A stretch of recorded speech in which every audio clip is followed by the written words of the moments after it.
Welcome back to Sacha, Szwed, where every story hides a secret. Tonight, we follow Nelly, a woman trying to rebuild her life after years of pain, only to discover that the man who destroyed her past may be standing right beside her. This is He's Back, and no one believes her. Settle in, turn down the lights and listen closely, because in this story, the past never stays buried.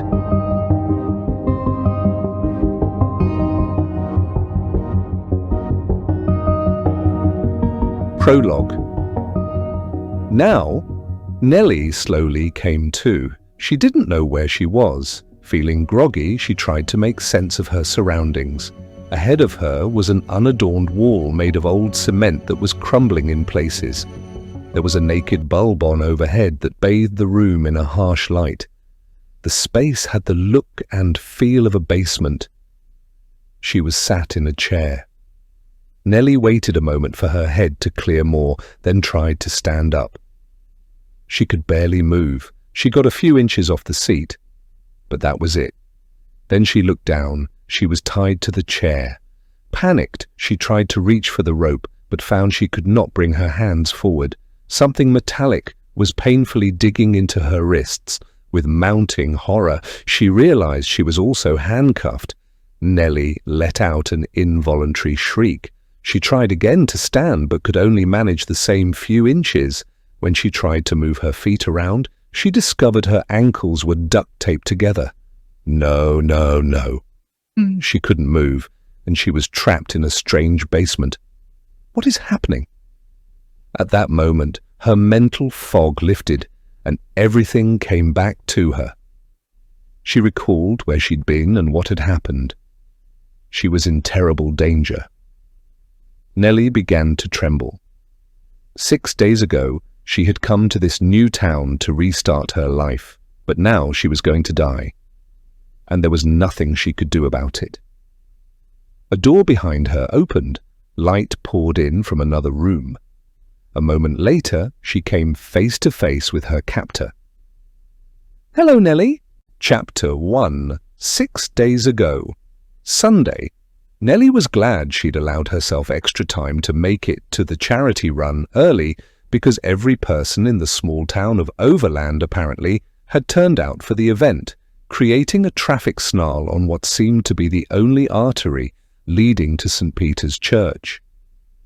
Even though the race was set to begin in half an hour, the parking lot and overflow lot were already full, and teenaged boys in bright yellow vests waved orange-tipped batons, directing drivers to park on the shoulder of the road. By the time Nelly found a place, she was nearly a quarter of a mile from the starting line. She didn't relish the thought of having to walk such a distance before she ran. Okay, jogged, a 5K, but there was nothing to be done about it now. Showing up at the last minute and looking frazzled was not the first impression Nelly wanted to make, so she was glad she still had some time to register, collect her bib, and meet her new boss and colleagues. Taking a moment in her car, Nelly checked what little makeup she'd put on in the rearview mirror. She hadn't slept well last evening, her first night in a new place, and despite her best efforts, it showed. You're not young anymore. Nelly would never have pictured herself here at the age of 37, divorced, living in small-town Pennsylvania, about to start at a new school where she'd have to prove herself all over again. But those were the uncomfortable facts. There was nothing else to do but make the best of the situation. After being out of work for longer than expected and starting to wonder if her reputation had been permanently damaged, Nelly needed to make this work. And why shouldn't it? The last year had been nothing but heartache and bad luck. She was due for some good. Though Overland was part of a small school district, Nelly had gotten a good feeling during her job interview. The principal, Miguel Cuevas, seemed a decent sort, and she'd been especially happy to hear that he wouldn't ask much of her in terms of non-instructional duties at first. He wanted her focused on teaching and getting adjusted. She got the jitters as she hurried from her car to the registration desk for the charity run. The attendant there directed her toward a navy blue canopy on the near side of the church parking lot, close to the starting line, with the words Overland Middle School stenciled in gold. Pinning her bib to the front of her wicking shirt, Nelly combated her growing nerves by remembering this was exactly what she'd been waiting for, the chance at a fresh start. Putting a smile on her face, Nelly approached the canopy. Chapter 2. "Nelly, over here!" Her new boss, Miguel Cuevas, spotted her from across the way despite the crowded parking lot. The principal waved excitedly and hurried over to meet her. He was shorter and smaller than she was expecting. Over Zoom, he'd seemed like a bigger man. His grey hair was turning white at the temples, and in person, he looked a little older than he had during their online interview. "Hi, Miguel," she said. "It's so nice to meet you." He pumped her hand. "I'm so glad you could make it," he said, practically glowing. "How was your trip out?" Few things were more boring than listening to someone else's travel pains, so Nelly gave him the abridged version. Her uneventful trip, driving from California to Pennsylvania, had taken 3 days. Her body wasn't on Pacific time still, but it hadn't caught up to Eastern time yet either. "We have 20 minutes until race time," Miguel said. "Come meet the troops." Nelly followed him back to the Overland Middle School canopy, where her new boss made introductions. Though she was used to standing in front of a room full of 30 children and teaching, Nelly did not enjoy being the center of attention. After a whirlwind of names and small talk, Nelly found herself a little overwhelmed. "You doing okay?" The woman was young, looked barely out of college. Nelly thought her name was Beck, right? She said. Beck smiled. "I'm amazed you remembered my name after meeting all these people." "I'm a teacher," Nelly said. "Half the job is memorizing names." The other woman nodded. "The other half is classroom management." She brought her thumb and forefinger almost together. "And about 1% is actual teaching?" They shared a laugh. "We're happy to have you." "Thanks," Nelly said. "So is this everybody?" "A few people couldn't make the race," Beck said. "And Emmett is busy running around like always." Beck was short and not exactly dressed for a charity run, sporting an oversized tie-dye t-shirt and khaki shorts over white leggings. She wore 2 different colored eyeshadows. Nelly was willing to bet her life savings that Beck was the art teacher. "I have to say this," Beck said. "Thank God you're here." Nelly didn't understand why the woman sounded so relieved by her presence. Beck gave her a knowing look. "Now I'm no longer the new girl." She winked at Nelly. "You make it sound so undesirable," Nelly said. "It's not that bad," Beck said, teasing her. "We keep the hazing to a minimum." "Wonderful." "And strictly legal," Beck said. "Well, mostly legal." The ribbing was good-natured. Nelly found herself relaxing and warming to the other woman. Beck caught Nelly playfully scrutinizing her outfit. She tugged at the neck of the much too large t-shirt. "I woke up in a strange man's apartment and couldn't find my dress from last night," Beck said. "I grabbed the first garments I saw." Nelly got the sense this was not the first time Beck had made an off-color joke in the presence of colleagues. "Kidding," Beck said, then gave her a sidelong glance. "Or am I?" Nelly couldn't help but laugh. "So, Nelly," Beck said, sizing her up, "are you a runner?" "Not lately," Nelly said. Exercise had not been a priority in the last year. Nelly had been too busy getting divorced, leaving her job, and looking for a way to restart her life. "Me neither." Beck clutched her non-existent stomach. "All those drinks last night aren't helping either." "You're young," Nelly said. "Wait till you're my age." "Excuse me," Beck said. "I'm 25, old enough to have already suffered my quarter-life crisis." Nelly was beginning to like this woman. "So you've met everyone?" Beck asked. "Everyone except, what's his name? The one running around?" "Emmett." Beck rolled her eyes, but there was no spite in the gesture. Mr. Wonderful himself. Nelly enjoyed their banter. "Why is Emmett Mr. Wonderful?" "He's a great guy," Beck said, meaning it. "He's the one who organizes this race every year. All the proceeds go to the women's shelter. He's very active in the community, and he coaches our basketball team, leads the youth group, and every summer he volunteers for Habitat for Humanity." Nelly nodded, impressed. "Sounds too good to be true." Beck lowered her voice. "Now that Patty might be gone, Emmett is probably our next assistant principal." Nelly pulled a face. Patty Alston had taken an unexpected leave of absence due to some kind of medical emergency. Nelly had been hired to fill in for the woman, though Miguel had intimated that her employment would likely become permanent if things went well. "And when Miguel retires," Beck went on, "that means Emmett will run the show." "Is he married?" Nelly asked, joking. Beck laughed. "You just missed the boat." Beck shook her head. "Recently engaged?" Nelly snapped her fingers, feigning disappointment. Truth was, she had no desire to jump into a relationship. She was still recovering from the dissolution of her marriage. She'd been with John for a long time and couldn't imagine getting involved with anyone. She wanted to be alone for a while, get herself sorted.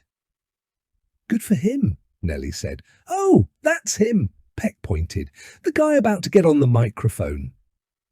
Nelly followed the aim of Beck's finger through the crowd toward a knot of people standing about 30 feet away.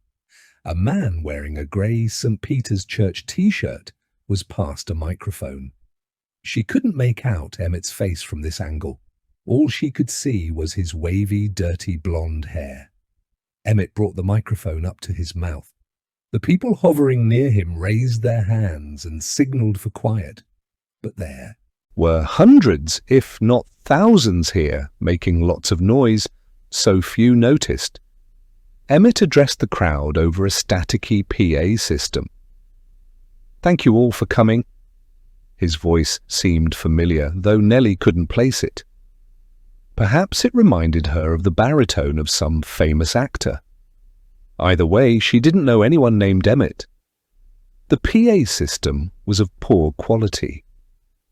Nelly picked out every third or fourth word he said.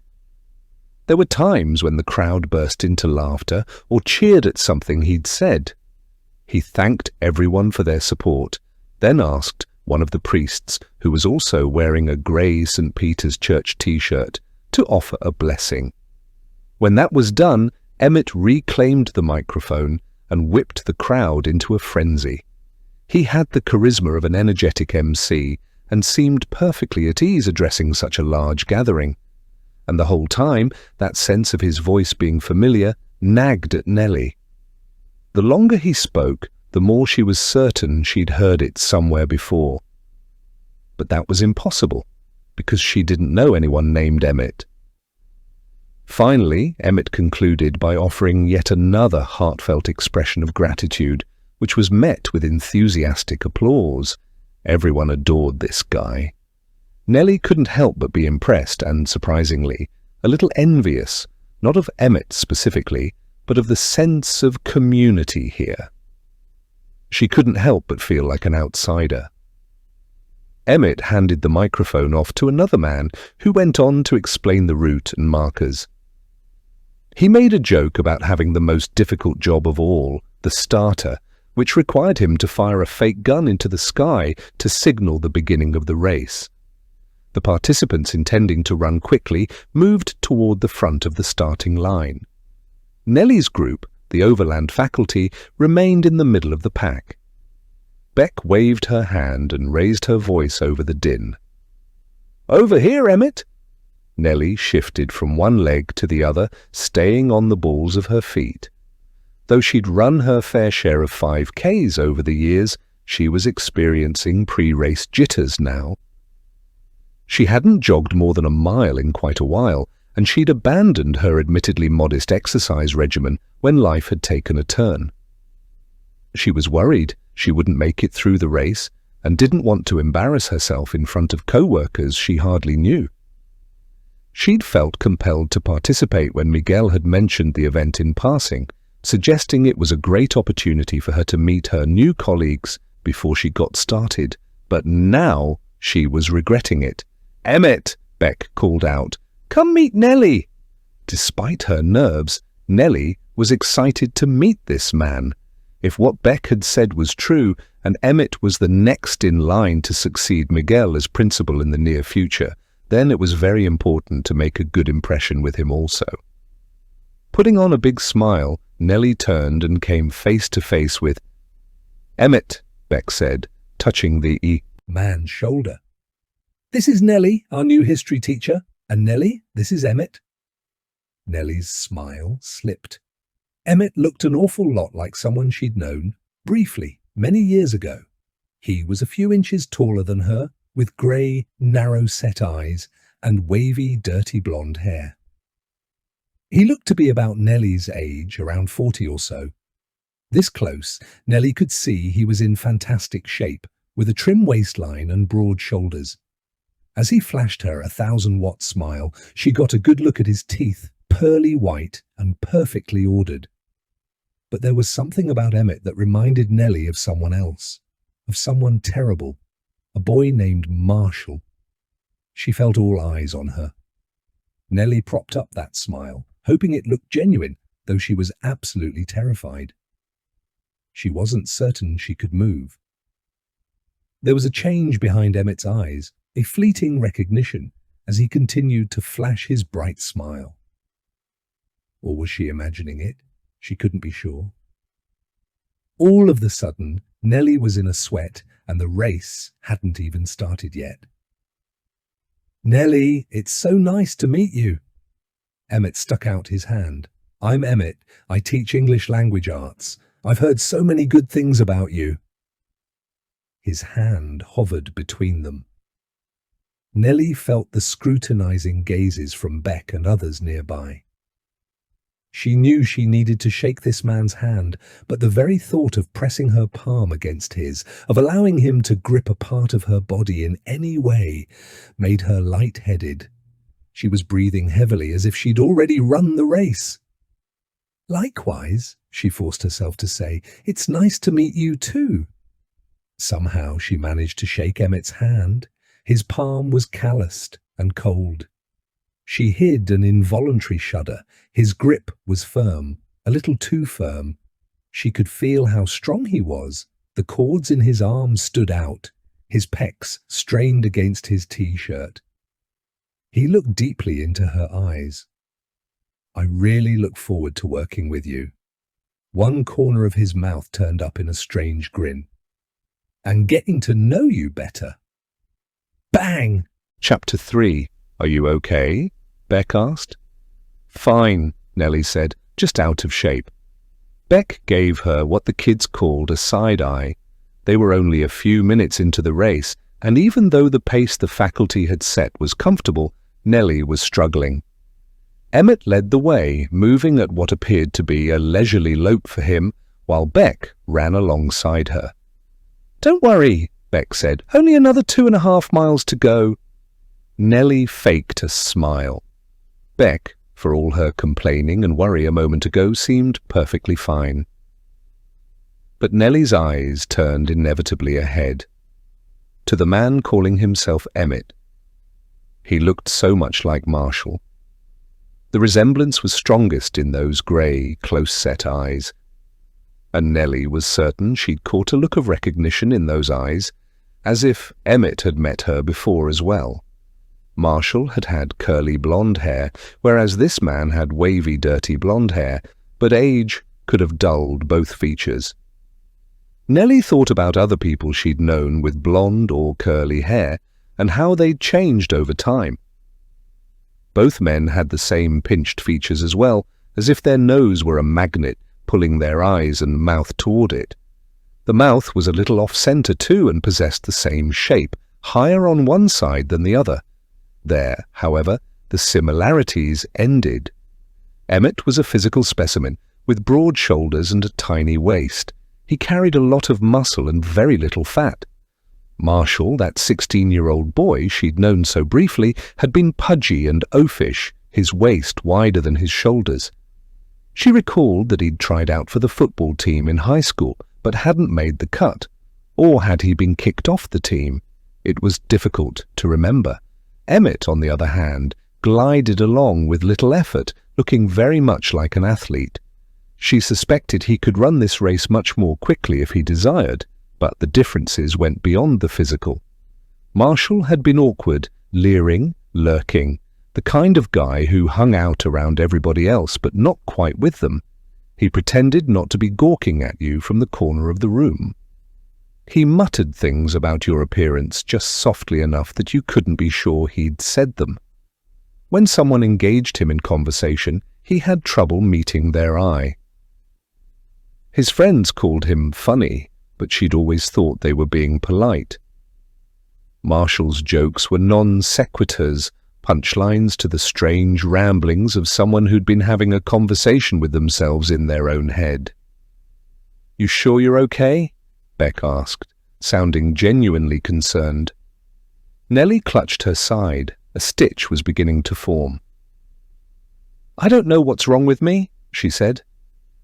"Why don't we walk a minute?" Beck said. They slowed. Beck told the other members of the faculty they'd catch up.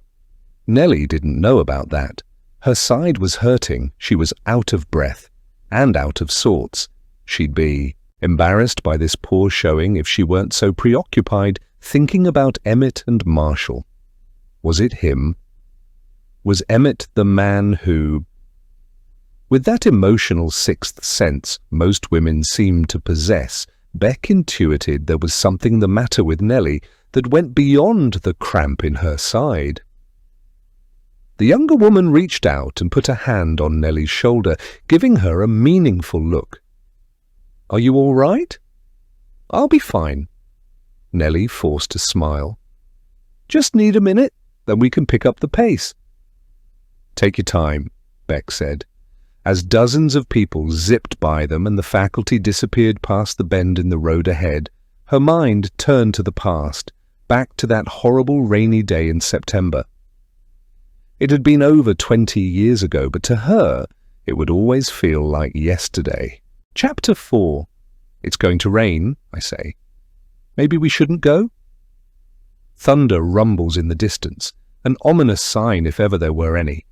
But my best friend, Tina, ignores it and pedals on, picking up speed on her bike as we zoom down the hill. "Don't be lame, Nelly," she says. I pump my legs. It's difficult to catch up to Tina. I don't own a bike, so when we get together, I borrow the one she grew out of. It's too small for me, and only the lowest gear works, which is annoying. For every pedaling motion Tina performs, I have to do about 4 to match her. But even if I had a nice new bike like Tina, it'd still be difficult to keep up with her. She's always moved a lot faster than me in every possible way. 3 years ago, she announced we were done playing with dolls because she had French-kissed Alan Berowitz. And this summer, when I asked if we could play some board games, she laughed like I was making a joke and told me we were going to the pool because she wanted to flaunt her new bikini and planned on touching Sean Pepper's penis. "I'm really not supposed to go here," I say, which I know is an even lamer excuse than the threat of bad weather. "My mother will kill me if she finds out." Tina glances over at me. "You need to lighten up, Nelly. She won't find out." "But if something happens, nothing horrible is going to happen." We're biking to the old factory about a half-mile up the road from Tina's place. It's been abandoned for so long, you can barely see it from the road anymore. The trees and other vegetation have crowded it. Vines cover the face of the building. I've never been inside, but ever since we started 8th grade a month ago, Tina's done nothing but talk about it. It's where teenagers, usually high schoolers, go to have a good time. The bad teenagers, that is. If Mum knew I was coming here, I'd be in big trouble. She doesn't want me hanging around boys yet, According to her, the only honest man is the one who isn't talking, and even then you can't be sure about him. 2 years ago, when I first got my period, we had the talk, and that nipped what little growing interest I had in boys in the bud. Mum told me that most men just want to use women for sex and then leave them when they get pregnant. She told me they couldn't help themselves. Though I had some friends with married parents who seemed happy, Mum was speaking from personal experience, so it was difficult to argue with her. That was the same day I found out she had gotten 2 abortions, one before and one after she had me. I didn't have the nerve to ask her why she decided to keep me, but not the others. It makes me feel both incredibly lucky and undeserving, all at the same time. Maybe one day I'll ask Mum why things turned out this way. In about 40 years, maybe. But even putting Mum's worries about horny boys aside, coming to the factory still isn't my idea of fun. I would have preferred to hang at Tina's house where we watched R-rated movies in the basement and sometimes called boys, and usually ordered pizza. Her parents were separated but not divorced, and Tina lived with her mother, who worked an important job as a lawyer and never seemed to have enough time to pay attention to what her mischievous daughter was up to. So here I was, riding Tina's old bike to the factory where we were supposed to meet some other people. She said something about beer and cigarettes. I don't plan on touching either and will have to keep my distance from anyone who indulges. Mum has the nose of a bloodhound, and if she gets a whiff of alcohol or smoke on me, I'll be in trouble. What did you tell your mum? I ask. That we were going for a bike ride, Tina answers like I'm being an idiot. Thunder booms, this time much more loudly. In a storm? Nelly? Tina rolls her eyes. You're overthinking this. If my mother calls her and asks what we're doing, Nelly, for the love of God. I'm just saying. Tina breaks. As I slow to a stop beside her, a light drizzle starts. If you don't want to go, that's cool, Tina says, an edge to her voice. I'm not forcing you to. Go home if you want. I'm hurt by her attitude. She's my best friend and we made plans today. We were supposed to watch a movie and her mum had offered to order out. While that might not have been the most exciting afternoon ever, it beat whatever I had going on at home by a mile. Mum would have probably made me do all the chores around the house, then complained about how poorly I'd done them, then gotten angry when I didn't complete the ones she'd never asked me to do. Look, Nelly, hanging out in my basement to watch an old movie or whatever, it's lame, so is calling random boys and all that. I'm about to turn 14. Right, 14. Not 20. We weren't in college. We weren't even in high school. Tina had always moved faster than me, but the differences of late were becoming more glaring. We were like these bikes. She kept changing to a faster gear, while I was stuck on the lowest one. I bite back tears. Tina's been my best friend since 2nd grade. She's called me lame before, but I always took it as a joke. But now I'm starting to wonder if she means it. Her expression softens when she registers my reaction. Hey, come on, it's going to be cool. We don't have to stay long, and who knows, you might meet a cute guy. I want to go home, but I don't want her thinking I'm lame either. Okay. The rain picks up while we bike the rest of the way to the factory. Ducking under the rusty chain displaying a keep out sign, we walk our bikes up the overgrown entrance to the building. Behind the tree line is a parking lot filled with weeds taller than I am, crushed beer cans, broken glass, some needles, and a dumpster that looks like it was forgotten about. The building itself is missing some windows and there are keep out signs posted in several places. One faded orange piece of paper nailed to the main entrance reads, "Condemned." Are you sure it's safe? I ask, not able to help myself. Tina rubs my shoulder. They just post those signs to scare people off. With a growing sense of dread, I walk my bike around to the side of the building where a large roof juts out and there are big bays with sliding panels. This must be where the deliveries came in. The abandoned factory doesn't look any more stable or inviting back here, but at least we're out of the rain. How do we get inside? I ask. Tina smiles. This way. After leaning our bikes against the side of the building, I follow her to an old metal door. She turns the knob. The interior is dark, weak afternoon light streaming in through the few windows that haven't been boarded up or papered over. A strong metallic odor hits me. I must make a face because Tina says, "Don't worry about that, you won't smell it in a minute." Stepping inside, I find myself in a large open room that's filled with junk, old machines, office equipment. I pretend I don't notice something small and furry scurry away from us, seeking refuge under a rotting desk. "Great, isn't it?" Tina asks. I can't bring myself to lie. My skin is crawling. "Come on," she says. "I'll give you the tour." We move carefully around dangerous-looking, rusting equipment through haphazard aisles of clear space into another area with a long hallway and a series of doors on both sides. "This is the best place to hide," Tina says. "Not out there." "Hide?" I ask. "Yeah," she smirks. "For hide and seek." I frown, puzzled at this. For all Tina's bluster about childish things being lame, I can't picture her enjoying a game of hide and seek anymore, though perhaps the ominous setting of an abandoned building makes it more thrilling. Either way, I'm not much interested in playing hide and seek here of all places, with boys I hardly know. Mum has put the fear of God into me when it comes to the opposite sex. "Come on," Tina says. We move down the hallway. They could film a horror movie here. This place is creepy. There's all kinds of junk strewn everywhere, almost giving the impression that the people last here left in a hurry, like they were afraid of something terrible, like they just found out a huge asteroid was on a collision course with Earth, or like there was a group of sociopathic serial killers out hunting them.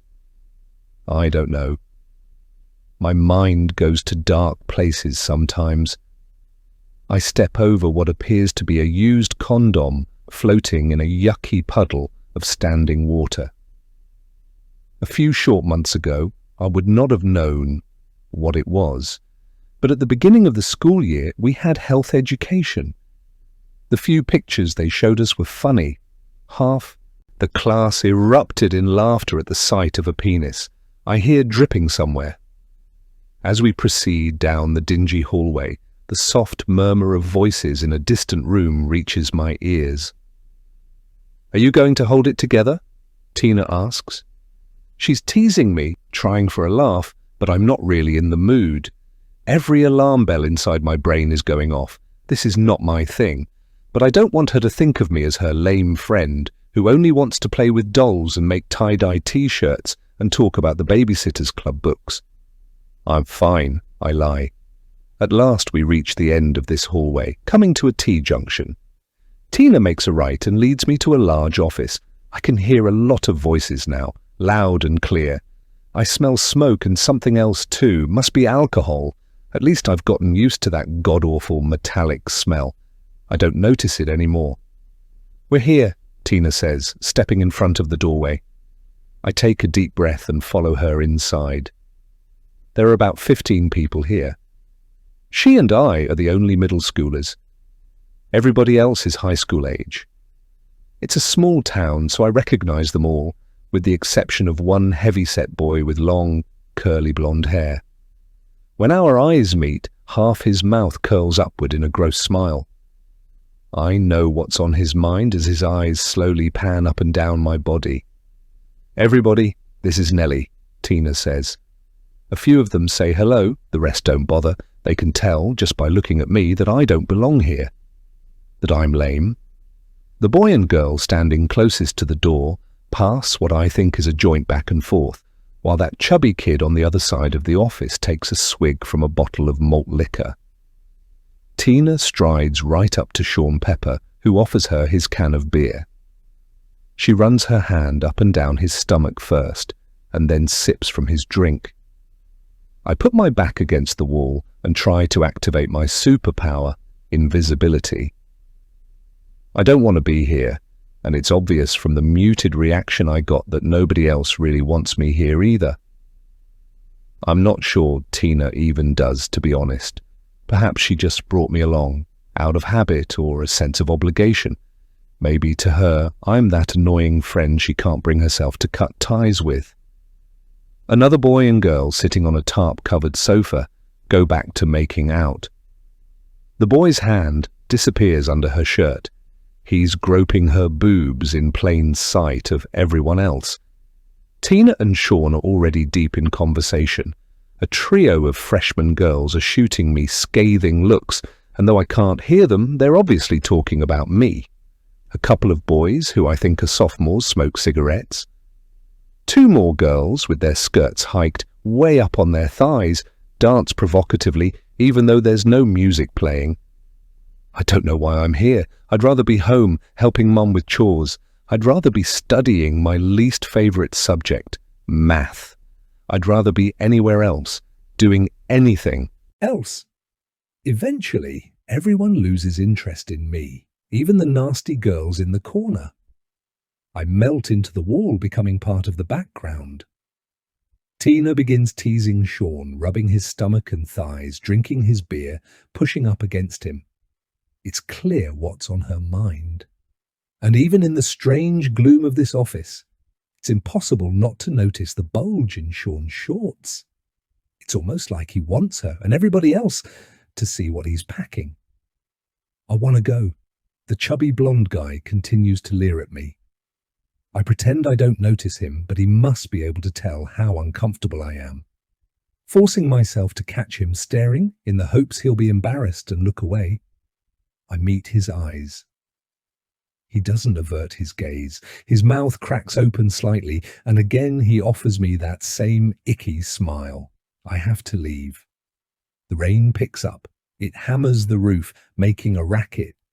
Now is not the best time to ride a bike half a mile up this narrow, two-lane road missing a shoulder. Somebody driving through this deluge might not even see me. I could be killed if I tried to bike back to Tina's house right now. And what exactly am I supposed to say to Ms. Hirschberg when I show up at her door without Tina? I can't tell my friend's mother where Tina is, certainly not what she's doing or who she's doing it with. I'd have to sneak around the back of the house, leave the bike, and then walk to the convenience store and call Mom for a ride from the payphone. Do I even have change? Despite these practical impediments to my departure, the urge to run out of here does not go away. All right, I think everybody's here, Sean announces suddenly.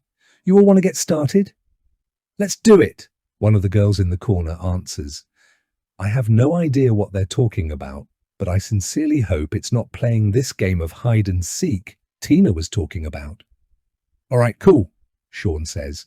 Last time, the guys hid, so this time it's the ladies' turn. Someone hoots.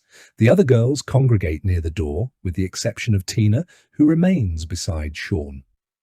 You all know the rules, Sean says. You get caught, you have to kiss. At least. What? How is that a rule? Seeing the panic in my face, Tina detaches herself from Sean and comes over. She rubs my shoulder. You are going to love this girl. I don't want to kiss anybody, I say, much too loudly. A few of the boys look offended. Don't worry. One laughs. Nobody wants to kiss you either. I could die right now. Tina sighs, looking disappointed. Like I said, you don't have to be here. You can go. I can't contain my anger. Tina knew I didn't want to come to the factory at all, but coaxed me into it. And she didn't say a thing about playing this kind of game with a bunch of older boys, one of whom keeps creepily staring at me. Do you hear the rain? I ask. And what am I supposed to say to your mother? Nelly, for God's sake, tell her whatever you want. I don't care. I'm going to have some fucking fun now. You do what you want. Everyone has overheard our short, heated exchange. Practically dying of embarrassment, I lower my eyes. Everybody plays, Sean says. If you don't, you have to take your top off for everybody to see. There's more cheering. One of the other girls tugs her spaghetti strap top up from the bottom, baring her bra. All the boys go wild.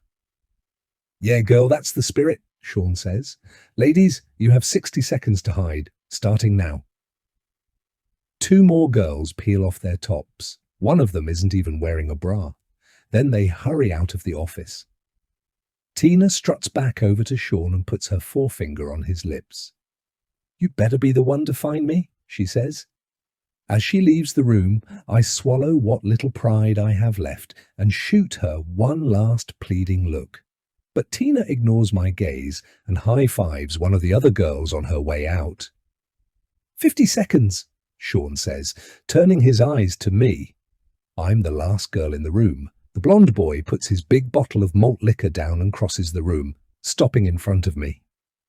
His breath reeks of alcohol and he can't quite keep his eyes still. I've never had a drink in my life, but I can tell he's wasted. I'm going to find you, he says. I could throw up. Not that I want to be forced to kiss anyone here, but if I had to choose, it would not be this guy. I'm Marshall, he says. Moving away from him, I look at Sean. Yeah, so I'm not going to play, I'm just waiting out the storm. Sean checks his watch. 40 seconds! The other boys are laughing at me. Marshall eyes me greedily. I feel naked under his gaze. I said I'm not going to play. You don't have to hide, Sean says, so long as you don't mind taking your top off for us. Ew, gross, the boys start chanting. Take it off, take it off, take it off. I'm ready to cry. How could Tina do this to me? She obviously doesn't care about my feelings if she's willing to let her friends treat me like this. For the first time in my life, I experienced the bitter taste of betrayal. 30 seconds, Sean calls out. All of these people, the girls included, will pressure me to flash my bra. If I refuse, I'll be the laughingstock. For some reason, both those options seem worse than playing this stupid game. I'll hide. Some boy will find me, and I'll kiss him. That's all. Maybe it won't even be this Marshall creep. That sounds much better than bearing myself to all these people. I'm going to find you, Marshall says as I dart out of the room. Chapter 5. After the race, the faculty met near the navy blue canopy in the church parking lot. Many vendors had set up for the occasion, including several food trucks and a handful of microbreweries. Nelly was surprised at how quickly and how much her colleagues were grabbing drinks, but Miguel didn't seem to mind. Nearby, one vendor boasted the county's best pulled pork sandwiches. The food smelled great to Nelly, but she didn't have much of an appetite. A knot of young men, Nelly thought they were college-aged, were stuffing their faces and horsing around nearby. They must have finished the race quickly and gotten started drinking immediately. Judging by the volume of their voices and the barbecue sauce smearing their faces, they were already in their cups, as her mother would have said. "This fucking pulled pork is amazing," one of them declared, timing his profanity perfectly to coincide with the passing by of a mother and her 2 young daughters. One of his buddies swatted his shoulder, telling him to watch his language, but the kid was unabashed. Nelly turned away from them. Her colleagues were all in good spirits, but she was going through the motions. She couldn't stop thinking about the past and wondering if this man, Emmett, and the boy she knew briefly, Marshall, were one and the same. At least Emmett had disappeared, attending to his post-race duties as the event organizer. It gave her some space and more time to think. Was she being paranoid? Seeing things that weren't there? That was what John, her ex-husband, would probably say. Not that she cared any more what he thought. Beck appeared carrying 2 red plastic cups. Sorry it took so long. Nelly didn't normally drink beer, but she needed something to take the edge off. Thanks. Miguel was waving his hand to get everyone's attention. Group picture. Where's Emmett? Someone called out. I think I saw him with Vanessa, one of the other faculty members answered. Over by the volunteer tent. At the mention of Emmett, Nelly felt sick. Who's Vanessa? Emmett's fiancée, Beck said. Did she run the race? Nelly asked, hoping she hid her shock well. She couldn't believe this man was engaged. "Vanessa," Beck gave her an incredulous look. "She's afraid that if she lifts a finger, one of her fingernails will get dirty." Nelly felt like there was more to the story behind Beck's dislike of this woman. But it was her first day here, and she didn't want to come across like she was prying. "How did they meet?" Nelly asked. "She teaches at the high school," Beck answered. "Foreign languages." "What's she like?" Nelly asked. Though the woman had been standoffish at the race, Nelly felt an odd kinship toward her. They were both connected to Emmett. Beck gave her a sidelong glance. More stuck up than a liquor store in a bad neighborhood. Nelly stifled a laugh and followed Beck's gaze. Emmett approached the group with a striking blonde woman who was an inch or two taller than him. She wore a long skirt and an expensive-looking blouse under a shawl. Vanessa was put together, and judging by her dress and manner, Nelly assumed she came from money. Emmett was in the middle of scarfing down a pulled pork sandwich. Nearby, a group of high school boys began playfully shoving each other. "I don't want to hear the word no," Miguel said, stepping in front of Emmett. "You're joining us for a group photo." Emmett's smile slipped. "You know I hate having my picture taken." "Come on," Miguel said. "It'll look good on the school's social media accounts." An alarm sounded in Nelly's head. Why would someone as attractive as Emmett, who seemed to suffer from no shortage of vanity, be camera shy? It made her even more suspicious. If you were pretending to be someone you were not, you wouldn't want your picture all over the internet. "Oh, don't make him, Miguel," Vanessa said, putting her hand on her fiancé's chest. "You know how Emmett feels about social media." "It's going to be the death of us," Emmett said. But the rest of the faculty applied peer pressure, and eventually Emmett capitulated, demanding he stand in the back row. While they positioned themselves in front of the canopy, one of the nearby rowdy college boys accidentally bumped into Emmett. Barbecue sauce ended up all over Emmett's wicking shirt. He took it in his stride, but Vanessa laid into the drunk college kids, who apologized and made themselves scarce. "You can't take your picture looking like that," Vanessa said, looking her fiancé over. "You better take your shirt off." "No," Emmett said. "I don't want to be that guy." She rubbed his chest, her hand avoiding the stains. "You're allowed to show off that body. You've earned it." "Take it off!" one of the other faculty members shouted, teasing Emmett, and then everybody else took up the chant. Nelly's nausea worsened. Hearing everyone shout "take it off" struck too close to home, with the memory of that horrible afternoon fresh in her mind. She remembered what it had felt like to have those boys pressure her into playing that awful game of hide-and-seek, as they all chanted the same thing at her. "Take it off."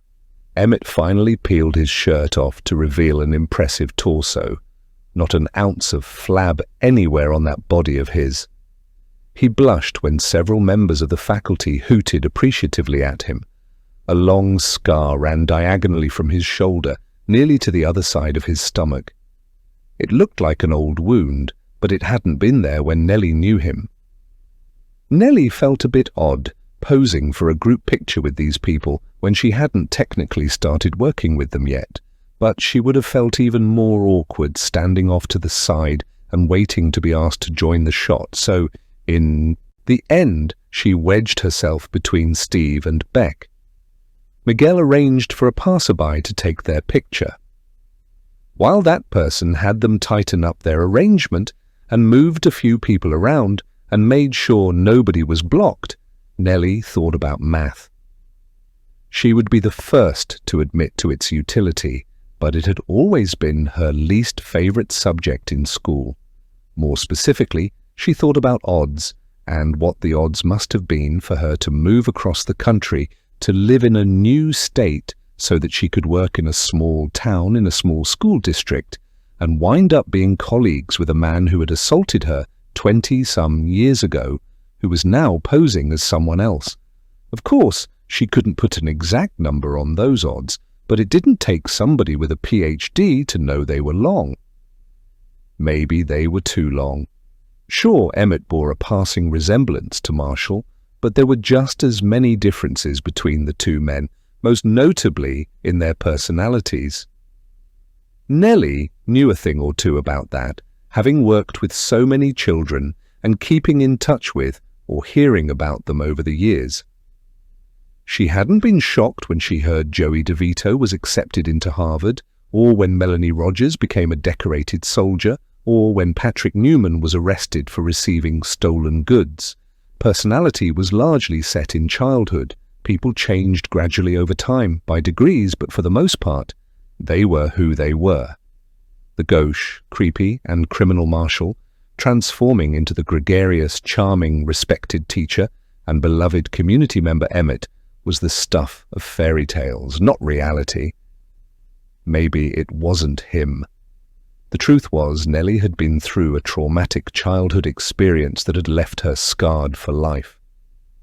She was intellectually honest enough to admit that that damage affected the way she saw things.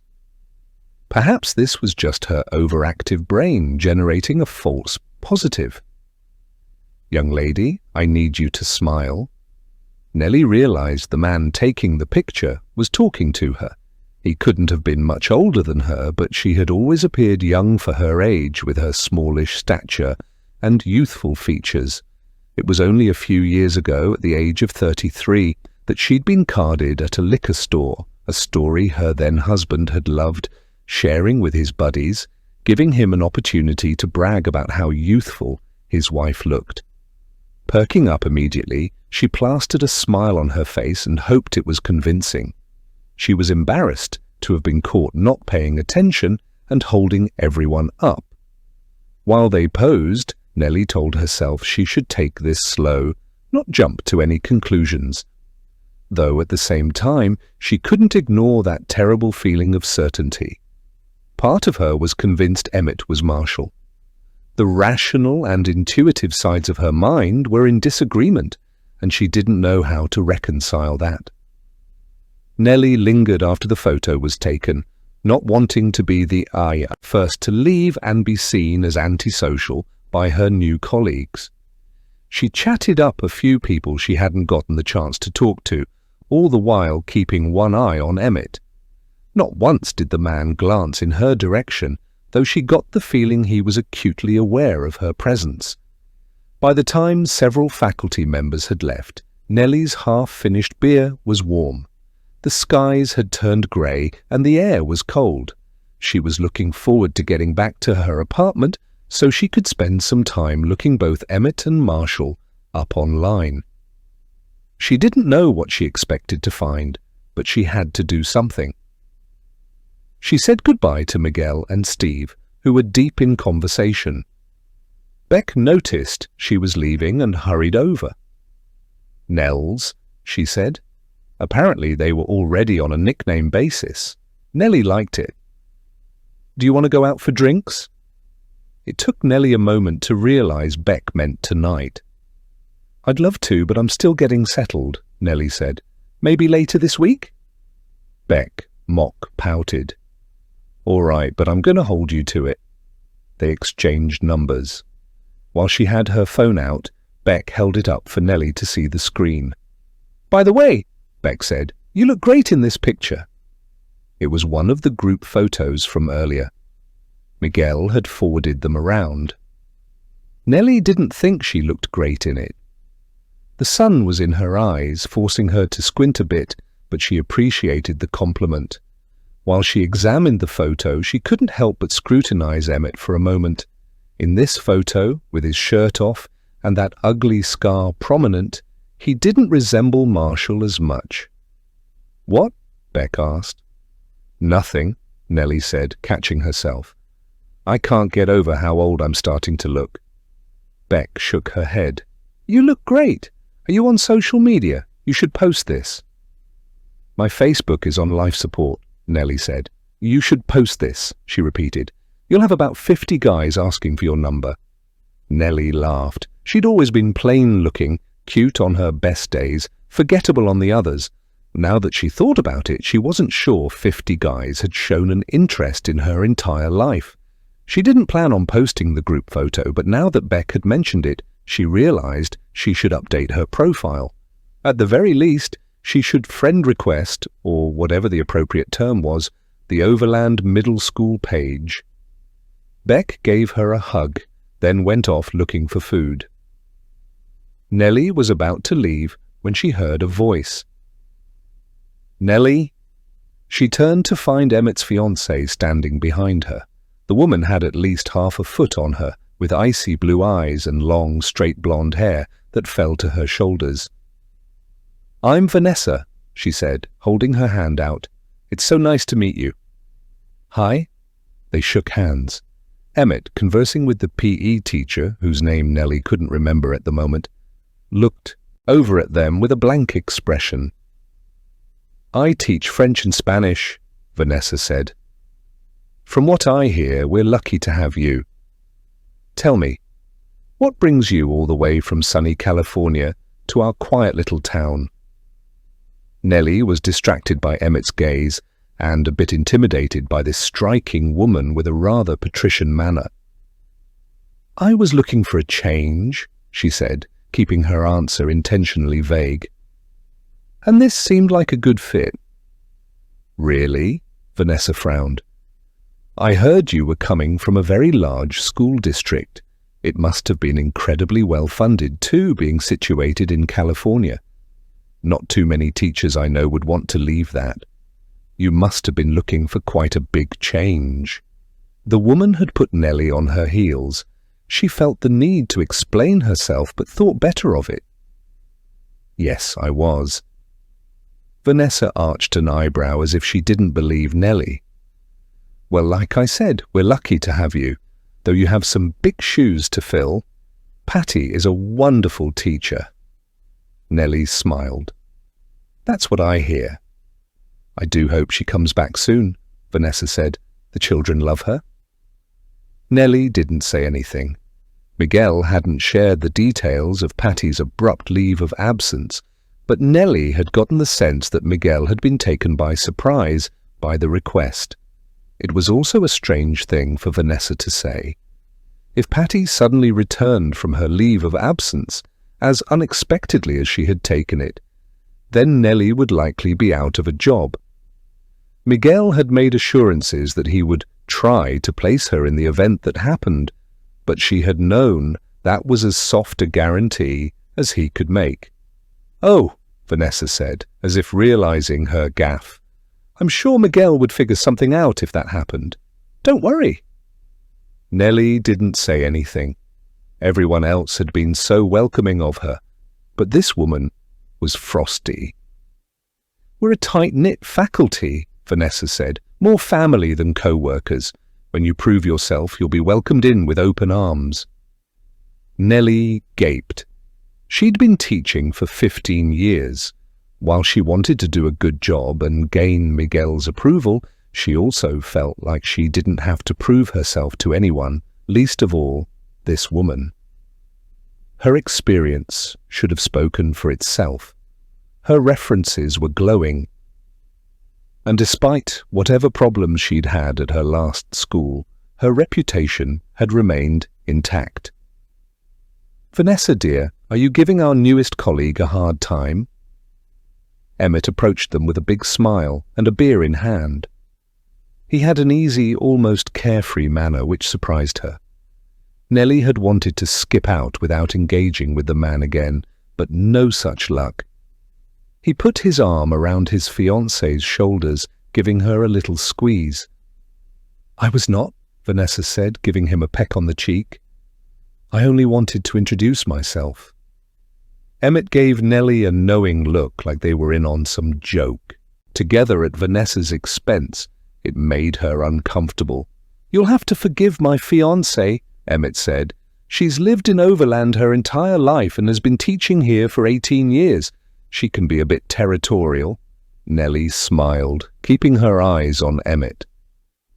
Now that they were face to face again, the resemblances between him and Marshall were stark, much more prominent than the differences. Vanessa playfully batted Emmett's stomach.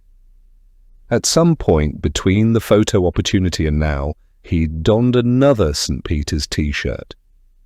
This one was a bit too small for him, though, taut against his pecs and tight around his bulging arms. "Nelly," Emmett said, leaning in, "I'm afraid I owe you an apology." Chapter 6. Emmett's words froze Nelly. Why did he owe her an apology? He hadn't been rude before the race. To anyone watching, as a matter of fact, he would have appeared warm and kind, welcoming. Nelly was at a loss, her eyes drifting to the man's fiancée. But Vanessa's expression didn't give anything away either. She didn't look surprised or embarrassed or nervous about her fiancé admitting to owing Nelly an apology. There was only one thing Emmett Marshall could have apologized to Nelly for. But surely he didn't mean that. "I really am sorry," he said. Nelly had no idea how to respond. They seemed to be talking about something specific, but also not. Was he owning up to his crime? While nothing had come of his allegations before, the cultural landscape around sexual crimes had improved much. Back then, people said things like, "He said, she said, can't blame a guy for trying. Did you see what she was wearing?" But these days, it was different. These days, men were playing with 5 fouls. As impossible as it seemed, Nelly wondered if her presence had jarred him. If seeing her had stirred up remorse. People changed. It often took them years, but it happened. Was he sorry? Was he finally ready to account for his sins? Or had he even regretted his actions for some time, been too ashamed to face her and admit to them? Nelly didn't know, but her thumb, the one he'd dislocated while holding her down, began to ache. Her body's way, perhaps, of reminding her of the pain from that day. It would have been foolish of him to apologize. While the statute of limitations had run out, a public apology for such terrible behavior would have been professional suicide. But the man did look genuinely sorry. Nelly had never expected this moment to come, had no idea what she'd say, and couldn't stomach the thought of him begging her forgiveness. While Nelly considered sympathy one of her strong suits, she had her limits. "I did something that really put you off," Emmett said, "and I'm sorry." Put her off? That was one way of putting it. "When we were introduced," Emmett said, frowning at her confusion. "I can explain, if you'll let me." Nelly didn't follow. She hated how weak her knees were, how terrified she felt, how this man had destabilized her. "How many times have I warned you, Emmett?" Vanessa said, rubbing his belly. "You're right, hun," Emmett said, before turning back to her. "I was painfully shy growing up. I'd freeze up if I was in the middle of a big group. Wouldn't be able to get a word out, but I knew that I had to get over it if I ever wanted to teach." Nelly was utterly confused. "One day, I met a man. I didn't know it then, but he was going to change my life. He was always perfectly at ease around others, no matter the context. Eventually, I worked up the nerve to ask him how he did it. Back then, we didn't use the term hack like we do today, but that's what he taught me. For a month straight, he forced me to introduce myself to 20 people every day. Everything changed for me after that. I grew comfortable around strangers, around large groups of them. I learned how to command a room, feel at ease, and make others feel at ease. It was life-changing. "I don't understand."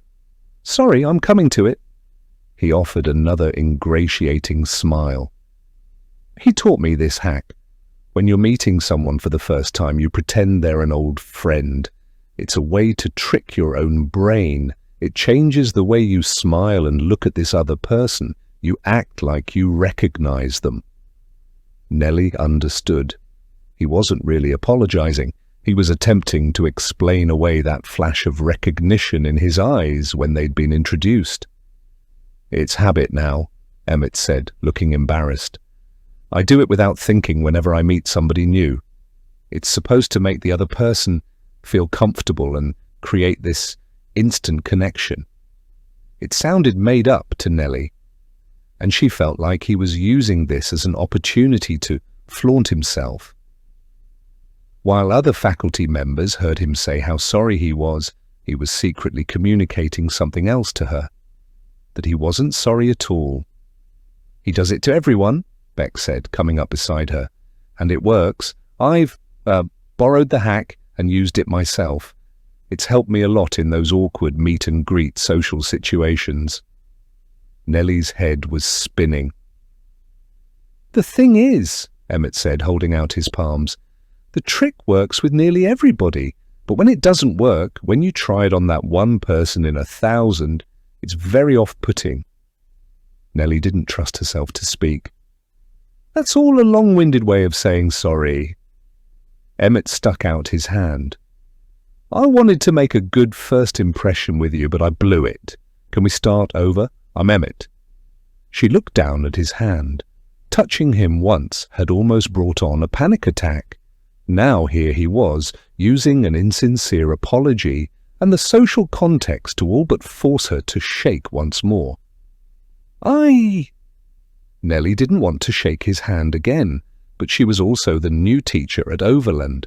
She was starting her new job tomorrow, and she needed it to go well to help get her life back on track. She wasn't in a position to accuse this man of being a fraud. No one would take her seriously. Besides, what if she was wrong about Emmett? Sure, there was a resemblance between him and Marshall, but Nelly hadn't seen that boy in 24 years. Emmett smiled apologetically. "I'm terribly sorry about this." He began to retract his hand. Nelly felt shamed into shaking. "I'm Ellen Peak," she said, "but everybody calls me Nelly." Marshall knew her as Nellie Gordon, but she realized after the fact how silly it was to emphasize her married name, if he'd recognized her, and she was almost certain he had. Then what difference did a name make? "Again, I'm really sorry, Nelly. It's nice to meet you." It took all her strength to say, "It's nice to meet you too." Chapter 7. Eventually the rain that had threatened all day came, ending the post-race festivities early. Before it turned into a downpour, Nelly hustled back to her car. As soon as she started her engine, the windows fogged, and she was forced to sit there a moment while the defogger did its slow work. While she waited, she watched the vehicles going by. A new BMW slowed next to her. The driver waved excitedly. It was Emmett. He smiled and continued to wave, as if waiting for an acknowledgement. Her skin crawling, Nelly forced herself to wave back so as not to offend or arouse his suspicion, but her movements were mechanical, unnatural. She'd been able, at least temporarily, to not think about Emmett, but now as she watched his BMW disappear ahead, her intrusive thoughts returned. Her knuckles whitened as she gripped the steering wheel. "Now he knows what car you drive." The thought made her start to hyperventilate. A line of cars passed while she got her breathing under control, including several police cruisers. While Emmett, knowing her car wasn't ideal, she realized she couldn't have prevented that from happening. Overland Middle was a small school with a tiny faculty. He would have been able to pick her car out anyway quickly enough, but all the same, it made her nervous. What should I do? Nelly mulled it over on her drive home. For longer than she cared to admit, Nelly considered inventing a story about a suddenly sick family member who needed her help, offering Miguel her sincerest apologies before leaving town in a hurry. As tempting as the idea was, Nelly couldn't go through with it. She wasn't a liar, and she also didn't want to leave Miguel in the lurch. Having taught for so many years now, Nelly understood how challenging it was to be down one staff member, especially in a small school like this. And perhaps most importantly, she didn't want to feel like a coward. If she ran away, would she ever be able to look at herself in the mirror again? Besides, was she certain Emmett was Marshall? She wanted to talk this over with someone she trusted, but she and her ex didn't really speak anymore, and Nelly didn't know anyone in town. She was tempted to contact her new boss, Miguel, but she had no idea how he'd react to what was admittedly an outrageous accusation. Her few close friends back in California had distanced themselves following the divorce and the other nasty business, clearly not wanting to get involved in the mess that had become Nelly's life. She didn't even consider calling her mother. She felt all alone. On her way home, she passed her new place of employment, Overland Middle School. Instead of continuing past, she pulled into the lot and parked illegally in front of the building. With it being Sunday night, the school was dark and nobody else was in the lot. She'd already visited the school's website prior to formally accepting the job offer, but online pictures never did a physical location justice. Overland looked both smaller and older than how it appeared on the internet. Not for the first time, Nelly wondered if she'd made a mistake taking the job. She'd had trouble finding work the last year. Money had been a concern, of course, but she had her savings, and John was good about alimony. The truth was, she'd started to worry she'd never teach again. She feared she'd be forced into some office job she'd never wanted, the last 15 years of teaching good for nothing. When Miguel had offered her the job, she'd accepted on the spot.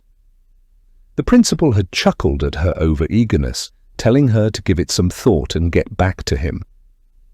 Afterward, she'd been embarrassed by how desperate she must have seemed. When she had a moment to reflect, Nelly acknowledged that being out of work had made her jump at the offer, even though it meant moving all the way back to the East Coast and starting over in a small town where she knew no one. She agonized for 2 days over the decision, but in the end, she didn't think she could wait any longer in the hopes a position more local, or in a larger school district, or both, would materialize.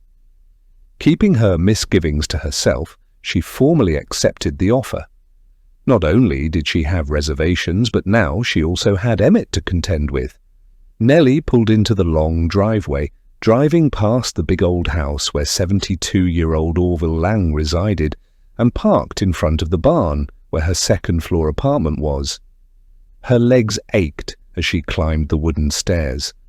Once upon a time, running a 5K would have been a breeze, but she could tell she'd be sore tomorrow.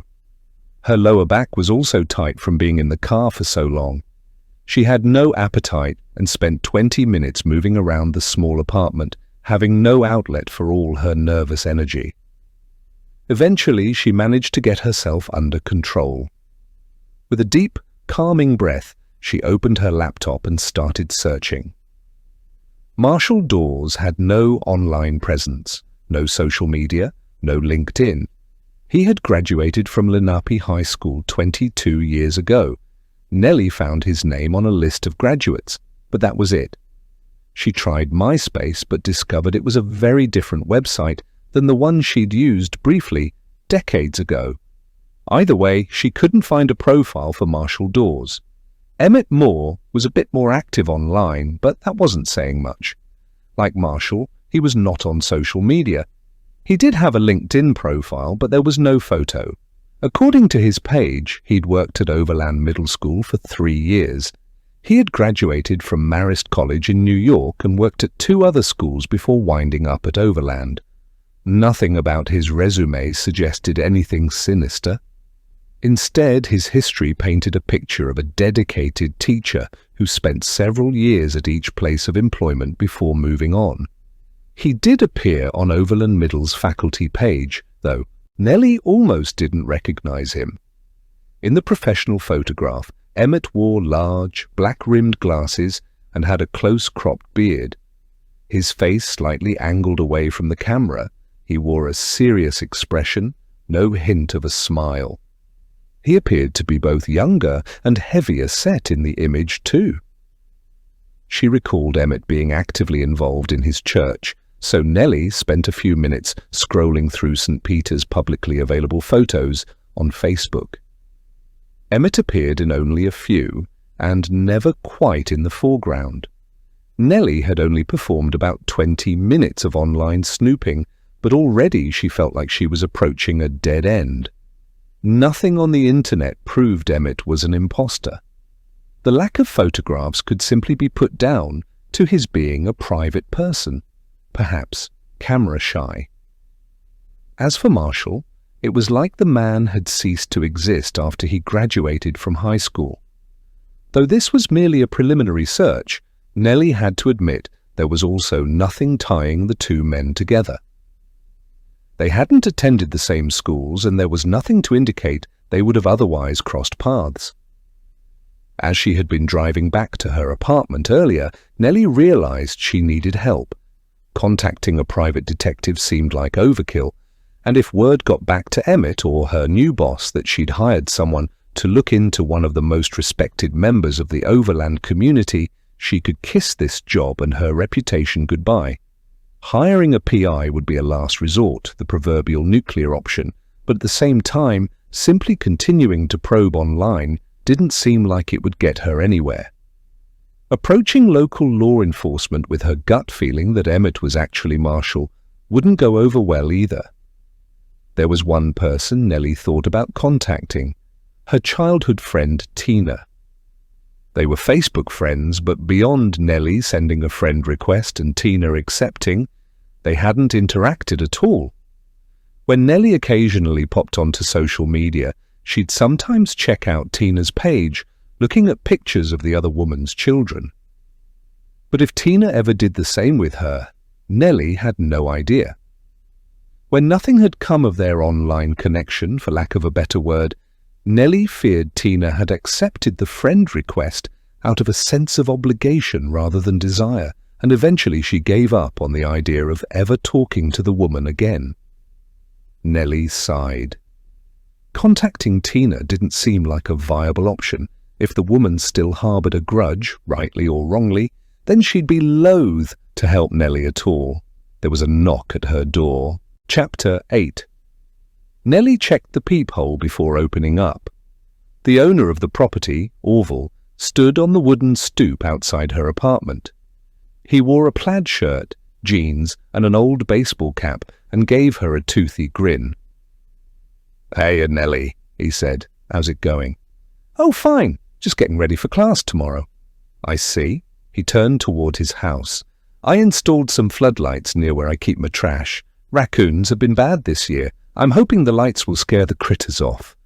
They're on motion sensors. I wanted you to know in case they came on in the middle of the night. Didn't want you worried." "Thank you for telling me," Nelly said. Orville lingered. "I don't suppose you'd want to keep an old man company over dinner?" Nelly smiled. Being around another human being sounded wonderful right now. Orville's home hadn't been redone in a long time. The walls were covered with pictures of family. In the photographs, Nelly was treated to a time-lapsed montage of his children, from very early ages to adulthood, to becoming parents themselves. The carpet bore the stains of long use, of children and grandchildren too, worn down in many places, bunched up in others. A deer head hung on the lintel above the den. But for as old and outdated as it was, Nelly adored the place. She could picture Orville's children running through the living room, jumping on the couch, throwing pillows around, building makeshift forts out of the space's raw materials. In the entryway to the kitchen, names and ages and lines were penciled on the white paint to signify the children's increasing height over time. Some newer markings appeared lower in pen. Nelly guessed they belonged to Orville's grandchildren. "You have a lovely home," Nelly said. "Thank you," Orville said, "but I can't take credit for any of it. Lauren did the decorating. I haven't changed a thing." Lauren had passed, unexpectedly, almost 10 years ago. Nelly offered the man a sympathetic smile. "Have a seat. Orville said, pulling a chair out at the kitchen table. Nothing fancy, I'm afraid, just steak and potatoes. Nelly asked if she could help with dinner, but the old man was having none of it, insisting she was his guest and all but forcing her to sit. While Orville heated the leftovers and got the dishes and silverware out, Nelly reached into her pocket for her phone out of habit. "Ah," she said, remembering. Orville retrieved some Italian bread from the oven. "Something the matter?" "My phone," Nelly said. "I'm trying to break my bad habit of constantly checking it, so when I'm just sitting around, I keep it away from myself." "That's a good idea," Orville said. "I should do the same. I'm always on mine too." "Problem is," Nelly said, "now I leave it places. 2 weeks ago I left it on the windowsill of a coffee shop. I had to retrace my steps that day to find it." Orville smiled. "Can't win for trying sometimes." The Italian bread smelled delicious, and the steak and potatoes didn't look like leftovers to Nelly. She wondered if he'd pretended they were when he'd asked her to dinner, so she didn't feel compelled to accept his invitation. Now she was beginning to suspect the old man had gone to quite a bit of trouble to prepare this meal. "Thank you so much for having me over," Nelly said. "I really appreciate it." "It's no bother. I get lonely these days, what with Lauren gone and the boys moved out." "You're doing me a favor by being here." Orville brought some napkins over. "I know you're working tomorrow, but would you like some wine?" "Sure would," Nelly said. He poured her a glass of red. The microwave dinged. Orville brought the food out. Nelly spooned some food onto her plate. It smelled delicious. They made small talk while it cooled. Orville asked her about California, politely steering clear of the subject of her ex-husband. "Nervous about tomorrow?" he asked. "I got the chance to meet my colleagues yesterday," Nelly said.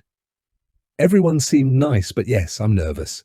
Before this, I was at the same school for 14 years. I'd planned on working there forever. This is a big change for me." He nodded along. "First day at a new job, that's normal, but don't worry. You're in good hands here. All my children attended Overland Middle. Miguel taught my youngest English composition, if you can believe it." "He's a nice man," Nelly said. Orville nodded. "He must be getting ready to retire soon." Nelly saw an opening. "There's talk that Emmett might succeed him?" Orville's face brightened at the mention of Emmett Moore. "Like I said, you're in good hands. I couldn't think of anybody better to succeed Miguel. Emmett is a great guy, great guy." Nelly kept her eyes on her food. "That's what everybody tells me." "I saw him at church today. Mentioned you were staying here." Nelly froze. "You did?" The old man sat up, looking apologetic. "Oh, I'm sorry, I didn't think anything of it."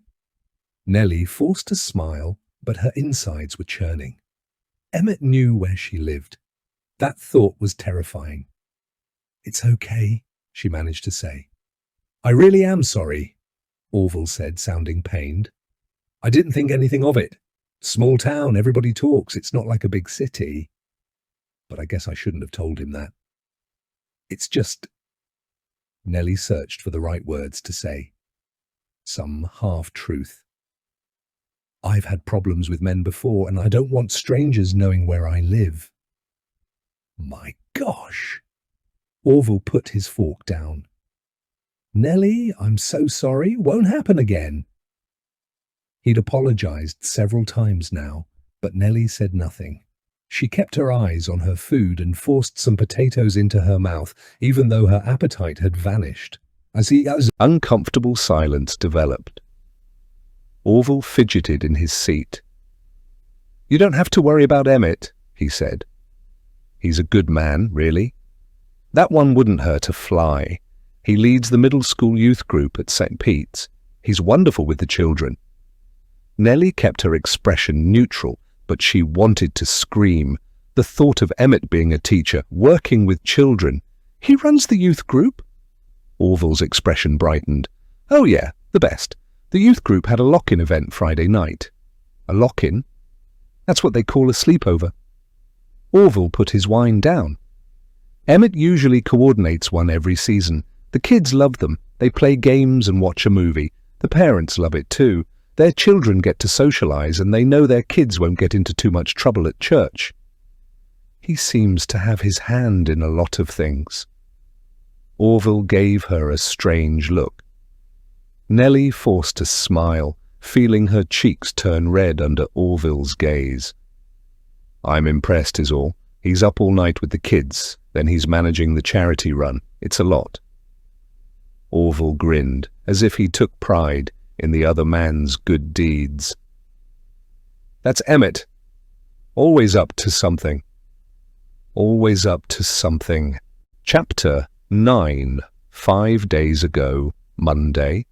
Erin, while Sean calls out how much time is left. Every time I think I've found a good spot to hide, I discover one of the other girls has already taken the spot, and they shoo me away. With only 10 seconds left, I duck into a small room at the far end of the factory and hunker down behind a filing cabinet. I do my best to ignore the tiny black insect that scurried away when I disturbed some trash in the room. Ready or not, here we come, Sean calls out, his voice barely reaching me in this room. I hear snickers from the factory floor. The other girls are actually excited to be chased. They're enjoying this moment, savouring the idea of what's to come next, when so-and-so finds them and they're forced to make out. But I'm not like them. Sure, I've thought about kissing certain boys in our grade, but not just any boy. I really don't want any of these characters to find me, especially that mouth-breather Marshall. It's only when I'm sitting here, worrying about being found, that I realise I don't know what the rules of the game are. Do the boys only have a certain amount of time to find us? They can't be allowed to take all afternoon. That wouldn't be fair. And what if they do find us? Do I really have to kiss them? Could I get away with kissing on the cheek? Or does it have to be lip to lip? What happens if I refuse? I mean, I know I'll be the laughing stock and will have to run out of here embarrassed, but they're not going to demand I show off my bra to everyone if I refuse, right? Am I allowed to go outside? Nobody said I couldn't, but it's pouring with rain now, and I realize this white t-shirt isn't the best outfit when you're stuck outside in a squall. Just the thought of any of them getting a glimpse of my bra makes my stomach flip. Being the youngest and, least matured girl here, I would die of embarrassment. I stay in my crouch beside the filing cabinet, hoping no one comes back here. There are a few windows to my right. If worst comes to worst, I can sneak out through those. I mean, assuming those things even open, they're probably rusted shut. If I do go outside, then I'm getting on that bike and taking my chances in the storm. If I go fast, I can make it back to Tina's house in a few minutes.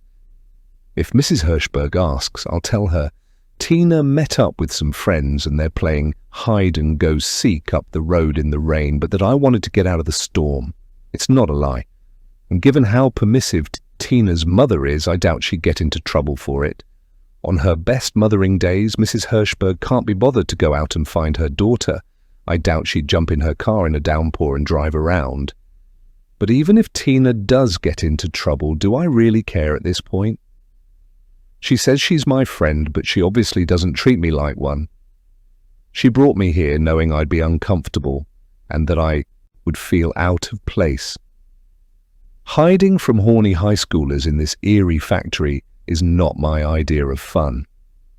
I don't have time to grow angry with Tina again because I hear someone rooting around nearby. My insides turn to liquid. I don't want to kiss anybody, but now I'm bargaining with fate, telling God, or the universe, or whoever's listening, that I'll kiss one of them. Just please, please, please don't let it be Marshall. Anybody but him. Maybe it'll be one of the guys who doesn't want to kiss me. Then I'll get out of having to do it all together. I hear them getting closer. I don't dare poke my head out to look for fear of being spotted, but they sound like they're just outside the door. A sneaker squelches as the person moves. It sounds like they're in the room with me. 1 minute, Sean announces. I feel a sliver of hope. It turns out there is a time limit to the search. I just have to hang in there for a little while longer. The sneaker squelches again and I cover my mouth to muffle the sounds of my breathing. It feels like there's someone in the room with me now. The air has shifted and is different. 30 seconds, Sean calls.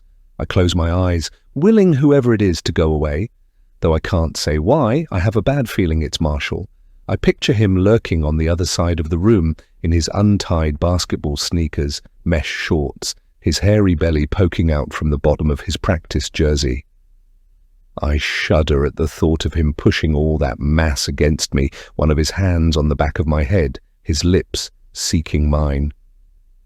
I hear a door open farther down the hallway. Did Marshall leave the room? 15 seconds, Sean yells. I dare to hope. Nelly barely slept Sunday night. She would have been nervous and preoccupied anyway, starting a new job, but she also had to contend with the prospect of seeing Emmett. What would she say? How should she act? It was probably best to pretend everything was normal, be polite, but not overly friendly. Make him think there was nothing wrong, while also establishing the parameters of their relationship. Colleagues, but not friends. Nelly didn't want him to know she suspected anything, or if she knew, that she was intent on doing anything about it. That was all easier said than done, however. The mere thought of interacting with the man put her in a cold sweat. While she peered into the bathroom mirror and fussed with her makeup, a wave of nausea hit her. Gripping the rim of the sink, Nelly put her head down and drew deep breaths. She took antacids to combat the nausea and got dressed. She checked her bag multiple times to ensure the lesson plans and her lunch, leftovers from last night, were there, but she almost walked out of the apartment without her phone. This time, she'd left it on the kitchen counter next to the stove. The drive to Overland Middle School was only 15 minutes from her apartment. She drove through beautiful country, passing long green pastures and fields of cornstalks. Some of the leaves had changed colour too, the landscape beginning to take on its autumnal hues. Nelly loved this time of year. As much as she enjoyed summer break, returning to school in the fall was always exciting. She loved what she did for a living, but she wasn't excited this morning, and the beautiful view did nothing to calm her nerves. The antacids had helped a little bit, but the nausea returned as she neared school. She arrived nearly 45 minutes early, wanting to make sure she had enough time to get settled. There were a handful of cars in the small parking lot, one of them being Emmett's BMW. Nelly parked as far from his vehicle as possible without making her choice comically obvious. She checked her makeup again in the rearview mirror and tried not to think about Emmett. She needed to focus on her job this morning. Outside of accusing the man of being an imposter, without any proof whatsoever, there was nothing Nelly could do about him right now.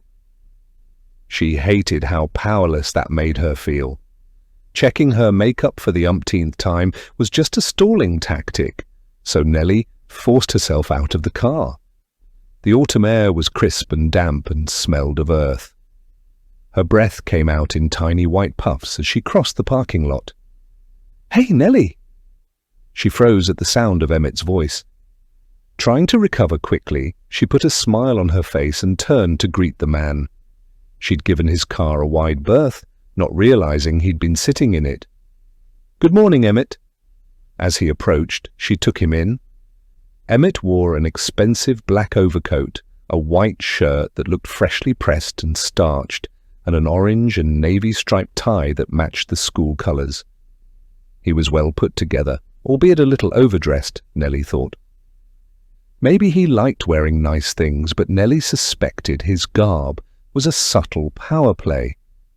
John, her ex, had constantly worried about such things, being a salesman and working in a highly competitive environment where your colleagues could be friends one minute and bitter rivals the next. He'd always told her that you didn't want to dress better than your boss, but you did want to outclass your co-workers. It was a sly way of establishing a higher place in the pecking order than your peers. If Emmett was gunning for the open assistant principal position, then John's theory applied here. "Ready for your first day?" he asked, blowing the steam off his hot cup of coffee. While Nelly had tossed and turned all night, Emmett looked well rested. He looked like he'd slept like a baby. "I'm ready." "Great," he said, giving her a 1,000-watt smile. "I'm so glad you're here." She wondered if her smile looked as fake as it felt. They fell in step as they headed for the school entrance. Another car pulled in, hip-hop blasting so loudly from the speakers that Nelly thought the windows must be open, but they weren't. Emmett waved enthusiastically at Beck as she whipped through the parking lot, driving way too fast. "Remember when you used to listen to music that loudly?" Emmett asked, shaking his head. "I can't do that anymore." "Right," Nelly said, hating how timid she sounded. Emmett used a badge to unlock the door, then held it open for her. "After you." Things had happened so quickly with the job offer. Nelly would have liked to take a day to get acclimated to the building and set up her classroom. But there'd been no time. Miguel had begged her to start immediately, and the cross-country drive had taken its toll. She'd arrived later than expected Saturday afternoon, and had spent Sunday getting her apartment together, then participating in the charity run.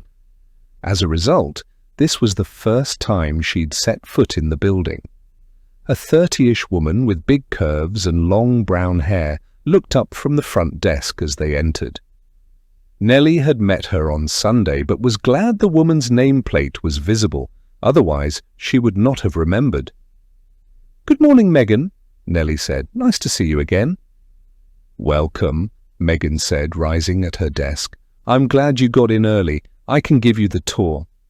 Nelly was about to thank her, but Emmett jumped in. "I'm happy to show Nelly around," he said. Megan looked tentatively toward the closed door behind her desk, Miguel's office. Her smile slipped. "Miguel asked me to?" Emmett smiled easily. "You've got a lot to manage this morning, especially with the changing bus routes. That phone of yours will be ringing off the hook. Let me take care of it." Nelly couldn't think of a tactful way to ask if Megan could show her around instead. "Thanks." Megan looked relieved. "You're the best." Emmett oozed charm. "You get pulled in a lot of directions, Megan. It's the least I can do." "Well," she said, glancing back at Nelly. "I'm so happy you're here. Good luck. And oh, I almost forgot. Your nameplate hasn't come in. I hope to have that for you later in the week. Here's your security badge." The woman's words barely registered. Nelly took the badge and smiled. "Thanks." "This way, Nelly," Emmett said, extending an arm. He spoke. She listened. But Nelly hardly heard him. He showed her the gymnasium first. Coming from a well-to-do school district in California, with a campus to rival that of a small college, Nelly was struck by how tiny the gym was. The basketball court was not full-sized. It was so narrow, the three-point line was cut off on the wings, not extending to the baseline. There was also no room along the sidelines to stand, and no space on the far side of the court to sit. Spectators must have watched the game from the stage behind one of the baskets. "Nelly," Emmett said, like she hadn't responded to something he'd said. "Let's head this way." She nodded, mutely. Emmett held the door for her, but positioned himself awkwardly in the doorway, leaving little room. He gave her a wink and a smile as she approached. "It's cozy," Emmett said, "but it's home." Nelly waited a moment for Emmett to move out of the doorway. But when the man didn't take the hint, Nelly was forced to squeeze past him. His aftershave was strong and smelled like cedarwood. Only inches from the man, Nelly averted her eyes, but still felt uncomfortable. Emmett wasn't unusually tall, but he had an undeniable physical presence about him. Whatever space he occupied, he filled it.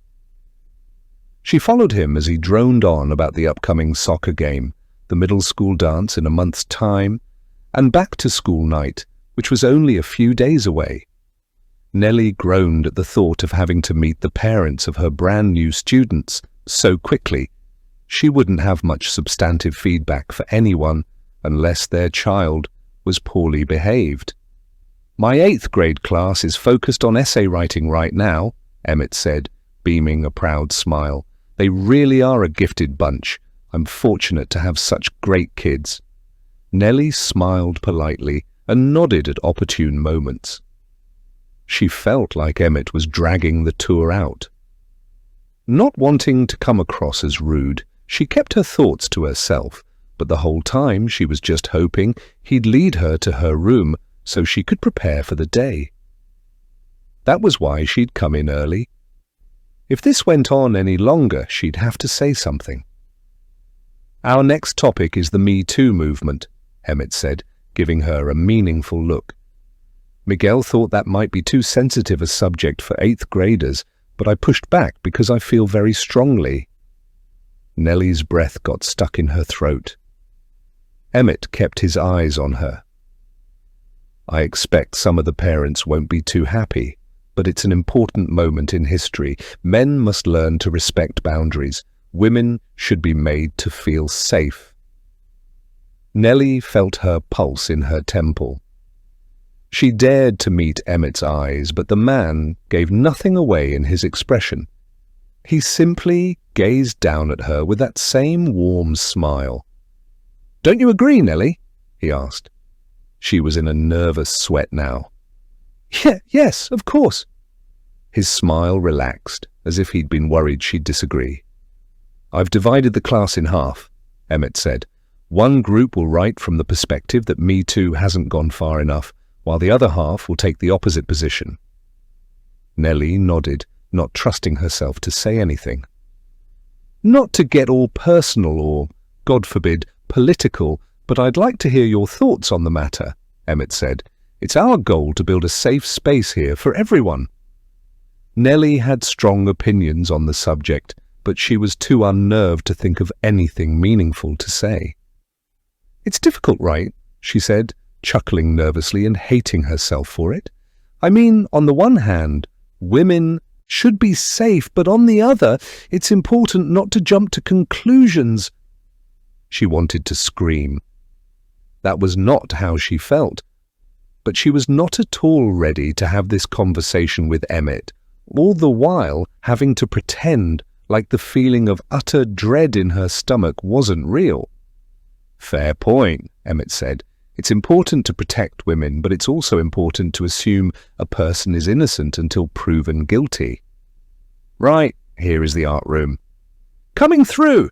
Beck barreled out of the art room, already in her paint-spattered smock. "Morning, Nelly," she said as she raced by. "Forgot my coffee in the car." Emmett chuckled and shook his head. "I love that young woman's energy. Wish I still had it. By the way, do you drink coffee?" Nelly forced a smile. "Can't function without it." He nodded knowingly. "Well, grab a cup in the lounge. Up here is my beautiful bride-to-be. Vanessa, darling, are you in there?" Vanessa popped out of the next classroom. She was dressed smartly in grey straight pants and a white blouse that looked like it had just come out of the store this morning. The woman was truly striking. "Good morning, Nelly." Vanessa gave her fiancé a quick peck on the cheek before offering Nelly a cold look. "What are you two doing?" "Emmett is giving me the tour." Nelly had almost said Marshall. Vanessa nodded silently. She didn't seem too happy about that. The woman wasn't offering a very warm welcome, but Nelly had more important things to worry about. "Well, he's the man for the job," Vanessa said flatly. "He's only been here for a few years, but he knows everything." Nelly wondered if there was more to what the woman had said. Was Vanessa implying that Emmett knew about Nelly and her suspicions? No, that wouldn't make any sense. That would mean Vanessa knew Emmett was actually Marshall, and at the very least that Nelly had accused him of attempted rape. Nelly couldn't imagine Vanessa intending to marry the man while knowing that. She's being modest, Emmett said, putting his arm around Vanessa for a moment. She stiffened at the display of public affection. Vanessa has lived in town her whole life and taught here longer than me. She awkwardly squirmed out of Emmett's grasp. Nelly, would you like to see my room? Nelly got the impression Vanessa was only being polite, and barely at that. She couldn't help but notice how Vanessa had reacted to Emmett's putting his arm around her. Perhaps the woman was uncomfortable with PDAs while at work, though Nelly wondered if there was more to it. Had Emmett come clean last night and told her about his previous experience with Nelly? Would you like to see my room? Vanessa asked again. Nelly realized she hadn't answered. I'd love to, but now isn't the best time. I'd really like to get to my classroom so I can prepare for the day. Of course, Emmett looked at his watch. Wow, look at the time. Students will be arriving in 20 minutes. We better keep moving. Vanessa extended a long arm. Glad you're here, Nelly. Good luck today. The woman's hand was icy to the touch, her grip a little too strong. I do hope you're a good fit, Vanessa said, holding on for a moment too long. We had to bring someone in for third quarter last school year, and she was... Now, honey, Emmett said. I'm sure Nelly won't be a troublemaker. She has a good reputation and strong references. I'm sure she won't be either, Vanessa said, her voice growing haughty. I was only remarking about the last time Miguel was forced to hire someone quickly under special circumstances. It did not work out, unfortunately. Nelly couldn't help but feel the sting of the woman's words. Forced to hire someone under special circumstances. Though she couldn't be sure, she wondered if the woman was slyly suggesting that Nelly might not have gotten the job if Miguel had had more time to make his decision. She felt Emmett's eyes on her again. Nelly doesn't seem like a troublemaker to me, he said. He was smiling brightly, but the gesture didn't quite reach his eyes. Chapter 10. I know you want to get to your class, Emmett said, but I want to show you the teacher's lounge first. Don't worry, it's on the way. Despite his promise to get her situated quickly, Emmett had stopped off at the bathroom, where they ran into another teacher coming out. Not wanting to be rude, Nelly made small talk with the man in the hallway.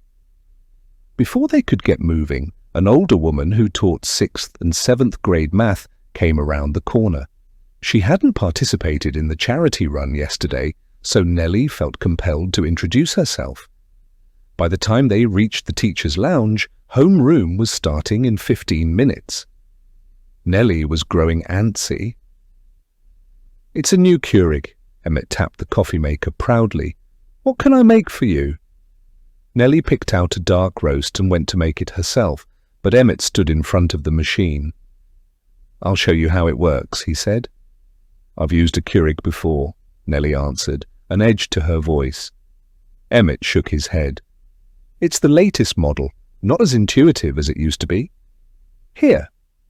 He held out his hand for her coffee mug. Nelly reluctantly handed it over. Emmett placed it under the machine's funnel and punched a few buttons. The procedure didn't seem any more complicated to Nelly.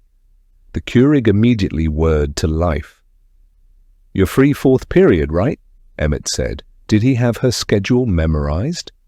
Yes, he smiled. I know because you've got the same schedule as Patty. I'm also free that period, if you'd like some company for lunch. Nelly was at a loss. Don't you want to eat with Vanessa? She's not always free 4th period. Emmett looked offended that she hadn't immediately said yes. But I understand if you'd prefer to eat alone. Some days I like to do that, close the door to my classroom and sit in peace. First day and everything, Nelly managed a sweet smile. I'll see how I'm feeling. When her coffee was done, Emmett handed her the mug. Oh, I wanted to show you what's in our supply Sorry, she cut in. Do you mind if we keep going? No problem, Emmett said. They passed another teacher and Megan hustled in the opposite direction. They were almost to the end of the hallway now.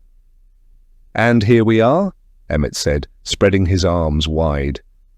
"You and I are neighbours." "What?" Nelly blurted out, regretting her tone immediately. "Oh, really? That's funny." Emmett was still smiling, but his eyes narrowed. "I hope that's all right?" "Of course it is," Nelly said quickly. "Why wouldn't it be?" "Because your reaction," Emmett's voice trailed off. "Sorry, what an idiot I've been. You are probably itching to get settled. And I've been going on and on. How rude of me." "It's okay," Nelly said, peering past him toward her room. Emmett smiled again. "I'd better let you get to it." He opened the door for her once more. This time she waited until he moved out of the doorway. Nelly had no intention of ever getting that close to him again. "Before I let you go," Emmett said, leaning toward her and lowering his voice, "I wanted you to know that the faculty at Overland Middle is one big, happy family. We're happy you're here, and everyone wants to see you succeed." Nelly heard a but coming. "We might be working in a small town with a modest budget, but we hold ourselves to the strictest academic, not to mention highest morale standards. If you're interested in this becoming a permanent position, I'd recommend bringing your A game and working incredibly hard." The woman Vanessa referred to had also come from a large school district and thought this job would be a walk in the park, but she was wrong. She had 20 years of experience but couldn't hack it. Nelly was shocked at this man's nerve. He was her peer, not her boss. And Nelly's experience should have spoken for itself. She wondered, too, if he was trying to intimidate her for other reasons. "I doubt this is the case with you, but in a school with a larger faculty, it's easier for a weaker teacher to hide," Emmett said. "Similar to bystander syndrome, when you've got a sizable group, people can avoid responsibility." Nelly couldn't take any more of this. "I'm an excellent teacher, and I plan to work hard." He smiled. "I'm sure you will, Nelly. Good luck today. And if you want some company during fourth period, I'm just across the hall here." He started to leave, but remembered something. "I almost forgot. Miguel plans to audit one of your classes tomorrow. He wanted me to give you the heads up this morning. He would have told you himself, but he's tied up with a school board meeting right now." Her boss intended to sit in her class on her second day. While she'd expected to be audited, she didn't think it would happen so quickly. Maybe there was something to what Vanessa had said. Miguel had hired her out of necessity, not entirely out of desire. The thought was disheartening. She would have to wow the man. "Don't worry," Emmett said. "As long as you have the right attitude, keep your nose down, and, most importantly, avoid drama, I'm sure you'll fit in here. If it's one thing we don't abide at Overland Middle, it's someone who doesn't know how to play nicely in the sandbox." He gave her a pointed look. "But I'm sure you'll fit in perfectly here. You want this to work out as much as we do, right?" What Nelly wanted was to open the floodgates and let everything she was thinking come spilling out with the force of a tidal wave. Accuse him of being a fraud, threaten to tell Miguel and the community about what he'd done, yell and scream at him for having the gall to bully her, expose his hypocrisy. But she couldn't. Emmett had the power. He was not only known around here, he was respected, even admired. His reputation, as unearned and fraudulent as it might have been, was spotless. With many years of teaching behind him, including 3 here, and with his free time spent dedicated to community service, the man seemed bulletproof. Nelly, on the other hand, had been in town for 3 days. No one knew her. She hadn't had time to build up any credit. She was the stranger here, the unknown. If anyone in Overland looked into her background, they'd know her as the woman who'd left her last job under a cloud and couldn't find work for nearly a year. "Yes," she said, "I want this to work out." "Great." He flashed her one of those charming smiles. "I'm glad to hear it." She watched Emmett slip into the classroom opposite hers. Nelly couldn't believe her bad luck. This man would be teaching English a mere 10 yards from her. Short on time, Nelly forced herself to get over her shell shock. There was nothing to be done about Emmett right now. And besides, he was right. As unfair as it might have felt, she did have to prove herself to her new boss. Her classroom was rather small to accommodate the 25 or so children who would fill it. Patty had decorated the walls with cutouts of famous historical figures, white dialogue bubbles appearing near many with memorable quotes. There were maps and artists' renderings of the ancient wonders of the world too. In one corner, a faux marble bust of Herodotus looked out over the classroom. Nelly was just sitting down at her new desk, removing the lesson plans from her folder, when she heard the murmur of the first students arriving. She thought she'd had time to get herself situated, but Emmett's protracted tour had robbed her of that opportunity, and she was certain he'd done it on purpose. Chapter 11. "So, Nelly, how did your first day go?" Nelly found herself in Miguel's office. It had a lived-in feel, no doubt a result of Miguel having held his position as principal for so long. The walls were decorated with student art, term papers, and school memorabilia. There were many pictures of Miguel with students. In some of them his hair was even jet black, and he looked about 40 pounds lighter. She noticed a few awards as well, though these weren't prominently displayed, and she appreciated that. Though the man sitting across from her at the mahogany desk was in charge, Miguel seemed the humble sort, not one to draw attention to his achievements or boast about his accomplishments. Although Nelly hadn't had as much time to get settled as she would have liked, she thought the day had gone well. In the afternoon, she'd had to deal with a rather disruptive student, but otherwise it was smooth sailing. She did need to get a better handle on this material, but she'd take care of that this evening. "I'm glad to hear that," Miguel answered, after she gave him a brief recap of her first day. "By the way, did Emmett tell you about the audit tomorrow?" "Yes." She kept her smile in place to hide her nerves. "I'm looking forward to it, actually." "Nothing to be worried about. I do it with every member of the faculty, once a term, regardless of tenure. I won't be there to trip you up, just to observe. We'll sit down after school, let's out tomorrow to discuss any constructive feedback I might have." Nelly nodded. "I want you to know I welcome that." "I've got a good feeling about you," Miguel said. "I don't know if anyone's mentioned, but we have a home soccer game tomorrow. No pressure to attend, obviously, but I wanted to let you know that most members of the faculty make an appearance. It's part of our culture. We want to fully support the student body both inside and outside the classroom." No pressure, Nelly thought. Already demands were being made of her that hadn't been discussed during the interview. While Nelly enjoyed attending sporting events and was apt to wildly cheer her students on, she did not like what her ex-husband, John, would have referred to as scope creep, the tendency for supervisors to give you more and more responsibilities over time, usually through implication and without additional compensation. "I'll be there," Nelly said. "Wonderful." Miguel beamed a smile at her. "Now then, get out of here. Go home and relax. I don't want you thinking about this place or anyone here for a few hours, okay?" Nelly knew that was impossible. She stepped out of Miguel's office. His assistant, Megan, was gone for the day. "You survived," Beck said. Nelly hadn't noticed the other woman filling her bottle at the water cooler on the other side of Megan's desk. Beck was petite and was barely visible behind the filing cabinet. Nelly chuckled.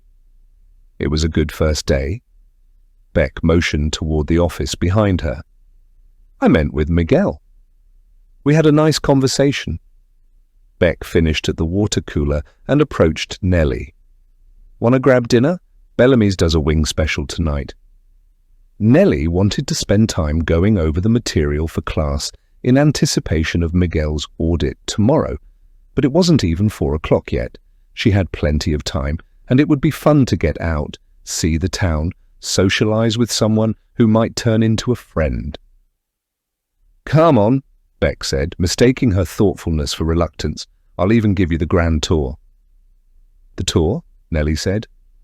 "Yeah, I'll show you Main Street, then more of Main Street, and the rest of Main Street." Nelly had a good laugh at that. "Sounds thrilling. Pick you up at 7? Beck was 20 minutes late. She powered down the passenger window as Nelly approached her 2-door sedan. "Whoa, nice place, Nelly. How do you afford this on a teacher's salary?" Beck was gawking at the farmhouse. Nelly got in the car. "I'm only renting a room on the 2nd story of the barn, aka the guest house." "Damn," Beck said, her face falling. "I was hoping you were loaded. I was going to ask you to pick up the tab tonight." They had a good laugh at that, and the laughter continued as Beck had trouble backing out of the gravel driveway. After several near collisions with trees or jutting branches, Beck let out a sigh of relief. "You'd think, being an artist, I'd be good with spatial dimensions," Beck said. "You're fine. The driveway is crooked." She gave Nelly a grateful look. "You're too nice." Beck's car was a mess. There were empty bags of potato chips and pretzels and half-finished bottles of diet soda on the floor and in the back seat. There were also a bunch of drawing pads and student art, and a pile of clothes back there too. "It's a rental," Beck says. "This is how the car came." She whipped around a bend and turned in the opposite direction Nelly was expecting.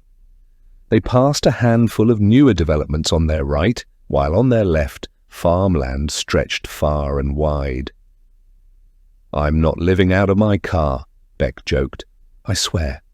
Nelly chuckled. "Remind me where we're headed." "Bellamy's," Beck answered. "They've got great wings, which means there will be plenty of guys who like to eat wings." It was hard to argue with her logic, but Nelly hadn't planned on hunting for men tonight, or being Beck's wing girl. Did the kids still call it that these days? She had no idea.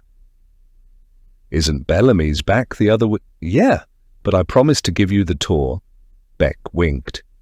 "You'll thank me for this. Nobody showed me around when I got here." Nelly smiled politely. She liked the idea of someone being quirky more than the reality of it, or maybe she was just getting old and fussy. More than 10 years separated her and Beck, and it was beginning to show. Nelly had thought they were grabbing a bite to eat, but Beck was on the prowl. Nelly had also assumed Beck's offer of a tour was figurative, not literal. But Beck apparently intended to show her around Overland, population 7,000.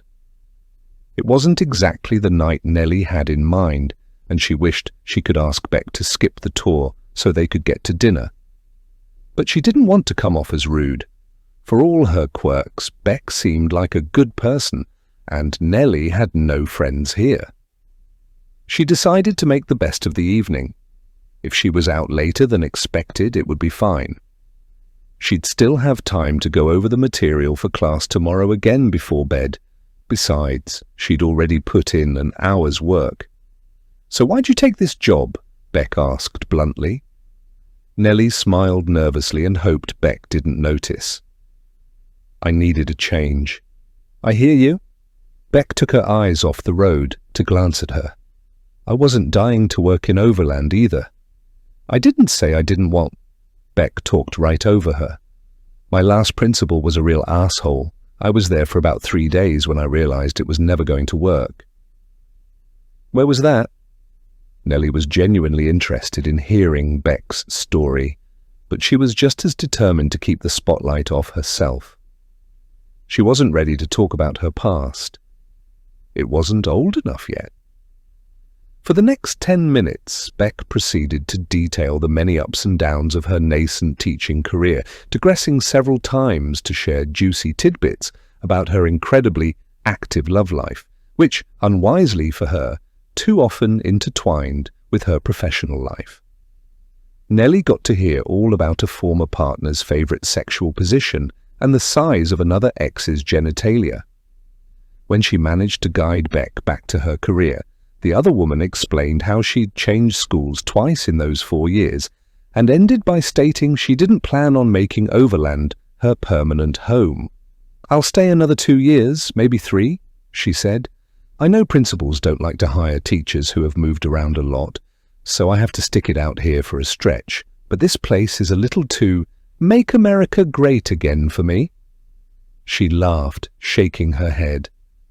"It's not bad, but in a school this small, the non-instructional duties can be a bit much." "Oh, really?" Nelly frowned. "Miguel hasn't asked me to do anything extra yet." Beck rolled her eyes. "That'll change. He did the same thing to me. I was new. He didn't want to put too much on my plate during the transition, but by winter term I was managing the car line and monitoring recess.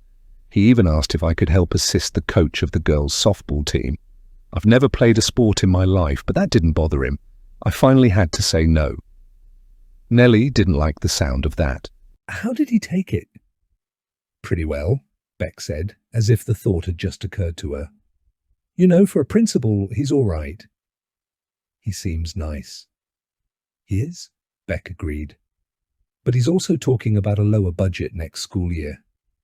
We don't have a music program to cut, which means the art department is next. Needless to say, I'm keeping my eyes open." "That's a shame," Nelly said. "We do a disservice to our children when we slash art and music programs." "I know, right?" Beck slowed and pointed out Nelly's window. "See that big place over there?" They hadn't passed any other homes for a bit, so this sprawling house stood alone, sitting back away from the road. A high stone fence surrounded the property, though from what little Nelly could see, the grounds appeared immaculate. Whoever lived here, their grandchildren wouldn't have to worry about money. "Guess who owns it?" "I don't know." "Who?" "You'll never guess." "Emmett?" "Try again. Miguel?" "Nope." "You." "Ha, ha, ha. Very funny." They passed the house. A detached garage big enough to be a small home itself came into view, and beyond that there was another structure off to the side. It looked like a pool house. "I don't know, Beck. Who lives there?" "Her Royal Highness, the Lady Vanessa herself." Nelly laughed at Beck's tone. "She's not that bad. You're right, she's worse." Nelly hadn't much cared for the woman, but she also didn't want to speak out of turn. Thinking of Vanessa, however, called Emmett to mind. Beck rolled her eyes. "If you saw the inside, you'd agree with me. Family portraits hang on every wall. It's a bit creepy, what with those old dead guys staring down at you in every room." Nelly was shocked. "You were inside her house? It's this big, 300-year-old place?" Even though it's been updated and some additions have been put on, I could still feel its age, its history. The original owners were part of the Underground Railroad. The basement is enormous and it's filled with all these secret passages and places to hide.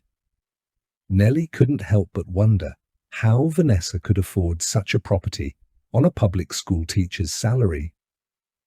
Beck smiled, somehow reading her mind. "You're too polite to ask, so I'll just tell you. Vanessa's grandfather owned the local lumber mill and made a fortune. Her father took over the business and eventually bought the property. When Daddy retired and her parents moved away, Vanessa got the house. She's sitting on a fortune." "Wow. But could you imagine living in that place by yourself? Everywhere you go, it's empty. How creepy is that? It's like something out of one of those awful Gothic novels." Nelly pictured the strange, haughty woman moving about the enormous quiet place by herself. It was an odd image. "Anyway, I accepted her. Invitation. Big mistake." "What happened?" Beck braked at the intersection controlled by stop signs, then hung a left. They passed a farm advertising corn mazes and haunted tractor rides for the upcoming Halloween season. "She's a no-soul," Beck said. "What do you mean?" "Have you looked into her eyes?" Beck said. "There's nothing going on behind them." Nelly laughed. She was beginning to see how Beck was a bit dramatic, but this time Beck did not laugh along with her. She was deadly serious. "Sounds like you had a great time," Nelly said. "Best night ever?" Beck snorted. "The moment I got there, Vanessa asked me these insanely personal questions." "Like what?" "She asked if I'd graduated with honours, what my parents were like, if I'd ever been in trouble with the law. Then she asked me what I thought of Emmett." "What about Emmett?" Beck shot her a quick look.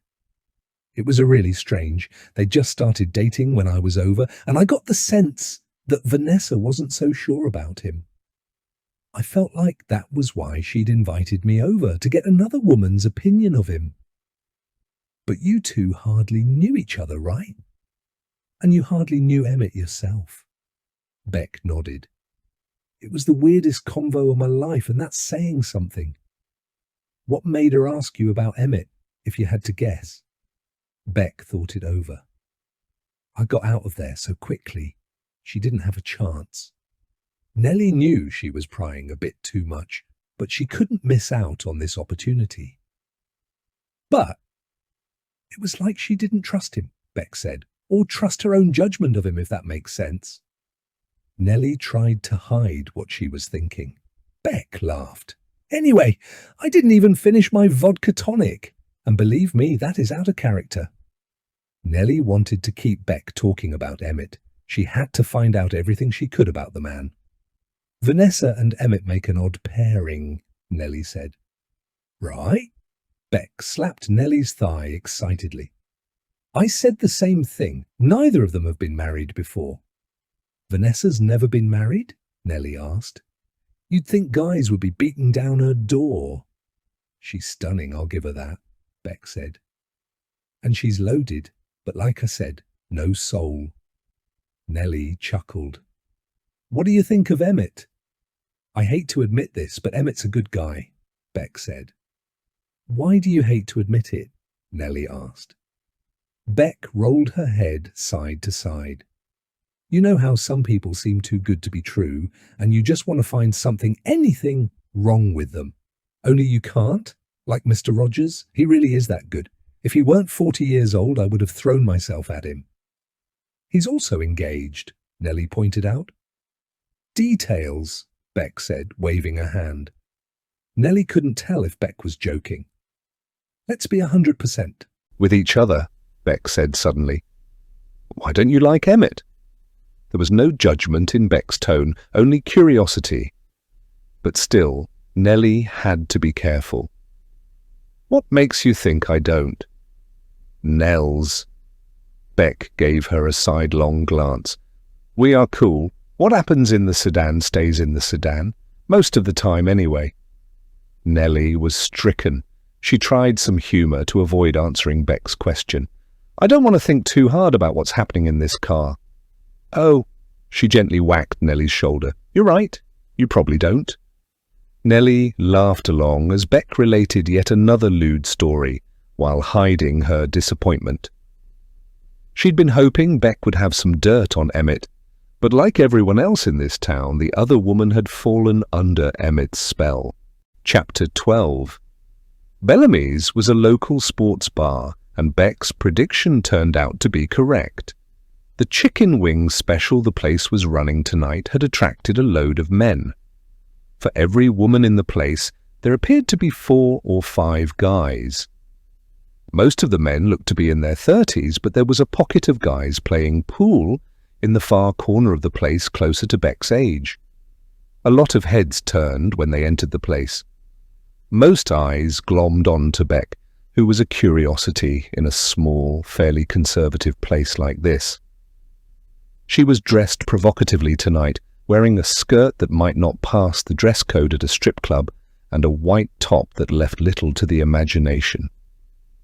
Nelly did, however, catch a few men checking her out as well. She couldn't remember the last time that happened, and it was a welcome distraction from her troubled thoughts.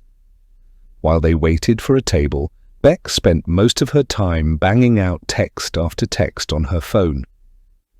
"My ex," she said, rolling her eyes. "Check out his junk." Without warning, Beck stuck the phone in Nelly's face. She was treated to a view of a man's privates. Red-faced, she turned away. "He's what they call underemployed and lacks ambition." Beck shrugged. "But can you blame me for dating him?" The man was inarguably well endowed. Through a fit of shocked laughter, Nelly managed to mumble an incoherent acknowledgement of Beck's reasoning. Her new friend sensed Nelly's embarrassment and turned a devilish grin her way. "What?" Beck asked, acting like what she'd just done was perfectly normal. "It's not weird that I showed you a dick pic, is it?" Nelly couldn't control her laughter. She was in near hysterics when the host waved at them to follow. It was later than Nelly would have liked when Beck dropped her off. As Nelly was about to ask their server for the check, two guys who had been playing pool in the corner approached and offered to buy them drinks. Beck had already had two and didn't need another, and Nelly wasn't interested in more alcohol, but Beck eagerly accepted their offer. As a result, Nelly had spent the next 45 minutes listening to this 23-year-old guy tell her all about his last 6 months working out at the local CrossFit gym, doing her best to keep her eyes from glazing over while Beck chatted the other young man up. Nelly had held out as long as she could, not wanting to spoil Beck's fun, but in the end she told Beck she had to review her lesson plans. Back in her apartment, as the night grew long, Nelly tried to focus on schoolwork, but found the task almost impossible. While she was nervous about Miguel's audit tomorrow, Emmett kept invading her thoughts. She would only get through a sentence or two of her worksheet before he would appear in her mind, or the things he said would echo in her ears. She was almost certain about who he really was, but she had no proof. Eventually, she gave up trying to do more work. It was approaching 10 o'clock, time for her to go to bed, but Nelly knew that wasn't happening. She was too amped up. She boiled water on the small stove for chamomile tea and sat at the kitchen table while it brewed, unable to rein in her racing mind.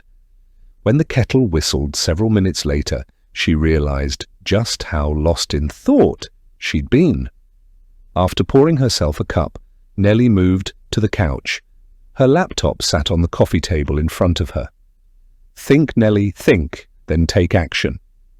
She wanted to approach the sheriff, but all she had was a story and her word that Emmett was Marshall. She needed more.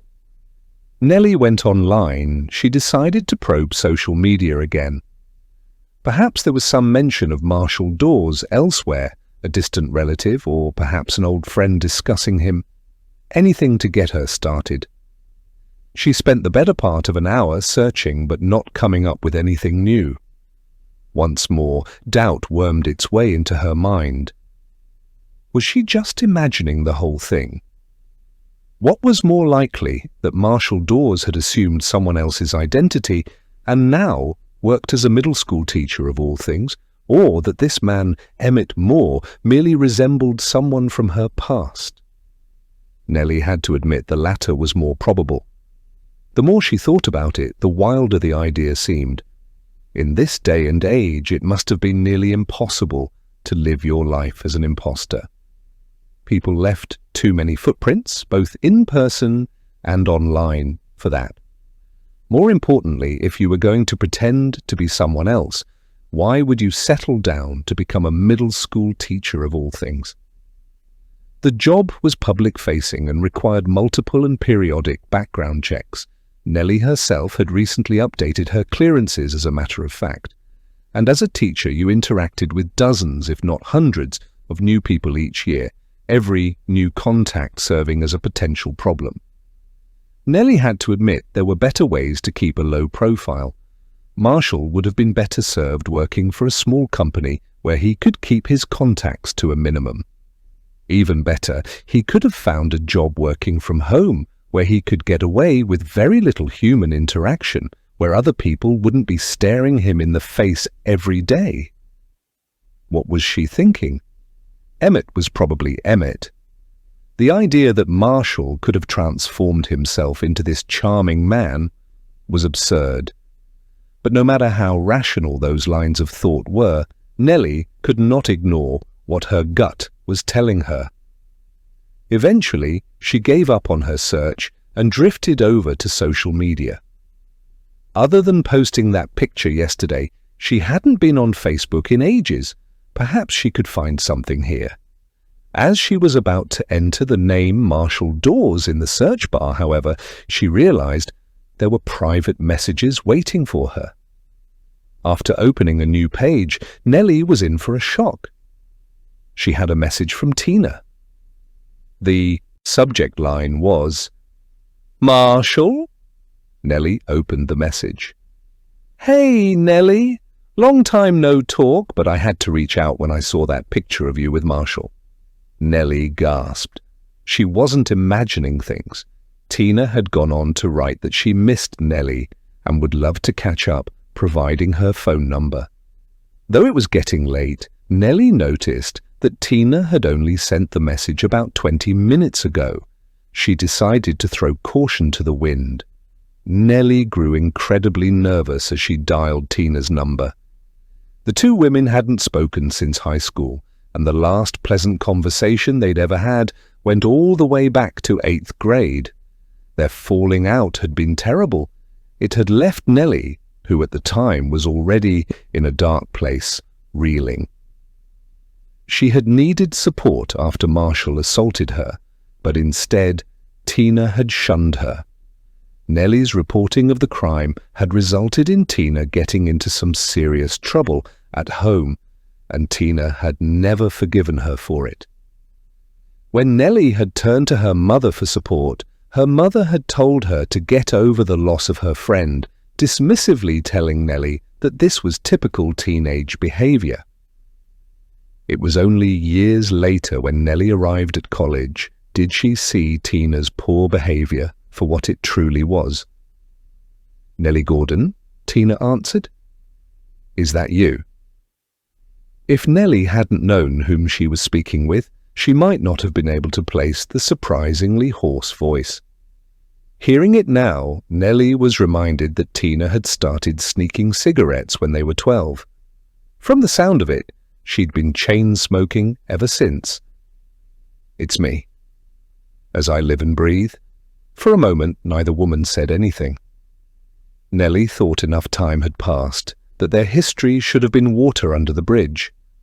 But she didn't know if Tina felt the same way. "It's still Nelly Peak," Nelly said, filling the awkward silence. "I haven't gotten around to changing my name back." "Right. I've been saying the same thing for 5 years." Nelly had taken note of Tina's last name on Facebook. "Walker. So you're divorced?" "It's complicated." Nelly wasn't surprised. With Tina, things were always complicated. "I'm sorry to hear that." "It is what it is." There was wailing in the background. "Oh, wow, is that a baby I hear?" "Yes," Tina said. "Long story, but then again, what isn't?" "Right." Nelly chuckled nervously. "How have you been?" Tina didn't answer for a moment. Nelly wondered if she'd hung up, but then she heard Tina putting the phone down. Nelly listened while Tina cooed at the baby, getting the child to stop fussing. "Sorry," Tina said, coming back on. "Colic?" "Ah," Nelly said. "It's too bad." Again the awkward silence bloomed. Nelly was beginning to think this was a bad idea. Tina no longer seemed angry with her, but she also wasn't in a very expansive mood, despite her message on Facebook. Perhaps she was now regretting having made contact with Nelly at all. "Listen, Tina. Nelly, would you mind if I got some things off my chest?" Tina asked. Nelly went very still. "Are you still there?" Tina asked. "Yes." Nelly didn't know what to expect. "Please go ahead." "I've thought about contacting you for years," Tina admitted, "but every time I chickened out." Nelly just listened. "It was all so long ago, everything that happened, but—" "Nelly, I'm so sorry." Nelly was dumbfounded. "I'm sorry," Tina repeated. "I've wanted to say that to you for a long time now, but I was so ashamed. Do you ever look back on your childhood and wonder what the hell you were thinking?" Nelly chuckled. "All the time." Tina went on as if she hadn't heard Nelly. "Not you, I'll bet. You were always kind." "Tina, Please let me finish. This is really difficult for me, but it needs to be said." Tina's voice grew heavy.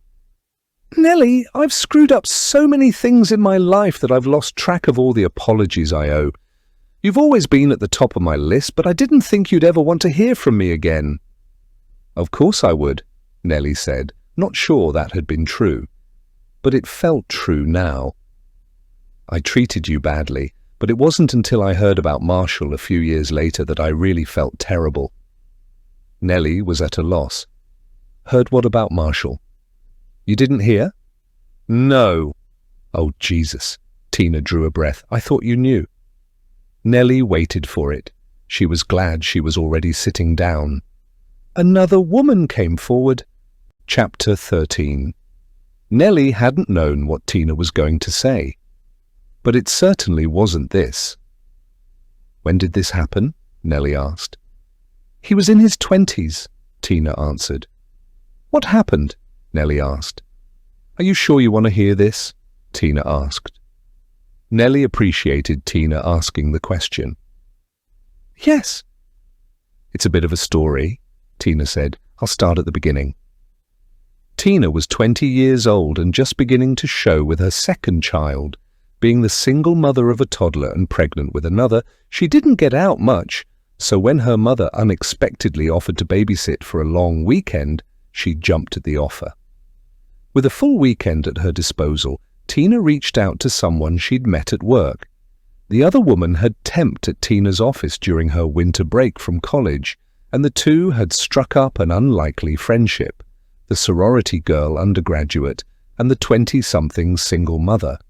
The last thing Tina wanted to do was spend her Friday and Saturday nights at the local pubs, seeing all the same brain-dead guys she'd partied with in high school. She also did not want to risk bumping into either of the two men who had gotten her pregnant and who now wanted nothing to do with her or their children. She wanted to be somewhere else. With her decent grades in high school and a mother willing to pay for her education, at one point Tina had been destined for college. But then the baby came, and whatever vague plans she'd had to go away for school evaporated. Her unlikely friend Alice had invited her to the on-campus apartment. Tina was overjoyed. Though she'd only be there for the weekend, she would be getting a taste of the college experience at least. Tina packed a bag, kissed her young child goodbye, and hit the road. She was so looking forward to this weekend, but almost as soon as she arrived, Tina wondered if she'd made a mistake. She sat around while Alice and her friends talked about class and the boys they knew while pre-gaming at the apartment, throwing back just enough drinks to get themselves buzzed, but not drunk. So they were in that perfect frame of mind, riding a blissful wave of booze when the party started. She felt like an outsider. She didn't go to college and didn't know any of these other people around whom these young women's lives revolved. Tina had been so looking forward to a college party. Every guy was handsome, put together, intelligent, and fit. They were all going somewhere. But after the introductions were made and the polite small talk quickly died out, none of the young men paid her any mind. Her baby bump was the ultimate deterrent. The only guy remotely interested was a wasted scuzzball who drunkenly quipped he wouldn't have to wear a condom if they screwed, because he couldn't make her more pregnant. While Alice had the time of her life, chatting up the hottest guy at the party, Tina found herself alone in the corner.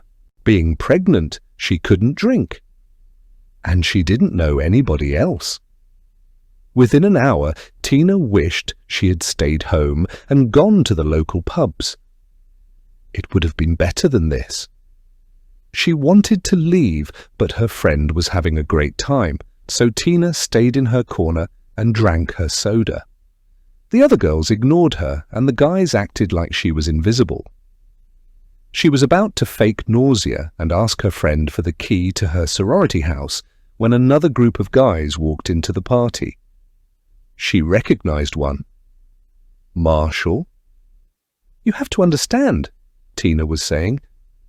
"I was really feeling sorry for myself.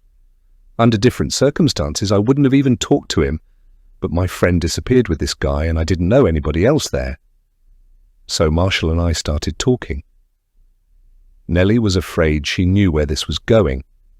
"He was different," Tina said. "He'd come out of his shell and had turned into an actual human being. He was funny. And, kind of charming." Nelly said nothing. "He'd lost all his baby fat. He'd gotten himself in amazing shape. I thought he was hot." Tina made a gagging noise at the memory. "Anyway, there were other girls at the party, and Marshall could have talked to any of them. But he spent the whole night with me." Nelly closed her eyes. Tina was getting choked up. "I slept with him."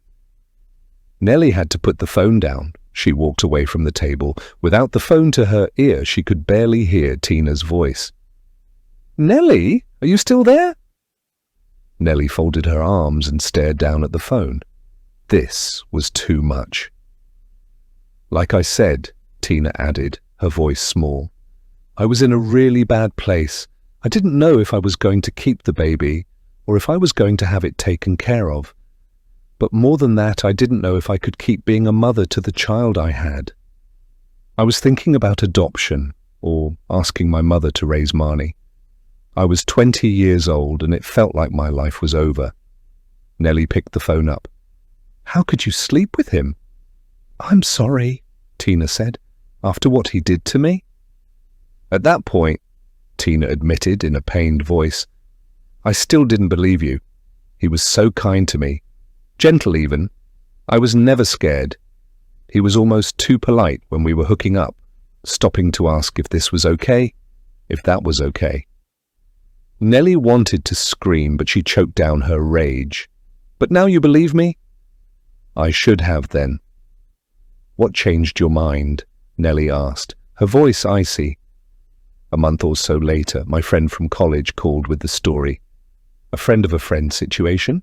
This poor girl accused Marshall of rape. Nelly closed her eyes. She felt vindicated. Then she felt terrible for feeling vindicated because Marshall had terrorized another woman. I hope the university kicked his ass out of school at least. "He wasn't a student," Tina said. "He lived near campus and knew some of the guys enrolled. It was a long time ago. I don't remember all the details, but I never saw him again." Nelly pushed her anger at Tina aside. "Tina," she said, "I was actually calling to talk about Marshall." "Nelly, before you go on, let me just say how sorry I am again." The woman sounded pained and sincere. Nelly knew she should have accepted Tina's heartfelt apology. She'd done plenty of things she wasn't proud of when she was young and dumb and hurting. But the shock of this was still too much. Tina filled the awkward silence. "Anyway, I have to admit I was completely shocked. I never thought I'd see you anywhere near Marshall again, never mind posing in a group photo together." "This is going to sound crazy," Nelly said, not addressing Tina's apology. "But the man you saw in that picture—" "You mean Marshall?" "Are you sure it's him?" "Yeah. Why are you asking? I'm confused." "Because I need to know. You're sure it's him?" "Yes." Nelly closed her eyes and took a deep breath and held it. All her wild emotions threatened to burst out of her, but she kept them inside. "I don't understand why you're asking me these questions," Tina said. "You saw him with your own eyes, didn't you?" "He's on the faculty where I took a job," Nelly said. "Are you serious?" Tina asked. That guy shouldn't be anywhere near children." "Right." Nelly's heart was racing. "Do you know where he went after he left campus?" The baby started to wail. "Hang on," Tina said. Nelly heard Tina put the phone down again. She called out to someone that the baby needed to be fed. When she came back to the phone, Nelly regretted not accepting Tina's apology. The moment for it seemed to have passed. "How old is your baby?" Nelly asked. "She's not my baby," Tina said. "She's my granddaughter." Nelly's jaw dropped. Tina was only half a year older than her. She'd turn 38 next July, on the 23rd. It was amazing how they hadn't spoken since graduation, yet Nelly still remembered Tina's birthday. It reminded her of the times she'd been invited back to Tina's house after the party, watching her friend open presents, that one time they ate an entire ice cream cake together, the crippling stomach aches that ensued. "You're a grandmother?" Nelly asked, incredulous. "That's wonderful. Congratulations." "Marnie was younger than me when she got pregnant. I warned her, but nobody listens to their mother when they're 17. Tina had been pregnant with Marnie during senior year of high school. By then, she and Nelly weren't on speaking terms. But Nelly would never forget seeing Tina at the graduation ceremony. Her former friend had always been whip-thin, but on that hot June day, Tina was as big as a house. She gave birth to Marnie not long after. "Where were we?" Tina asked. "I asked where Marshall went after he nearly got arrested." "No idea," Tina said. Nelly mulled it over.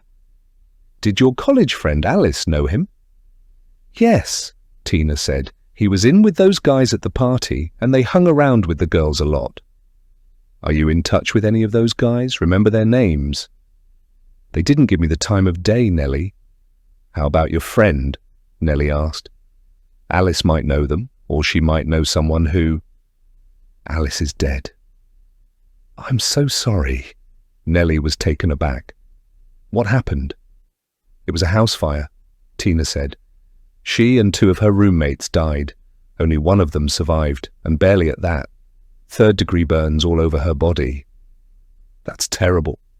"It happened a couple of months after I went to see Alice," Tina said, "but I only knew her. I wasn't close at all with the others." Nelly's head was spinning. "The man in the picture, he says his name is Emmett. Emmett Moore." Tina read between the lines. "Wait a minute, are you saying Marshall has a new identity?" "That's exactly what I'm saying." Tina was quiet for a moment. "Let me look again." Nelly held her breath. Part of her wanted Tina to admit she'd made a mistake. That it wasn't Marshall. That the man named Emmett might have resembled Marshall in some small way. But they were clearly 2 different people. Life would be so much easier that way. "No," Tina said. "I'm positive. It's him." Chapter 14. Nelly could feel her entire world begin to crumble. She wasn't crazy. This wasn't her past trauma making her see things that weren't there. This was real. Emmett was Marshall, and all those things he'd said today, all those off-putting warnings, they were veiled threats. Emmett was absolutely trying to intimidate her. Tina said, "I recognize the scar." "You do?" Nelly asked.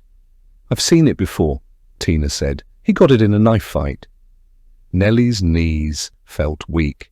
It was a good thing she was sitting down. "I don't believe this," Nelly said. "I don't either," Tina said. "And you're telling me he's a teacher?" "Yes," Nelly answered. "He's going by Emmett Moore. He's worked here for 3 years." "This is insane," Tina said. "Where's here, by the way?" Nelly brought Tina up to speed. "This is unbelievable," Tina said. "What are the odds?" "Not long enough, apparently." "How has he acted toward you?" Tina said. Nelly shared the details of her meeting Emmett and of her interactions with him today. When she was done, Tina was still incredulous. "What are you going to do?" she asked. "I'm going to the police tomorrow." Chapter 15, 4 days ago. Tuesday. Time. I've never been so happy in my life to hear that word, except when we were last forced to run wind sprints in gym class. The terrible game of hide-and-seek is over. I can come out now from behind the filing cabinet. My legs are tingling from having held the deep squat position uncomfortably for so long. When I stand up, I'm a little light-headed too and have to steady myself against the filing cabinet. The world slowly stops spinning, and only then do I notice that Marshall is standing in the doorway. "I knew you were in here," he mutters. His eyes are angry. I force a smile. Better luck next time, I guess. There will never be a next time. Marshall doesn't budge.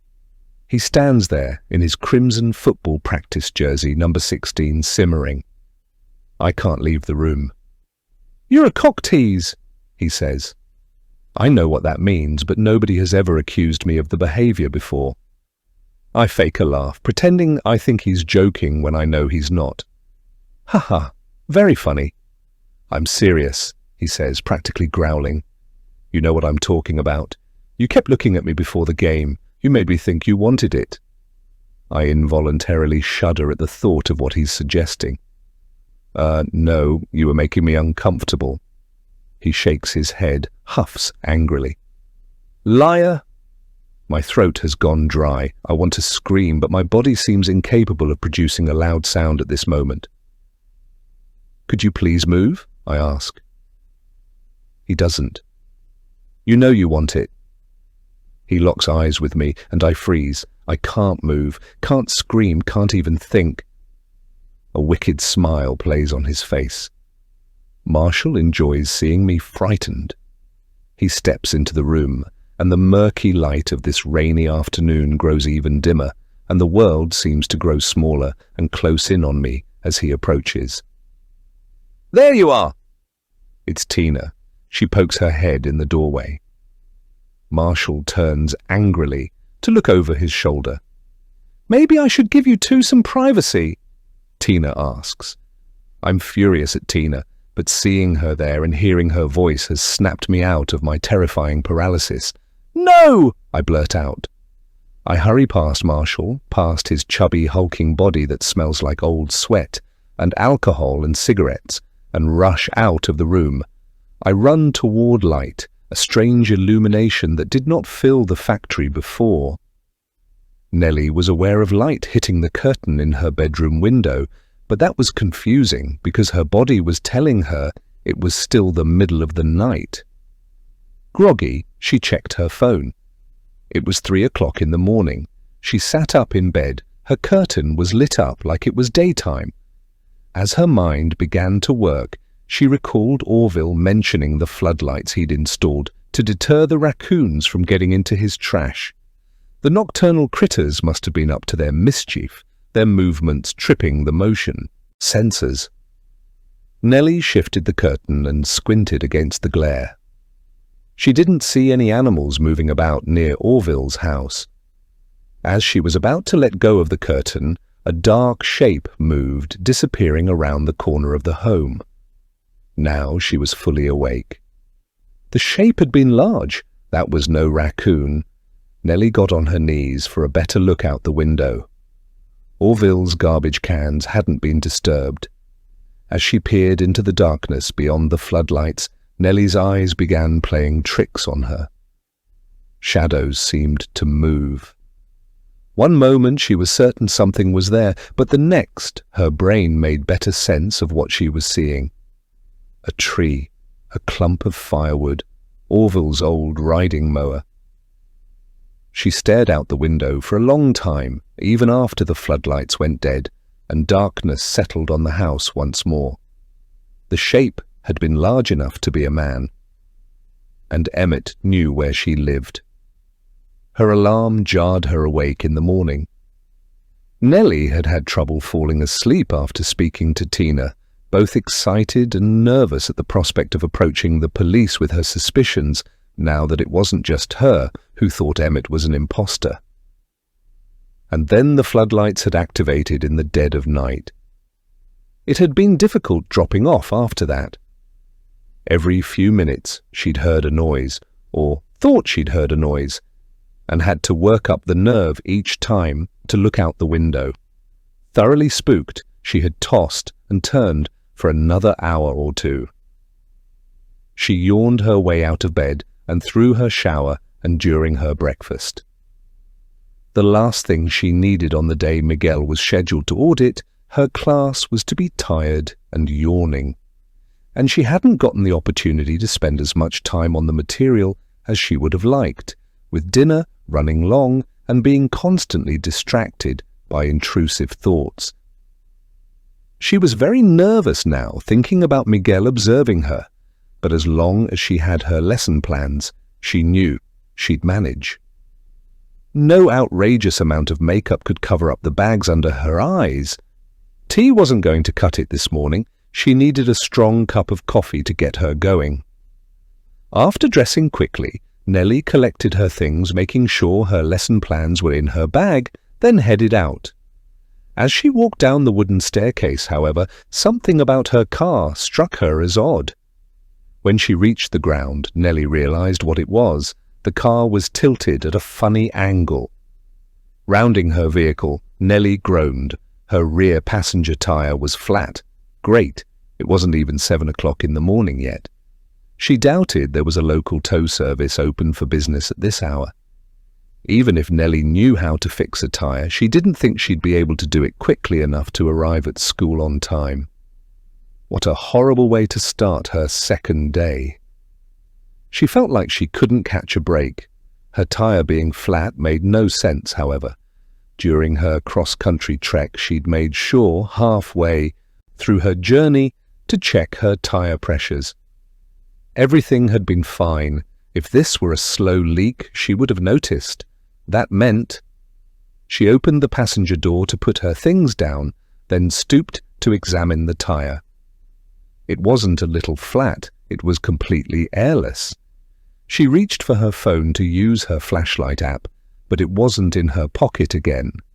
Cursing, Nelly searched her bags and found it crammed between some textbooks. She was going to have to be more careful about keeping it in certain places. Switching on the flashlight app, Nelly did a double take. Now that she could see much better, the puncture wound in the tire was obvious. She could fit her pinky in the hole. Had someone slashed her tire? Nelly stood, immediately spooked. Who would have done this? And why? There was only one person she could think of. Emmett. But when would he have done this? It would have been too risky at the school parking lot. Another teacher might have seen him messing with Nelly's car. Then it struck her. The floodlights, the dark shape. He'd been here. In the middle of the night. Nelly trembled at the idea of Emmett creeping around in the darkness like some deranged psychopath. "Nelly, everything okay?" She jumped at the sound of Orville's voice. She hadn't heard the man come out of his house. He stood on the porch in a robe, a steaming cup of coffee in one hand. "Sorry," he said. "Didn't mean to frighten you, but I'm an old man, so I barely sleep anymore. I was sitting down to read my paper when I looked out the window and saw you here, crouched by your car." Nelly took a deep breath. "Somebody... I've got a flat." "Mind if I take a look?" he asked. "Thank you so much for the ride," Nelly said, opening the passenger door of Orville's old truck out front of the school. "I appreciate it." "It's no problem," he said. "I'm sorry I couldn't change it quickly enough so you could drive yourself. Want me to pick you up?" "That's not necessary," Nelly said. She didn't want to put him out. "But how are you going to get home? Call an Uber thingy?" She smiled. "Yes, that's what I'll do. Or maybe Beck can give me a ride." He nodded. "Okay then, like I said, I'll get that spare on for you." "Thank you so much," Nelly said. "You'll let me know how much your time is worth to—" He stuck out a palm. "I won't have that. I needed something to do anyway today. You're doing me a favor." Nelly didn't put up much of a fight. She'd pick up a bottle of wine or perhaps bake some cookies as a way of repaying Orville for his troubles. She slid out of the truck, thanking the man again, and headed for the entrance. Emmett just so happened to be coming up the sidewalk. He flashed her a smile, but Nelly wasn't in the mood. She turned away from him and headed for the entrance. "Hey, Nelly, hold up a second." She stopped in her tracks, feeling terrified and angry and outraged and panicked all at the same time. "Morning, Emmett," she said, an edge creeping into her voice. He hustled up to Orville's truck and waved at the old man. "Hey there, Orville. How are you?" Orville rolled his window down. "This poor young woman at a flat." Emmett's face fell as he turned to Nelly. "Gosh, I'm sorry that happened." Nelly fought to keep her voice even. "I think someone slashed it." Emmett frowned. "Huh? The same thing happened to Patty a few weeks back. We're pretty sure it was one of the kids." "Kids getting into mischief," Orville said. "It's annoying, but they could be doing worse things, I suppose." Emmett nodded. "Thanks for driving Nelly this morning. I'm glad she got in all right." "No problem," Orville said. "I'll see you both later." As the old man drove off, Nelly forced herself to lock eyes with Emmett. As panicked as she was, she searched his face for some tick, in the hopes she could spot his duplicity. "I'm sorry that happened," Emmett said before smiling. "But you got here on time. No harm, no foul, I guess." "Not really," Nelly muttered. "I need to buy a new tire." "Oh?" Emmett pulled a face. "If money is an issue, I'm sure we could—" He was goading her. Nelly tried to remain calm, but it was getting more and more difficult. "Money's not the problem," she said.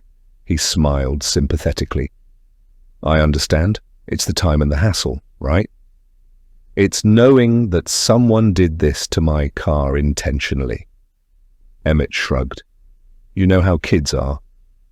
"I haven't been here long enough for any of them to bear me a grudge, Emmett," Nelly muttered. He considered her point. "Didn't you mention you had to discipline someone yesterday?" "Tom Stovich, I thought." "You think Tom Stovich slashed my tire because I told him to keep quiet?" He shrugged again. "Kids act out for less compelling reasons. And I don't have to tell you this, I'm sure, with all your teaching experience, but you know that sometimes kids do things for no reason." "He wouldn't even know which car is mine," Nelly pointed out. "You never know, Nelly. It's a small staff here, and you know how deceptively observant children are. If he saw a new car in the parking lot, he'd rightly assume it was yours." Nelly was having trouble keeping her emotions in check and feared she'd say something that would get her in trouble. Emmett, on the other hand, was perfectly at ease. With the corner of his mouth turned up in what could have been a mocking smile, Nelly got the sense he was enjoying this conversation. "To be clear, I'm not accusing the boy of anything. And who knows," he said. "Maybe it was just some kid doing it on a dare. Whose car it was didn't even matter. Or it could have happened somewhere else." "Where did you go after you left? School yesterday?" She didn't want him knowing about her comings and goings. "I'd better get to it. I'm off to a later start than I'd hoped this morning." "That's a shame," Emmett said.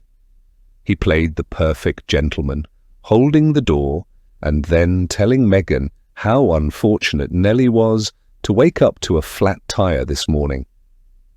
Megan was terribly sorry, and Emmett went on and on about how unlucky Nelly was.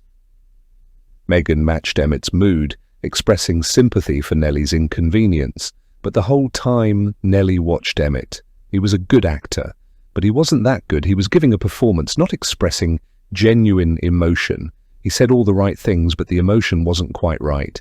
He emphasized the wrong words, and his expressions were ill-timed, coming a beat too early or late. Even worse, Emmett seemed to know that she saw through him. But rather than be worried about it, that same small, mocking grin appeared at the corner of his mouth. He was eating this up. "Can I call a garage for you?" Megan said. "I know a really good one." "Thank you," Nelly said. "But someone is taking care of it for me. Now I really have to get to my classroom." Before Nelly could turn to leave, Miguel's door opened. The principal appeared and smiled at her. "You decided to give us another try," he said, drawing laughs from Megan and Emmett. "Morning, Miguel," she said, "and I look forward to seeing you later." "I'm sure you'll do great," he said. She'd been hoping he'd tell her which period he'd be auditing, but Miguel did not offer any information. As she turned to leave, Emmett spoke again. "Say, Miguel, what do you think about Nelly taking a look at our policies?" Frowning, she turned around. Miguel thought about it.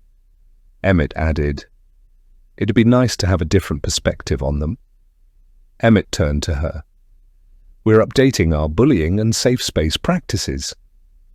Nelly ground her teeth. Was this asshole for real? "I think that's a great idea," Miguel said. "It'd be nice to have a fresh set of eyes on the policies, especially with Nelly coming from a much larger district. But it's only her second day. I don't want to put too much on her plate already." Nelly felt trapped. Emmett should have had this conversation with Miguel behind closed doors, outside of her presence, so no one felt obligated. And it didn't help that Megan was present either. Nelly felt like she couldn't say no. "I wouldn't ask her to do any of the heavy lifting," Emmett said, as if she were fragile or not up to the task. "Perhaps we could read them over during fourth period when we're free. If she has any feedback, I'll incorporate it myself." "I know you're probably not used to this," Miguel said, turning to her. "But in a small school like this, I'm afraid we're all forced to wear many hats. What do you think?" Nelly felt the weight of their stares. "Sure, Miguel. I think I can spare a few minutes during fourth period, but I still have a lot to do in my classroom and I'd like to use some of the time lesson planning as well." "That's generous of you, Nelly," Miguel said. "Don't worry," Emmett said. "I won't take up too much of your time. Chapter 16. Miguel did not audit her first 3 periods. Nelly had been hoping to get that over with early so she wouldn't be nervous the rest of the day. At the end of the 3rd period, Nelly stood and erased the board behind her, then gathered her lesson plans and notes. "Hey, Nelly," Emmett said. He filled her doorway. "Are you ready?" he asked. "Yes, just let me grab my phone," she said. Nelly had been leaving it in her desk drawer. "If you don't mind, we have a policy here," Emmett said. "No phones in small meetings." Nelly thought he was joking at first, but his serious expression disabused her of the notion. "I suggested the idea to Miguel last year, and it's worked out incredibly well," Emmett explained. "Meetings are not only more productive these days, they're also much shorter because everyone is laser-focused." "I didn't realize this was a meeting," Nelly said. "Kind of. Sort of." He moved his head back and forth. "But don't worry, I promise it will only take a few minutes." Nelly closed the drawer and left her lesson plans on the desk under her laptop. Then she followed Emmett down the hallway. The lounge was empty when they arrived. The bell signaling the start of 4th period sounded as Emmett took a seat at the table by the window, overlooking the athletic fields. He opened a ring binder. "There are 3 policies we're updating. They're the ones with the yellow tabs. Don't worry about the work instructions right now. I want to respect your time." "Okay." Nelly took the binder from him. "I don't want to be standing over you while you read," Emmett said. "I'm going to step out for a minute. When I come back, I'll stay out of your hair, all right?" "Okay," she said. "Thanks. You're the best." Emmett disappeared. Nelly sighed and flipped through the binder. The 3 policies were all several pages, with the last one being the longest. So much for this only taking a few minutes. Nelly was still nervous and edgy around Emmett, but now her anger was rising. She was certain Emmett didn't need, or even want, her feedback. He was doing this to steal her time. This was yet another subtle and petty exertion of authority over her. He knew she had more important things to do, yet here she was, reviewing documents needlessly. Bastard. There was no way to prove that, of course, just like there was no way, short of eyewitness testimony or forensic evidence, that Emmett had slashed her tire last night. She was practically frothing at the mouth when she realized several minutes had passed, and she'd been reading the same sentence over and over. Forcing herself to concentrate, Nelly decided to quickly scan these documents and provide him with vague, minimal feedback. If he wasn't happy about that, then too bad. When Emmett returned, he was humming happily. Giving her a bright smile, he removed several Tupperware containers from the fridge. Nelly wanted to shut the binder, tell him the documents were fine, but not enough time had passed for her to have plausibly read everything, and the last thing she needed was for Emmett to paint her as uncooperative to Miguel. So she bit back her anger and continued to read. "Don't mind me," Emmett said, interrupting her. "I have to count every calorie, or I blow up as big as a house." He opened one of the cabinets above the sink and produced an opaque bottle and an oversized container of vegan protein. He made himself a protein shake, carefully measuring out each grain before filling the bottle with just the right amount of water. Then he got to work on the food in his Tupperware containers, which looked like chicken, brown rice, and broccoli. Nelly realized she was staring at him. "Everything okay?" he asked. "Fine," she muttered, moving to the second policy. Like its predecessor, it was several pages worth of boring mechanical prose. She thought about how each second of her time was being wasted. Emmett continued to hum to himself while the microwave zapped his food. Nelly worked through the second policy quickly. Steve entered the lounge. He greeted them both and went to the fridge, removing a brown paper bag. Emmett sat at the same table as Nelly, but gave her a little space. She heard Steve rummaging through the drawers by the sink. Distracted by the sound, she looked up to see what he was doing. "Hey, Emmett," Steve said. "Any chance you've seen that knife I brought in?" Nelly was about to return to her reading, but the thought struck her. A knife is missing from the kitchen. Nelly couldn't help but draw a connection between the misplaced utensil and her slashed tire, especially since Emmett was sitting only a few feet away. "Sorry, buddy," Emmett said. "You know how things disappear around here." Nelly looked over at the man. He spooned some brown rice and chicken into his mouth. "Yeah, I know," Steve said. "Care to join us?" Emmett asked. Steve shook his head apologetically, his expression becoming distracted. "Sorry, but I've got some work to do." He left the lounge, and Nelly went back to reading. She flipped to the third policy about creating safe spaces at school. "I think that one's really important," Emmett pointed with his fork. "The students and faculty need to feel like this is a place where they can be free from bullying, aggression, and intimidation." The irony was not lost upon her. In what horrific universe did she find herself being forced to read an anti-bullying policy written by the man who'd attempted to sexually assault her years ago? Nelly blazed through the text. The policy said all the right things, but the words rang hollow to her because this vile man was sitting only a few feet away, slyly doing all the things he had just railed against. After a quick scan, she sped her way through the document, acutely aware of the passing time and wanting to get back to her classroom. Though Orville had been kind enough to stop for coffee on the way to school, 1 cup wasn't enough. She stifled a yawn. "I hope these things aren't boring you," Emmett said in a disapproving tone.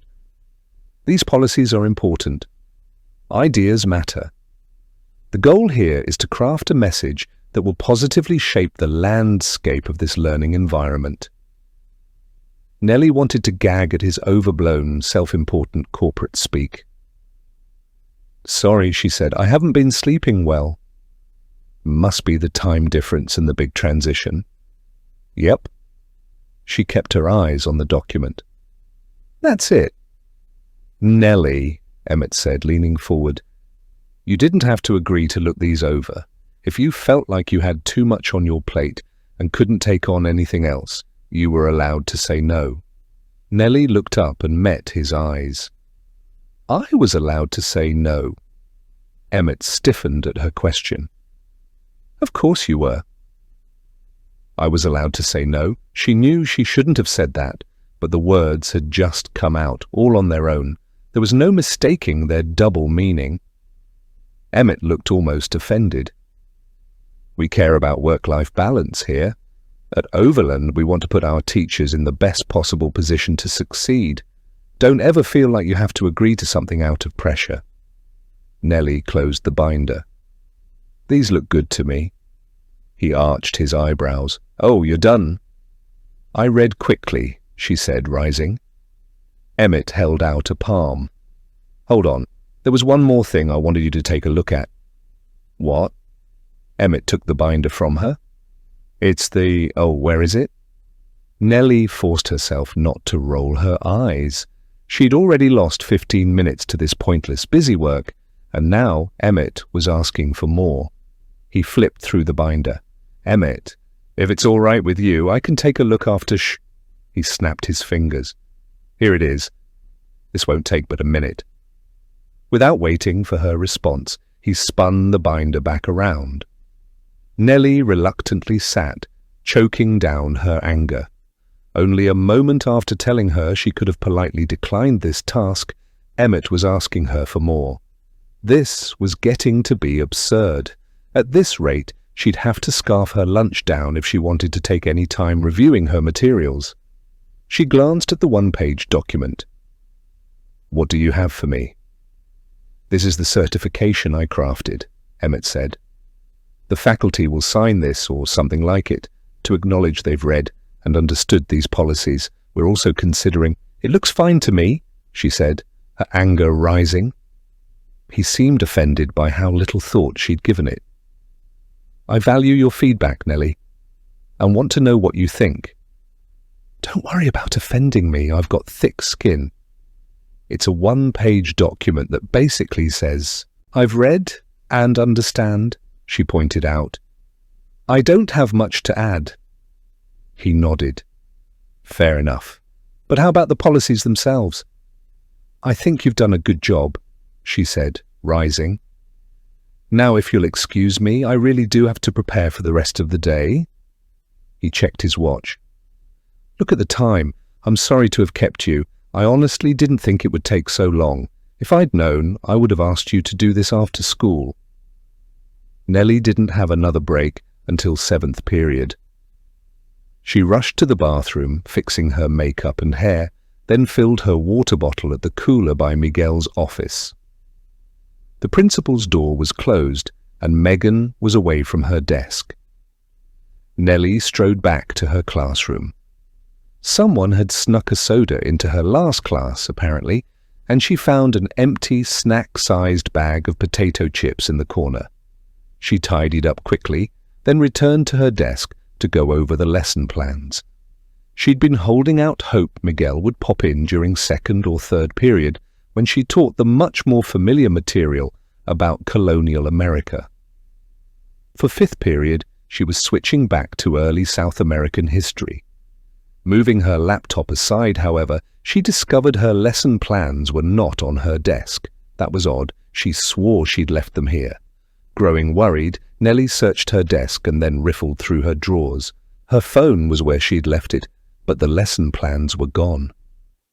What the hell? She muttered, her panic rising. Nelly expanded her search.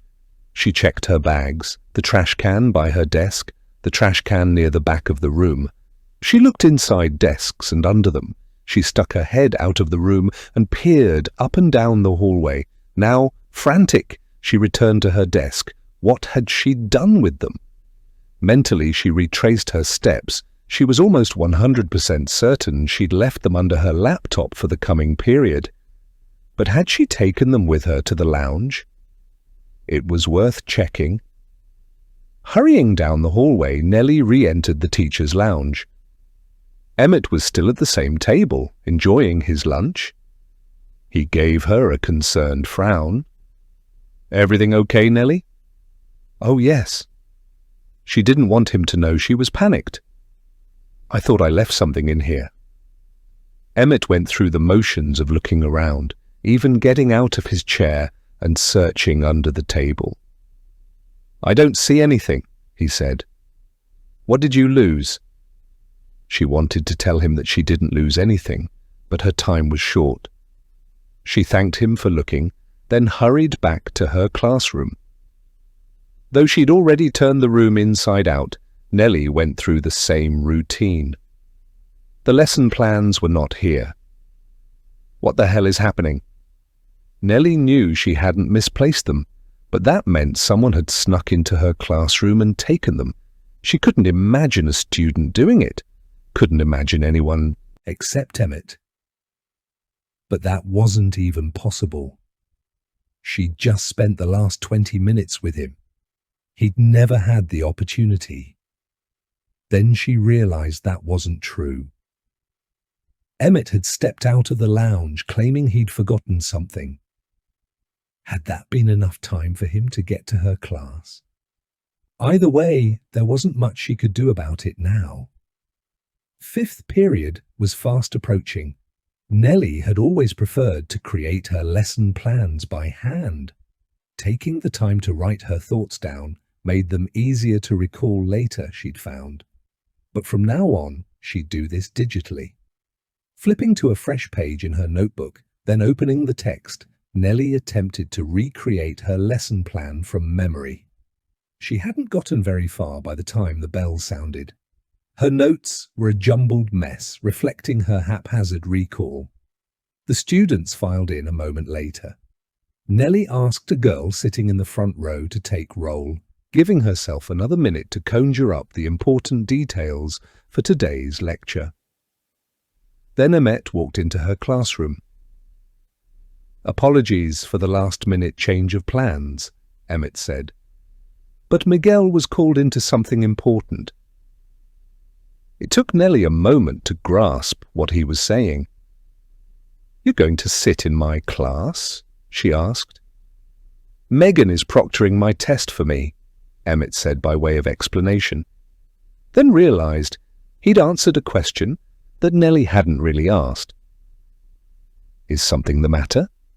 Nelly scrambled to come up with a good reason why the audit should be cancelled, but she couldn't and feared she would come across as worried and desperate, afraid of being reviewed.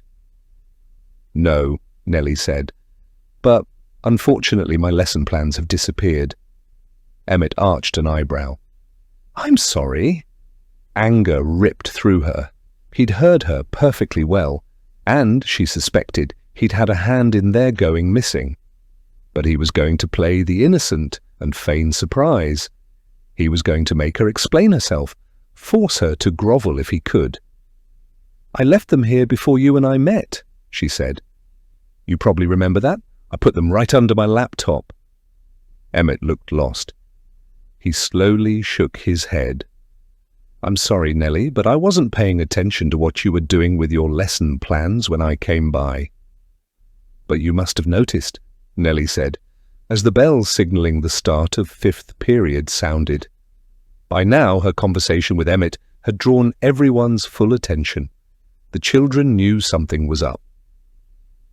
"When you came in, I was holding them in my hands, remember? And I slid them under my laptop when I mentioned grabbing my phone."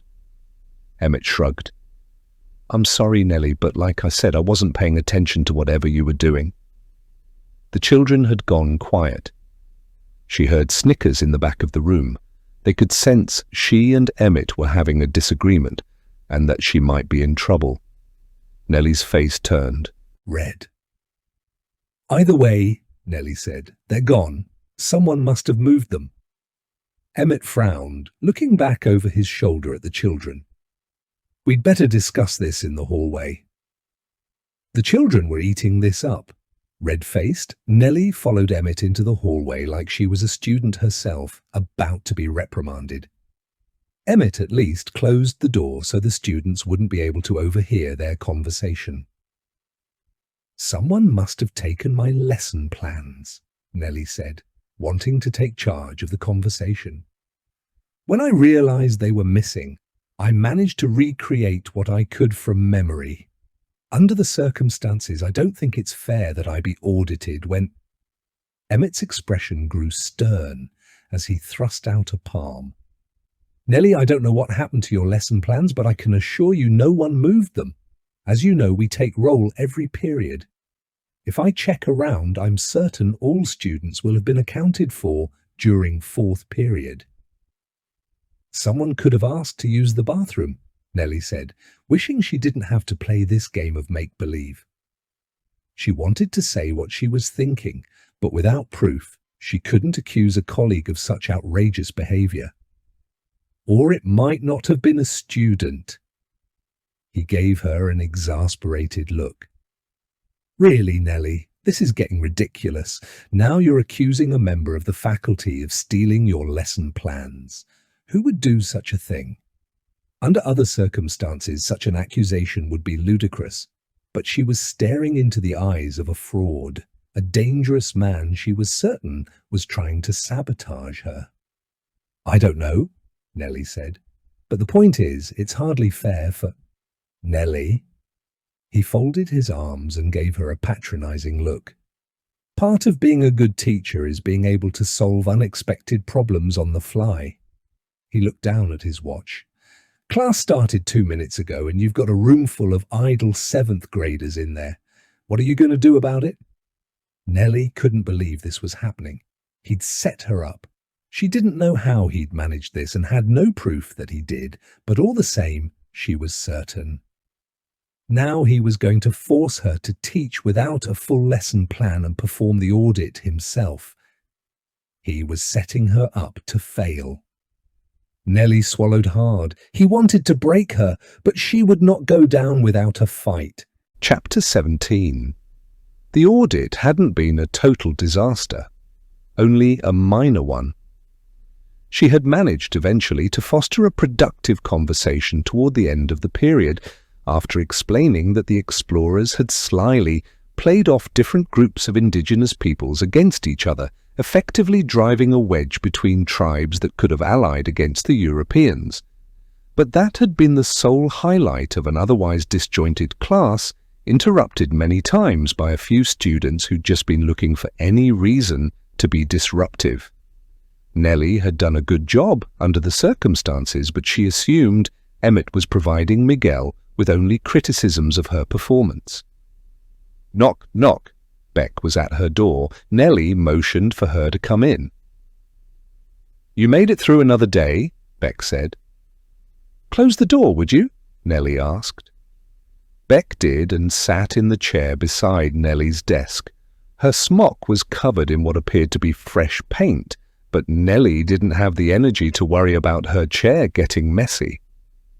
Beck had picked up on her mood. Is something wrong? My lesson plans disappeared, Nelly said. She was still livid about it, as well as Emmett's insistence on auditing her, but she had to be careful about what she said. I didn't have them for 5th period when Emmett showed up to audit me, but he went through with it anyway. Uh-oh, Beck pulled a face. So you winged it? Half winged it, Nelly said. Beck looked pained. How did it go? I've taught better classes. Beck winced. I'm sorry. Nelly shook her head. Her anger was getting the better of her. Though it wasn't half as bad as Emmett is going to make it out to be. Beck's expression changed to one of confusion. I don't think you have anything to worry about. Emmett has always been fair.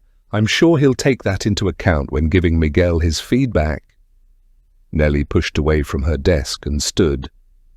She was dangerously close to saying things she shouldn't. Beck was startled by her sudden dramatic motion.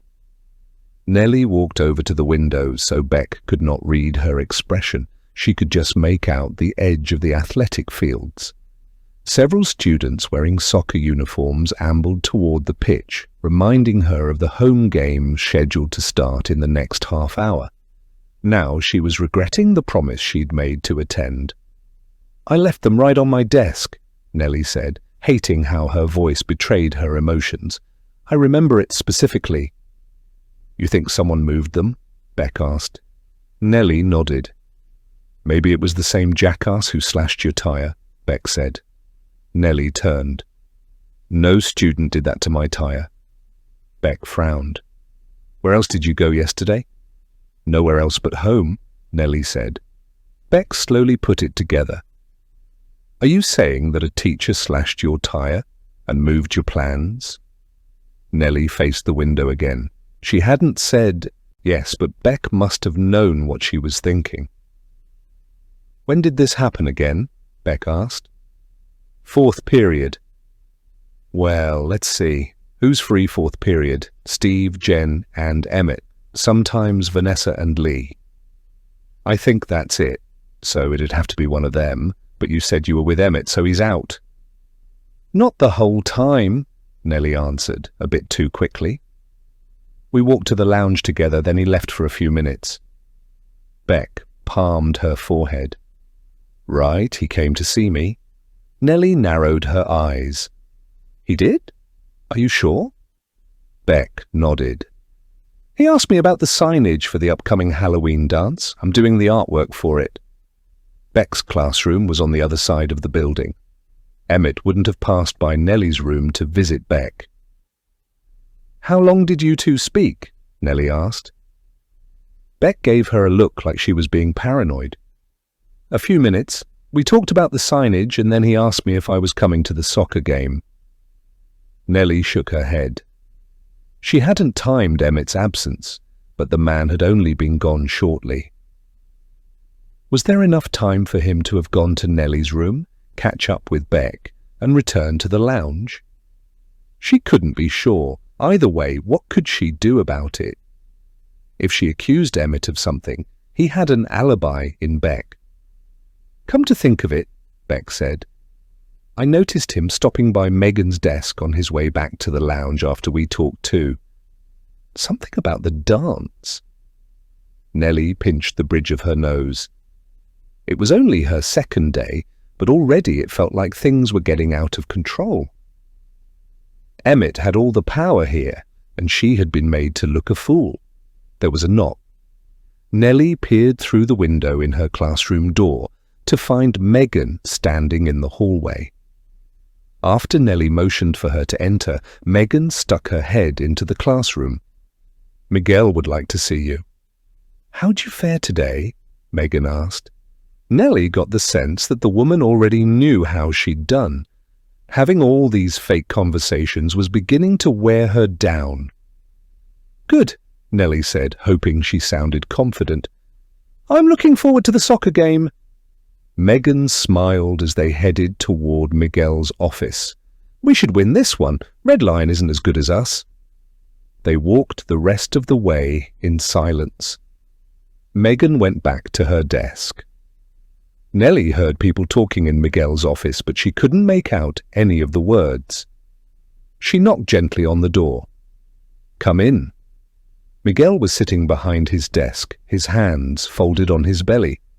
He did not smile at Nelly. There was only one other person in the room. Emmett sat in one of the two chairs facing Miguel's desk.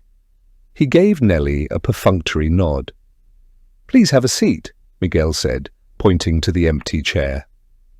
Nelly knew they had been talking about her. Inwardly groaning, she sat in the chair next to Emmett. She steeled herself for what she knew would be a difficult conversation. She'd have to defend herself without getting defensive, which was always difficult. To her surprise, Emmett opened the conversation. "Nelly, we asked you in here." "Emmett," Miguel interrupted him, "why don't you give us the room? I'd like to speak to Nelly one-on-one." Emmett's mouth hung open. Nelly suppressed a smile. She knew she was in for some trouble, but she would at least enjoy this moment of watching Emmett at a loss. "Of course," Emmett said, rising. "Nelly, I do hope you're still coming to the soccer game." She gave him a steely-eyed look. "I wouldn't miss it." Emmett closed the door behind him after he left. Nelly's joy was short-lived as Miguel cut right to the chase. "Nelly, I took a chance on you," he said, "and I want to believe in you. But what happened today is simply unacceptable." After his curt dismissal of Emmett, Nelly was hoping Miguel would go easy on her. Instead, the man had been blunt, and now she was worried about her job. Nelly opened her mouth to protest, but Miguel raised a hand. "You are responsible for your classroom," Miguel said. "You are responsible for your lesson plans. From what I hear, the lecture went poorly. You didn't know the material well enough to teach without the plans, and you lost your place several times. This is not good, Nelly." This time, she did not wait to speak. "I left the lesson plans on my desk right under my laptop. I know I did." "What are you saying?" Miguel asked. "Someone must have moved them." Miguel tipped his head back in disbelief. "Who would have done such a thing, Nelly?" "I don't know," she said, wanting to shout Emmett's name. "But I am certain I left them on my desk. Though you haven't named anyone, you're making a very serious accusation."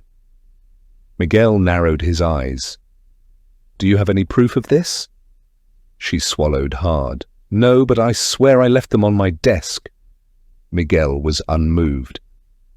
"Put yourself in my position, Nelly. What's more likely here, that a teacher accidentally misplaced her notes, or that one of her colleagues purposely moved them? I mean, really, who would do such a thing? This is your second day here. Which member of my faculty wants to see you fail?" Nelly hated to admit that he was right. From his perspective, the idea was preposterous.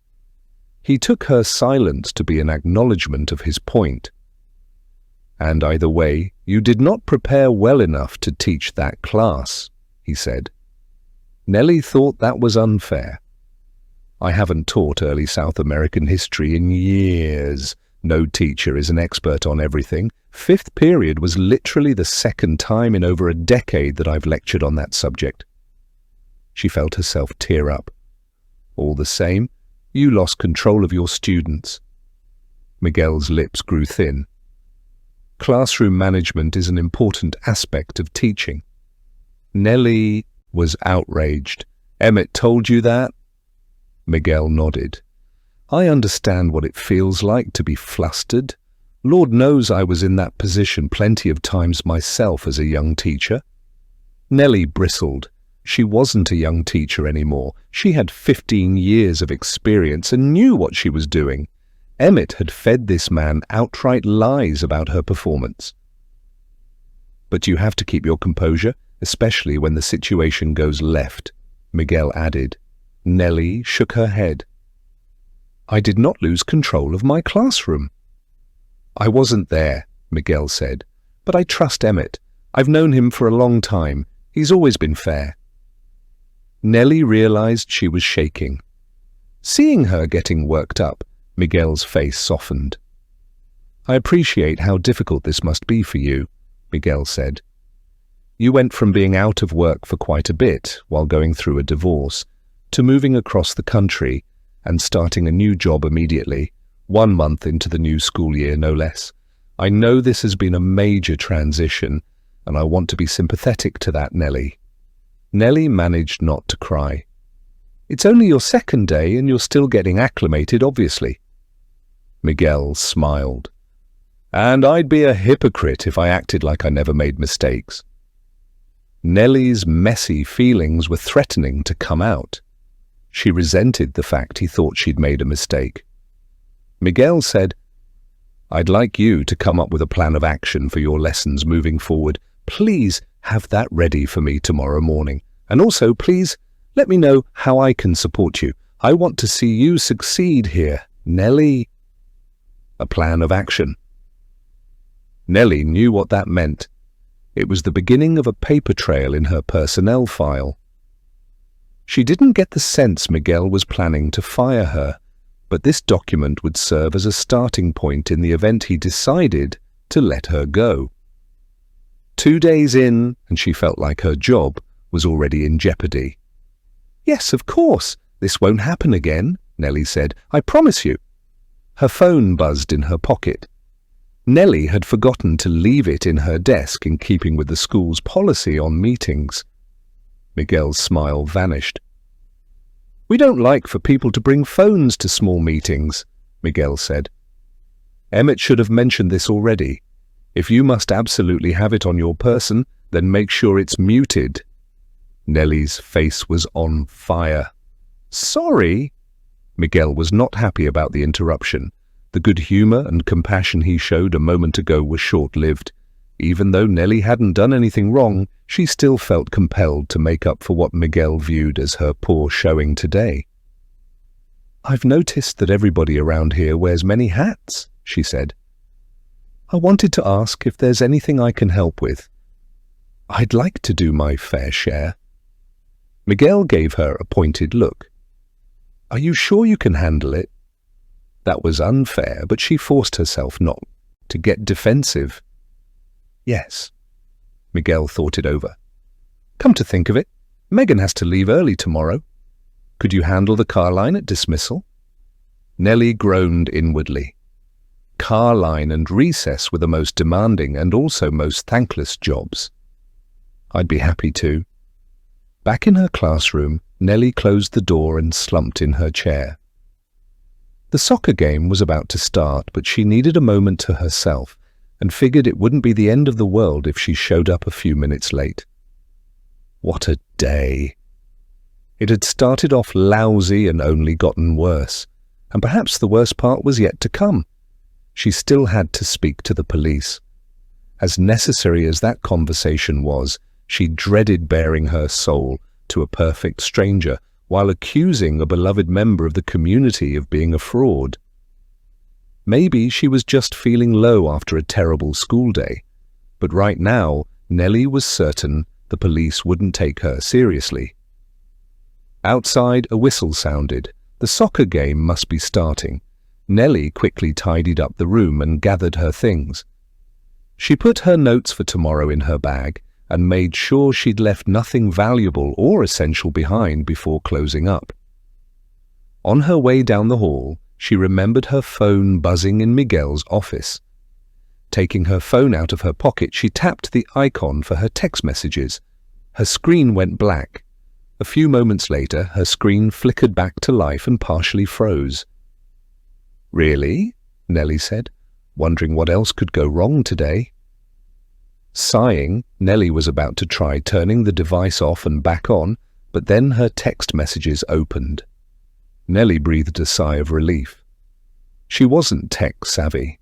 Her ex-husband had handled the selection and purchase of their electronic devices. This phone was almost 3 years old, she realized. It was probably time to get a new one. "When it rains, it pours," she muttered. Tina had texted to ask how her day went. It was only a short message, but all the same, Nelly was touched. She thanked Tina for thinking of her and mentioned she was nervous about going to the police station later. Then she headed outside for the game, or Chapter 18. Outside, the air was chill. Nelly zipped her jacket and hunched against the cold. As she made her way to the soccer field below, she was surprised to see a police vehicle parked on the blacktop beside the building. There was a badge and official insignia painted on the door. Above the emblem was the word Sheriff.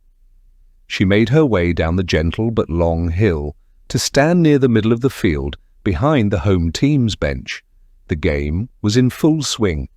Beck sported a pair of old pom-poms and performed a discombobulated cheer routine loudly and unabashedly, drawing laughs from the parents and the remainder of the faculty. Despite her poor mood, Nelly found herself smiling at Beck's goofy enthusiasm while the students raced across the field, haphazardly sending the ball in one direction or the other. But the sight of Emmett approaching wiped the smile off her face. She turned slightly, laser-focusing her eyes on the field to deter any conversation.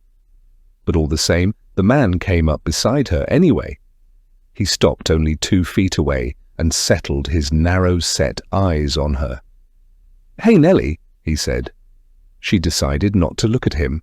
Nelly cheered when one of her students made a good play. Emmett!" He drew a deep breath, as if stung by her short reply.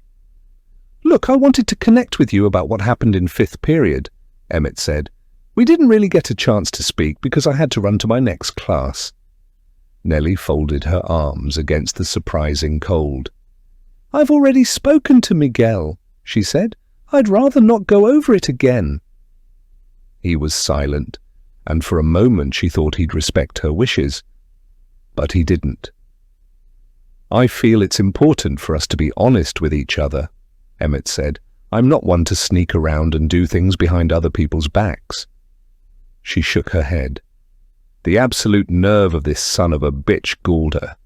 His duplicity, his utter two-facedness. "So I wanted to share what I told Miguel," Emmett went on, "because I feel like I owe you that." She tore her eyes off the field and whirled on him. "Like I said, Emmett, I've already spoken to Miguel and don't really need to hear it all again." She narrowed her eyes. His proximity made her nervous, but her anger trumped her fear. "But I do agree with you. I think it's important that we be completely honest with each other." Emmett's eyes flashed in surprise. For the briefest of moments, she had caught him unawares in an unguarded moment. But he quickly composed himself. The man's presence of mind, she hated to admit, was impressive and intimidating. "You have something you'd like to share?" Emmett asked innocently. "First of all, I will find out who moved my lesson plans, and that person will have to account for themselves." "Nelly," she talked over his condescending voice. "Second, you and I both know that your auditing me under those circumstances was hardly a fair test of my capabilities." His grin was mocking. "And most importantly, I did a good job in 5th period teaching material I was unfamiliar with under those circumstances, and never once did I lose control of that classroom. I don't appreciate your mischaracterizing my performance. We both know that if Miguel had been there, he wouldn't have seen it that way." Emmett was taken aback. "Nelly, I'm many things, but a liar is not one of them." She couldn't stop herself from scoffing.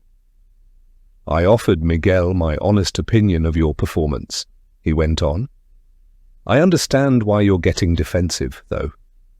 People identify with their jobs and draw much of their self-worth from their performance.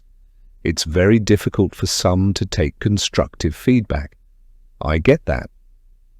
She had half a mind to walk right over to the sheriff, point at Emmett, and loudly proclaim his identity so that everyone standing on the sidelines could hear. "I'm not getting defensive," she muttered.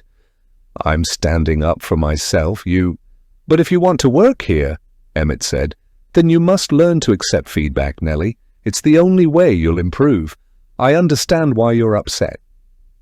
The experience is still fresh in your mind. You've just had a difficult conversation with Miguel, and you're naturally worried about your job. But don't turn this around on me. I didn't touch your lesson plans, and let's be honest. The most likely explanation isn't that someone stole them, it's that you misplaced them. You need to take responsibility for that, as well as for your performance." Nelly was so angry she could cry. "But I do apologize," Emmett said, offering a repentant grin that almost looked genuine. "I wanted to talk to you about what happened in 5th period, but I should have realized you'd need time to process everything. You're still a little raw, obviously, and I should have been more sensitive to that. Screw you," she wanted to say it, to scream it. She wanted to rake his face with her nails, gouge his eyes, kick him in the groin, get him on the ground. Rain blows down on his head until it required the strength of 4 grown adults to pull her off him. Nelly had never wanted to hurt anyone before. Actually, that wasn't true. She had fantasized about beating Marshall Dawes up. And that was why she'd taken all those self-defense classes over the years, because she'd dreamed up this scenario where one day she would run into the man somewhere, and it would just be the two of them, and she'd beat the ever-loving shit out of the scumbag. What childish thoughts, though. Even if she'd run into Marshall in a dark alley, she couldn't attack him without facing serious repercussions. showing that kind of aggression and turning violent would end her career, not to mention the fact that, even with her training, the man standing before her was a physical specimen. Emmett was in marvelous shape. He was bigger, stronger, faster than her. He could probably break her in half if he wanted. Sure, she might get a lucky shot or two, but once he got hold of her, the fight would be over. This man could have his way with her. "I'm really sorry, Nelly," Emmett said. "How about we regroup later this week and talk? I feel like we haven't gotten off to a great start, but I want you to know I'm on your side. I want to see you succeed here. We all do." Nelly bit back tears and choked down rage. She took comfort in the fact that she'd speak to the sheriff tonight. Then this monster would be in trouble. The thought made her smile. She couldn't wait to see this bastard's face when the sheriff hauled him down to the station for questioning, maybe even during an arrest. She hoped she could be there for it. "Yes, Emmett," she said, an edge to her voice. "Let's talk later this week." He smiled pleasantly, like they'd had a moment of reconciliation. Then he looked past her and moved along. Nelly seethed while the game played out. She watched Emmett make his way through the crowd, chatting up parents, getting to be the cool teacher whom all the students liked, enjoying the naked adoration of his peers. He had everything going for him. Everything. At halftime, the sheriff approached Nelly. She wasn't expecting him to stop and talk to her. He was a tall man with long arms and a beach ball stomach, one of those guys who, if she'd looked at him from the back, she would have had no idea he was overweight. "Bill Van Dyke," he said with a smile. His catcher's mitt of a paw swallowed her hand. He must have been 6'7" or 6'8". Nelly had to crane her neck to look up at him. "Nelly Peak," she said. "Nice to meet you," he said. "And welcome to Overland. How are you getting on?" By degrees, Nelly became aware of Emmett watching her converse with the sheriff. She didn't want the man knowing she planned on speaking to Bill Van Dyke about sensitive matters, but at the same time she enjoyed making Emmett sweat a little. There was no harm in chatting the sheriff up. After all, they were only introducing themselves, and in a small community like this, it was perfectly normal for teachers to be acquainted with the sheriff. "It's been an adjustment," Nelly said, thinking of how hard her day was. But she pushed that aside and smiled brightly at the sheriff, acting like nothing was wrong at all. "Everyone I've met has been so nice. Overland seems like a great community. I'm still getting settled, of course, but I don't think it's going to take me long. It's a great town, and we aim to keep it that way," he said, his voice growing serious. "When did you get in?" She told him her story, bringing him quickly up to speed. The sheriff listened politely, showing a genuine interest. When she was done, he smiled and nodded, explaining that his nephew attended the school and played for the team. "Well, it was nice meeting you, Nelly," the sheriff said, offering his hand. "Likewise." "If you ever need anything, you give me a call," he said. Little did the man know she'd be stopping by later. They shook hands again. She took some satisfaction in knowing that Emmett was watching her converse with the sheriff, hoping the conversation he couldn't hear was making him uneasy. Then Bill was moving past her, working his way through the small crowd. He greeted each of the other faculty members by name, coming at last to Emmett. The sheriff greeted the other man with noticeable enthusiasm, patting Emmett on the shoulder as they pumped hands. Emmett's eyes drifted briefly to Nelly, and he flashed her a quick, mocking smile as if to say, "The sheriff likes me more than you." Nelly frowned. Was there anyone in this town not under Emmett's spell? Beck shoved one of the ratty old pom-poms in Nelly's face. "I need a co-cheerleader," Beck said. Nelly laughed until she realized Beck was serious. No thank you." Though she was used to standing in front of a classroom of middle schoolers, Nelly did not like calling attention to herself. "Come on," Beck said. "It'll cheer you up." "Yeah, come on, Nelly." Emmett said, putting his hands together. "Let's see your stuff." Before she knew it, the rest of the faculty was egging her on. She really didn't want to stand on the sidelines and make a fool of herself in front of people she hardly knew.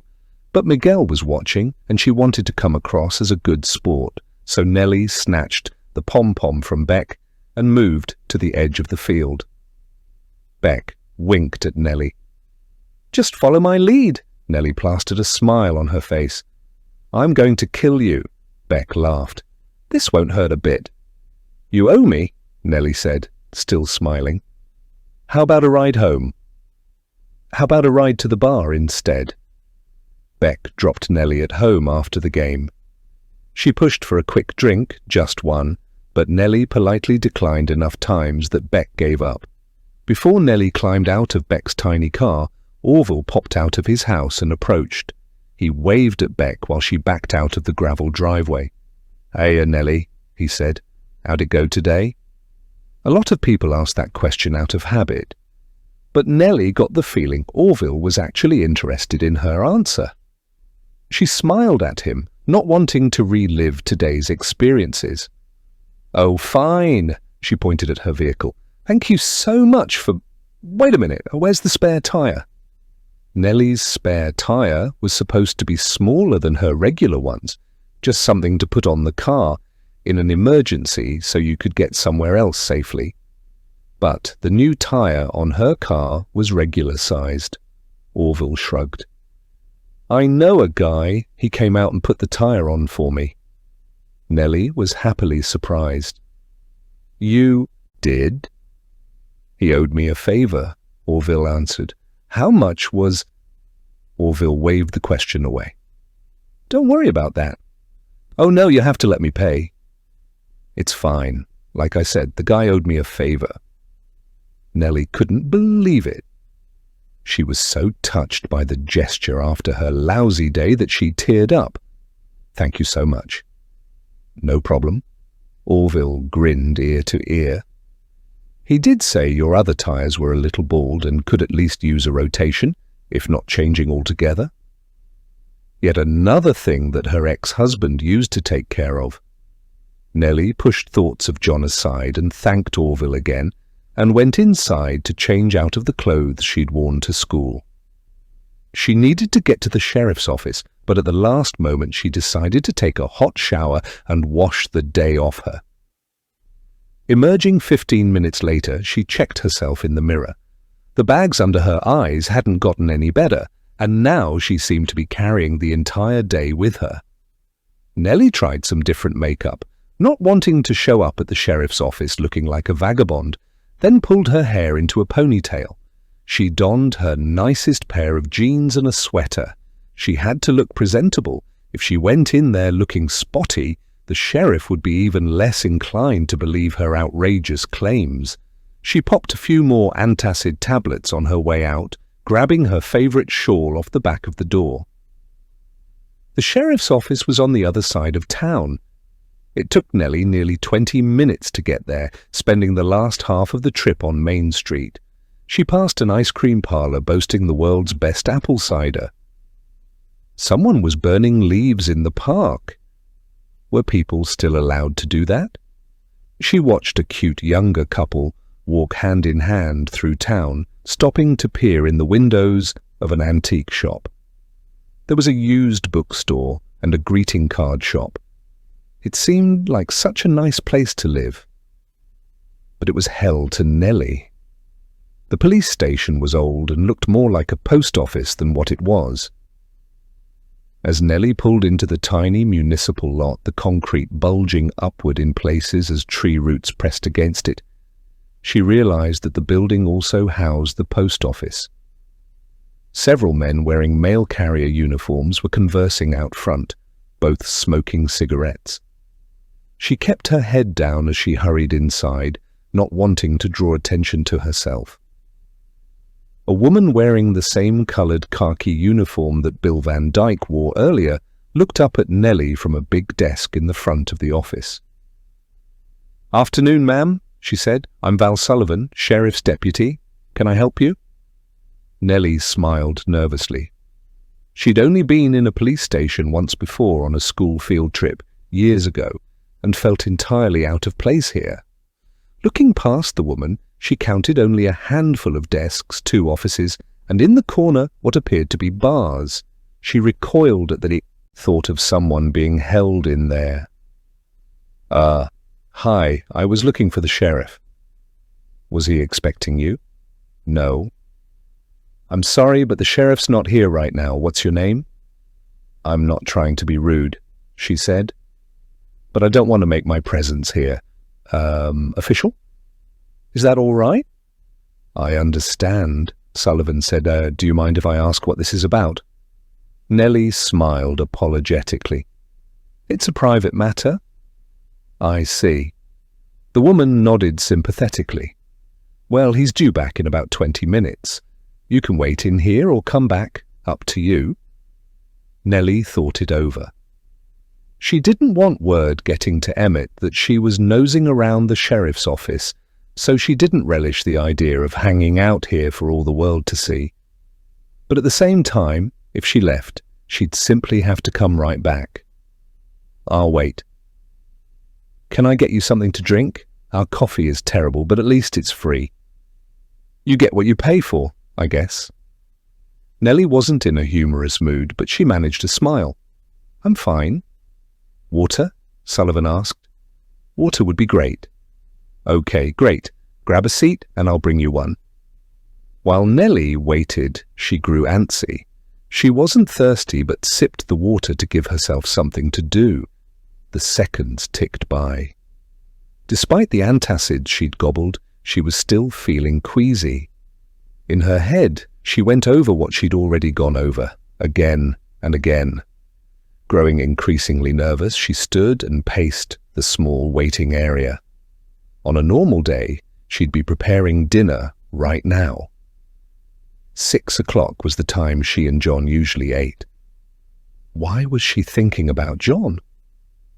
"Is there anything else I can get you?" Sullivan asked. "No, thank you." The deputy got on the horn, trying to reach the sheriff through a walkie-talkie unit clipped to her shoulder. But Bill Van Dyke did not answer. Nelly noticed her punching out a text and figured she was trying to reach her boss in that manner also. "Ma'am," Sullivan said when she finished typing, "is there something the matter?" Nelly was about to say no, but that would have obviously been untrue. "I guess I wouldn't be here otherwise." Sullivan nodded appreciatively. "What can I do for you?" Nelly eyed the door. She was thinking about leaving, putting off this conversation for another day or two. Did she really need more drama in her life today?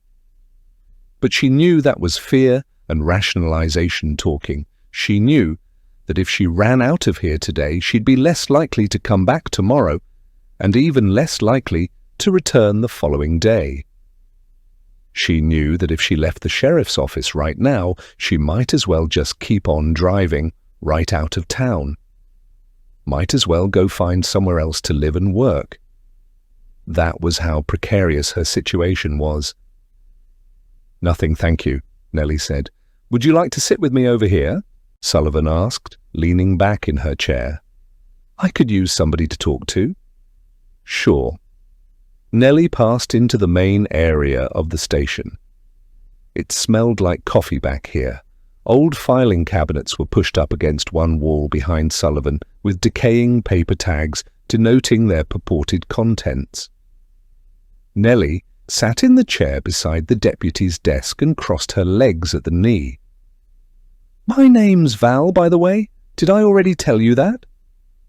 Sullivan stuck out her hand and they shook. "But most people just call me Sullivan, even my mother." The two women shared a laugh. Nelly was glad to have someone to talk to. It took her mind off the upcoming conversation. "Nelly," she said. She didn't know why, but she felt like she could trust this woman. Sullivan nodded knowingly. "I thought that might be you, the new teacher, right?" "Yes." "Welcome to town then," Sullivan said. "What do you think so far?" Nelly got to talking and was grateful for it. Before she realized it, the sheriff was coming into the station. Another 20 minutes had passed.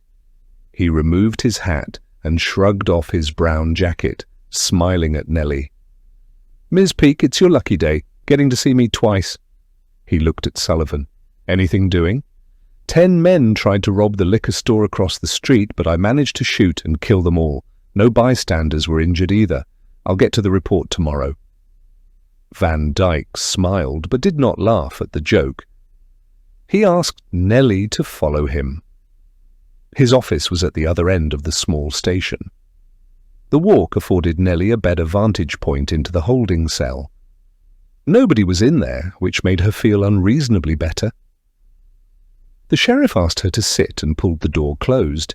He sat behind his mess of a desk. Paperwork threatened to landslide off both ends. "Ms. Peak?" He sat forward. "What brings you in?" Nelly took a deep breath. It was the moment of truth. This is going to sound crazy. Chapter 19.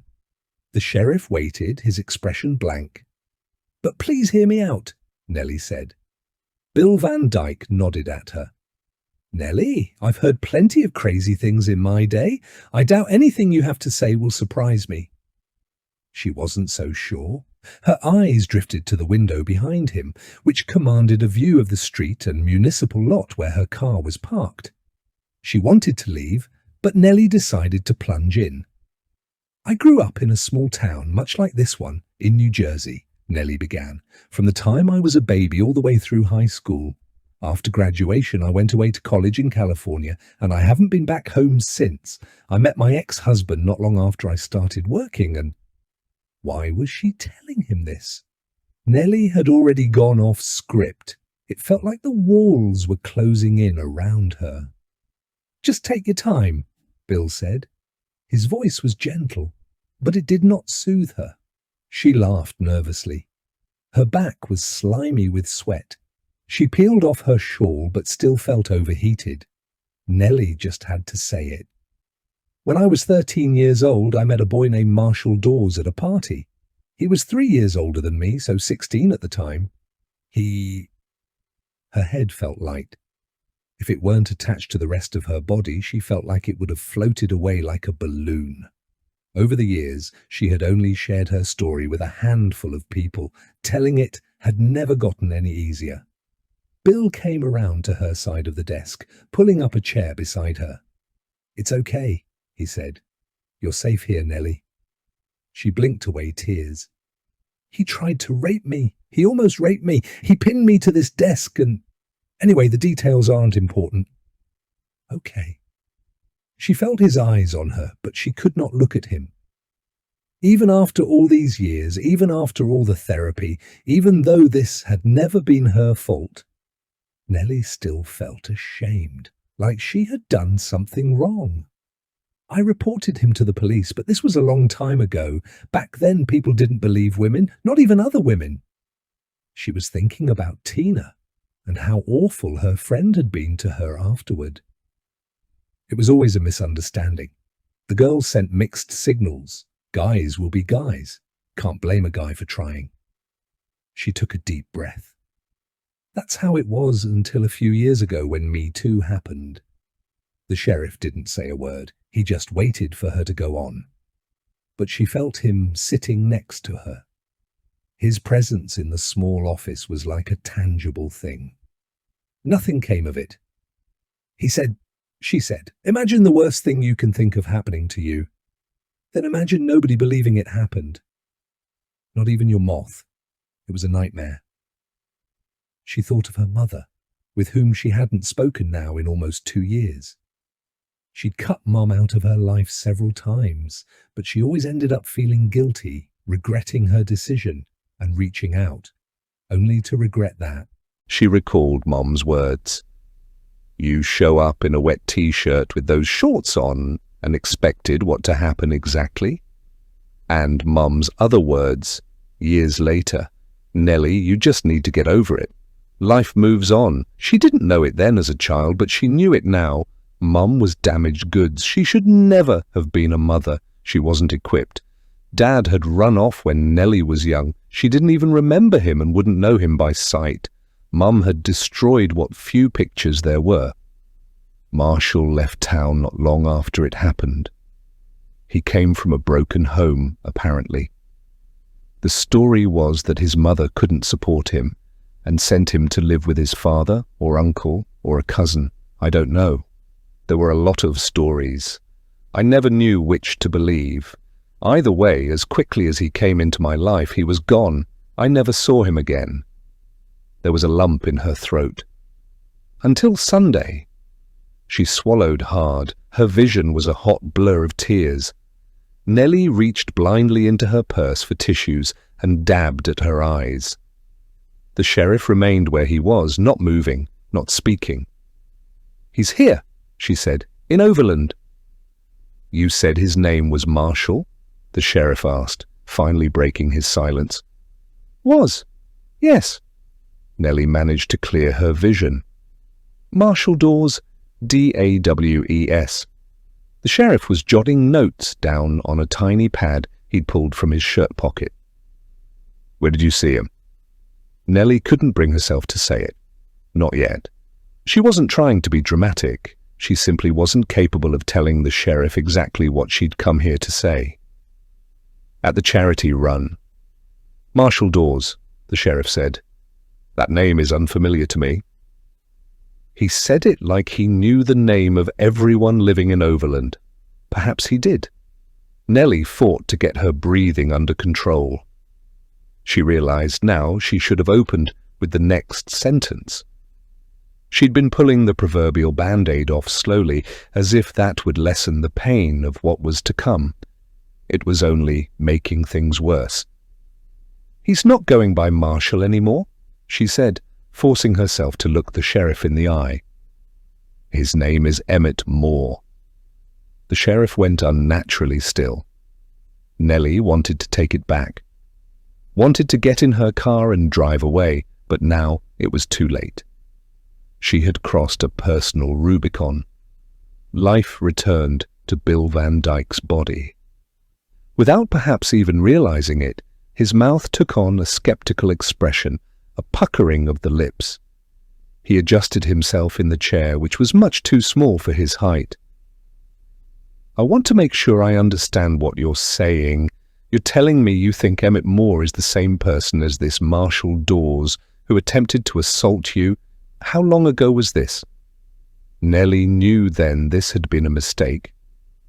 She noted his careful choice of words. "You're telling me you think..."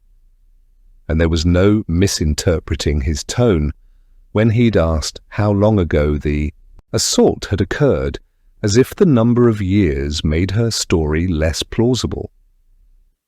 24 years ago, she said in a tiny voice.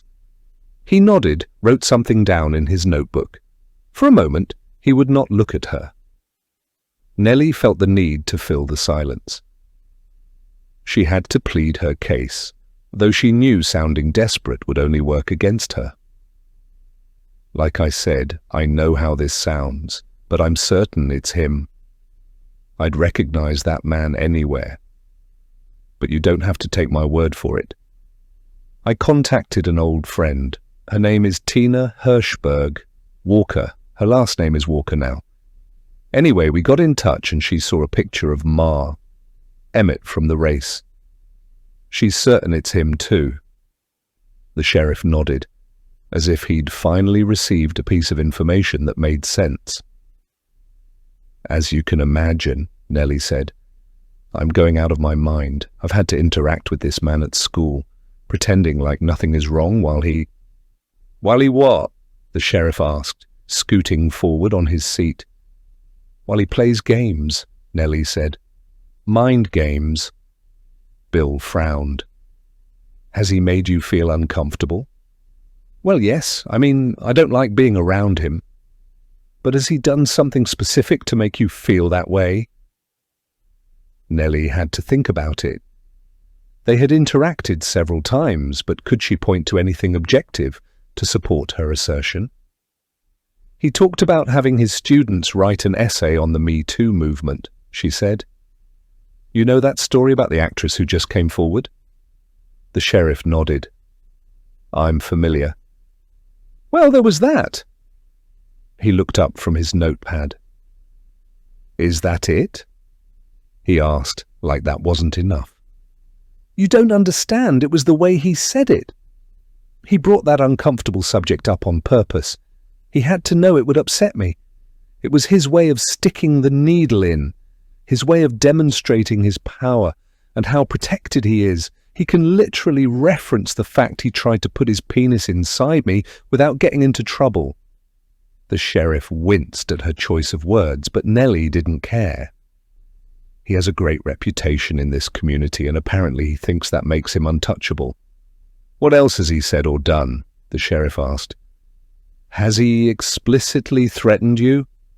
No, but what? This was not going well. My tire was slashed. Your tire? Why was he acting like she was speaking a foreign language? Yes, my goddamn tire, she said, regretting her outburst. Sorry. I woke up this morning to a flat. You can ask Orville about it. He dropped me at school today. I see. And you think Emmett did this to your car? I don't see who else would. I've been here all of 3 days, she said. Nobody else knows me that well. Did you see him near your car? No, I didn't catch him in the act, but... She squeezed her eyes shut and pinched the bridge of her nose. Like I said, who else would do this? The sheriff didn't answer, once more returning to his notes.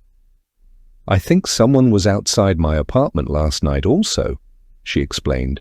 Orville installed floodlights on a motion sensor to scare away raccoons. They came on about 3:30 and woke me from a dead sleep. And you saw someone outside? He asked. The truth was, she thought she had seen a large shadow moving along the unlit side of the house. Not exactly, she said. There was movement. It could have been a man. His look said it also could have been an animal. But the sheriff kept his opinion to himself. Has he done anything else to threaten or intimidate you? The sheriff asked. She took a deep breath. While planning for this conversation, she hadn't decided on whether to bring this up or not, but she felt like she was sinking. Nelly needed him to take her seriously. Look, I don't bring this up lightly, but I have to say something because... She didn't know if she should go on, if what she planned on saying next would make the sheriff more or less skeptical. But the man is a teacher. If he shouldn't be around children. I understand your concern. The sheriff scratched more notes. How did you hear about Marshall's brush with the law? Nelly repeated her conversation with Tina, leaving out the parts where Tina had apologized for her poor treatment of Nelly in the past. And your friend, Tina, agrees with you. She thinks Emmett Moore is actually Marshall Dawes. Yes, Nelly said. He asked for Tina's phone number. Nelly said she'd ask her friend first before providing it to the sheriff. She assumed Tina wouldn't mind, but better to ask permission prior to dragging her friend into a police investigation. Nelly, Bill said, putting his notebook down for a moment. I want you to know that we take charges like this very seriously. I am going to use all my resources to look into this. You have my word. He spoke solemnly, meaning it. Nelly wanted to cry grateful tears of joy, but she had to take things slowly. This was only the first step. A lot needed to happen between now and the arrest. She wondered how Emmett would react once the sheriff confronted him. He wasn't 16 years old anymore, able to run off and hide away with another family member in a different town to avoid responsibility. He had built a career and life here. He had a reputation to maintain. I appreciate how difficult it must be to work with a man you believe assaulted you, the sheriff went on. But unfortunately, that will have to continue for the time being. I don't want Emmett knowing I'm looking into his past, so you'll have to keep showing up for work and, I'm afraid to say, acting like nothing is wrong." Nelly couldn't help but feel disappointed. "Is that really the only way to go about this?" "It's a tricky situation," the sheriff said. "He hasn't come out and threatened you explicitly. I don't think the court would grant a temporary restraining order under the circumstances. But let's say the judge was willing to entertain the idea. They can only issue a TRO against Emmett Moore, but all we've got is your word that Emmett is Marshall Dawes. The judge won't write out a TRO unless you can prove Emmett is Marshall, and again that's assuming you get over the hurdle of proving he's threatened you. A lot of hoops to jump through. I'm sorry to say your case isn't helped by the fact that nothing came of your previous allegations." "It was the 90s, Nelly said. "If he'd tried to rape me yesterday, you can bet he'd already be locked up." "I agree," the sheriff said. "Different times." She wanted to press him on this. Surely there was another approach, one that didn't involve her constantly interacting with this creep. But Nelly realized the sheriff wasn't in a position to arrest Emmett Moore based merely on her accusations. Besides, what if the man had legally changed his name? There was no law against that, she realized. And since nothing had come of her allegations before, even if Emmett was Marshall, Nelly had no evidence of a crime having been committed. All the same, Nelly was crestfallen. It was totally unfair that she had to show up for work, act like there was nothing wrong, and be anywhere near that man. But what else could she do? The investigation had to run its course if she wanted justice. "I understand." "I'm sorry about that," the sheriff said. "Truly I am, but there's nothing to be done. Your only other option would be avoiding him." "That's not possible," Nelly said, her frustration leaking out. "His classroom is 15 feet away from mine, and I can't call out of work. It's literally my 3rd day of school tomorrow." The sheriff nodded glumly. "It's an unfortunate situation, but I promise you I am taking this very seriously. In the meanwhile, I'll work behind the scenes.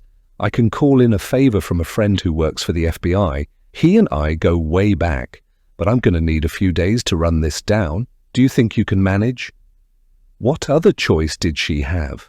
"Yes," he nodded respectfully. "If he does anything threatening, you call me immediately." The sheriff provided his personal number. "Doesn't matter what time."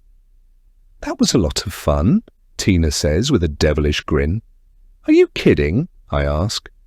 "That was the worst. Marshall almost—" I bite my tongue when Marshall Dawes emerges from the other end of the factory, where he nearly caught me in time, and joins the larger group in the middle of the open space. Outside, the rain continues to hammer the building. Marshall gives me a look that manages to be both hurt and menacing. Though she's standing right next to me, Tina chooses to ignore not only what I've said, but the obvious fear and panic in my voice. She's too busy making eyes at Sean, whom I'm guessing she just made out with. That's it. I'm done. We are no longer friends. I don't care if her mother sees me returning Tina's spare bike by myself. I don't care if she asks me probing questions about Tina's whereabouts or what she's up to. I'll tell Mrs. Hirschberg everything. Tina doesn't care about me. Why should I worry about getting her in trouble? But before I can announce my departure, Tina speaks up. "I've got an idea," Tina says, her wicked grin widening. "It'd be a shame to let all this rain go to waste." I don't understand what she means, but Sean's eyes bulge and his mouth parts. Whatever idea she's put into his head, he's excited about it. "Right," he says, licking his lips. "It would be." Tina and Sean share a knowing look.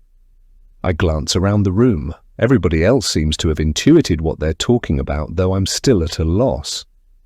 Even Marshall's expression has changed.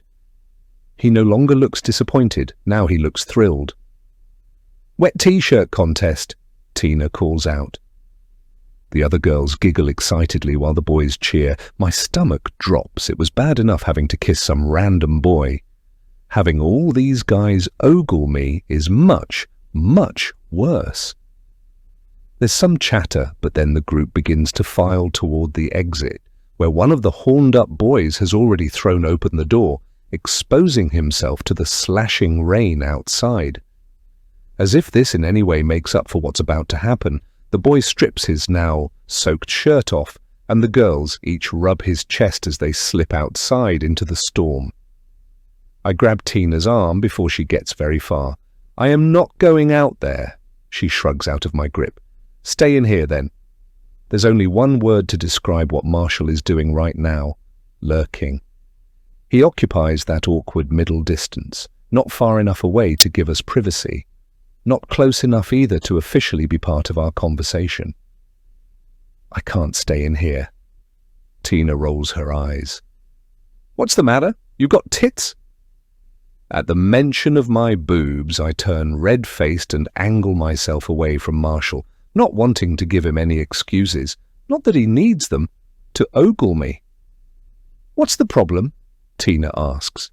I don't want to discuss the size of my breasts, or lack thereof, with this mouth-breather lurking only a few feet away. "Tina, would you stay with me?" She laughs like I'm being childish, for as mad as I am with her, her dismissive, callous attitude still hurts. I'm not sure if this is the moment where we stop being friends, or if that moment already happened, or if it's still technically to come. I can't sort out my feelings while I'm worried about exposing my tiny boobs to a bunch of high schoolers, and while creepy Marshall is just waiting for his opportunity to put his hands on me.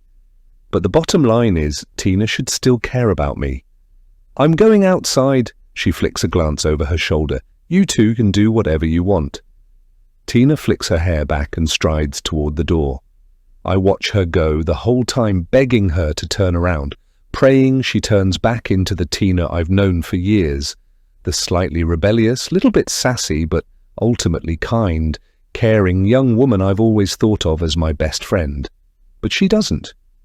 Instead, Tina slips through the door. The dull grey light of a stormy afternoon swallows her. With a joyous shriek, she disappears in the hammering rain, while another cheer from the oversexed boys outside sounds. "Nelly!" Marshall has silently moved beside me. I start at the sound of his voice, but then paralysis kicks in. I want to move, but find myself rooted to the spot. "You're really hot," he says. Bile rises in the back of my throat as Marshall moves in front of me, his eyes taking in my body. Why don't you go outside?" I ask. "All the girls—" "I don't want to see them," he says. "I like your tits." No boy has ever said such a thing to me before. I know that adults talk like that, but to me it's gross and off-putting. Marshall is only one step away. I can smell the stale sweat on him again, the alcohol, cigarette smoke. His teeth are yellow. I imagine him smooshed up against me, like what I see grown-ups doing in R-rated movies, and the thought sickens me. "I'm going to—" he begins to say. "I'm leaving," I blurt out. Somehow, I overcome my paralysis and move away from him. I'm going in the wrong direction. The bikes are on the other side of the building. But I don't care. I need to get out. Away from him. I'll walk in the rain if I have to. "Where are you going?" Marshall asks, coming up beside me. I don't look at him. Nor do I answer. "Hey, wait!" He grabs my wrist. "You can't leave," he says. "It's pouring out there." Let go of me. I try to wrench my arm free, but he's strong. I'm terrified by his powerful grip. He might be chubby and oafish, but there's a lot of muscle under that flab. And the guy plays football. He knows how to throw people around. If he wanted, he could... Let go. Next thing I know, Marshall is pulling me in. His lips seek my mouth. I turn my head away and push hard. He doesn't budge. He leans against me, and I can't fight him. The backs of my legs collide with a desk. I lose my balance and tip over, my back landing on top of the desk. While I struggle, he wrenches my arm behind me. Marshall leans on top of me. Panicked, I try to push him away. "Get off me!" His lips are on my neck. I smack his shoulders, but this has no effect. I'm terrified. My whole body is shaking. "Please don't do this. Please let me go." "You want it," he says. While I fight him, one arm pinned, behind my back I feel something pop in my wrist. Hot pain shoots up my arm all the way to my elbow. His grip loosens and I try to pull my hand free, but then he clutches my thumb. In the ensuing struggle, he wrenches my thumb too.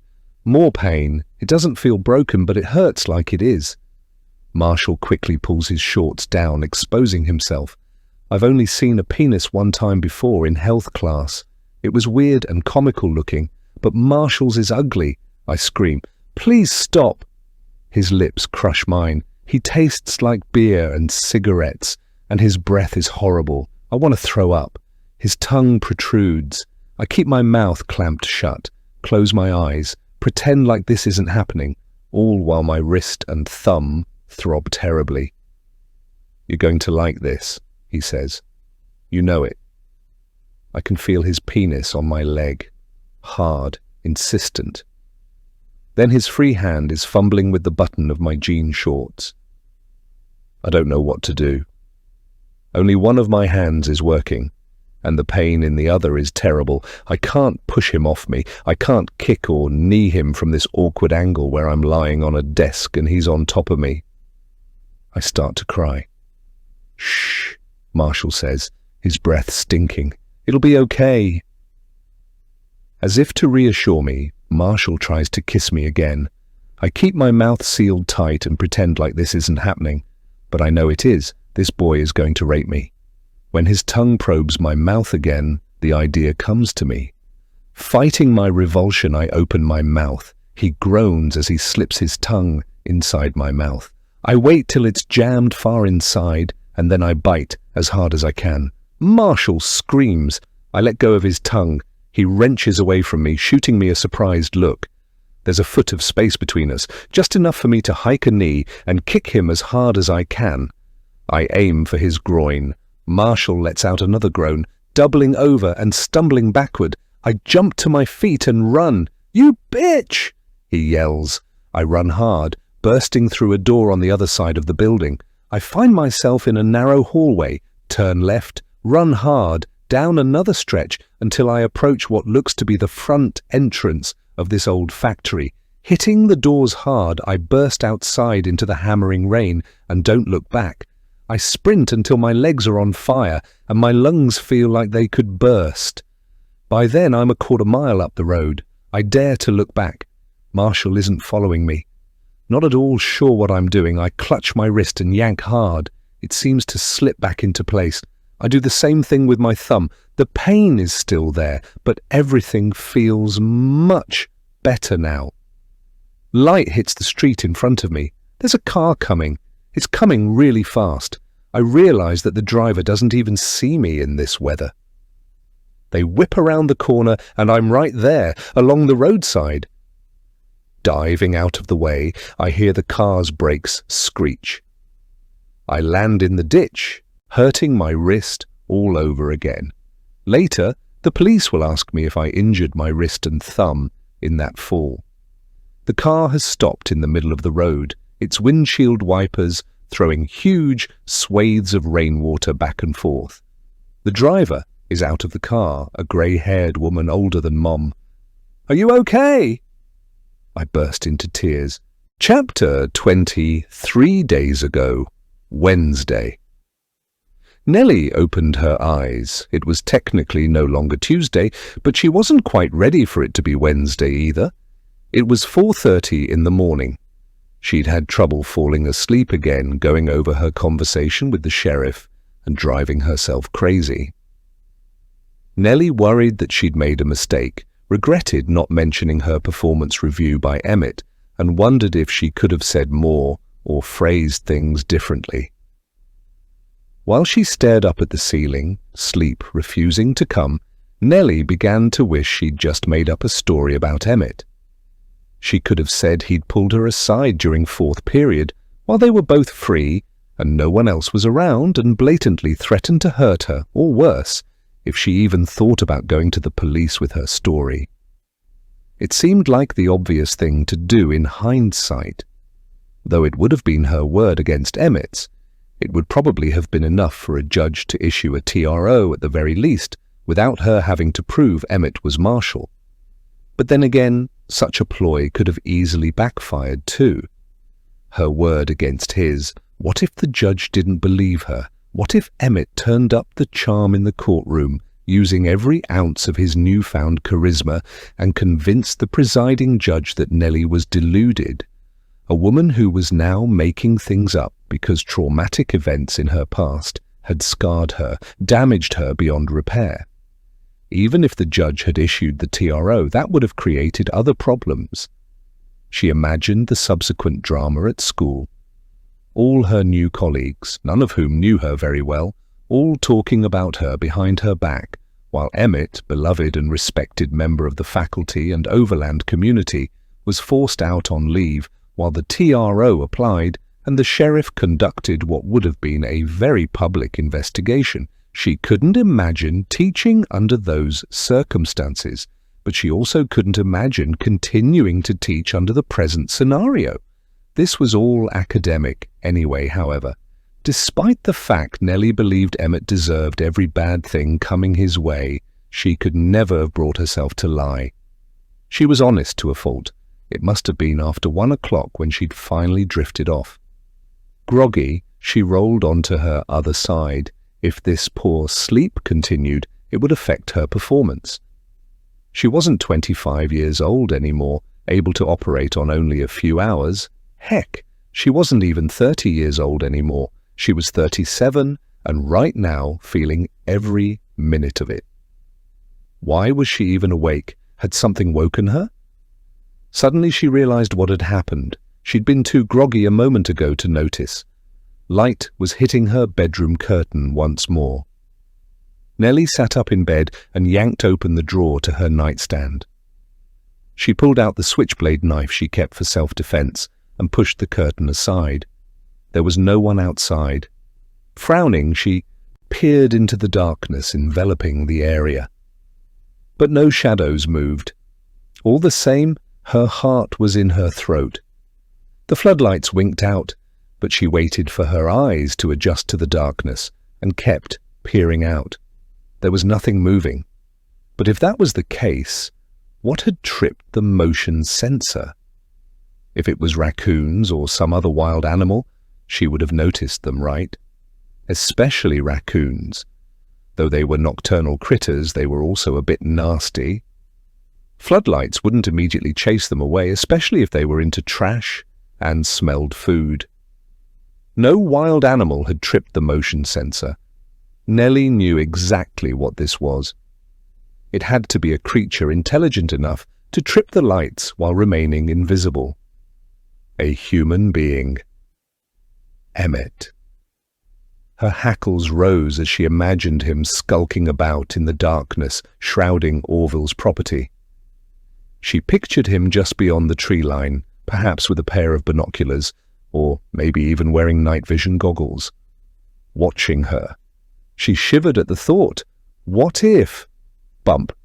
Nelly spun toward the direction of the sound and thrust her knife out. Bump. Nelly heard it again. It sounded like someone was on the steps to her apartment. Fear paralyzed her for a moment while she racked her brain to recall whether she'd locked the door. Of course she had. Locking a door was automatic, a habit, something you didn't think about while you were doing it. She forced herself to get out of bed, holding the knife out in front of her. There was nobody in her apartment. The door was closed. From here, she could tell the deadbolt was in position, but she couldn't tell if she'd locked the knob as well. Nelly hurried over to the door, her hands shaking. She'd locked the knob, thank God. Bump! Nelly shrieked. The sound was much louder this time, almost like someone was standing right outside her door. She put her back against the door instinctively, as if bracing for impact. Where was her phone? She didn't know. She'd found herself mindlessly scrolling while she'd had trouble falling asleep, and so hadn't left it on the nightstand to serve as endless temptation. But where on the kitchen table? There! Nelly pushed away from the door and raced to snatch her phone off the table. She unlocked it and punched the call icon, but her screen went blank again. Not now.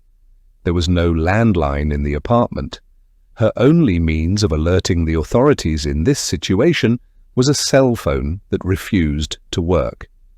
Nelly pushed her back against the door again, accidentally dropping the knife while she frantically tapped the phone.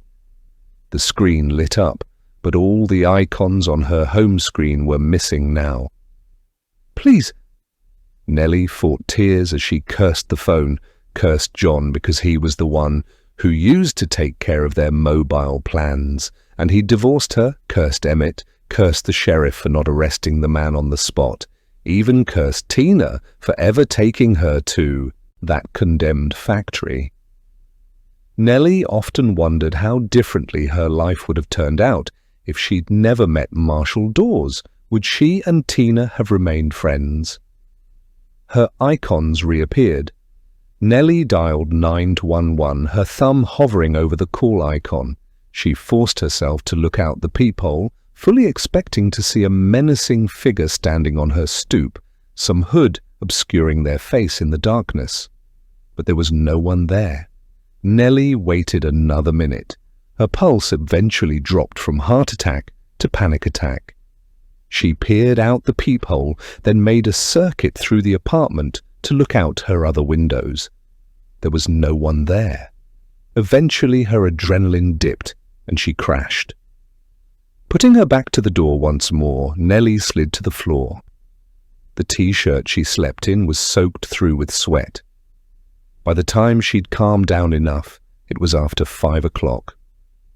With this much nervous energy, there was no chance of her getting back to sleep before her alarm sounded in less than an hour. Sighing, she rose on tired legs. Might as well get an early start on the day. Nelly was the first to arrive at Overland that morning. She yawned her way into the teacher's lounge, putting her lunch away. Today, she'd brought soup. Rooting around in the drawer under the coffee maker, she picked out what she thought was the strongest brew. Of course, now that she was at school, her body decided it was time to feel sleepy again. Nelly had a hard time keeping her eyes open as she hovered over the coffee maker. The brew was bitter but strong. She walked to her classroom. The light was harsh in the early morning darkness. Nelly sat at her desk and opened her bag. She got the terrible feeling that she'd forgotten to do something, but her brain would not tell her what it was. Nelly shrugged away the feeling, writing it off to being overtired and trying to cope with all these adjustments. Using her laptop, she transferred her notes from yesterday into a digital file. She wasn't about to let anyone steal hard copies of her plans again. She felt much better about today's subject matter and wished Miguel could see her in action. Maybe she could ask him to audit her. Thinking of Miguel made her remember she owed him a plan of action. It had slipped her mind yesterday with the soccer game, having to prep for today, and then meeting with the sheriff. He hadn't specified what the document should look like, but she also hadn't asked any clarifying questions. Nelly hoped a few bullet points would be enough to satisfy him. As she opened a new Word document on her laptop, she heard someone coming down the hallway. She feared it was Miguel approaching. That would be just her luck. The principal arriving earlier than usual. She'd have to stall for time if it was him. Not a good look for her, but she simply wasn't ready. She found herself hoping it was Emmett, as weird as that sounded. He seemed to arrive early, and his classroom was right across the hall. Perhaps she'd get lucky. But it was neither of those men. In fact, it wasn't a man at all. "Good morning, Nelly." The high heels Vanessa was wearing only served to accentuate her height, seeming to stretch those already long legs out to comic proportions. The woman's head nearly reached the top of the doorway as she stepped into Nelly's classroom before being invited. Once more, Nelly thought of Vanessa and Emmett as an odd pairing. Emmett was gregarious, totally in command of any social situation, while this woman was cold and pained by interactions. "Do you mind if I come in?" Vanessa asked, after the fact. Nelly wondered what this woman could possibly want. She had nothing against Vanessa, but she also didn't think it wise to get close to the woman engaged to Emmett. "Sorry, Vanessa," Nelly said, "but I'm right in the middle of—" "I actually need your advice," Vanessa said. Nelly was so surprised she didn't know what to say. My advice? For once, Vanessa's typically frosty demeanor thawed. She had a vulnerable look in her eyes as she closed the door. She sat in the chair beside Nelly's desk, looking out of sorts. Despite everything else Nelly had going on, she was genuinely concerned. "Is everything all right, Vanessa?" Nelly asked. Vanessa's lips thinned. She fidgeted in her chair for a moment before steeling herself to look Nelly in the eye. "I hope you don't take this the wrong way," Vanessa said. "But word got around about you being divorced, and I was hoping I could talk to you about that." Nelly stiffened. It was one thing to assume that your co-workers were discussing you behind your back, but it was another thing to know it with certainty. "Look, Vanessa," Nelly said, now feeling a bit put off, "I don't like to discuss my private life at work. And believe me, I'm not one to pry," Vanessa said. "I'm a very private person myself, which makes this incredibly hard." Nelly was at a loss. Vanessa grimaced. "It's just, I'm getting cold feet. You know, about marrying Emmett." Nelly tried to hide her surprise. "Oh?" Vanessa nodded, her eyes drifting down to her restless hands. "I'm sorry. Maybe this wasn't a good idea." She rose and headed for the door. Nelly didn't want to come across as nosy, but this was a good opportunity to learn a little more about Emmett. "Wait," she said, motioning toward the chair once Vanessa turned back around. "I'm certainly no expert on marriage, but if I could be any help—" Vanessa hesitated, but eventually returned to the chair. "Sometimes I feel like I don't even know him," Vanessa said, looking her deeply in the eyes for the first time. "Do you know what I mean?" She had never felt that way about John. Until the end of their marriage. "I think so." Vanessa smiled, as if relieved to hear that. "Thank you." God, I thought I was going crazy. "I think that's normal for most couples," Nelly said. The other woman's smile slipped. "But it's more than that, it's—" Nelly tried to hide her interest, but on the inside she was bursting at the seams to hear more. "There's times when I don't know Emmett. It's like he's this completely other man." Nelly wanted to tell Vanessa to trust her instincts. She was tempted to tell this woman everything in this unguarded moment. "What do you mean?" she asked, keeping her voice neutral. "I don't—" Vanessa tipped her head back and looked up at the ceiling. Nelly could tell this conversation was very difficult for her. "It's scary sometimes. Do you know what I mean?" Nelly had inched forward on her seat. Now she leaned in. "Do you mean you're scared of Emmett?" Vanessa hesitated. "Just long enough." "I'm being silly," the woman said dismissively. "It's just the jitters." Vanessa rose quickly. "I'm sorry to put this on you. Lord knows you have enough going on without having to worry about my relationship with Emmett." "Wait," Nelly said, also rising. But Vanessa was already at the door. "Vanessa," Nelly said, "if you ever need to talk to somebody—" Vanessa's hand was on the doorknob, but she hadn't opened it yet. She turned just her head to peer back at Nelly. "I just worry that I'm getting myself into something I'm going to regret." I've been alone for so long, and I was perfectly happy that way, to be honest. Nelly held out her palm. Vanessa, I have to ask you again, are you scared of Emmett? Vanessa smiled like Nelly was being silly. No, of course not. He'd never hurt a fly. Nelly looked the other woman in the eye. Right? Vanessa asked. There was a pregnant pause. Before Nelly could answer, Vanessa continued speaking. I'm imagining things. She laughed, but it was forced. You should have seen him last night. He was so upset about what happened with you yesterday.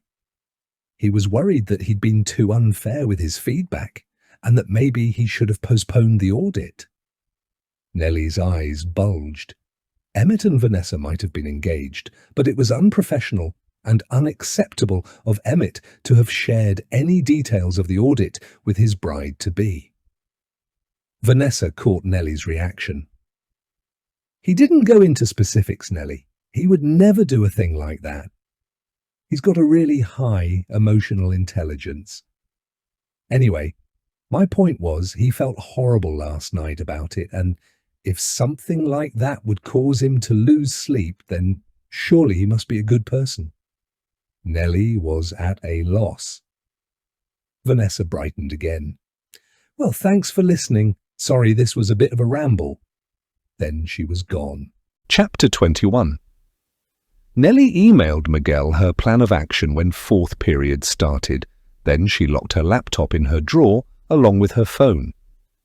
She'd hoped to squeeze in a few minutes to speak with the sheriff about last night's events, but she didn't want to keep her boss waiting. Nelly took another sip of her coffee and left the mug on her desk. She was going to need another cup to get through this day. Emmett was leaving his room at exactly the same time as she. The man gave her an apologetic look. "Morning, Nelly," Emmett said, looking nervous. "How are you?" "Fine," she said, not asking him the same thing. They were headed in the same direction. "Listen, Nelly," he said, rubbing the back of his head sheepishly. "I was wondering if you had a minute to talk." She had to give it to him. The man was an exceptional actor. He came off as sorry, almost repentant.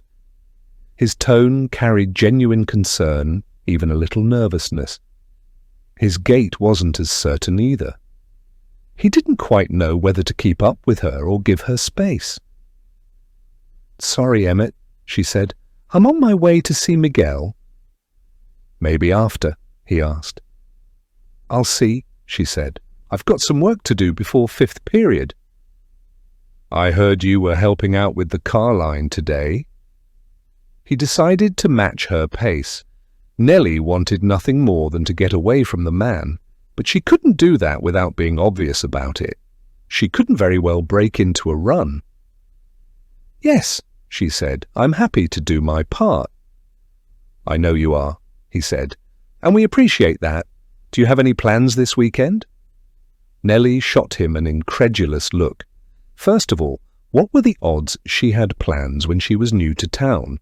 And second of all, assuming she did have plans, did this man honestly think she'd share them? "I have a few ideas," she said vaguely. "That's good," Emmett said. "If you ever need more, you should talk to my fiancé. Vanessa has lived in Overland her whole life and knows everything about this place. I'm helping out at the women's shelter this Saturday, if you'd care to volunteer." Nelly pretended she hadn't heard the question. Emmett went on. "Then Vanessa and I might head up to my cabin for a short weekend." He went on and on about his cabin. Nelly stifled a yawn, not caring if she came across as bored by his story. "You look like you could use a coffee," Emmett said. "I'm just headed to the bathroom, then to the lounge. I can grab you a cup while I'm in there if you'd like." She shook her head.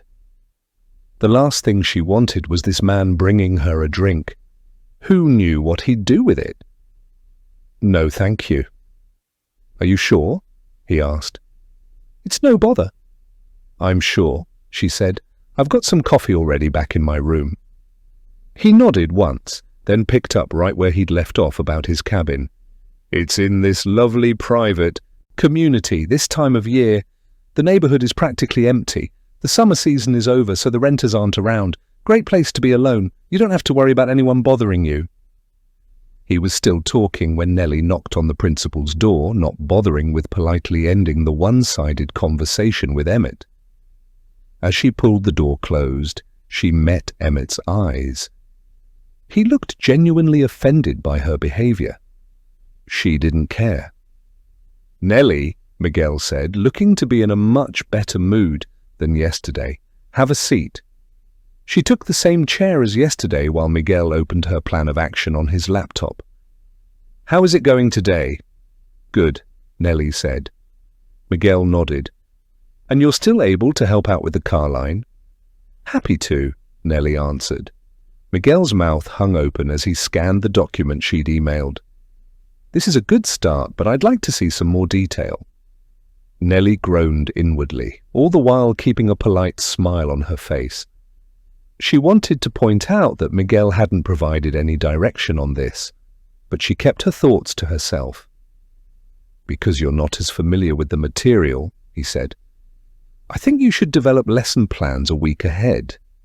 It was standard practice to lesson plan only 3 days ahead. Sometimes you flew through material, the students absorbing everything quickly, while other times it took you twice as long as you expected. Either way, it didn't make sense to map out the next 7 days of teaching in great detail.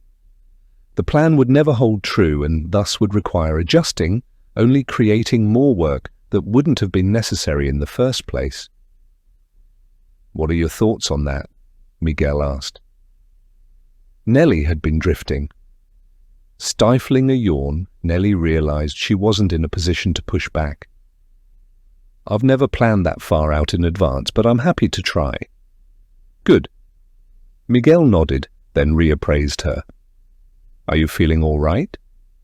She smiled weakly. "Having trouble sleeping?" "Is that all?" he asked. "You really don't look well." Nelly hesitated just a bit too long. He knew something was up. "I'm still getting adjusted," she said, "and I'm obviously not happy with how things turned out yesterday." Miguel waved her worry away. "All you can do now is try to be better today." She groaned inwardly. She'd been fine yesterday. Emmett had poisoned him against her. "Right," Nelly said.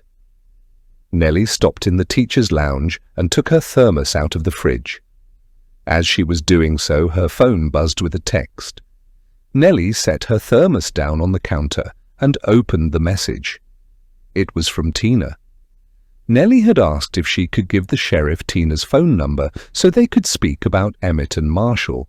But rather than give Nelly a simple yes or no answer, however, Tina had instead asked Nelly to call her after school let out for the day. "Hey, Nelly," Emmett said, coming into the lounge fast. She smiled politely at him, but couldn't muster a verbal response. He stopped in front of the fridge, coming very close to her. Nelly quickly closed out of her texts, not wanting Emmett to know she was in contact with Tina. "Soup today?" he asked, eyeing her thermos. "Yes," she said.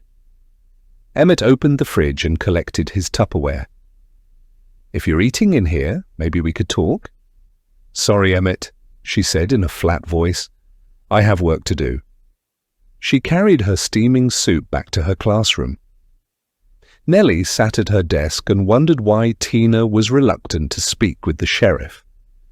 Her identification was vital to Nelly's allegations. Without Tina's support, it was Nelly's word against Emmett's, assuming the sheriff couldn't find anything. She didn't have much of an appetite, but she forced herself to finish her soup. Her coffee was only lukewarm, but rather than risk another encounter with Emmett, she forced herself to drink it that way.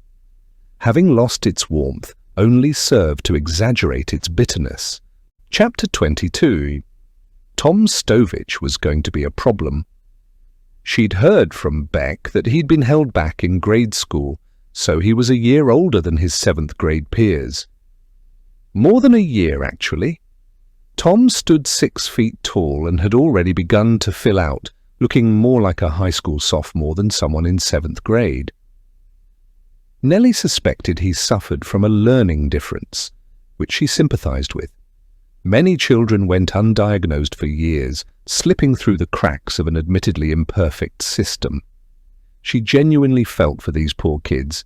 They needed intervention. They needed to be taught differently. At the same time, this was the 3rd day in a row he'd been disruptive. Nelly had made it clear on Monday that she had a zero-tolerance policy for phones during class. If she were dealing with college students, she might take a different attitude.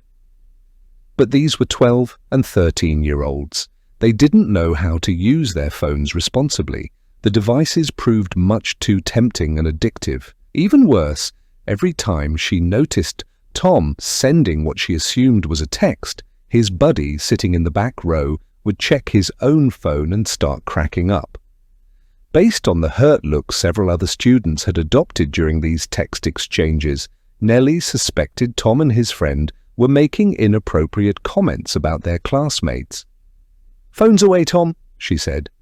He'd been smiling, but now he adopted a serious expression. "I'm sorry, Ms. Peaks," he said. "That's Peak," she corrected him, her face reddening. She'd overheard another student refer jokingly to her like that in the hallway between class. It didn't take a genius to figure out the nickname was a reference to her breasts. Kids didn't realize how obvious they were sometimes. It wasn't the first time she'd heard that joke in her career, more like the 10,000th. "Sorry, Ms. Peak," he said, appearing contrite, "but my cousin is very sick. She has cancer, real bad. I was only texting my uncle to see how she's doing. She started chemo recently." Nelly suppressed a look of disbelief. She might have given him the benefit of the doubt if this wasn't the first time he'd been disruptive, but so far Tom was 3 for 3, causing problems every day this week. "I'm sorry to hear that.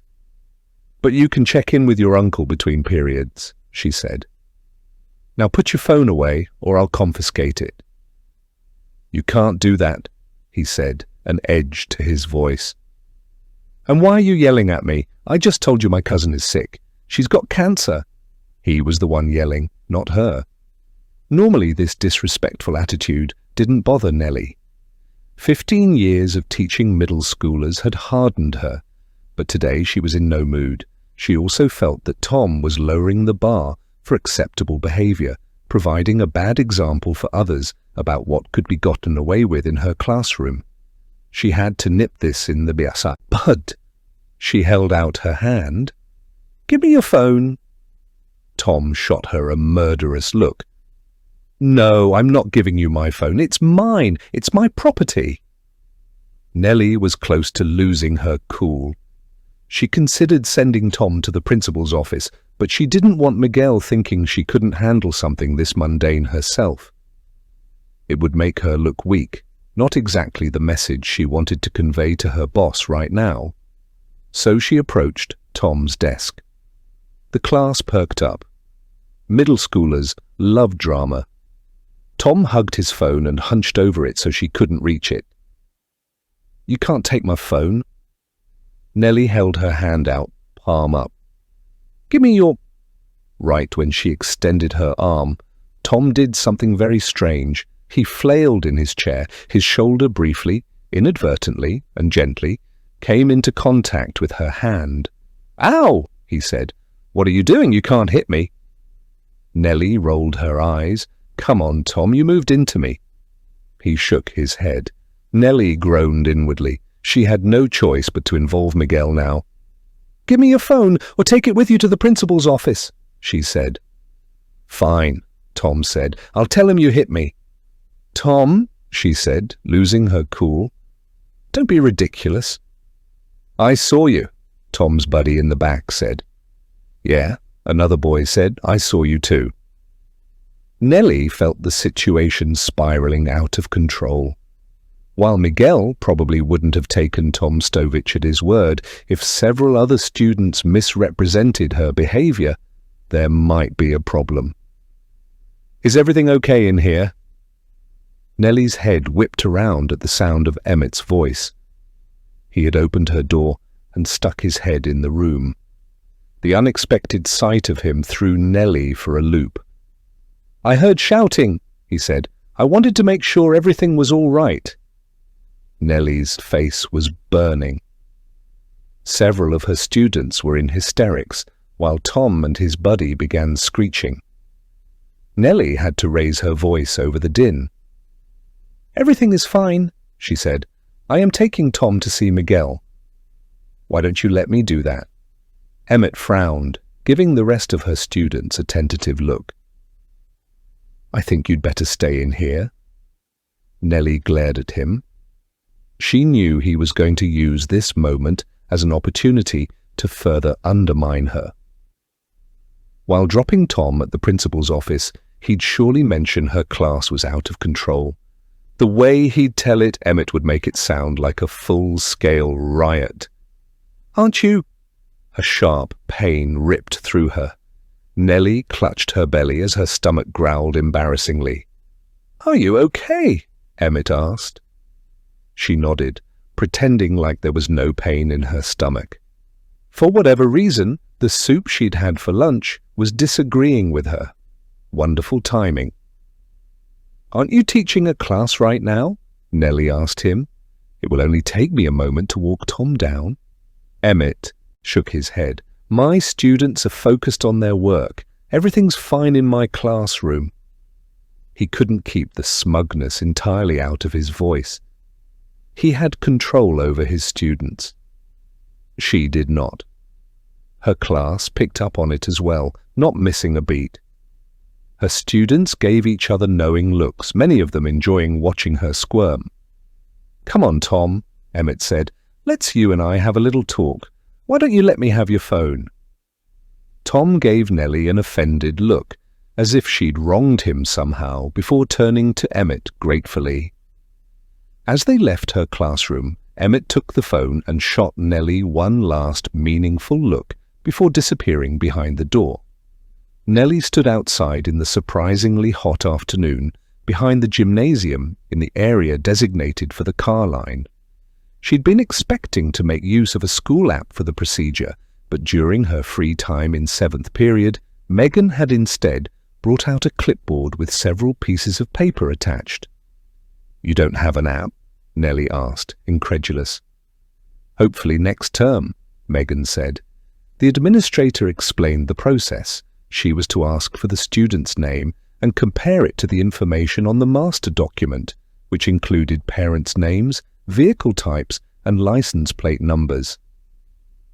It had seemed straightforward while Megan explained everything, herself in a hurry to get out the door. She explained that she had to take her ailing mother for a doctor's appointment this week. But now that Nelly stood behind the gymnasium, shielding her eyes from the glare of the sun, the procedure didn't seem so straightforward. Carline was the only non-instructional duty she'd never performed before in her 15 years of teaching. And she wasn't feeling great. After speaking with Megan, Nelly had spent most of the remainder of 7th period in the bathroom. When she emerged with only minutes to spare before her final class, her skin was pale and she was covered in sweat. She'd never had food poisoning before and wondered if this was what it felt like, sharp stabbing pains and nearly constant nausea. She'd managed to get through 8th period, barely. As soon as the bell sounded, she was the first out the door, racing to the bathroom. She had to work the car line in only a few minutes. By the time she realized this was going to be a problem, it was too late to ask someone else to take over. Even if there had been, that would not be a good look for Nelly. After all, yesterday she'd volunteered to help out. She couldn't back out of the task literally a day later. Once she was done getting sick, Nelly quickly splashed some water on her face. As she headed for the door to enter the hallway, her stomach lurched. The nausea had come storming back. Nelly was torn. If she didn't get outside in the next minute, everyone would start to wonder what the problem was. She gritted her teeth, feeling the nausea ebb. She'd just gotten sick. Surely she could manage for the next 15 minutes or so. Nelly hurried back to her classroom, grabbed the clipboard, and made her way to the gymnasium. A bunch of students were horsing around near the door where they'd be dismissed for Carline. There must have been 50, maybe 60 kids in here waiting for her. This was going to take longer than 15 minutes. The students bunched up as she approached the door. Nelly asked them to move back before she propped it open. The warm sun on her skin brought on another wave of nausea. Nelly ignored it and peered out. A long line of cars snaked through the parking lot. The first vehicle moved forward, the passenger window sliding down. The driver called out the name of her son. One of the children, a short boy, was already making his way toward the vehicle. Nelly consulted the clipboard, ticking off the child's name. More children came forward, eager to get home for the day. Nelly checked them out one by one, but her nausea was getting worse. "How's it going, Nelly?" It was Emmett. He must have walked around the exterior of the gymnasium to meet her outside like this. She gritted her teeth against another wave of nausea. "Fine, I'm fine." "You don't look well," Emmett said. Truth was, she didn't think she'd managed to sign out all these kids before she had to sprint to the bathroom. Her stomach felt like it was being ripped apart. "Do you need me to take over?" he asked. "No," Nelly said. "I can do it." She might have been ready to get sick everywhere, but she would not accept this man's help. He'd only use it as another way to undermine her later with Miguel. "You really don't look well," he said, giving her a meaningful look. Through her agony, Nelly realized what must have happened. This wasn't food poisoning. Emmett had slipped something into her food, no, in her coffee. He wanted her feeling like she had to run to the bathroom and be sick during class, and he knew she was scheduled for Carline this afternoon. "Really, Nelly," Emmett said, "if you need help, you need to tell someone." But she didn't have the ability to put up a fight in this moment. Bile was creeping up her throat. Without another word, she stuck the clipboard in Emmett's chest and hurried away, the children bursting into laughter at her antics. At least she made it to the bathroom on time. Yet another bad day came to a close. As she was packing her things up, another aftershock of nausea hit Nelly. Feeling weak, she feared she'd have to run to the bathroom once more, but the feeling mercifully passed. All she wanted to do at this point was avoid her colleagues and boss and sneak out of school. If Miguel had something to say about Tom Stovich, she'd listen tomorrow. But she wanted today to be over. Nelly locked her desk drawer and then turned out the lights. Proceeding down the hall, the sight of Miguel's closed door brought a smile to her face. She could get out of here without another difficult conversation. Tomorrow she could start over. Tomorrow would be better. It certainly couldn't get any worse. Before she reached the front desk, however, Miguel's door opened. "Nelly," Miguel said in a neutral tone, "have you got a moment?" Chapter 23. "Nelly," he began, "I'm concerned." She swallowed hard. Hoping this would be a short conversation, she'd kept her jacket on and sat with her bags in her lap. Now she put those bags on the floor and unbuttoned her jacket. This was going to take more than a few minutes.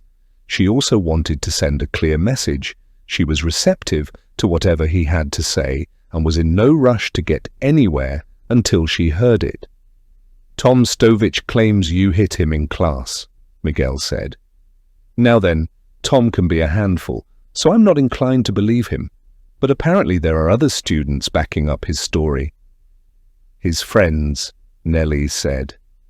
"Be that as it may," Miguel went on, "I have yet to speak to someone taking your side here." Her life had turned into an absolute nightmare. Though she didn't believe in karma, Nelly wondered what she could have possibly done to deserve any of this. As soon as she asked herself the question, she realized how childish she was being. There was no such thing as deserve. The universe didn't dole out punishments or rewards. Things happened. Martial doors had been attracted to her, and, due to some bad combination of nature and nurture, had tried to rape her.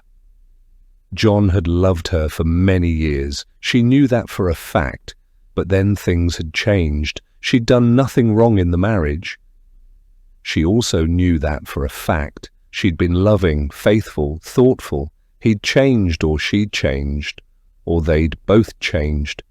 One day he'd woken up and was no longer in love with her. Things just happened. "Have you had an opportunity to speak to everyone in the class?" Nelly said, trying to gather her wits. She felt like she was under siege in this town, trapped behind rings of walls as the enemy closed on all sides. "Because I'm certain if you talk to a student who's not friends with Tom, you'll get a different story." "Not yet," Miguel allowed. "But any time a student makes a serious accusation like this, I'm forced to take it seriously. It doesn't help that Tom's father is the mayor." Nelly closed her eyes.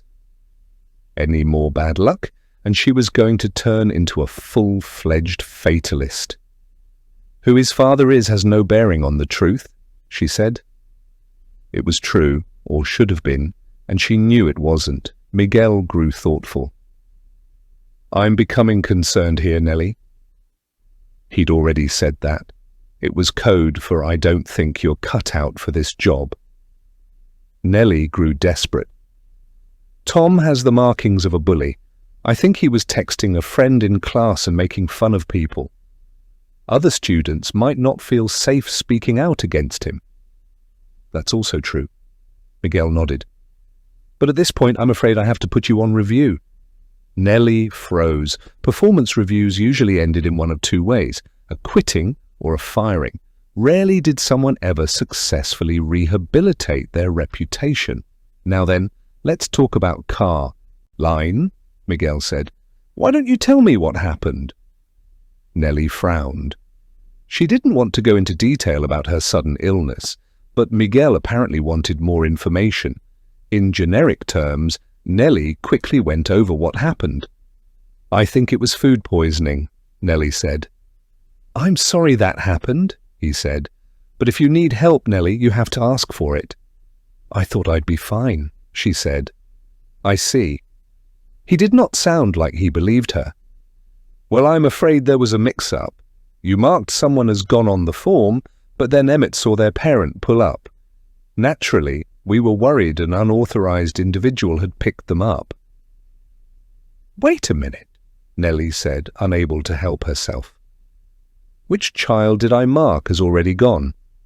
"Christina Woodward," Miguel said. Nelly shook her head. "No, that's not right," she thought back. Though the nausea and stomach pains had been a horrible distraction, she had only checked out a handful of students and did not remember that name. "Emmett figured it out," Miguel said. "The first student you released was Chris Waldron, right above Christina on the Carline roll." Nelly narrowed her eyes. She was certain she hadn't made that mistake. She remembered ticking the correct box for Chris Waldron. "It's an easy mistake to make," Miguel said, "especially given how awful you were feeling. But all the same, Nelly, it's simply a mistake we cannot afford." Nelly shook her head. This was Emmett's doing. He'd somehow made her ill, and then conveniently swooped in during Carline to take over. It'd be easy for him to come up with a story. With Nelly stuck in the bathroom for the duration of dismissal, she had no way to counter anything he said. "I'm sorry." Miguel was not happy. "We cannot have any more mistakes like this," Miguel said, "or I'll be forced to take more formal action. Now I'd like to see your lesson plans tomorrow morning. That'll be all, Nelly." She rose on unsteady legs, absently reaching for her bags. Shuffling away, She stopped in front of the door, hand hovering by the knob. "Nelly?" Concern creeped into Miguel's voice. "Is something wrong?" She turned to face him. "Someone is stalking me," Nelly blurted out. She was as surprised as Miguel was by the statement. One moment, the thought of saying such a thing hadn't crossed her mind. The next, not only had the thought occurred to her, but the words were coming out of her mouth. "I'm sorry to hear that." Miguel sat a little taller in his chair, his face softening. "Have you spoken to the sheriff?" "Last night," she said. "Gosh, Nelly, I had no idea." Miguel looked unnerved. "When did this start?" "I'm sorry." Suddenly she was crying. It was all too much. She found herself back in the chair. Nelly worried that he'd see this as an act, a ploy to garner sympathy, a ready-made excuse for her subpar performance, but she couldn't help the outburst. There! Miguel came around the desk and held out a box of tissues. "Here you go." Nelly grabbed some tissues and wiped under her eyes. When she got herself under control, she answered his previous question. "It started when I got here," Nelly said, "but I have to be careful about what I say. Please don't tell anyone. The sheriff is looking into this quietly." "Your secret is safe with me," Miguel said. "Is it someone you know? Has someone followed you from California?" Nelly didn't want to answer. "I can't say anything more, I'm sorry." "No, I understand." Miguel was shocked. "Nelly, I want you to know that this is a safe space. You can tell me anything, of course." "Thank you," she said. "I don't mean to put this on you, but I'm telling you because I think it's affecting my performance. I can't sleep, and I'm preoccupied. I'm not trying to make excuses for anything, but it's difficult. Whoever they are, they had better hope I don't know them," Miguel said. The irony. If only Miguel knew who was making her life hell. But she couldn't tell him anything. She needed the sheriff's support before she accused Miguel's favorite teacher of criminal behavior.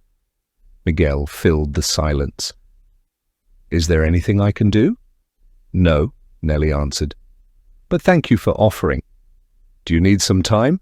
"No," she blurted out. "I want to work, Miguel. I live for teaching. I love this job." "Are you sure?" She wondered if he saw this as an opportunity to get her out of the building for a few days. Maybe it was the chance he needed to bring someone else in. But she dismissed the idea. Miguel seemed like a good man. She put herself in his position and had to admit she wouldn't have acted any differently. "I'm sure." Nelly drove home in a fog, not a literal one, but a mental one. One more mistake and she was in serious trouble. While it was theoretically possible to emerge unscathed from a performance review, Nelly knew the odds were absolutely against her. The review lasted for a period of 30 days. A lot could go wrong in that time, and none of it her fault too. All it might take was for one more student to complain. She could picture it now. Miguel would call her once more into his office. Behind closed doors, he would explain the situation to her. "Listen, Nelly, it's not working. Right now, I don't have enough to fire you, but that's the direction we're headed. This is your opportunity to step down. It'll be so much better for all parties involved if you do. I don't feel comfortable providing a reference, but at least this way you'll be able to say you weren't terminated. These things happen. Sometimes it just doesn't work out. I'm very sorry." She pulled into the parking lot of a shuttered 3-store strip mall. A hobby store used to be located at one end, some of the peel-off lettering still decorating the window. The middle store was completely empty, its signage absent. At the other end sat what used to be a gas station. The pumps were gone. That was how she felt, hollowed out, no longer there. Nelly looked at herself in the rearview mirror. "Get it together," she said. "This is your life." Wonderful. Now she was having out-loud conversations with herself. She was losing it. Nelly wanted to speak to Bill Van Dyke about last night.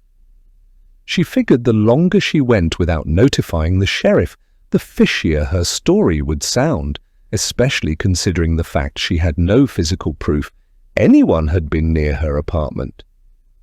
But she also had to connect with Tina. It'd be nice to call the sheriff with her old friend's phone number. She dialed Tina. The call went immediately to voicemail. She left Tina a message, then tried the sheriff. "Heya, Nelly," he said. "How are you?"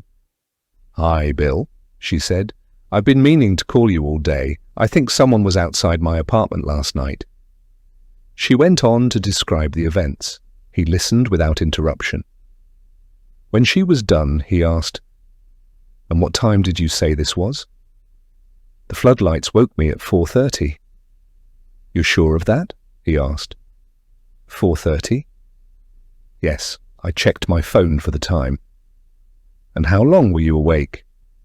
"Like I said, I had trouble falling back asleep. I don't know when I dozed off." "How long did you hear the noises for?" "Well..." She thought it over. "The lights switch off if there's no motion after a minute or so. I got out of bed to make sure the door was locked, and that was when I heard what sounded like footsteps." "Right," he said. "And how long do you think the noises went on for?" "A few minutes," Nelly said. "They weren't constant." "You think it was someone coming up the stairs?" "Yes." "But you didn't see anybody out the peephole?" "Right," she said, feeling like he didn't believe her. "But you can't see the entire set of stairs out the peephole. The person could have been near the bottom." "Did you open the door and look?" "There was no way I was opening that door under the circumstances." "Right, understood," he said. "How about this morning? Did you check the area before you went to work?" Nelly frowned. "I didn't see anything." The sheriff let that fact float between them for a moment. "How about your friend Tina? Have you had a chance to speak to her yet?" "We keep missing each other," Nelly said. That wasn't exactly true. "I see," the sheriff said.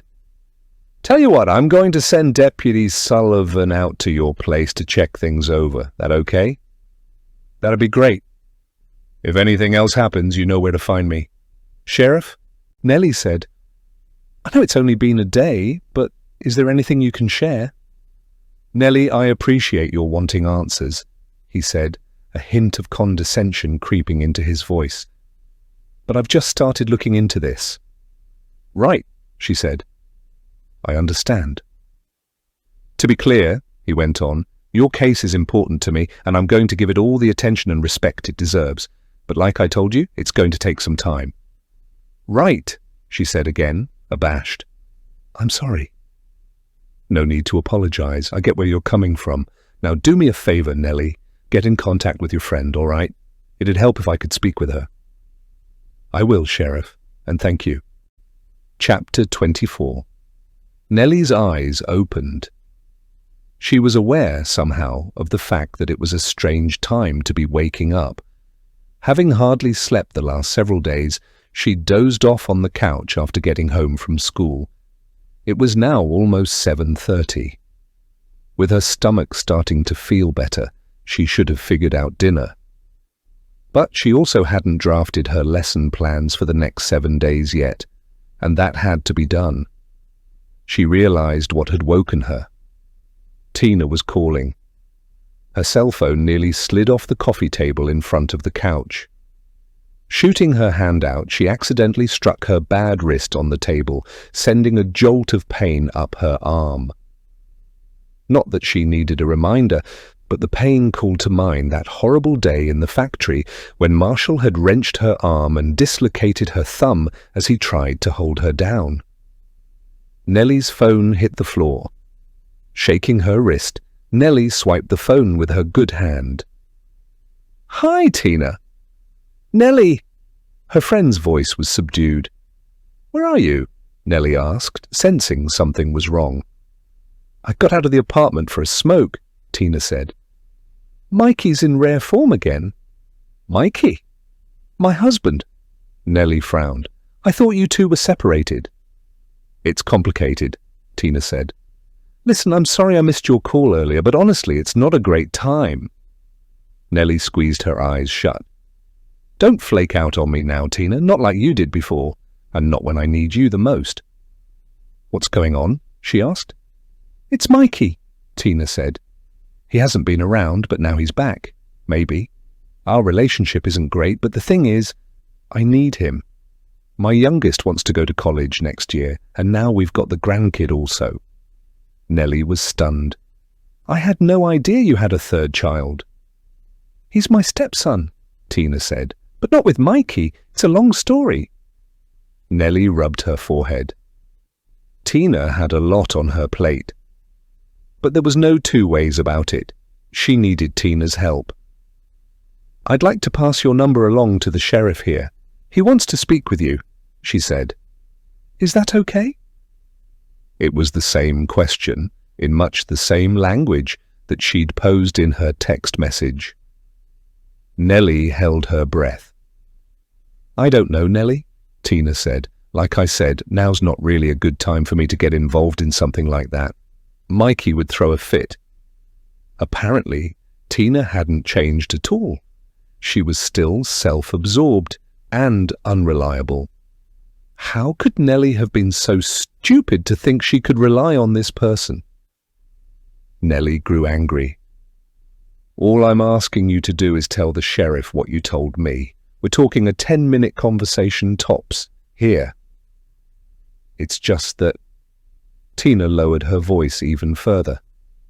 "Mikey has gotten into trouble before, and he's not up to anything right now, but we have to be careful. He doesn't want me speaking to the police. This could not be happening." "Tina, you have no idea what I'm going through here. My life is an absolute nightmare. At school, Emmett is setting me up to fail. Outside of work, he's stalking me. He slashed my tire, and he's been sneaking around my place in the middle of the night. I'm not sleeping, and now my job is in jeopardy while this guy ruins everything. I need your help." "I want to help," Tina said. "I really do, but..."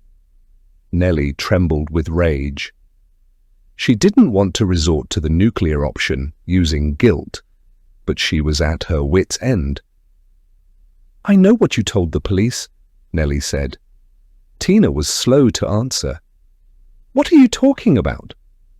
Nelly hadn't been certain before. She'd heard rumors over the years, all hearsay upon hearsay. She'd never known if she should believe it. Part of her didn't want to, but now she knew. It explained why Tina was feeling guilty these many years later. She hadn't just turned her back on Nelly at the worst possible time. This wasn't a case of two middle school friends no longer having anything in common, drifting apart in predictable fashion. It was much, much worse. "You told the police I was interested in Marshall," she said. "Didn't you?" "Nelly?" It was true. Good God, it was actually true. Anger ripped through Nelly. "That's why they didn't take me seriously," Nelly said. "While I was telling them that Marshall assaulted me, you and the others were telling the cops I'd been flirting with him." Tina sighed. "Nelly, it was a long time ago. You bitch." "Why would you..." "I'm sorry, Mikey's coming. He doesn't want me talking to you. I have to go. I'm so sorry, Nelly." As darkness fell, Nelly's anxiety grew. She searched an old toiletry bag and found some medicine her last therapist had prescribed. It had expired several months ago, but she popped one anyway. It wouldn't have its full force, but hopefully it would still blunt her jangly nerves. Nelly pulled on a shawl and opened her door. She descended the rickety stairs as a cool breeze picked up. It was supposed to rain overnight. Perhaps the weather would deter Emmett from sneaking around and terrifying her. Or maybe not. She crossed the footpath and then headed up the driveway to Orville's house. The light in the living room was still on. She figured he was still awake. Nelly knocked on the front door and waited. Orville opened a moment later, wearing a pair of sweatpants and a dark robe. "Hey, Nelly, everything all right?" "Do you mind if I come in for a moment?" "Sure." He offered her something to drink, starting with coffee and then progressing to stronger things, beer, wine. But Nelly politely declined. She didn't plan on staying long. "I came knocking earlier," he said. "You did?" Nelly frowned. "What time?" "Around 7. I wanted to talk to you because the deputy was by." "Oh, right. She should have mentioned Sullivan would be coming." This was, after all, Orville's property. "I thought I heard someone on my stairs last night," Nelly said. "Really?" she nodded. "Did you see anything unusual when the floodlights came on?" He shook his head. "I sleep like the dead. I didn't even know they'd come on last night." Nelly sighed. Hoping Orville had also seen something was a long shot. If he had noticed anything, he surely would have told her. "I'm certain I heard someone on my stairs," she said. He frowned. "Are you sure?" "I'm sure. No doubt about it." Nelly caught a chill and folded her arms. "I wanted to ask if I could install some lights around the barn. I'd pay for it, of course." Orville didn't hesitate. "I can work on that tomorrow, now that I know how to do it. Shouldn't take me long." "Oh, no," Nelly said. "I'd hire a professional. I don't want to trouble you." He smiled at her. "How many times do I have to tell you, Nelly? I need things to do to keep myself sane. I should be thanking you. Now come on, how about a glass of wine?" She was tempted, but her sleep cycle was already off. Alcohol, even a tiny amount, would only make things worse. "Maybe another night. Thank you so much." She returned to her apartment. Nelly rooted herself on the couch and brought her laptop out of hibernation. Her draft lesson plans were open. She tried working on them, but found it impossible to concentrate. It grew late, but she didn't feel tired. If anything, she was more on edge the later it got. Nelly had planned out 5 days in advance. The number of assumptions concerning progress and timing were so many that she feared the final product was a complete fiction. She knew the next 5 school days would bear only a passing resemblance to what these documents suggested. Again, she grew frustrated at being forced to do pointless, busy work. Unable to focus, Nelly drifted onto the internet. She searched for Emmett and Marshall, but only saw the same articles as before. Changing her search parameters to cast a wider net, Nelly looked for reports of a woman being assaulted on that college campus around the time Tina would have visited. She didn't expect to find anything. But she did. Buried in a long dormant sorority forum, one member posted a story that sounded close enough. Some creep who didn't even attend the university had tried to rape a junior. The post did not identify the woman by name, but mentioned she was local. Then someone else, wanting to show how they were the most informed anonymous user on the internet, just had to mention that they knew the woman. Without naming her, they stated the victim was involved in a tutoring program that undergraduates hosted to gain credits toward their teaching certificate. Other posters complained about the university not employing enough campus security officers, and the conversation got off subject. Nelly was intrigued. She went to the university's website. The tutoring program was, surprisingly, still being offered. There was a generic email address at the bottom of the sub-page for the program. Nelly briefly considered sending a message, but what would she say? Almost 20 years ago, an undergraduate tutor had been assaulted by a man living on or near campus.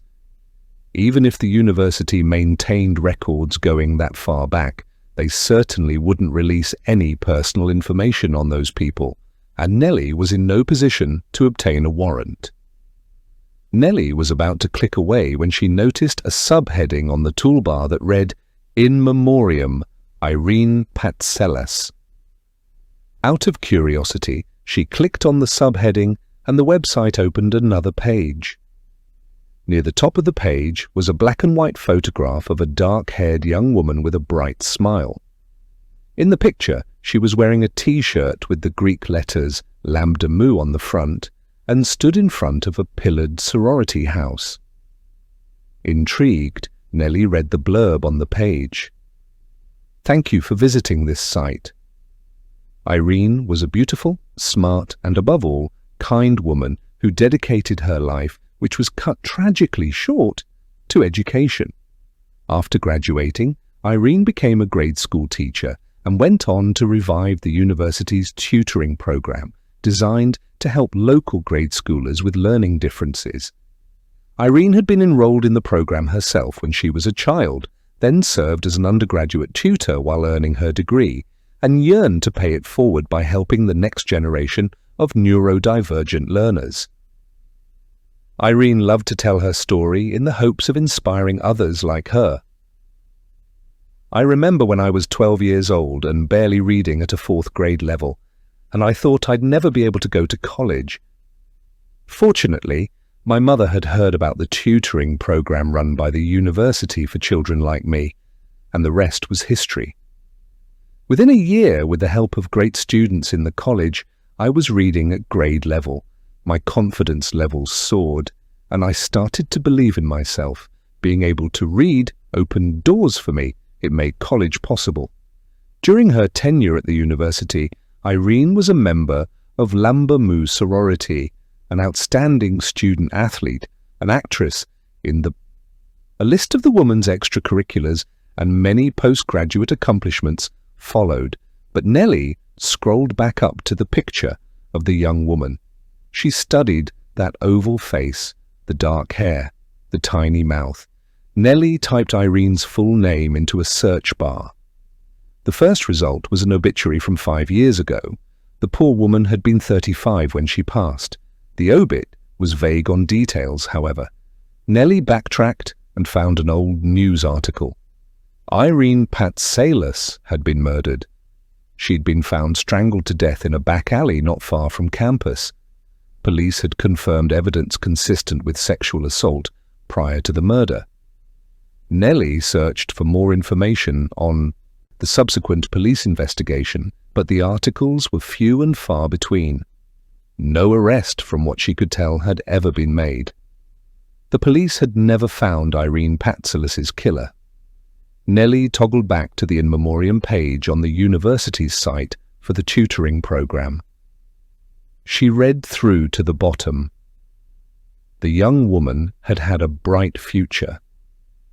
She'd planned on becoming a teacher interested in helping other children just like herself, who could not learn how to read through traditional methods.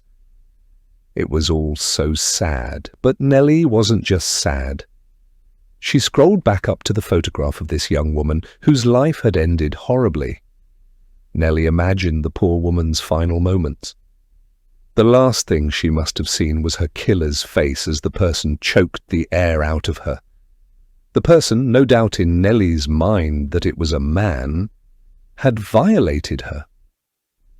When he was done, Irene had stared up into the eyes of her murderer, her look pleading and fearful, and she had received no mercy. Nelly wasn't just sad, she was also terrified, because Irene Patsalis resembled her. "Come on," the boy said. "Who cares if we just met?" He put his hand on my bad wrist, already trying to lead me upstairs. But I didn't want to go. The girls I'd come to the frat party with had disappeared, one to the basement, another to a bedroom, leaving me alone at the party. I'd been ready to leave when this guy noticed me alone and came sauntering over. I didn't want his hand on me, and I really didn't want him pulling me somewhere. Without thinking, I tried to wrench my hand out of his grip.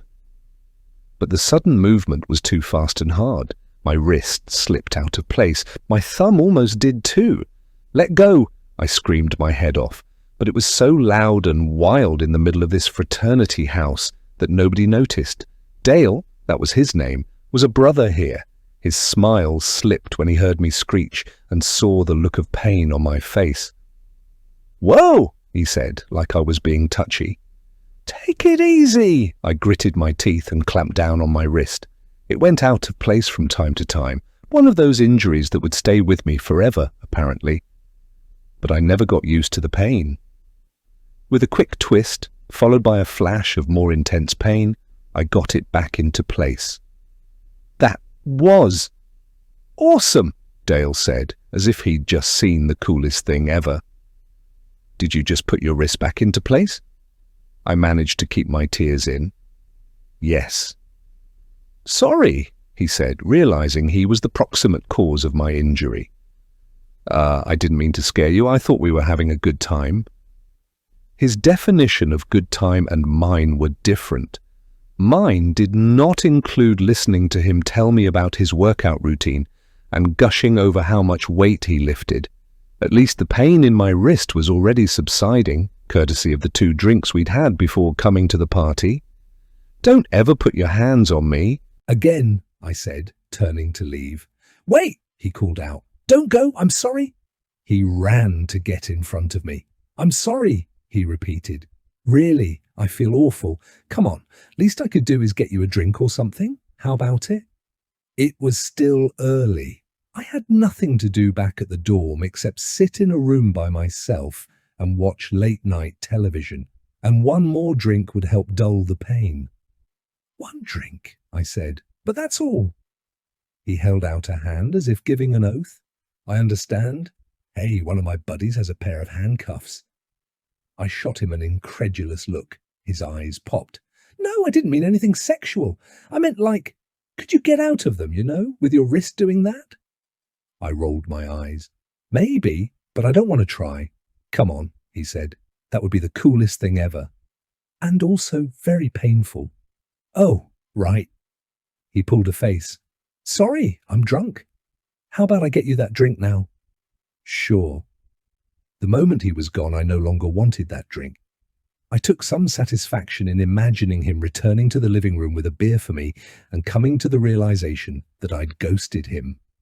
While I walked, alone, across campus, I crossed paths with all these other students headed out for fun. I wasn't a big partier, but I had been looking forward to a night out. Hey, where are you going? I sighed. Had this guy actually followed me out of the party with the drink? Couldn't he take the hint? I turned to face Dale, but it wasn't Dale. It was Marshall. Did you think you could get away from me? He asked. Marshall seized my wrist and pulled me toward a dark alley. I screamed for help, but all the other students passing us by shot me funny looks like this was some joke and I wasn't about to be raped. Help me! Chapter 25. 2 days ago, Thursday. The alarm jarred Nelly awake the next morning. She'd barely slept again. Each noise she'd heard overnight took on a sinister quality. Several times she thought she heard someone on her stairs again, but there was never anyone there. She had a horrible headache. It did not go away after her shower or after she drank 2 glasses of water. Nelly popped some aspirin and then got her things together. She was moving in slow motion. When her stomach grumbled, she realized she'd forgotten to eat dinner last night. She had no leftovers to take into school for lunch, so she quickly heated some soup again and poured it into a thermos. It was a cold morning, the sky grey. Fog clung to the farmland Nelly passed on her way to school. She arrived later than planned after her slow start this morning. The bags under her red eyes were only getting worse. The aspirin had done little to combat the headache. Nelly made herself coffee, never taking her eyes off the mug, and then finally got settled in her classroom. She emailed the lesson plans to Miguel first thing so she could focus on the more important task of preparing for the day. She planned to call the sheriff during her 4th period break from her car with the information she'd uncovered about Irene Patsalas. She was just getting down to work when there was a knock at her door. "Morning, Nelly," Vanessa said. "How are you?" "Hanging in there. How are you?" she asked. Nelly wasn't in the best frame of mind, but she couldn't ignore the fact that Vanessa was a victim too. This poor woman had no idea whom she was about to marry, and Nelly wished she could tell her. "Doing better?" Vanessa said, offering a tentative smile. "I think I was just having a bad day the other morning." "Vanessa, your intuition is telling you something. I think you should listen." Vanessa adopted a fake smile and acted like Nelly hadn't just spoken. "Anyway, I was wondering if you could help me in the lounge. One of those overhead fluorescents is out. Can you hold the chair for me while I change it?" Nelly had things to do, but changing a bulb would only take a minute. She followed Vanessa to the teacher's lounge, expecting it to be empty. But it wasn't. "Nelly," Emmett said, "there you are." At first, she didn't understand what was happening. Then her brain made sense of what she was seeing. The entire faculty was waiting in the lounge for her. There were balloons and streamers and a welcome sign. Surprised by the gesture and overwhelmed by the attention, Nelly blushed deeply and found herself at a loss for words. "Welcome to the faculty," Miguel said, leading everyone in a round of applause. The din made her head feel like it was going to explode. Nelly did her best to hide her discomfort. Wearing a mischievous grin, Vanessa patted her shoulder affectionately before joining the other members of the faculty in their cheering. Nelly didn't know what to make of this situation. She was literally on a performance review, and here Miguel was throwing her a welcome party with the full staff in attendance. Nelly didn't like being the center of attention, but she forced herself to smile. Holding up a hand and nodding gratefully, she thanked everyone. Miguel put his hands on Emmett's shoulders. "This was Emmett's idea," the principal said, "and it was a good one." Emmett blushed, as if embarrassed by the compliment. At the sound of his name, several members of the faculty cheered even more loudly. Emmett was still blushing when he stepped forward and gave Nelly a sheepish look. "Sorry about all this," he said. "We wanted to do something nice for you, but we didn't want to throw you a party on your first day while you were still getting settled in.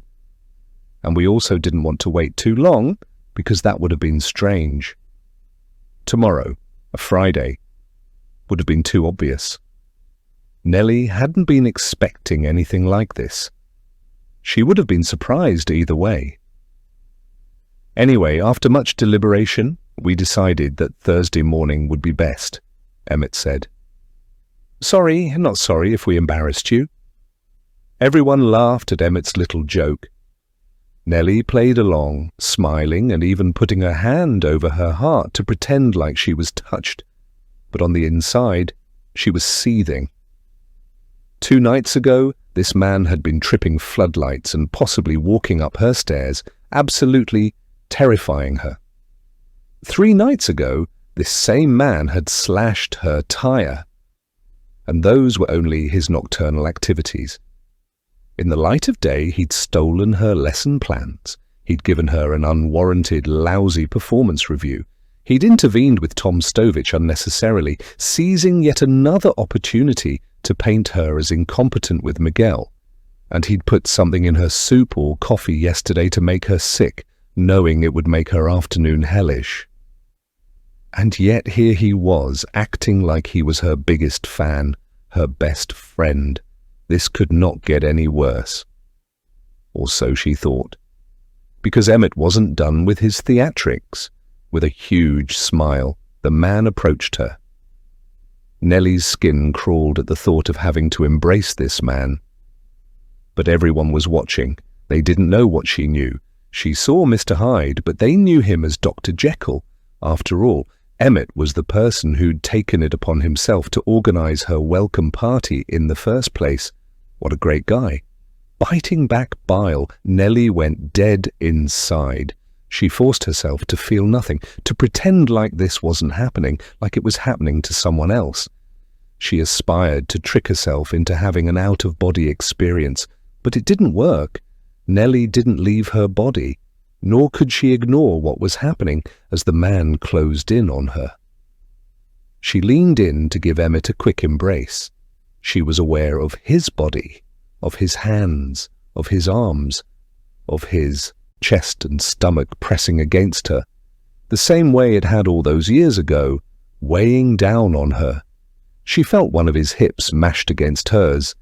His embrace was a little too much, too forceful. More of a squeeze than a hug. It was yet another subtle power play, his way of flexing, of establishing dominance. While everyone awed at their embrace, Nelly wanted to cry. She let go first, but of course Emmett held on. He kept her in his clutches for as long as he could without the situation turning awkward. After he let go, Nelly staggered backward. She must have looked a sight. Hopefully her colleagues mistook it for her being overwhelmed by the surprise party instead of what it actually was. She had hugged Emmett. She had just hugged the man who'd tried to rape her.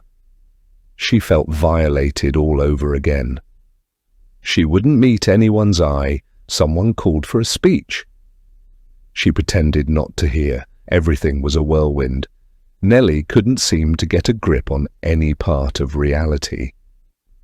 There was no way to steady herself. Beck tapped her arm. Nelly took the cup of water the other woman was holding out for her. Their eyes met, and Beck gave her a strange look.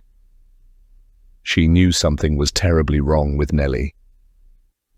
"We wanted to take this opportunity to welcome you to our staff officially," Emmett said, his voice loud and commanding. "I know it hasn't been the smoothest transition for you." Nelly shot him a murderous look, but Emmett smiled easily. She looked around to gauge other faculty members' reactions. They were all smiling too, acting like he hadn't just insulted her. Of course, Emmett had a way to spin what he'd just said. Going from a large city to a small town like this, moving from a huge school district to ours, it must be incredibly difficult. But we wanted you to know, Nelly, that you are appreciated here. Welcome to the Overland Middle family. Emmett raised his cup to signal the end of his toast. Nelly went through the motions. Emmett tapped her cup with his and took a drink. "Speech," Vanessa said, much more insistent than before. "Speech!" Nelly couldn't ignore the calls this time. Swallowing her outrage and bitter resentment, she adopted the phoniest smile of her life. "I'm not one for speeches," she said, "so I'll keep this brief." "Oh, come on," Emmett said. Everyone was having a laugh, everyone except Beck. Nelly caught her new friend watching her carefully. The other woman knew. No, Nelly said. "We all have work to do, I'm sure, but thank you for this. You've all been so welcoming." A few of the smiles slipped. Even Nelly had to admit her words of thanks sounded half-hearted. She needed to give them a little more. "I really couldn't imagine." Emmett's eyes bored into her. He wore a devilish, almost mocking grin. Nelly wanted to point it out to the crowd. She wanted to say, "See, you got this man all wrong. This is who he truly is." But she knew the effort would not only be in vain, it would be career suicide. They'd turn to Emmett and see nothing but a warm, friendly smile. They'd turn back to Nelly and see a deluded individual, someone entirely out of touch with reality. "I really couldn't imagine a nicer group of people to work with," Nelly said. Someone awed. Emmett burst into applause. The group followed his lead.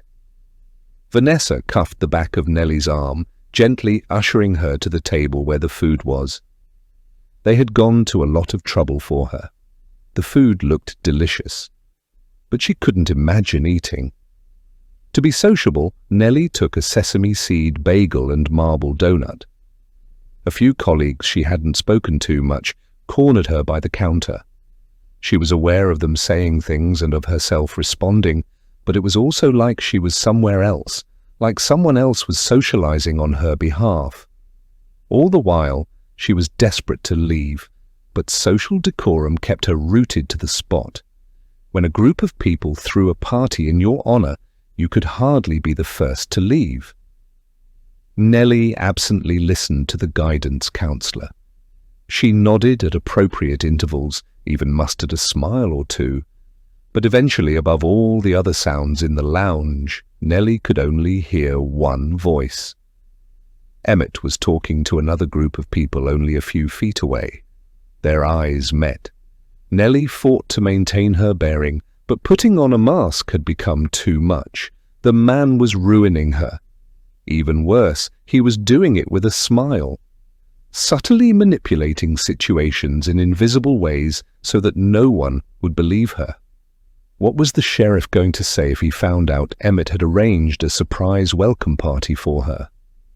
It would only serve to confirm Bill's pre-existing opinion of Emmett, that he was a great guy. One corner of Emmett's mouth twitched in a mocking grin. Something inside Nelly tore. The man was openly taunting her now, right in front of all the staff, but no one noticed, and even if they saw that cruel smirk, they wouldn't see it for what it was. It broke her. Nelly gave up the polite act.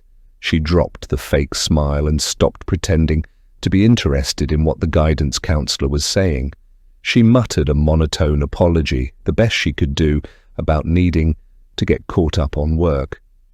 As she left the teacher's lounge, feeling the disappointed, offended looks of the entire faculty, Emmett followed her with those narrow-set eyes and same mocking grin. When school let out, Nelly didn't linger. She gathered her things and headed straight for her car. Beck called out to her from down the hallway just before she exited the building, but Nelly pretended not to hear her.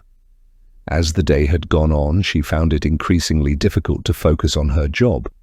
By the time sixth period rolled around, she could not maintain her train of thought.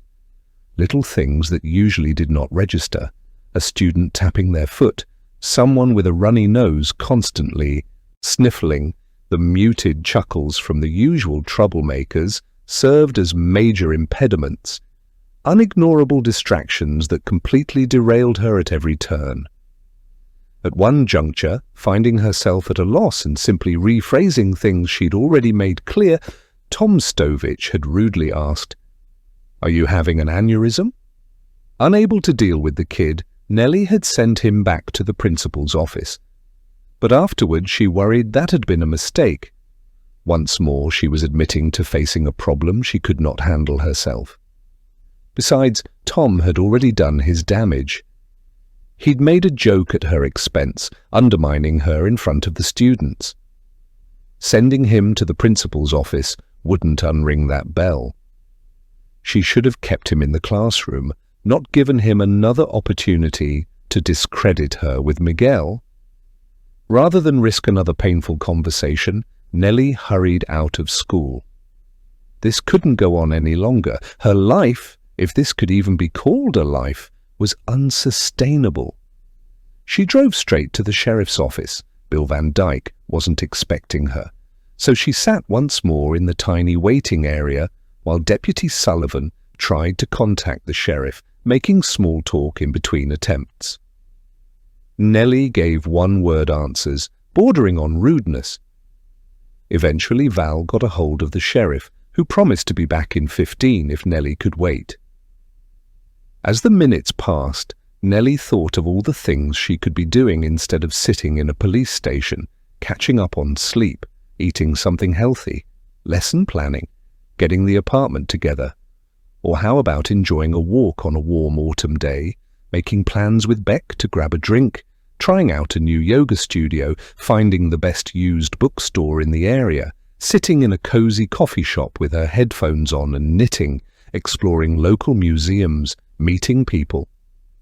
Not so long ago she'd taken all these activities for granted, but sitting here now these things seemed like luxuries, pursuits that were far out of reach.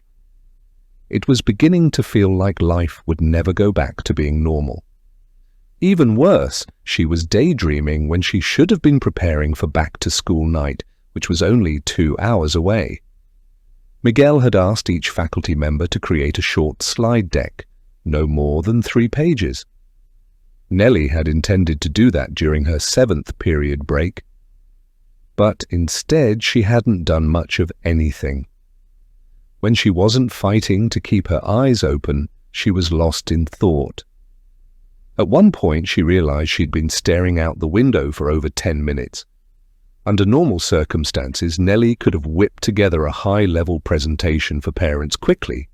She'd done this thing many times before, but she was not herself.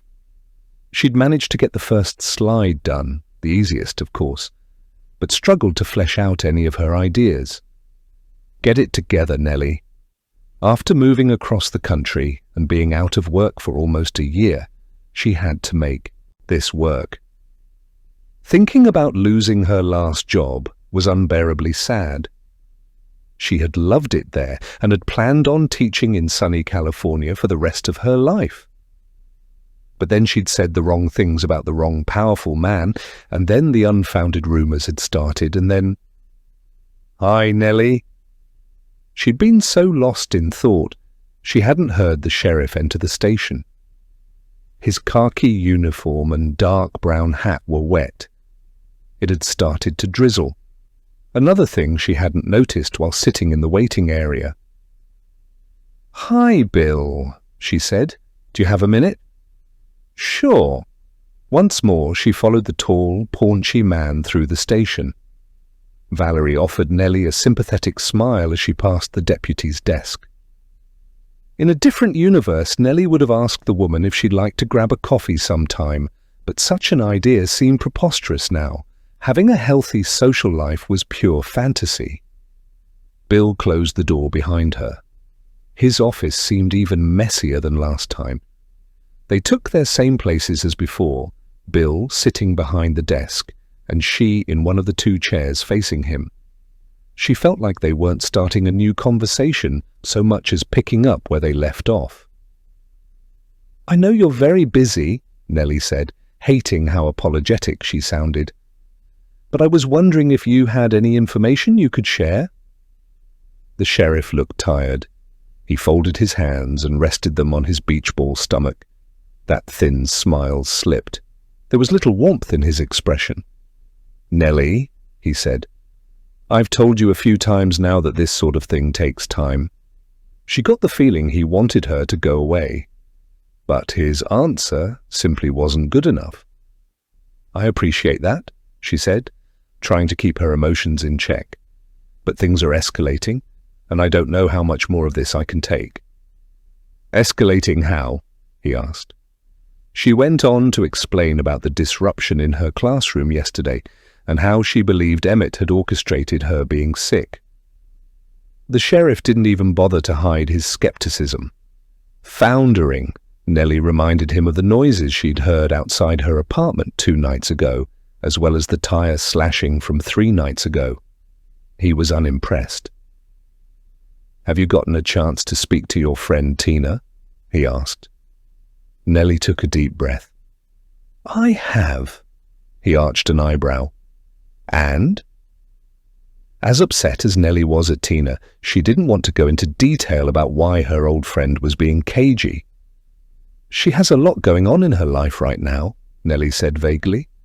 "I've given her your number. Hopefully she'll call." The sheriff stared at her, unable now to hide his growing disbelief. "Nelly," he said, "I'm going to level with you. I ran Emmett's background check 3 years ago when he first took a teaching job here. Absolutely nothing came up. He was perfectly clean, glowing references from both colleges." "Both?" Nelly asked, frowning. "He did his first 2 or 3 years at one place and graduated somewhere else. The details escape me now, and quite frankly, they're unimportant. He had no criminal history, no questionable behavior ever." "But that was 3 years ago when you looked into him, though," Nelly said, knowing she was treading on dangerous ground now. She couldn't accuse the sheriff of doing a poor job, the one man in a position to help her. And yet... "Maybe there's something new that..." He held out a palm. "I repeated the work. Same story. I'm afraid that from where I'm sitting, Emmett Moore is who he says he is. I have no reason to suspect otherwise. All I've got is your word that he's a fraud. And Tina. Who won't get on the phone with me, Nelly? His tone was admonishing. She felt like a student being called out by a teacher. You must realize what this sounds like. You've got a friend who agrees with you, but this person won't get on the phone with me. Nelly knew exactly how it sounded, and yet she knew she was right. What about 2 nights ago? She said, growing desperate. Somebody was at my house. What time was that again? The sheriff asked, pulling out his tiny notepad. 4:30. You sure of that? Yes, I'm sure. Absolutely? Yes. Nelly threw her hands up in frustration. I told you, the first thing I did when I woke out of a dead sleep was check the time. Yeah. See, the problem with that is Emmett has an alibi. He has an alibi for 4:30 in the morning? Nelly asked, unable to stifle an incredulous laugh. But the sheriff nodded. He was on the other side of town. Emmett jogs every morning around 4 or 4:30. She couldn't believe this. That's what he told you. He? Nelly knew she was losing her cool, but she talked right over the sheriff. What? Did he spend the night with his fiancée? She could have been sleeping when he snuck out. Or maybe she's just lying. Nelly, don't tell me he's claiming someone saw him while he was out for a run at the crack of dawn. No, Nelly. The sheriff did not hide his displeasure at being interrupted. He took cash out of an ATM on his way home from his morning jog. At 4:31 a.m., we have him on camera. Even if he jumped in his car right after, he's not getting to your place for 20 minutes. It was a good thing Nelly was sitting down. That revelation might have sent her reeling. She couldn't think of anything to counter the evidence in the sheriff's possession. If somebody was outside your apartment, the sheriff said, his voice gentle again, it couldn't have been Emmett. There was someone, Sheriff. He didn't respond. Nelly looked away. She was certain someone had been out there. But what if she was wrong? Maybe interacting with Emmett on a daily basis had made her snap? Could she not trust herself now? It was a horrible feeling. Then panic seized her. Wait, you asked Emmett where he was at 4:30 the other night? The sheriff nodded. I approached him as if my questioning were related to an early morning robbery. Oh, no. He's smarter than that, Nelly said. Emmett is going to see right through you. He'll know I've asked you to look into his background. The sheriff shook his head. It was a tiny gesture, but Nelly caught it all the same. Nelly, it wasn't him at your apartment, so why would he assume you were behind my questioning? Nelly had to concede the point. Besides, Bill added, I had to determine the man's whereabouts. It's the only way I could rule him in or out. She put her hands on her head and leaned forward. The walls were closing in. She was still worried that Emmett would suspect she'd put the sheriff onto him. If the man panicked, who knew what he was capable of? I'm telling you, Nelly said, Emmett is Marshall. The sheriff flipped to a different page on his notepad. The same man who organized your welcome party? He asked. Nelly was caught off guard.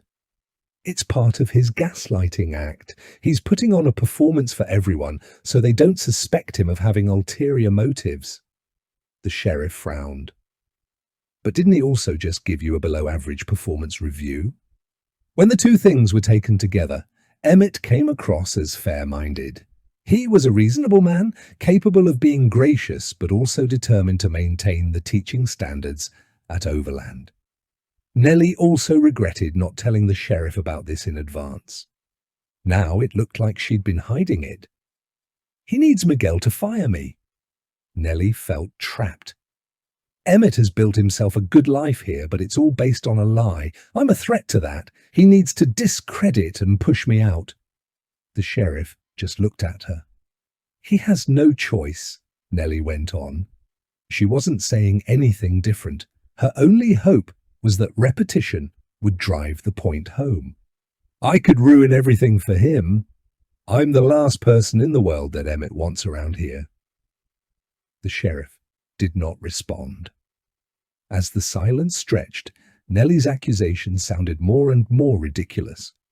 While the sheriff hadn't scoffed at what she'd said, his growing impatience was becoming obvious. I'm telling you, Nelly said, inching all the way forward on her chair. There must be something in his background that gives him away. You just need to find it. Speaking of backgrounds, the sheriff said, I've also checked yours. Nelly stiffened. The sheriff's tone grew gentle, like he was preparing her for bad news. I want you to know that I believe you, Nelly. I'm terribly sorry about what happened when you were 13, he said. But? She asked. No but, the sheriff replied. I'm sorry, and I believe you, full stop. Nelly hugged herself and scooted back on her chair, stiffening. But there is more you have to say. Unfortunately, the sheriff went on, sounding like he truly regretted having to continue. I can't ignore the fact that you were nearly sued by your ex-husband's boss for slander.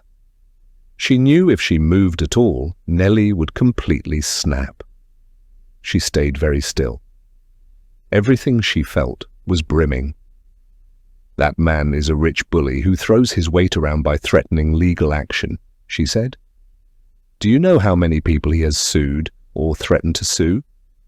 Did you look into his background? Of course I took that into account, the sheriff said, though Nelly didn't believe him.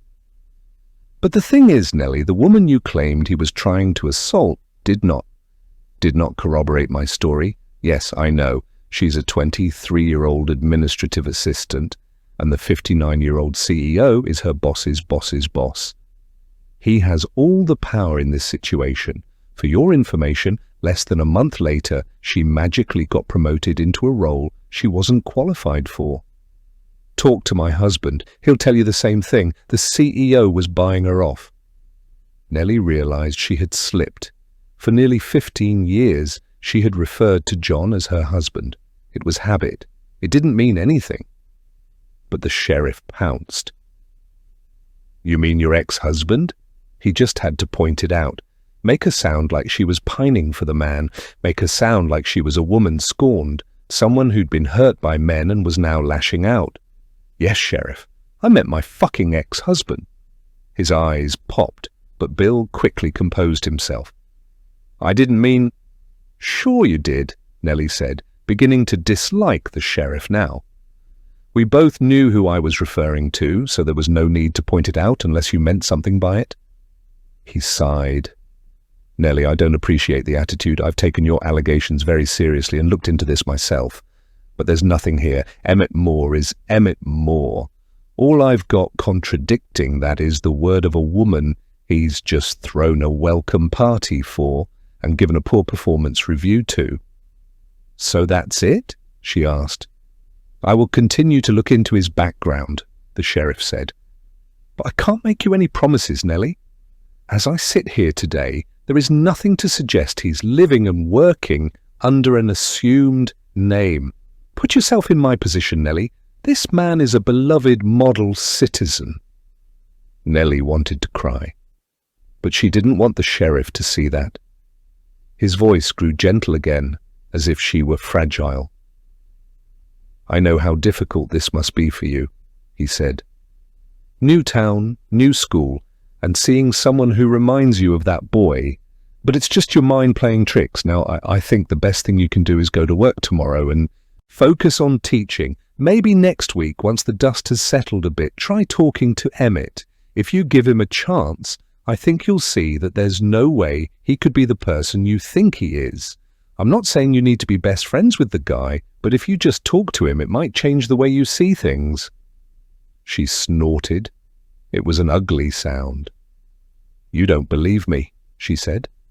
The sheriff didn't answer. But then again, he didn't need to. Nelly, She didn't even bother trying to stop the tears now. Crying silently, she shot out of her chair and hurried out of the man's office. Outside, the drizzle had turned into a slashing rain. Her feet found every puddle as she raced through the parking lot to her car. Her vision was a blur. She started the engine, but there was no way she could operate a motor vehicle in this state. Nelly looked at herself in the rearview mirror, seeing the red eyes and puffy cheeks and ruined makeup. She had always thought she was aging well, but now she looked old, tired. She looked defeated. The last time she had felt this low had been... She didn't want to think about John. She really didn't want to. Chapter 26. She said no, John. She told him to stop. John paced back and forth. Nelly had presented him with an unpleasant fact. Now her husband had to deal with it. "Are you sure?" he asked. "Yes," Nelly said, her voice loud and her ears hot. She'd had a few drinks at the office party, but she wasn't making any of this up. She didn't like Alan Darowitz. The CEO of John's company was one of those rich bullies who seemed to get his way by simply shouting other people down. There was talk around the water cooler of his becoming involved in yet another lawsuit. The last one, over a year ago, had been brought by a 20-something waitress he'd allegedly harassed while on a business trip. There were many stories like that, nothing ever confirmed. There were other stories too about former employees suing for wrongful termination, former business partners claiming breach of contract, vendors screaming about services they were never paid for. Nelly did not like how her husband automatically defended the man whenever these things came up. The more successful you were, John said, the more likely you'd be sued one day. He would go on to cite countless examples of prominent businessmen who seemed to spend just as much of their time in a courtroom as they did a boardroom. Secretly, Nelly had been hoping John would move to a new company. John stopped pacing. "Did you do something about it?" His tie was crooked, his face red from all the stiff drinks, his hair a little out of place. They had left the party quickly after Nelly had walked into the wrong room, catching John's boss trying to force himself on a much younger woman. Nelly was starting to get the feeling that John didn't want to believe her. "Of course I did something," she answered, trying to keep calm. "I was standing right there. What should I have done? Walked away? Acted like it was nothing?" John went very still. His whole career was flashing before his eyes. "What did you do?" "I told your boss to get the hell off her," she said. "Okay," he said. "Okay, that makes sense." Of course it did. What didn't make sense was the fact he needed to convince himself of the fact. "And then Christina ran out of there," Nelly said. "The moment Alan got off her, she was gone." "She might have been embarrassed," John said, glancing away. "You walked in on them fooling around, maybe?" He was trying to find a way out of this mess that did not involve getting his boss's boss, the owner of the company, the man who signed his paychecks, the man who decided what his salary and bonus would be, in trouble. "John, look at me." Her husband turned back around. Nelly was starting not to recognize him, and that scared her. "She said no several times," Nelly said, unable to keep the tremor out of her voice. "I heard her." Witnessing that assault had dredged up her own painful memories and shaken her. The scene had reminded Nelly how quickly things could go wrong, how sexual violence could crop up anywhere, at any time. "I saw what I saw," she said. John nodded then, looking glum. At the time, Nelly had thought he was worried about their future. Only later did she realize he was worried about his future. "Did you know about this?" Nelly held up the expensive envelope, the threatening letter from Alan Darowitz's attorney sticking out of it. Flashing the paperwork in John's face, her pulse throbbed in her temple. "Did you?" Nelly asked when he would not answer right away. From his doorway, John looked left and right to check for neighbors. "Come inside, would you?" "No, John, I don't care who fucking hears me." He cringed, and held his hands out in a stopping motion, anything to avoid a scene with the woman he was in the process of divorcing. "Please come inside." Nelly relented, not for John's sake, but for her own. Despite her all-consuming anger, she realized it was better to have this very private conversation behind closed doors. So she went inside. John had bought a new house. It was nicer than their old one, the starter home, which Nelly realized had also become their final home together. John closed the door behind her. "Can I get you something to drink?" She didn't feel the need to answer that. Rooting herself to the hardwood floor in his foyer, she thrust the paperwork out again. "Did you know about this?" He shook his head, though Nelly couldn't tell if that was a denial or an expression of regret. "Your pig of a boss is threatening to sue me for slander." He held his palms out again. "Look at it from his perspective. Look at it from mine, John." He took a sad, deep breath. "Christina did not corroborate your story." "He's her boss," she said. She was worried about getting fired. "That's not true," John said, folding his arms. She wasn't telling him to stop. "Really?" Nelly felt like her head could explode. "Because it's the 21st century and I thought no was supposed to mean no." John pulled a face. "She meant not there, not then, but not no." "Oh, come on." If John honestly believed that, then Nelly never knew her soon-to-be ex-husband at all. John wasn't gullible, he was a salesman. In his line of work, he'd become great at reading people, seeing through the things they said. Only a misguided loyalty, born out of self-interest, could have blinded him to the truth. I was there. I heard the fear in her voice. John levelled his eyes on Nelly. He had never blown up on her before, not once, but she knew it was coming. "Nelly, for Christ's sake, they're dating." His words stopped Nelly cold, cut right through her righteous anger. "What?" He nodded, managed to bring himself down a notch. They started dating not long after the holiday party. Nelly didn't want to believe it. But she did the math anyway. 2 months. Christina and Alan had been together for 2 months.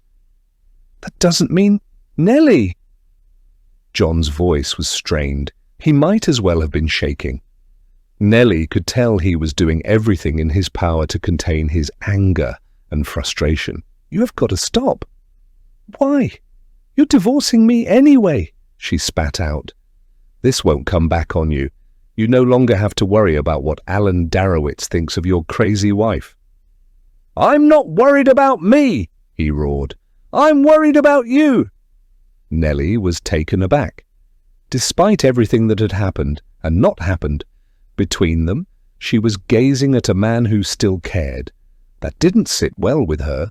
Nelly had cast John in the role of heartless villain in their marriage story.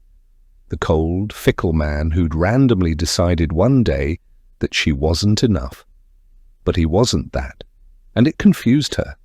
In his own misguided way, John was still thinking about her. "I never wanted to say this," John began, "but you need to hear this because this has gotten out of control. You suffered a traumatic experience when you were a girl, and that's terrible, don't get me wrong, but it's clouding your judgment now." "How dare you?" "You had a few drinks that night, and you stumbled into the wrong room at the office party where you saw an older man on top of a young woman. You saw a person in a position of power on top of someone half his age and much more physically attractive, right? You saw her squirming underneath him on the conference table. You heard her say no a few times." "It wasn't a few." He was still speaking. "I get why you'd come away from that moment, especially after what you went through as a child, and think certain things, but I gave you the benefit of the doubt. I listened, Nelly." "How noble of you." He ignored her sarcasm. "But now you won't let this go, even when the woman herself explained that it was basically consensual." Basically consensual, what a phrase. You were just looking for an excuse to divorce me, John. He shook his head. That's not fair. But you didn't want to be the bad guy, so you needed this. Nelly, stop this. You needed everybody to think your wife was crazy, unhinged, a troublemaker. She could feel herself losing control. Do you know what you sound like? He asked. I heard about what happened at school, Nelly. Are you going to lose your job? One of Nelly's more disruptive students had complained about her disciplinary style, using suspiciously grown-up words like harassment and toxic environment to describe it, no doubt fed those terms by parents who'd rather discredit her than face the hard reality about their child's behavioral issues. Nelly had heard about this happening to other teachers. One of her good friends, an excellent teacher with an impeccable record, had got caught up in a similar witch hunt. Though the woman had done nothing wrong, she had feared for her job. She'd been lucky to only be asked to undergo remedial training to address her confrontational demeanor. Of course, John had heard their friends were still their friends, but apparently they were more John's friends than Nelly's. It's bullshit, she said. Do you know who that girl's father is good friends with? Alan Darowitz. John's shoulders sagged. This is insane, Nelly. The timing is pretty suspect, John. I have never had a complaint in all my years of teaching. Then, after I accuse that scumbag of sexual assault, one of his cronies' daughters makes up a story about my classroom. John hung his head. Do you hear yourself? She was not crazy, and she wasn't about to let this go.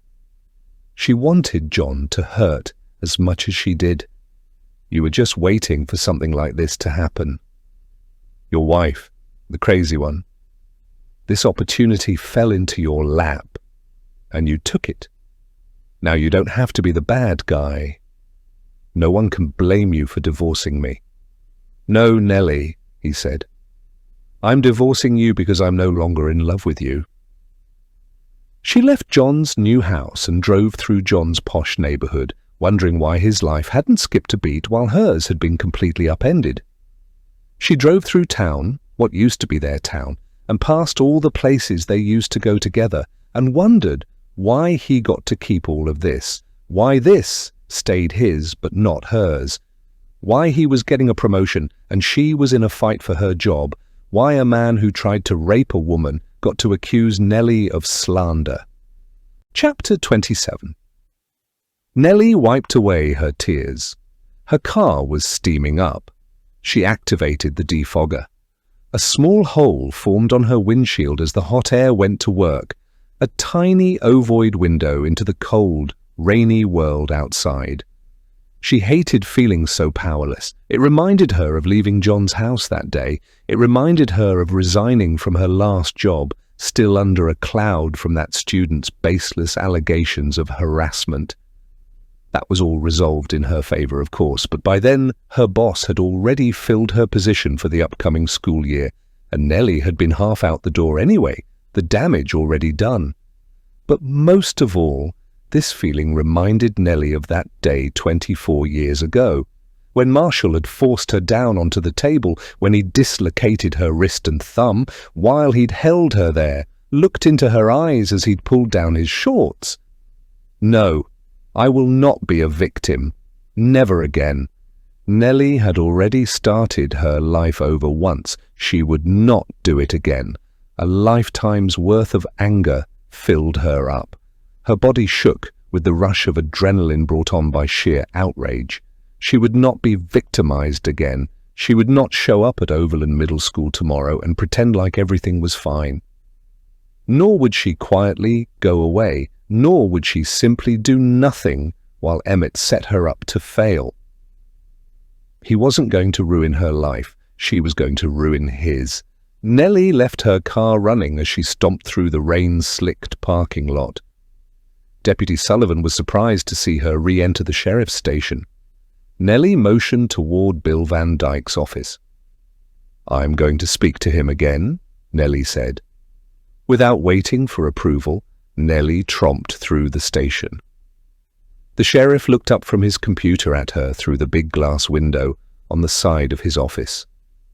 He was even more surprised to see her coming than his deputy.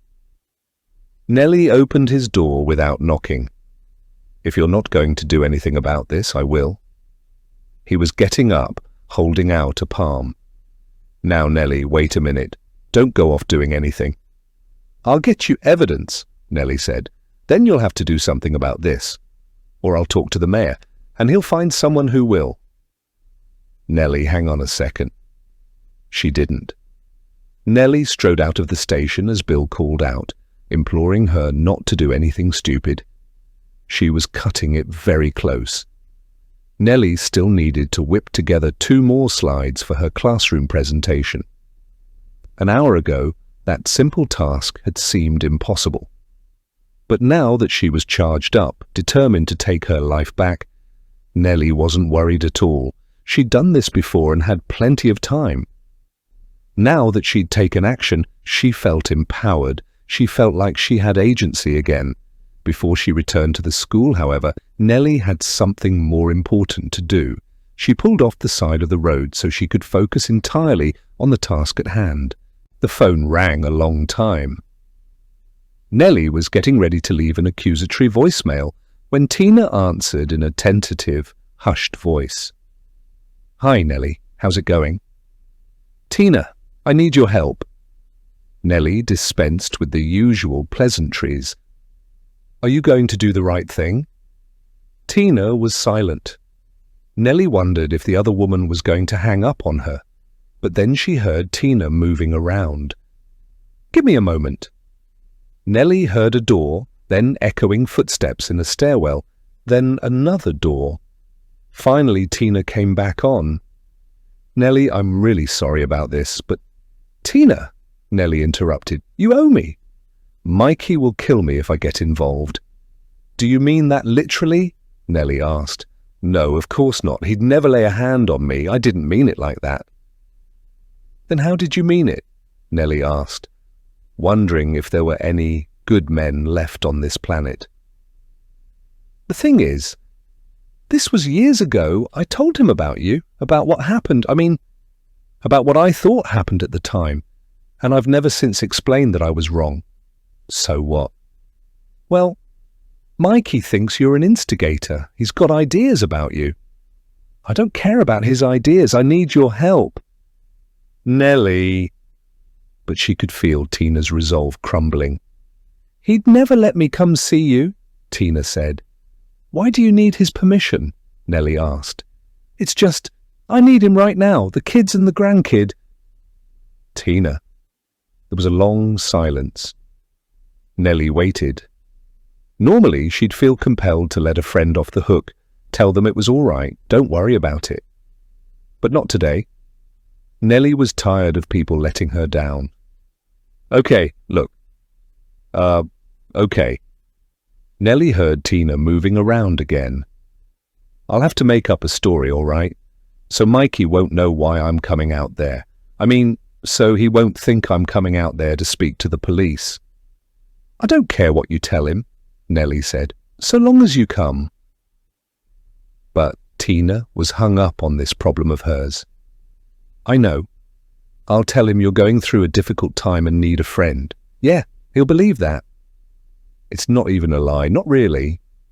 Nelly didn't care. This was Tina's problem to deal with or not. It didn't matter. It didn't matter if Tina lied to a man like Mikey. He deserved it as far as Nelly could tell.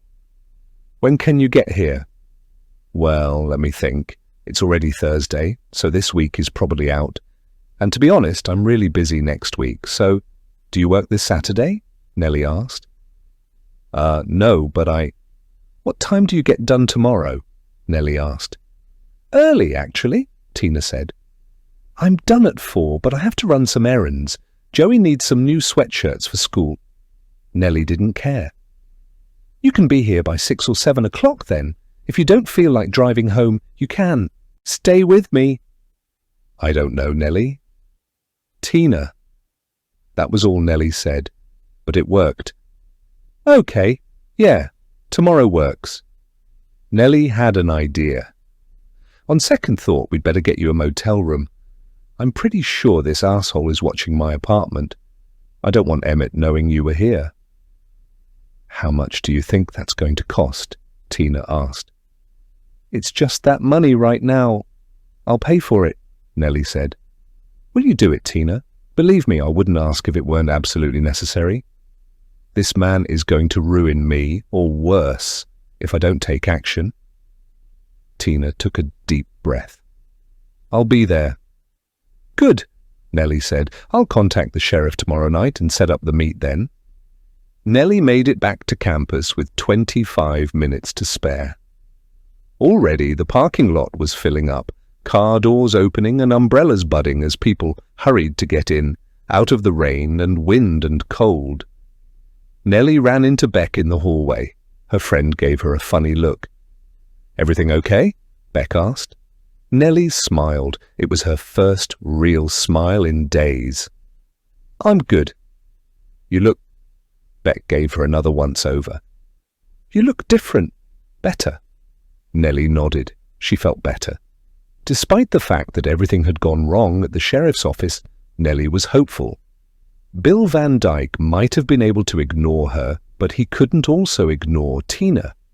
And maybe there was something more to that house fire, or more to Irene Patsalus's assault and later murder. Nelly would look into both things when she got home. She was going to take Emmett down. "Do you want to grab a drink this weekend?" Beck asked. And by grab a drink, I mean try to pick up some guys. Nelly put her hand on Beck's shoulder. "You've been a good friend to me. I really appreciate it." Beck was taken aback by her sincerity. "Thanks, Nelly." "A drink would be great," Nelly said. They agreed to make plans tomorrow night. Nelly returned to her classroom. Even though several hours had passed, it felt like she'd just left only a few minutes ago. She flicked on the lights and got down to business. She had the PowerPoint ready in 10 minutes. Miguel gave a short introduction to the evening in the gymnasium. Nelly half listened, her eyes gravitating toward Emmett. The man stood next to Miguel in front of the stage, nodding along with everything the principal said. Their eyes met once, but Nelly did not look away. She held his gaze, and Nelly swore that Emmett looked nervous for a moment before regaining his composure. Miguel asked him to say a few words, and it was like someone flipped a switch. Emmett was all smiles, all charm, and had the parents chuckling and looking very pleased. After the introduction, Nelly went back to her classroom.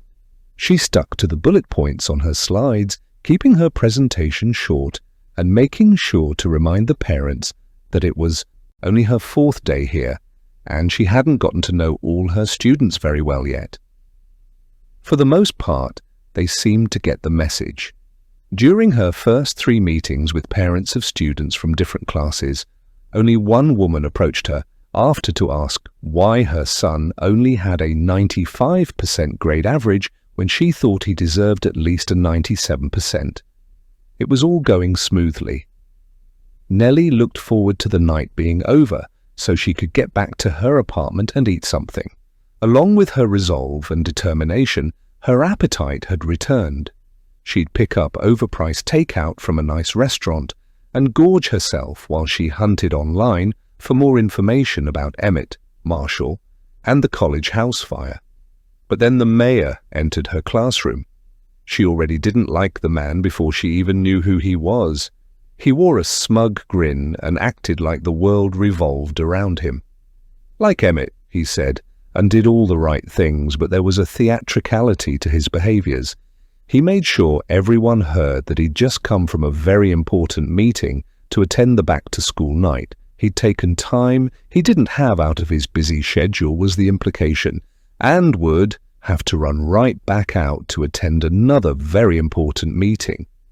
She smiled politely at him, but the mayor did not return the gesture, instead giving her a tight nod while he found a place in the back of the classroom, his diminutive wife following in his wake, looking every bit like an afterthought in his life.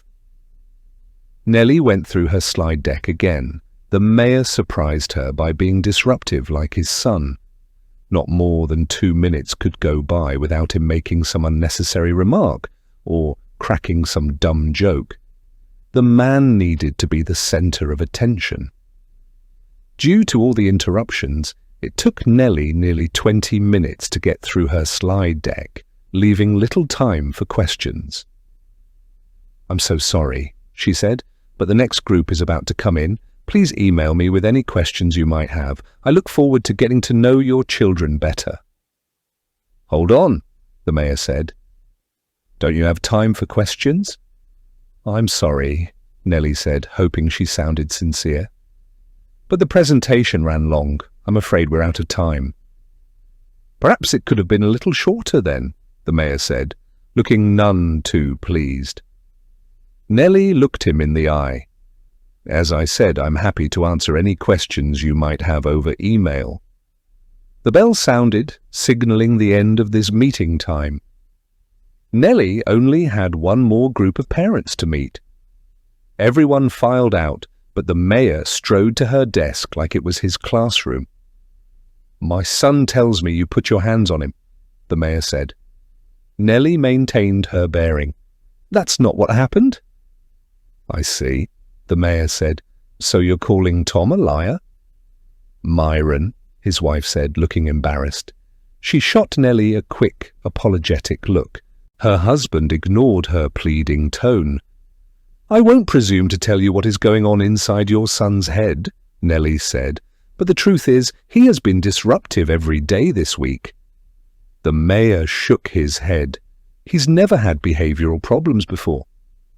She was supposed to back down, capitulate, make allowances, recharacterize Tom's behavior in the best possible light, promise the parents she would try harder.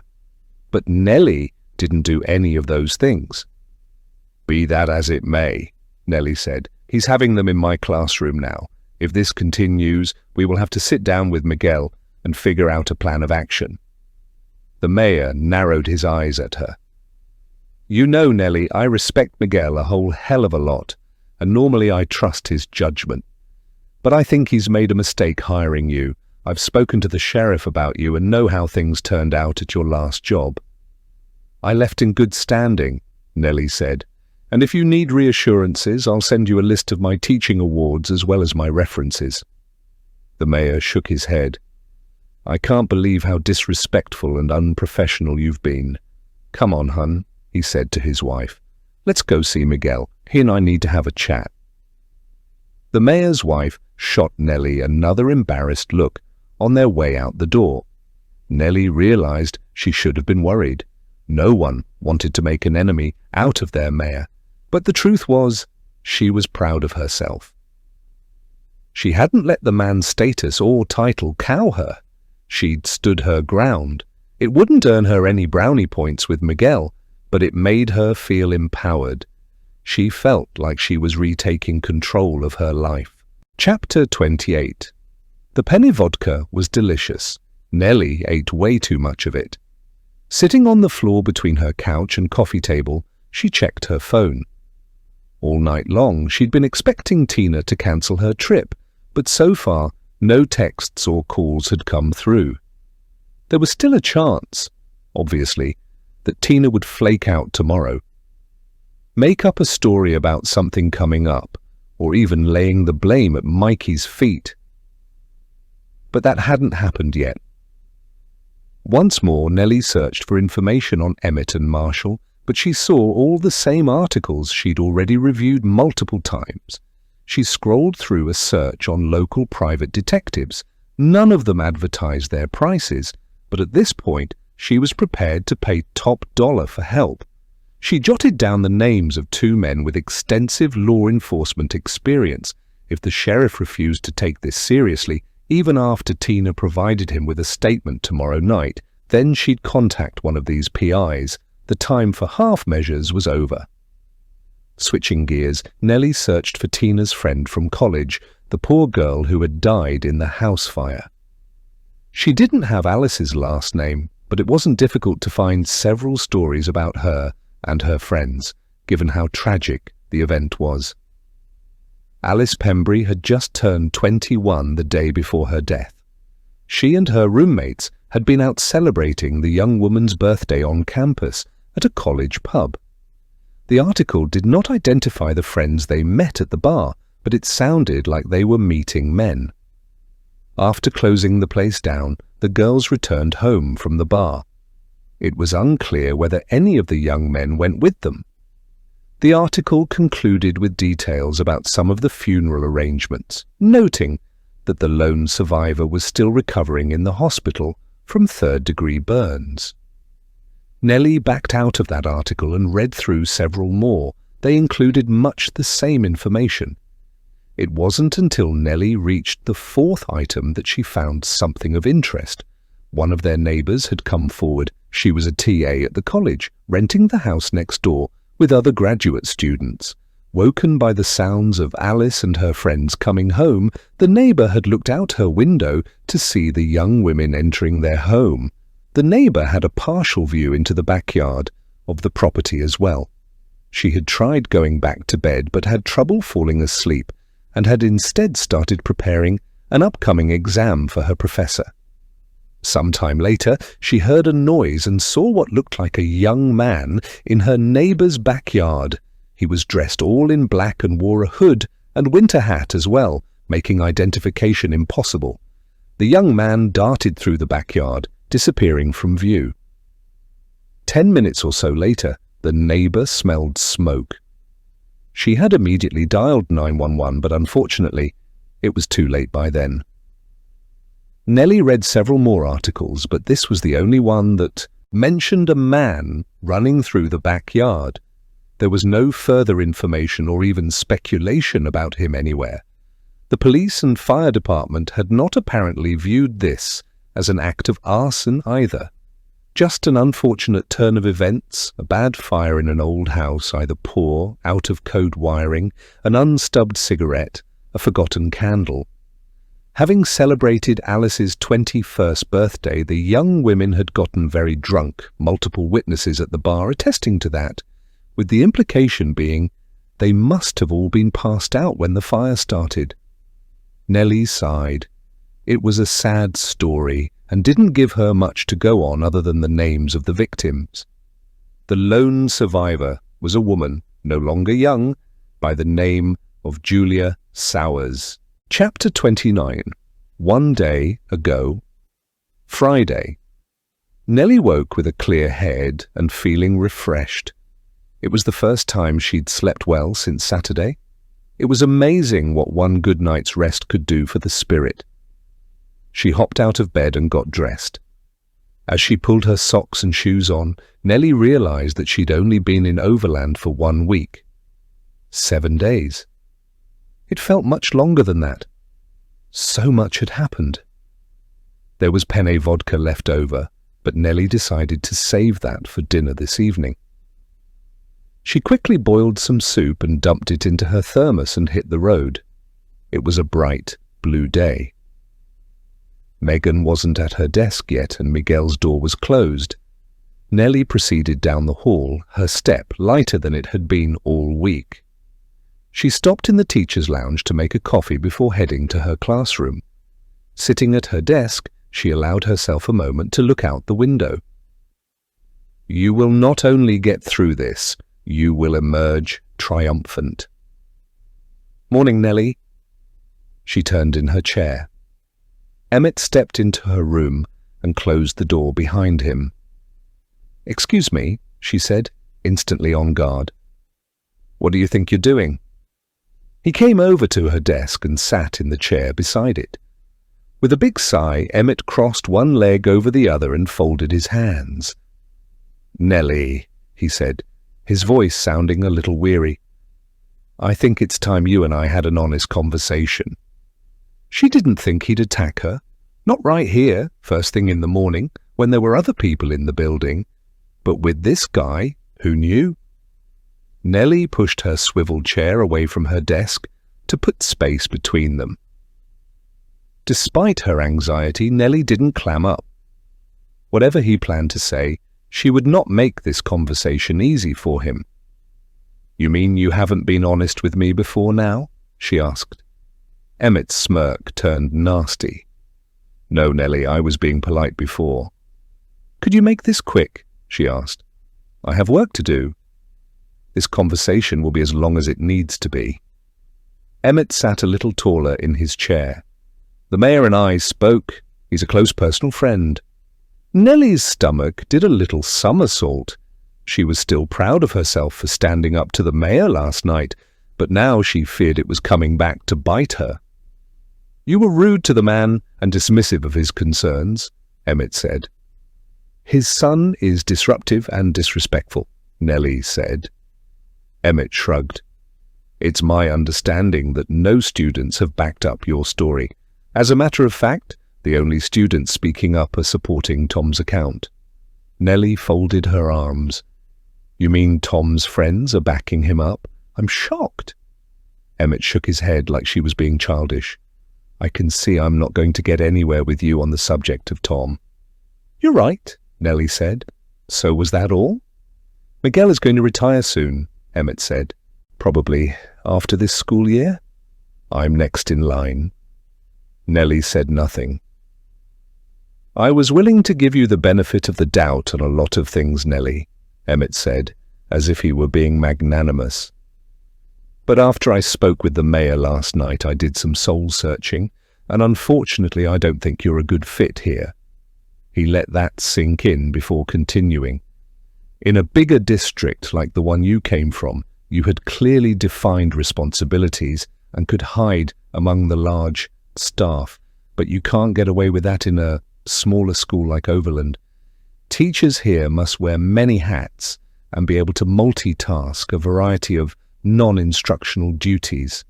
I wasn't able to hide anywhere, and if you took a moment to review my CV, you'd know immediately that I wore many hats in my last job and voluntarily took on a host of other responsibilities, including several extracurriculars. He went on like she hadn't spoken. To be frank, you have poor organizational skills for someone with 15 years of experience, misplacing those lesson plans on only your second day at school. And after giving it more thought, I was fair in my assessment of your classroom management, especially in light of the fact that you've apparently handled classes of 30+ students before. And in terms of non-instructional duties, you've had problems with those already. Someone took my lesson plans, Nelly said, gritting her teeth, and under the circumstances I did a good job. As for the car line, I don't want to hear any more excuses. He took a deep breath, as if it pained him to say this. I'm sorry, Nelly, but this just isn't working out. Is this coming from you? She kept her cool. Or did Miguel ask you to deliver this message through channels? He palmed his chest. This is coming from me. I don't see any value in pretending like everything is fine, essentially leading you on. Bottom line, Miguel has his doubts, and if and when I'm principal of this school, you will not be a part of this faculty. It took all her willpower to maintain her composure.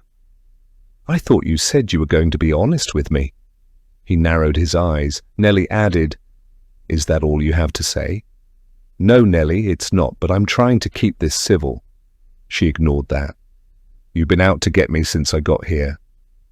Come on, really? His smile was irritating. I threw you a welcome party yesterday. It's the truth, and you know it. No, Nelly, here's the truth, and it's pretty simple. You can leave on your own terms now, or you can eventually be shown the door. You're telling me to resign. I think that's for the best. Best for who? For everyone, Emmett said. Be reasonable, Nelly. Her whole body was charged, like there was an electrical current passing through her. Nelly felt like she could float out of her chair.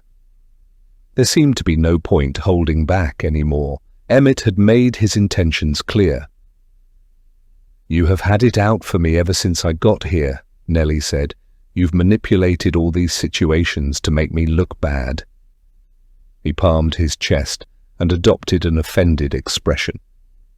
Are you accusing me of something? In case that wasn't clear, yes, I am. You moved my lesson plans and set me up with the car line. I think you've been stalking me too, showing up at my apartment in the middle of the night to harass me. Oh, I see now. He snapped his fingers as if the idea had just occurred to him. That's why the sheriff was so interested in my whereabouts at 4:30 in the morning, whatever night it was. Whatever night it was, like he didn't know exactly which night they were talking about. It had nothing to do with that supposed robbery then, Emmett said. Really, Nelly, did you tell the sheriff I was stalking you? You are, Nelly said. You're trying to intimidate me. But it won't work. He grew sober. Those are serious accusations, Nelly. Why on earth would I ever do those things to you? I know who you are, Emmett. He arched an eyebrow, unable to keep the hint of a smile from appearing. Who I am? Yes, and I know what you are. There was an irksome playfulness about his expression now, as if he were entertaining the absurd notions of a crackpot conspiracy theorist. And what am I? You're not going to get away with this, she said. I won't let you ruin me. This is getting ridiculous, Nelly. He rose and went to the door. No one is out to get you. I'm not stalking you. I didn't move your lesson plans. You screwed up the car line. You can't control your classroom. Do you hear yourself? This is insane. Nelly forced herself to rise also, though her stomach was churning, and though this man terrified her, she found her courage. I'm going to get you. Do you hear me? He looked at her like she was crazy. I was doing you a favor, Nelly, coming in here and offering you the opportunity to resign rather than risk being fired. But I can see now that was a fool's errand. You should hear yourself. You sound deluded and, for reasons I can't fathom, spiteful toward me. Why's that? She looked him in the eye, refusing to be cowed. He gave her another irritating smirk. Did some guy treat you poorly in the past? Are you one of those women who takes a prior bad experience out on every new man she meets? She was outraged. Nelly trembled with anger. I don't hate men, just certain ones. Well, you literally just threatened me, Emmett said, adopting a professional air once more. I'm afraid I'll have to bring this to Miguel's attention. I know this is probably a waste of time on my part, but I must say that whatever you're planning to do to me, you should reconsider. You've already dug a hole for yourself. You don't want to make things worse, do you? Whatever your plans are, they'll probably only end badly. They held each other's gaze for another moment. Then Emmett left her classroom. Come see me at the end of the day. That was the subject line of Miguel's email to Nelly. There was no text in the body itself, just that simple command. She knew she was in trouble. Nelly replayed the conversation with Emmett over and over in her mind while her 6th period class took their test, and while she sat alone in her classroom during her 7th period break. Emmett had spoken out of turn by telling her she would be unwelcome back to school if and when he became principal. But other than that, he hadn't given himself away. He'd vehemently denied her accusations and presented an otherwise reasonable facade. Nelly, on the other hand, had made serious allegations against him. And then threatened him. I'm going to get you. It was enough to get her fired. Her last class of the day filtered into the room. Nelly went through the motions of teaching, but her heart wasn't in it, and her mind was elsewhere. When the final bell of the day sounded, her heart was heavy. Once the students were gone, she gathered her things and took a look around. This room had just started to feel like it was hers, but now she didn't know if she'd ever be back here. She made sure to grab what few personal effects she'd brought, stuffing them into her bag in the event she wanted to leave quickly. She'd never been fired before. As she headed for the door, she got a text. Her phone was still acting up. While she tried to open her messages, the screen froze, went dark briefly, then came back to life. The text was from Tina. She opened it warily, expecting a note of apology from Tina, her friend backing out of coming here. But instead, Nelly was in for her one pleasant surprise of the day. Tina planned to arrive in the area between 6:30 and 7 and was checking into the Wayfair motel. The text provided the address and also the nightly rate. Tina asked if they could grab a quick bite to eat and maybe a drink before they met with the sheriff. Nelly figured the drink would serve as liquid courage for her friend, but that was fine. If Tina needed a little bit of alcohol before their meeting with the sheriff, then so be it. Nelly managed to smile in this brief moment of happiness. Nelly didn't know what was about to happen with Miguel, but at least Tina hadn't flaked out. She wondered briefly what she'd do if Miguel fired her. If she went on to prove that Emmett was Marshall, would she demand her job back? Or would she move on? Now that she considered the hypotheticals, she didn't know if she wanted to keep working here. She was only 5 days in, but there were already too many bad memories. The place was tainted. First things first, however. She still needed to have this conversation with Miguel. She headed down the quiet hallway. Vanessa was coming toward her, presumably going to Emmett's classroom. The other woman did not meet her eye. Nelly wanted to pull her aside and tell her everything, tell her to leave Emmett, to change the locks on her doors and change her phone number and never speak to the man again. Nelly wanted to probe Vanessa for details about Emmett. If only she could have an honest conversation with this woman, Nelly might uncover some piece of information that would expose the man, but Vanessa would not even look at her. Megan was not at her desk, having left early again, to attend to her mother. Nelly saw Beck at the far end of the other hallway, standing on a chair to hang the latest student artwork. She considered saying goodbye to Beck. It would be nice to give her new friend, the one bright spot in this place, a big hug. But then Miguel's door opened, and the principal peered out. "Hi, Nelly!" His voice was cold, official sounding. "Please come in." She followed him into the office. When she reached for the door to close it, he held out a hand. "Someone is joining us." "Who?" she asked. "Emmett is acting as my assistant principal, so—" "That won't work." She shook her head. "I don't know what this is about, but I have some ideas. I'm assuming we'll be discussing sensitive personal matters, and I will have to say certain things to defend myself. These involve Emmett, and it would be highly inappropriate for him to be here." Miguel was taken aback by her tone. "I am required by school policy to have a third party join us for a discussion like this." "Fine," Nelly said. "Then get someone else." Miguel studied her for a moment. "Okay, Nelly, if that's how you want it." "Thank you." She got an idea. "I saw Beck down the hallway. Could we ask her to join us?" She knew this would be uncomfortable for Beck, but Nelly needed a friend in the room. Miguel excused himself. She overheard him briefly speak with Emmett by Megan's desk. The principal returned a few minutes later with an anxious-looking Beck. Miguel closed the door and sat behind his desk while Beck took the other chair in the room. "Nelly," Miguel said, "these conversations are always difficult, so I'll get right to it. I am putting you on probation as a result of your poor performance and inappropriate behavior. I am required to do so at this point, and there will be a more formal investigation into this matter. That should not take long, however, and I expect to have a final determination about your continued employment status before we return Monday morning." Beck squirmed in her chair, clearly uncomfortable. Miguel was still talking.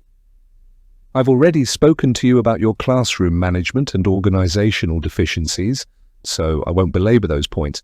But other issues have cropped up since we spoke, and I am required to raise them, so we have a clear record here." He was covering his ass. Beck offered Nelly a sympathetic smile. "I had the opportunity to speak to the mayor this morning," Miguel said. You were disrespectful toward him and dismissive of his concerns. That is not how we are to speak to the parents of our students." Nelly waited for her turn to speak. "And this morning?" Miguel shook his head, his professional demeanor slipping for a moment. "This morning you made several wild accusations against Emmett and threatened him. This is simply unacceptable behavior, Nelly." He sat back in his chair, folding his hands on his belly. "Is there anything you have to say before we conclude this meeting?" he asked. "This is your opportunity to speak." Nelly took a deep breath. If she was going down, she might as well take that son of a bitch with her. "Emmett Moore is a fraud," Nelly said. "His real name is Marshall Dawes. 24 years ago, when we were both teenagers, he tried to rape me." Miguel's face turned white. "Nelly!" She talked over him. She would not be stopped, not now. "He pinned me to a desk so hard he dislocated my thumb." Nelly held up her left hand. "Then he forcibly removed my shorts and underwear. He slid his shorts off and was this close to putting his penis inside me, but I was able to fight him off. I haven't seen him since, but when you introduced me to Emmett on Sunday afternoon, I recognized him immediately. I contacted an old friend who knew Marshall back then as well. She took one look at a current picture of Emmett and agreed with me. She is on her way to Overland this evening and will meet with the sheriff. She is going to tell Bill Van Dyke the same thing I've already told him, that Emmett Moore is actually Marshall Dawes. Emmett obviously recognizes me too. He has been stalking me ever since I arrived. He slashed my tire and has been creeping around my apartment in the middle of the night to terrorize me. He's the one who moved my lesson plans. He then gave me a poor performance review, even though I did a good job under the circumstances. You weren't there to see it, Miguel, so it's just my word against his. He knows that, of course. He knows you're likely to take him at his word and doubt what I tell you because you've known him for years and I'm new here. Emmett has been manipulating situations to make me look bad. He made it look like I marked Chris as dismissed in Carline even though I hadn't. He intervened, unnecessarily, when Tom Stovich was disruptive the other day and then was able to paint what is surely a very unflattering and untrue picture of my classroom management afterward. Again, it's his word against mine, and we both know whose side you're predisposed to take. Emmett is out to ruin me. He has to, in order to save his reputation. By discrediting me, he knows no one will take my accusations seriously, and that way he gets to go on with the perfect life he's carved out for himself here. I'm a threat to him. That's why he wants to destroy me. But I won't let that happen. He doesn't get to win. That man shouldn't be anywhere near children. And I'm a good teacher. I always have been. He won't ruin me. Beck was astonished. Miguel fidgeted nervously in his chair. I'm sorry you had to hear this, Beck. Nelly reached into her purse and turned back to Miguel. I assume you want my badge. It took Miguel a moment to find his voice. Nelly, those are serious allegations you've just made? Do you want my badge? She asked, impatient. Yes. Under the circumstances, I think that would be best. She tossed it onto his desk and rose. What about Emmett? She asked. Miguel was at a loss. What about him? Are you going to put him on probation and ask for his badge too? Miguel didn't answer. Since, there are 2 women asserting he's a fraud, and he's currently under investigation by the sheriff? Miguel slowly shook his head. This is all news to me, Nelly. I will have to look into this, obviously, before making any decisions. Of course, Nelly said. You wouldn't want to rush to judgment of anyone. Chapter 30. Nelly drove around for an hour, still buzzing from her meeting with Miguel. Part of her couldn't believe she'd been put on leave and, all kidding aside, was headed for termination. But on the other hand, it made perfect sense. How else could this have possibly ended for her? Emmett had all the power in this situation. She was the newcomer to town. He was the one, how ironic, without the checkered past, while Nelly was the woman who'd nearly been sued for slander and had chosen to leave her last job under a bit of a cloud.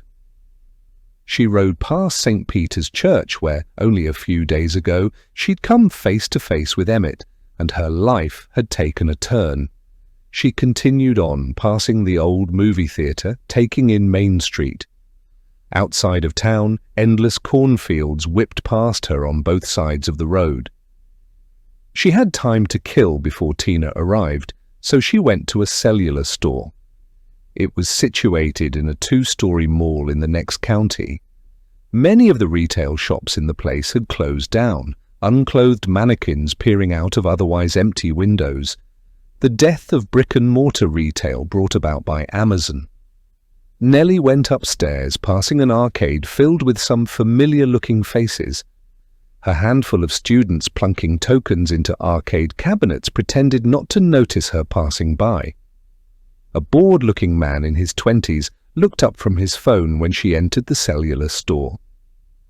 "Help you?" The young man's eyes glazed over while Nelly described the various malfunctions.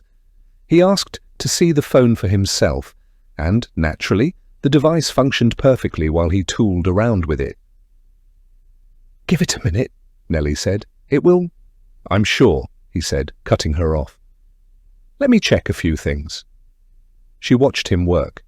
The employee tapped icons she'd never used before and scrolled through unfamiliar menus. "What are you looking for?" she asked.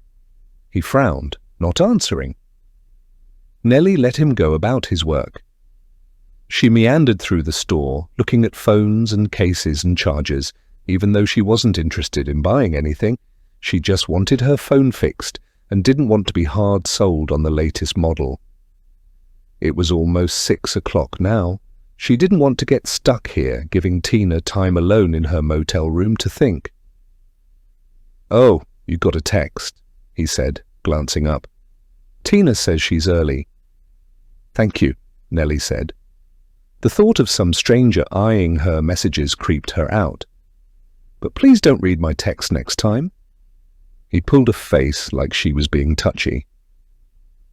"Did you download any apps recently?" Nelly moved back to his workstation. "No." "Are you sure?" "Yes." He shrugged and lapsed into silence again, continuing his tinkering. Nelly waited by his desk. Several more customers entered the store at roughly the same time, queuing up behind her. Nelly wanted to send Tina a quick reply to let her know she'd be there soon, but the man was still busy fiddling with her phone. "You're sure?" the man asked again. "You haven't downloaded anything?" "I can't even remember the last time I downloaded an app." He nodded, then looked up. "What do you use this for?" "The phone?" "Yes." "Calls, texts, emails, the usual stuff." "Uh-huh." He tapped a few more buttons. "Internet?" "Sure." "What kind of sites?" An impatient-looking man tutted behind her in line. Nelly shot him a pointed look while he shuffled back and forth on his feet, like he'd been waiting behind her for hours. "The usual," Nelly said. "Sometimes I listen to audiobooks. Facebook occasionally, Google." "Uh-huh." The employee backed out of the screen he was viewing, returning to the home screen. "Nothing, funny?" "How do you mean?" "You know." He gave Nelly a playful, overly familiar smile. "Funny?" When she realized what he meant, her face turned bright red. "No, I don't look at that stuff." The man behind her tutted again. Nelly shot him another dirty look. After the week she'd had, she wasn't going to take any flack from some random guy in a cellular store who couldn't mind his own damn business. The employee shrugged, handing her back the phone. "You picked up a couple of viruses." "What? How?" "Look, Mum, these things happen." He gave her another irritating smirk. "I got rid of them, so your phone should be fine now. Just be careful about what websites you browse. It's important to practice what we call safe computing." Now, dying of embarrassment, Nelly stuffed her phone into her purse, quickly paid the man, and hurried out of the store. When she reached her car, she read Tina's text. It included the room number where she was staying. Nelly plugged Wayfair Motel into her phone for directions. She was 23 minutes away. She wrote, "Be there soon." There was an unexpected road closure. An old tree had toppled and took out some power lines. Nelly had to backtrack and change routes on her phone. Tina hadn't written her back. Nelly couldn't shake the bad feeling she was getting about her friend. Even though Tina had driven all the way out here, that didn't mean she'd actually go through with this. It was scary to think that Nelly's entire future hinged on Tina. Nelly reached the Wayfair Motel nearly 40 minutes later. The office, situated in the middle of the complex, was lit up. From the outside, she could see the front desk was empty. There were only 2 other vehicles in the parking lot, one of them stationed by the office. She drove toward the other vehicle, an old sedan that had seen better days. One of its doors had been replaced, but the new door was a different color than the rest of the car. Nelly parked beside the sedan. It wasn't easy to make out the old numbering on the motel doors. Some of the plastic numbers had been replaced by stickers. The sedan next to her was parked in front of the room where Tina was supposedly staying. Nelly took a deep breath and checked herself in the rear view. She hadn't seen Tina in almost 20 years and she wanted to look presentable. She couldn't give Tina any reason to doubt her or have second thoughts. The last time they had crossed paths, they were both wearing caps and gowns for graduation. Nelly had been headed to college while Tina had been pregnant with her first. Recalling that moment now, Nelly remembered thinking she might never see Tina again. Nelly was going to school out of state and had no plans to return to her hometown after graduation. It was the fresh start she'd been so looking forward to, much like coming to Overland had been. Incredibly nervous at seeing her old friend, hoping against hope that Tina would not go back on her word, Nelly stepped out of the car. A tractor trailer roared by on the narrow 2-lane road fronting the motel. Out of habit, Nelly checked her phone before putting it away in her purse. Despite that idiot's assurances at the cellular store, the device was still acting up. The screen froze on her again. Frustrated, Nelly stuffed it into her purse. She'd take it back to the store tomorrow and give the guy a piece of her mind.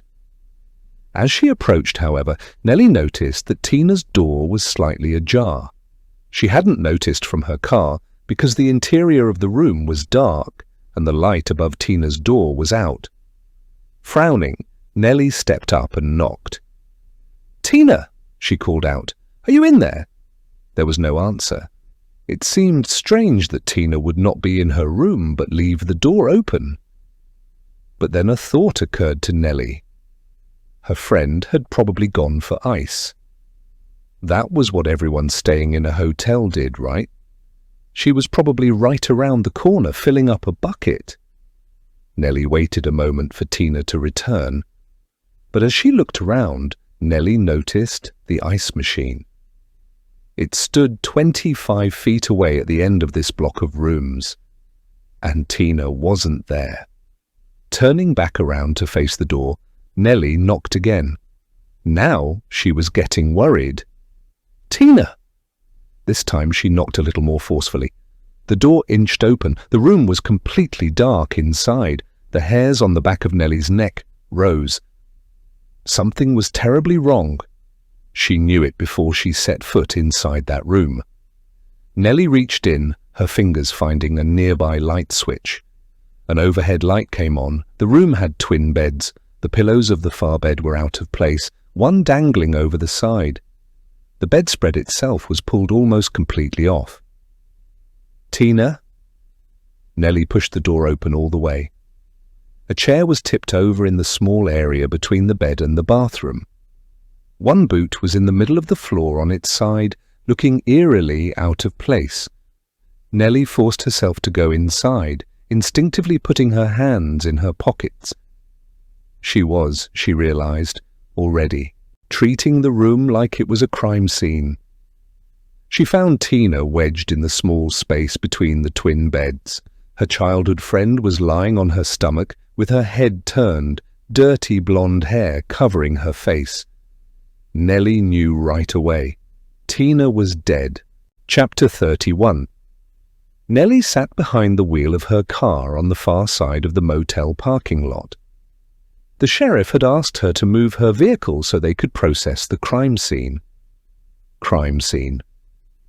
She had sobbed uncontrollably while she waited for Bill Van Dyke and his deputies to arrive. Her grief overwhelmed her. Though she and Tina had parted on bad terms and many years had passed since, Nelly still felt the loss of a good friend. For a long time, during their formative years, she and Tina had been inseparable, and that deep connection had persisted through time and differences that now seemed petty. A long-forgotten memories surfaced, while Nelly thought of the past. One summer night, while they chased fireflies in her best friend's backyard, giggling hysterically, Tina said the nicest thing Nelly had ever heard, before or since. Tina had said, "We're going to be best friends forever." Nelly had agreed. Now she grieved for her friend, and her mind turned to Tina's children, one of them still in high school. They were much too young to have lost their mother. And then Nelly thought about the grandchild, and this brought on another tidal wave of grief. Was Tina known as Grandmom, Nan, Mom-Mum?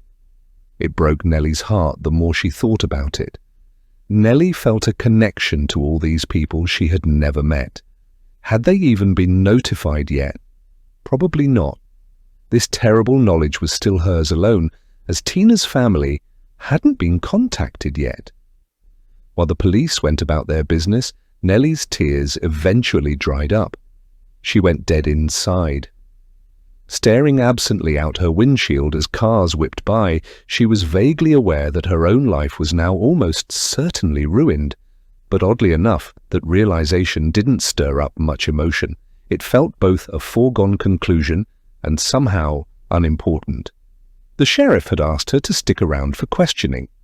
Now Bill Van Dyke made his way through the darkening parking lot as the moon rose in the east.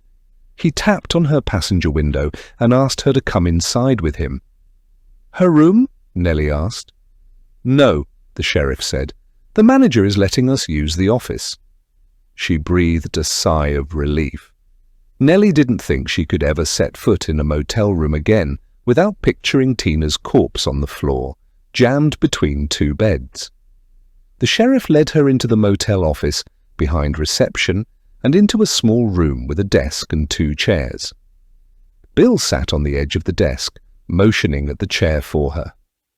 "Nelly, I'm terribly sorry about what happened. I know you've had a shock, but time is of the essence in an investigation like this, so I have to ask you some questions. Is that all right?" She nodded.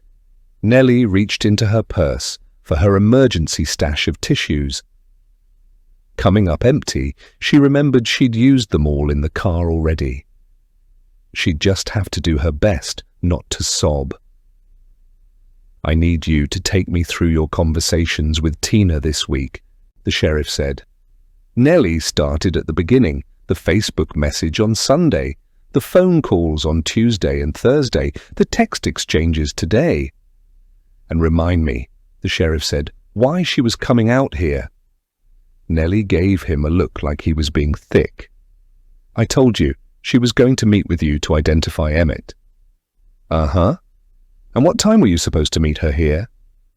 "We didn't have a specific time," Nelly explained. "She was due to get in between 6 and 6:30. She wanted to grab dinner first before we contacted you." "I see. What time did you arrive here?" Nelly hadn't been watching the clock. "I'm not sure." Probably closer to 7, there was traffic. One of the roads I had to take was closed because of downed power lines. Right. The sheriff was jotting notes on his pad. And you planned on contacting me tonight? Yes. Just out of the blue? The sheriff asked. Nelly frowned. Where was he going with this? Hardly, Sheriff. You know what's going on in my life right now and why I asked Tina to come out here. Why didn't you call to put something on the calendar if you knew Tina would be here? Nelly sighed. How could this possibly matter? Tina was nervous about meeting with you, and she'd already tried to back out once. I didn't want to call until we were literally on our way, and I could be certain she wouldn't change her mind. You already don't believe me. Imagine how it would have looked if I'd arranged for you to meet Tina, only to have her back out last minute. He slowly nodded. Nelly said, Can you tell me how it happened? The sheriff watched her reaction. It looks like she was hit on the back of the head with something before being strangled. Oh, God. Nelly's throat felt like it was closing. Her vision blurred with tears again. Just so I understand then, the sheriff went on, the plan was to meet here, get dinner, then call me? Yes. Nelly managed to get herself under control. The sheriff was wasting his time talking to her. Do you know where Emmett is? Have you contacted him yet? I don't need to call him, the sheriff said, because I know where he is, Nelly. Well, where is he? He's attending an emergency school board meeting with Miguel as we speak. He's been there since 5 o'clock this afternoon, prior to when Tina checked in at the motel. Even though Nelly was on the outs at Overland Middle, she was still surprised to be hearing about this emergency school board meeting now. Typically, a principal let his faculty know if such a thing were happening, even if they couldn't share details. It was the best way to stave off rumors and misinformation. Are you sure? Nelly asked. Because Miguel didn't notify the staff.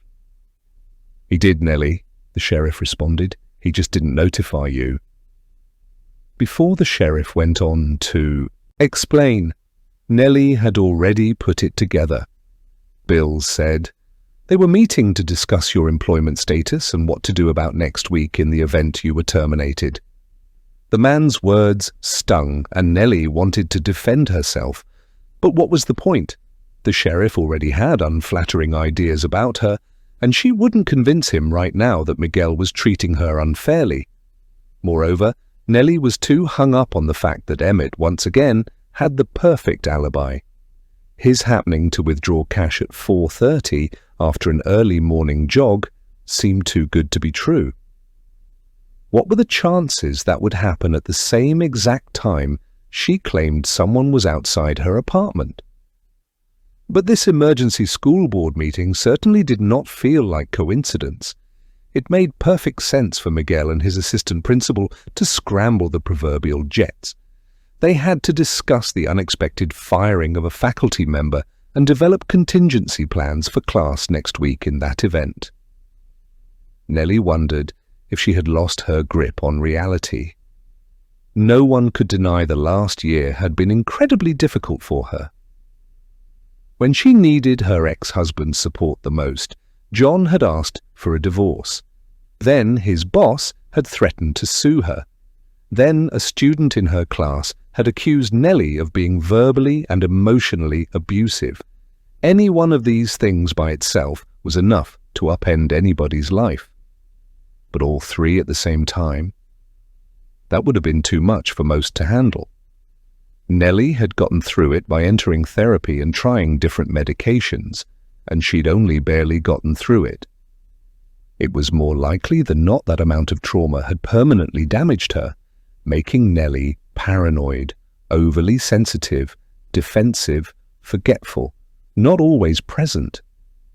The type of teacher to misplace important lesson plans and then blame a colleague, the sort of person who would accuse the man throwing her a welcome party of trying to ruin her, the kind of woman who would hear a noise in the middle of the night and think someone was outside her apartment. She was forgetting, of course, the trauma from 24 years ago.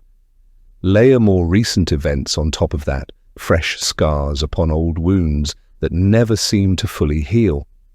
And what could happen to a person? What if she was wrong about it all? Emmett wasn't terrorizing her. He was just a guy who looked like Marshall, who happened to have a low opinion of her teaching abilities. There was nothing sinister about that. What if she was the one lying, only to herself?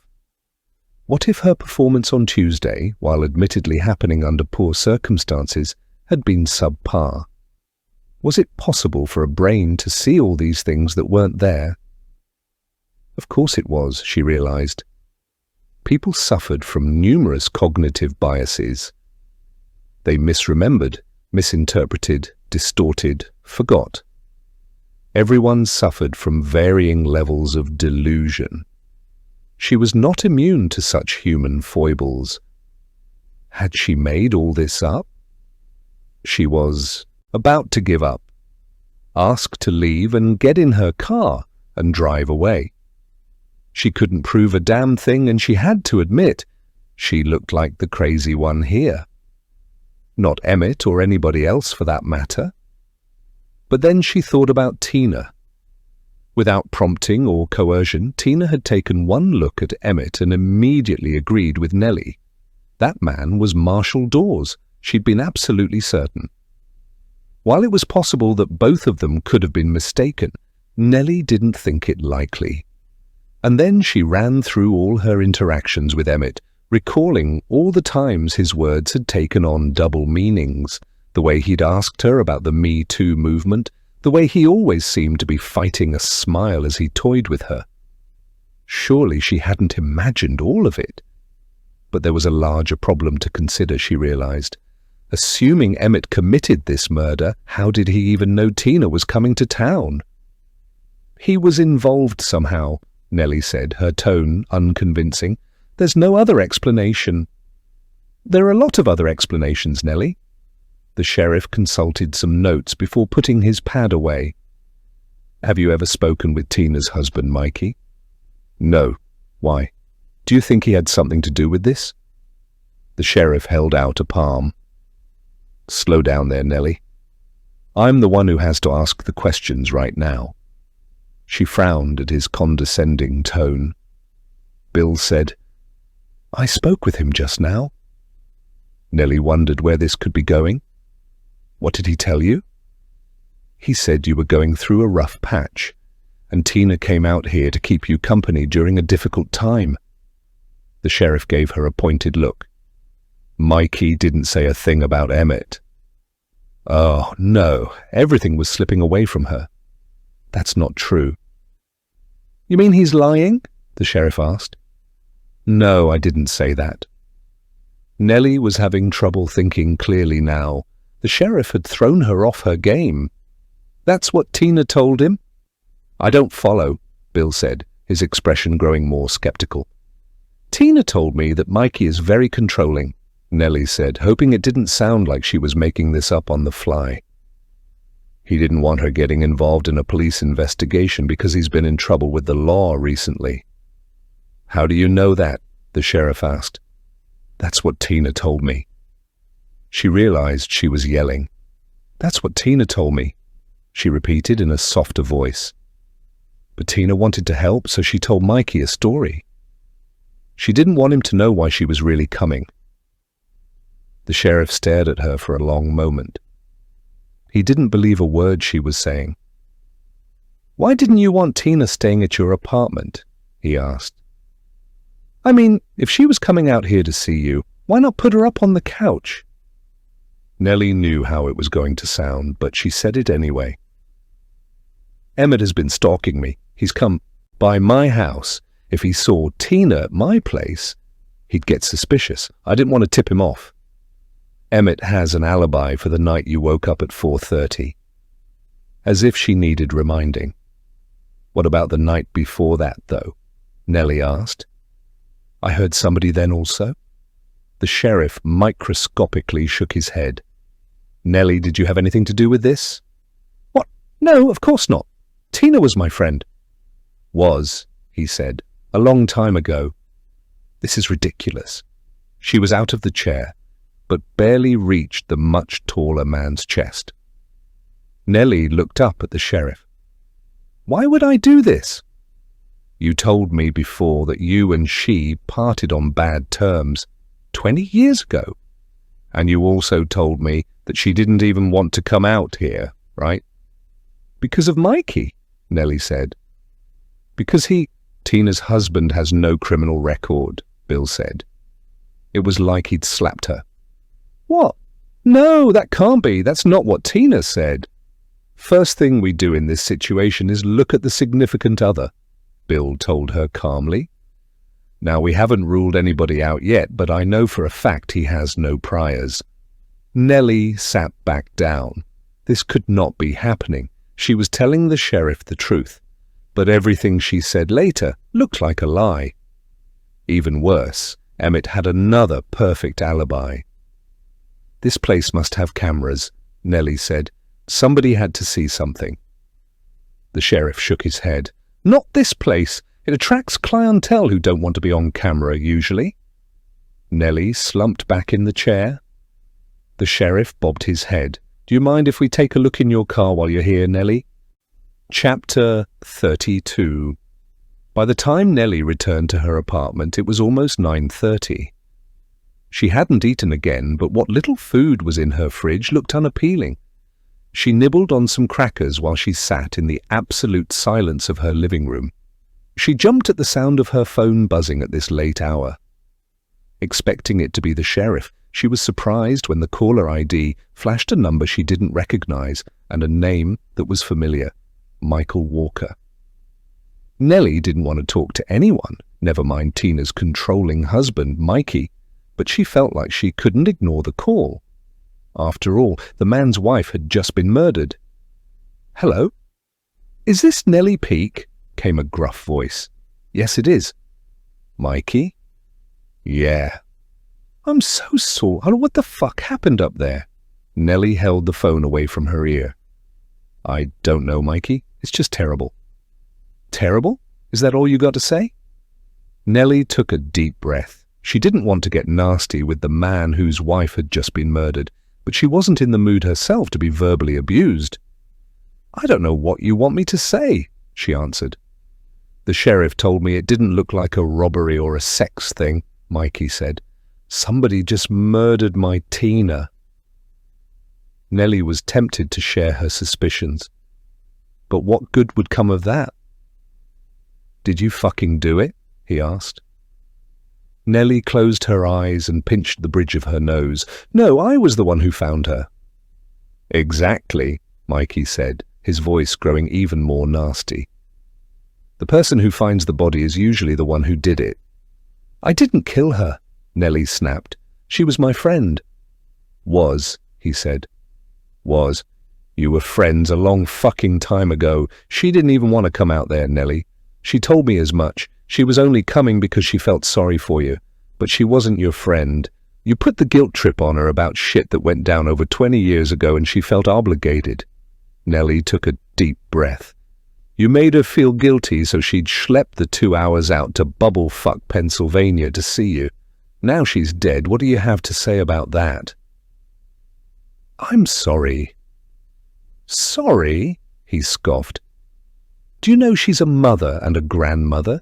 Do you know that she helps out down at the old folks' home when she's not working? Do you know that her boy suffers from depression and was already suicidal? What do you think this is going to do to him? Nelly had heard enough. It's terrible. But this wasn't my fault, Mikey. Somebody killed her. Yeah, somebody. What happened, Nelly? You two get into a fight? Did you lay the guilt on her about what allegedly happened to you in middle school or whatever? A person can only take so much before they push back. Is that what happened? Did you two get into an argument? Nothing allegedly happened to me in middle school. A boy tried to rape me. Oh, sure. Is that why Tina didn't back up your story all those years ago? Did you bring that shit up again? And when she wouldn't placate you, you snapped? No. I know what you were after, Mikey went on. You wanted her to point the finger at one of your co-workers, right? I'm guessing this guy doesn't like you, so you came up with this ridiculous story to get him out of the way. No? She was just telling you what you wanted to hear, you know. She didn't actually think this guy was Marshall or whatever. That's a lie. No, Nelly, that's what she told me. Nelly gasped. Tina must have said that to Mikey as part of her made-up story for visiting Nelly. She didn't want him worrying that they'd get pulled into a police investigation, so she lied and told him that Emmett wasn't Marshall. That Nelly was just deluded, in other words, and that was what Mikey had undoubtedly shared with the police. He'd told Bill Van Dyke that Tina didn't even believe Emmett was Marshall. Now Nelly's allegations looked even more suspect. No one would ever believe her. Nelly had had enough. That's what she told you because you're a jealous, controlling husband who didn't want her getting involved in a police investigation. Don't put this on me. She told me about you, Nelly said, about how manipulative and controlling you are. I know that your marriage isn't great, but that Tina needed your support, mostly financially, to help with the family. She was placating you, telling you a story so she could do the right thing and help me. You're unbelievable. Don't ever call me again.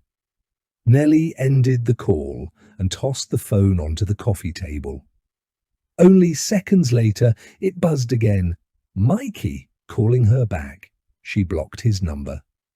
Despite the unpleasant conversation, or perhaps because of it, Nelly felt galvanized. Full of anger and outrage again, she got up and paced the small living room while she tried to figure out her next steps. Emmett had an alibi, but she was certain he was involved in Tina's murder. It was the only explanation that made sense. But what could she do about it? Nelly had found nothing online suggesting Emmett was an imposter. Nothing even remotely linking him to Marshall. Tina, the one person willing to back her up, was now dead. The only other person who might have useful information on Marshall was that poor girl who'd survived the college house fire. Julia Sowers. Nelly looked her up online. Her social media was all private. Nelly modified her search, adding the name of the university the woman had attended. She expected to find Julia's name on a list of graduates somewhere, and she did, but she also found something else. Julia Sowers worked at the university. She was a librarian. Chapter 33 today. Saturday. The next morning, Nelly didn't so much wake up as simply get out of bed. She'd drifted off a few times but hadn't cobbled together more than 3 hours of sleep altogether. After quickly getting ready, she hit the road. Overland was quiet early on a Saturday morning. She didn't pass too many cars as the sun crested the horizon. Nelly stopped for coffee and a quick bite, realizing after she ordered this was the same bakery that Vanessa had gotten the donuts and bagels from for Nelly's welcome party. Back on the road, Nelly made her way to the interstate. As she was crossing into New Jersey, the sheriff called. She dumped Bill into voicemail. Nelly didn't want to answer any more questions this morning, not until she got some answers first. It took her another 90 minutes to reach the university. The campus library opened at 10 o'clock this morning. She killed some time by driving past the site of the fire. A new home had been built there. Though the property wasn't new anymore, it still stuck out among the other houses nearby, all of which were significantly older. She wanted to knock on doors and ask if anyone remembered the fire or the young women who'd perished, but it was a long time ago, and people came and went all the time on a college campus. Nelly found metered parking near the library. Then she hunkered down, finishing her coffee. Despite hardly sleeping, she was full of nervous energy. At 9:50, a woman proceeded slowly up the wide sidewalk fronting the library. She was short and wore a hat and scarf even though it wasn't that cold outside. The collar of her jacket was popped too, creating an overall effect that obscured her face. The woman stifled a yawn as she went slowly up the stairs leading to the library. Nelly waited in the car. The woman unlocked the 3 sets of double doors at the entrance, then slipped inside. The interior lights winked on one by one. At 10 o'clock, Nelly checked herself in the rearview mirror once more. There was no mistaking the bags under her eyes or the puffy, bloated look of her face. The wrinkles on her forehead were more pronounced than usual. Her skin was dry, flaking near her hairline. Her frown lines stood out. She looked terrible. This was not the image she wanted to project to Julia Sowers. Nelly was already in danger of coming across like some obsessed, crazy person, looking for information on a man Julia had probably not seen since her college days. But other than retouching her lipstick, additional makeup wasn't going to help Nelly. Her phone buzzed again. This time it was Deputy Sullivan reaching out. Nelly didn't know why this woman was calling her as opposed to the sheriff, but she couldn't get bogged down right now. She fed the call into voicemail. Nelly popped out of the car. This was a fishing expedition. She had no idea where the conversation would lead, assuming it went anywhere useful. But what else could she do? Nelly entered the library. It was a big, airy place with 2 stories. The morning sun slanted in through skylights above, landing high on the brick walls of the interior. It was quiet, the only sound the hum of electricity pumping through the overhead lighting. As Nelly approached the front of the library, Julia Sowers stepped out of the office behind the circulation desk. She had removed her hat, scarf and jacket. Nelly got her first good look at Julia. Half of the woman's face was covered by old burn scars. Her bottom lip looked like plastic, and the hair near one temple was missing, the skin there an unnatural shade that contrasted with the rest of her face. "Can I help you?" Julia asked. Her voice was youthful and soft, at odds with her appearance. Nelly smiled. "Are you Julia Sowers?" The woman's look became guarded. "Yes." She stopped in front of the desk and stuck her hand out. "My name is Nelly Peak. I came here because I wanted to talk to you."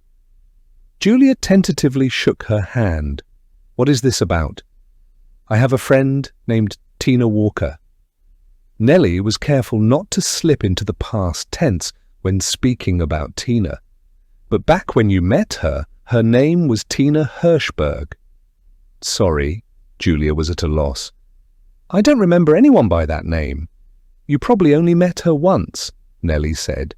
"She was friends with one of your roommates, Alice?" Julia nodded at the mention of Alice. "I knew Alice, obviously, but Tina isn't ringing any bells." "That's okay," Nelly said. Behind her, a couple of bleary-eyed students trudged in wearing shorts and hoodies and Crocs. Nelly looked past Julia. "Could we speak in your office? This is a private matter." "I'm afraid not," Julia said. "I'm the only staff member here right now and I have work to do. If you want to speak privately, you'd have to meet me later." Now that Nelly had mentioned Tina's name, she did not want Julia growing curious and searching about her dead friend online. Finding out Tina had been killed would make her leery of a strange woman showing up unannounced to ask probing questions. "It'll only take a few minutes," Nelly said, knowing it wouldn't. "Please, I wouldn't ask if it wasn't important." "I can't leave this desk right now," Julia said. "This is the best I can do." Nelly just had to go for it. "It's about Marshall. Do you remember him? Marshall Dawes." The change that suddenly came over Julia was profound. "Now there's a name I haven't heard in years." "You remember him?" She nodded. "What has this got to do with your friend? What was her name, Tara?" "Tina," Nelly said. "She came out to campus one weekend to see Alice. They knew each other from work. During Christmas break, Alice temped where Tina was employed full-time. And she... Oh." Julia's eyes went wide. "Tina. Now I remember. Tall blonde. Right?" "Yes," Nelly said. Tina was dirty blonde and 5'6" on a good day, but the description was close enough. Tina was pregnant at the time and starting to show. Right, Julia snapped her fingers. I remember she wasn't drinking. My God, that was so long ago. She and Marshall knew each other, if I'm remembering correctly. Yes. Nelly tried to contain her budding excitement. All she'd done so far was confirm things she already knew. She still had a long way to go, and there was no guarantee Julia could even help. Marshall came over that night. You saw the two of them together? Yeah, Julia gave Nelly a knowing look. They talked most of the night and they spent the party together. Nelly nodded. That's right. I'm confused, Julia said. You said you were here about Tina, but now you seem interested in Marshall too. It has to do with both of them, but could I ask you about Marshall? I guess. Julia's expression turned sour. I haven't seen him in 20 years. Nelly smelled blood in the water. What was he like? Julia's eyes shifted right. A college student was approaching the desk. I have to help this patron. Nelly moved out of the way. The young man asked Julia if the library lent out video games for the Nintendo Switch, Xbox or PlayStation. Then he asked where all the Blu-rays were. Julia pointed him in the right direction. More groggy students, some of them appearing hungover, were entering the library now. When Julia was free, Nelly approached the desk again. I was asking you about Marshall, she said. What was he like? Julia hesitated. It was a pregnant pause. Nelly assumed Julia had a negative opinion of the man, but that she was also trying to remain polite about a person she only briefly knew many years ago. I didn't care for him. Why not? Julia pursed her lips. He was creepy. How so? He'd stand in the corner, sort of by himself. He was always around the party, but never quite part of it. Julia's description of Marshall's behavior reminded Nelly of that day in the factory. She recalled all the other kids getting on well, but Marshall standing off to the side by himself, making strange remarks nobody could quite hear, and ogling her creepily. He'd make these weird comments too, loud enough you could sort of hear them, you know what I mean. Anyway, I didn't talk to him much, Julia said. I didn't like his vibe. The rest of my girlfriends didn't care for him either. That's probably why he latched on to Tina. Nobody else really liked him, and he knew her from high school. Nelly thought back to what Tina had told her, how none of the people at the party showed much interest in her. Tina had put that off to her being a pregnant single mother not enrolled at the university, but now Nelly was beginning to think that it was Marshall's fault. Nobody wanted to talk to him, so they all stayed away from Tina. While Nelly was silent, Julia grew curious. Are you a reporter? No, Nelly said. You're not one of those people who are obsessed with unsolved crimes, are you? No, because over the years a lot of strange types have approached me about what happened. She had to be referring to the fire.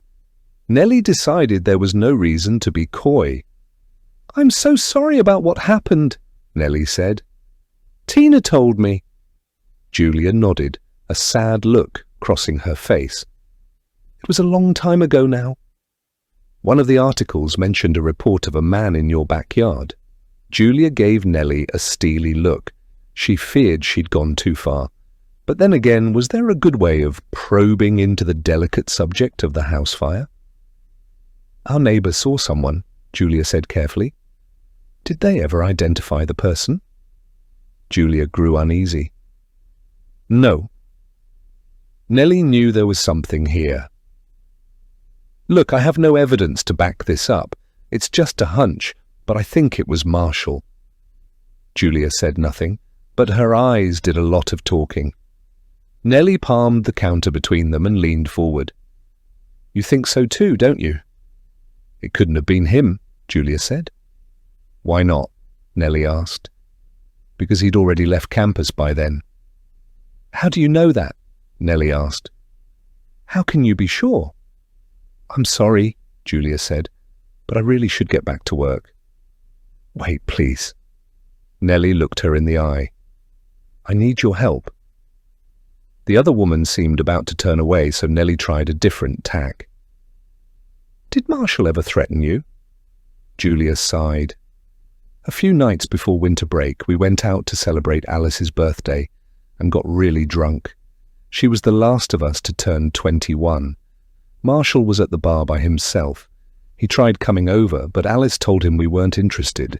He was embarrassed and stormed out. Later, when we were walking home, he came out from an alley. He scared the living hell out of me. Anyway, he and Alice got into it." "What did they argue about?" "He was accused of assaulting a woman.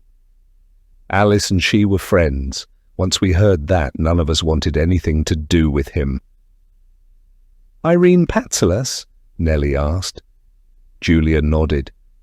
"So you know about that too?" Nelly didn't explain how. She had to keep the focus on Julia, keep the other woman talking. "Then what happened?" she asked. "We threatened to call campus security," Julia said. "But that didn't work right away. He followed us for a stretch." "What finally scared him off?" Nelly asked. "Alice." Julia smiled as her eyes got a faraway look. "She was always the fearless one in our group." "What did she do?" "She told him we didn't associate with rapists and that if he kept following us, she'd dislocate his thumb." Nelly couldn't stop, her involuntary reaction in time. She gasped. "Are you all right?" Julia asked. Nelly couldn't answer immediately. "Why did she say that?" Nelly asked, fearing she already knew the answer. "That's what he did to her, allegedly," Julia added. Nelly felt sick. She pictured Marshall pinning Irene down the same way he had tried with her. She felt her own arm twisted painfully behind her back, her wrist being wrenched, her thumb. He'd done the same thing to Irene. "Can you tell me what you know about Marshall and Irene?" Nelly asked. "Irene accused him of rape, but the police never arrested him. Irene was really drunk that night, apparently, so her recall of the evening, especially the important details, wasn't great. Marshall, on the other hand, remembered everything. According to him, the sex had been consensual, and while she was drunk, Irene had lost her balance and fallen, accidentally dislocating her thumb in the process. He's the one who popped it back into place." Nelly was having trouble processing this. She kept picturing 16-year-old Marshall on top of her. She remembered how painful it was to have her arm pinned behind her back, with his weight on top of her. "Are you all right?" Julia asked. "I'm fine," Nelly said. "I was just struck by what that poor woman must have gone through." "I feel so bad for her," Julia said. "Did you know she was assaulted and murdered 5 years ago? It was right off campus." Nelly nodded. "Did they ever find who did it?" "I don't think so." "Was that night at the bar the last time any of you saw Marshall?" Nelly asked. "It was the last time I did," Julia said. "But Alice saw him one more time, a few nights later when winter break began." "Where did she see him?" Julia clammed up again. "Will you tell me what this is about?" Nelly pulled a face. "I promise I'll tell you, but it's really important that I find out about Marshall." Julia suddenly looked at Nelly with fresh eyes. "Wait a minute. Are you related to Irene?" Julia asked. "Is that why you're here?" "No," she said. "My name is Nelly Peak. I never met Irene." "Because you two look an awful lot alike." Nelly nodded sadly. What terrible luck for Irene Patsalas that she happened to resemble Nelly and that she happened to encounter Marshall Dawes. The universe could be such a cold place. "I know Marshall," Nelly said, leaning in, "and I believe Irene. There's no doubt in my mind that he tried to rape her." Julia didn't answer. Nelly looked her in the eye. "When did Alice see him next?" "She didn't really see him. He was driving by in his car a few nights later." Nelly frowned. Julia had shared a lot with her. So why had the woman been wary of telling her this seemingly insignificant detail? On the night of the fire, do you think it was Marshall in your backyard? Julia looked scared. Again? I don't know what to think. Come on, Nelly said. I can tell you've got an opinion. We don't know what happened, Julia said, her voice growing sad. And we'll probably never know. Both Alice and Janice smoked, so they could have left a burning cigarette by accident. The building was old, too. Some of the wiring wasn't up to code. That came out in the fire investigator's report. Nelly had to press the woman. But you don't think it was either of those things, do you? Julia's expression became guarded again. Like I said, we'll probably never know. Julia looked over her shoulder at the clock on the wall. I really should get to work. Nelly didn't know what to ask next. She blurted out the first thing that came to mind in the hopes she could keep the conversation going before Julia completely shut down. How about those guys Marshall came around with? Nelly asked. Did they ever mention him again after that? He wasn't really friends with them, Julia answered. And after the fire, I didn't see any of them ever again. I was in the hospital for a month, then I took a year off school. I needed time to heal. By then, those guys had graduated, but like I said, they weren't really friends with him. I'm confused, Nelly said. If Marshall wasn't friends with any of the guys who were there that night, and you girls didn't like him either, how did he end up at your party with Tina? Julia shrugged. Like I said, it was a friend of a friend situation. Marshall was buddies with an undergraduate here. That guy knew Alice and Irene from class. What was his name? Nelly asked. Emmett. Chapter 34. Nelly was floored. Emmett, Julia nodded. Yeah, Emmett. Emmett Moore? That's it, Julia said, catching her unguarded expression of shock. Do you know him too? Nelly racked her brain. But I thought Emmett graduated from Marist in upstate New York. Oh, is that where he ended up? Julia asked. I always wondered. He dropped out of school after that semester. He never came back after winter break, apparently. But yes, Emmett was a student here. Nelly recalled the sheriff mentioning Emmett's having attended 2 different colleges. She tried to contain herself. When did he disappear? He didn't disappear as far as I know. He just dropped out of school. They left for winter break and Emmett never came back. Nelly couldn't believe her luck. She had discovered a connection between Emmett and Marshall. Why did he drop out of school? Nelly asked. There were the usual rumors. He had a drinking problem. He got a girl back home pregnant. He found a job that didn't require a degree and paid well, that sort of thing. But nobody really knew. Did you believe any of the rumors? To be honest, I didn't give it much thought. Why not? By the time I found out, I was in the burn victim unit over at the hospital. I'm sorry, Nelly said. Julia bit back tears. I was in there for almost a month. When I got out, I wasn't ready to come back to school. I took a year off to heal. Nelly understood her to mean that she needed to heal her spirit as well as her body. Emmett was going through a lot at the time, Julia added. His parents had passed away before the school year started. Really? Yeah. Julia's eyes did a thing. They passed in a fire also. What? Julia nodded. Freaky, right? Anyway, Emmett still came to school. He seemed like he was doing well, but maybe he was just good at hiding it. And you haven't seen or spoken to Emmett since? Julia sighed. I've told you a lot, but I still don't know why you're here exactly.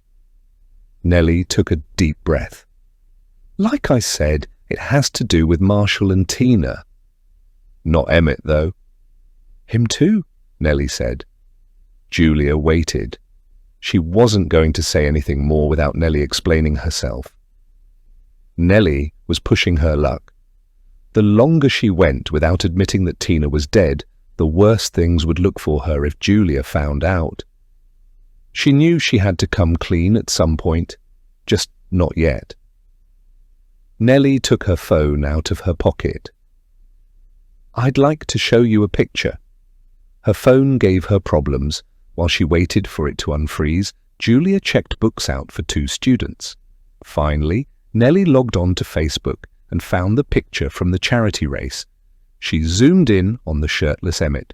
When Julia was free again, Nelly approached with the phone. "Would you look at this picture and tell me who "You think it is?" she asked. Nelly passed the phone to Julia. The other woman frowned down at the screen. It took her a moment to answer. "It's difficult to say." "But you recognize the person?" Nelly said, growing anxious. "Sure, it's either Marshall or Emmett." Nelly's heart stopped. "What do you mean it's either Marshall or Emmett?"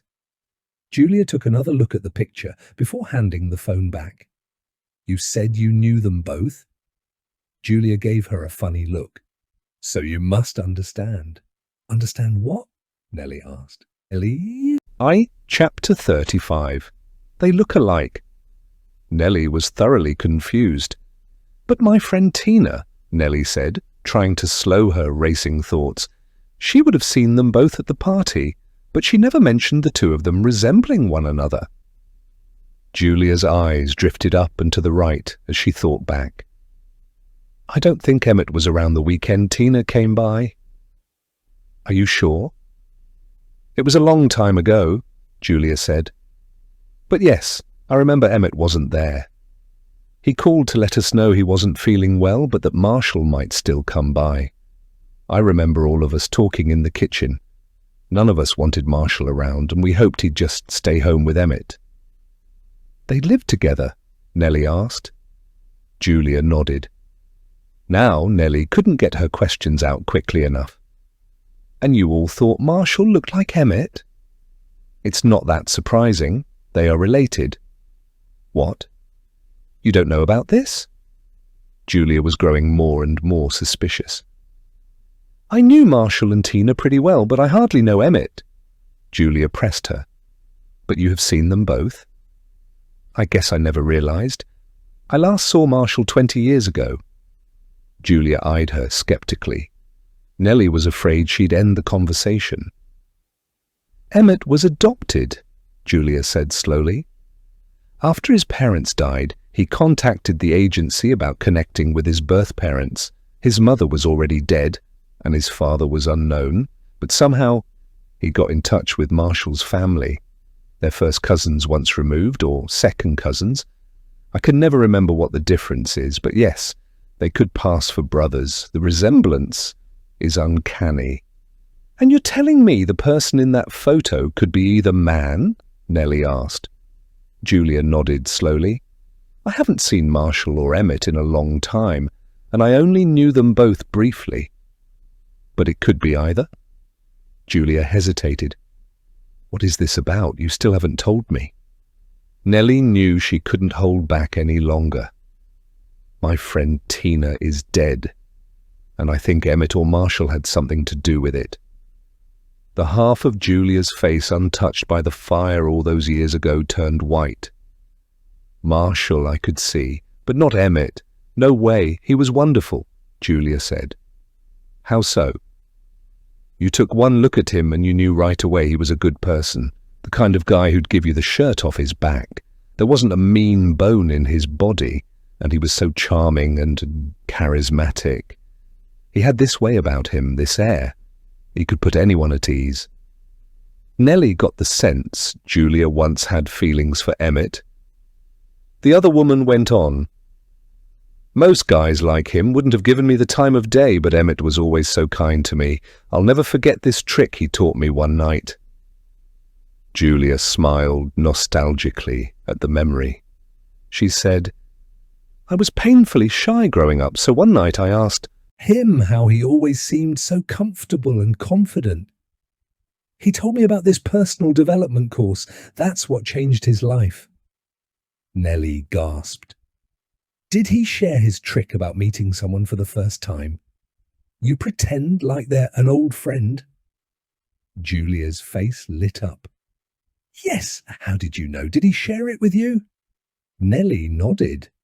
Julia said, that's what I mean. He was such a good guy. Honestly, he wouldn't have had anything to do with a person like Marshall if the two of them hadn't been related. Nelly couldn't believe her luck. With this new information, the sheriff would have to take her accusations more seriously, though she wanted more, some piece of incontrovertible evidence. I want to make sure I understand, Nelly said, struggling to keep all these facts straight. You went out to celebrate Alice's birthday. That night, Marshall accosted you on the way home. A few nights later, Alice saw him driving past the house. Everyone goes home for winter break, including Emmett, who doesn't return for the following semester. Is that right? Julia nodded. Did any of you ever hear from Marshall or Emmett again? Not Emmett, Julia said, but you did hear from Marshall. Julia said nothing. Nelly pleaded with her. Please, Julia, I think Marshall might have murdered my friend. You have to help. Chapter 36. Nelly hurried out of the library. She paid for more time on the parking meter through the app, then hustled across the street to a campus coffee shop. She needed caffeine and she needed to think. Nelly hurried back to her car. She wished she had brought a notebook. Nelly wanted to write everything down. Her phone would have to do. She opened a new email and started typing. Even if she forgot to send the note to herself, it would be saved as a draft in her folder.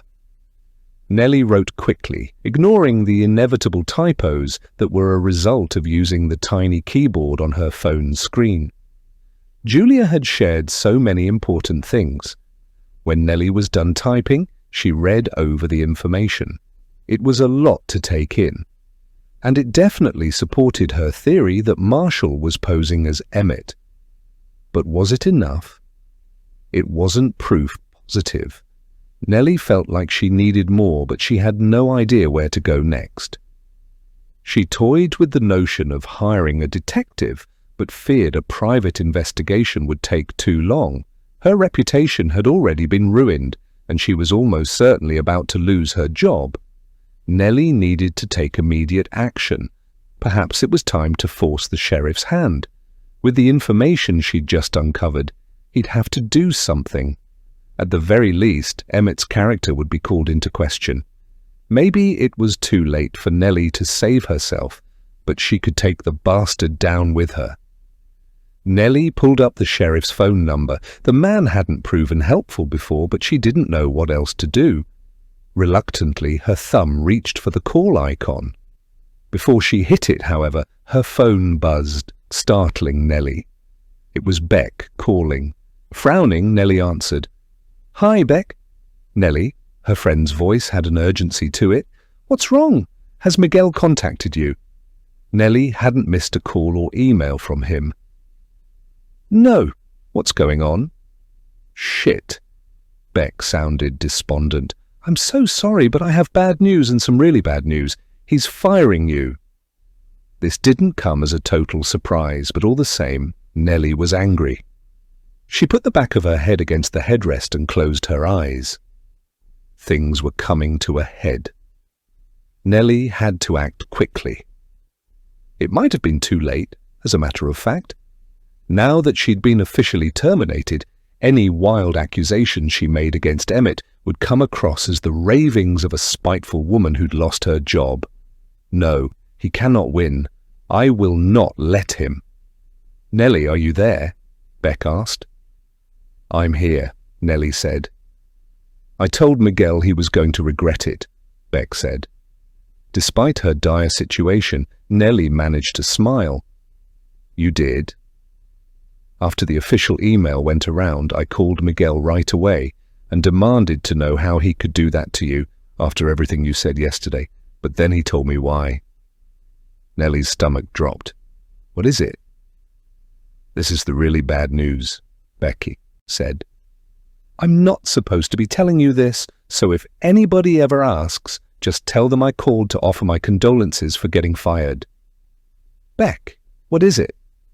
Miguel had to fire you because the sheriff plans to arrest you." "What?" "Apparently they searched your apartment this morning," Beck said. Nelly's heart was hammering in her chest. "I don't believe this." "Whatever you do, don't come back to Overland," Beck said. "Bill will arrest you. According to Miguel, they found something in your apartment." Nelly felt like crying. Where the hell else was she supposed to go? "What did they find?" "That's all I know," Beck said. "I'm sorry, but I had to warn you." Nelly managed to blink away the hot tears. She stared out the windshield as students ambled past. Only a few minutes ago she'd been worried about losing her job. That anxiety paled in comparison to what she felt now. The sheriff was going to arrest her. "Thank you for calling," Nelly said. "I won't tell anyone what you said, but there's still a good chance you'll get in trouble, Beck. You could lose your job too." "I had to call you," Beck said. "Why?" Beck was quiet for a moment. "When I was 18, I got a part-time job at the grocery store. I didn't normally work late, but one night I offered to help stock the shelves so I could get time and a half. A bunch of people who worked overnight had called out unexpectedly.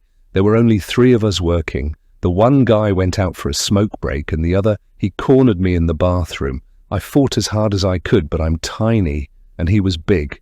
Oh God, Beck, I know what it's like." Beck was getting choked up. "I know exactly what you're going through. No one believed me either." "Why not?" "Because I'm a flirt." Beck laughed mirthlessly. "The other asshole working that night said I was begging for it. It didn't matter that he was out in the back smoking a joint at the time when it happened. What he said was just enough for the police to doubt me." "I'm so sorry." Beck had to compose herself. "I knew you weren't lying. I could see it in your eyes and I could hear it in your voice. I know what it's like to tell a story like that." Nelly smiled as she teared up. "Thank you for believing me." "Somebody has to," Beck said. "I've got information on Emmett." Nelly took a deep breath. "I just hope it's enough." "Nels," Beck said, "don't do anything crazy." Nelly couldn't suppress an exasperated laugh. "Crazy is all I've got left." "What are you going to do?" Nelly sighed. "If I run, I only look guiltier." "Wait, don't tell me you're considering turning yourself in," Beck said. "You have no idea what the sheriff found in your apartment. If it's the murder weapon—" "I know, Beck, but I don't see another way. My only hope is this new information will open the sheriff's eyes. Once I share it with him, he'll be forced to take action." "Nelly, you're not thinking clearly right now," Beck said. "You can't take your chances with the man looking to arrest you for murder." Beck was right. But still, Nelly didn't see another way. "Just take a moment," Beck said, before you decide to do anything, please." Nelly smiled. "You turned out to be my favorite part of Overland, Beck." "I think you should run," Beck said. "While you're hiding somewhere, send that information to the sheriff, then see what happens." "You're probably right," Nelly said, knowing full well that becoming a fugitive was no realistic option for her. "Thanks, Beck." Beck was begging her to listen to reason when Nelly ended the call. She sat in the car, her inertia growing. If she went to Bill Van Dyke, he'd arrest her for murder. But if she ran, he'd be much less likely to take her information on Emmett seriously. Nelly gripped the steering wheel. One way or another, she had to make a decision quickly, or it would be made for her. "What do I do?" she asked her reflection in the rearview mirror. Then someone knocked on her window. Chapter 23. Nelly shrieked at the sudden motion and sound next to her head. When she got her wits about her, she was shocked to see who was standing outside her car. It was Vanessa. The other woman was wearing jeans and a casual top under a light brown jacket. Her hair was pulled back into a ponytail. She wasn't as put together as she normally was. Nelly didn't think she was wearing any makeup. Vanessa gave her a weak smile and waved. Dumbfounded, Nelly powered her window down. "Hi, Vanessa." "Hi, Nelly."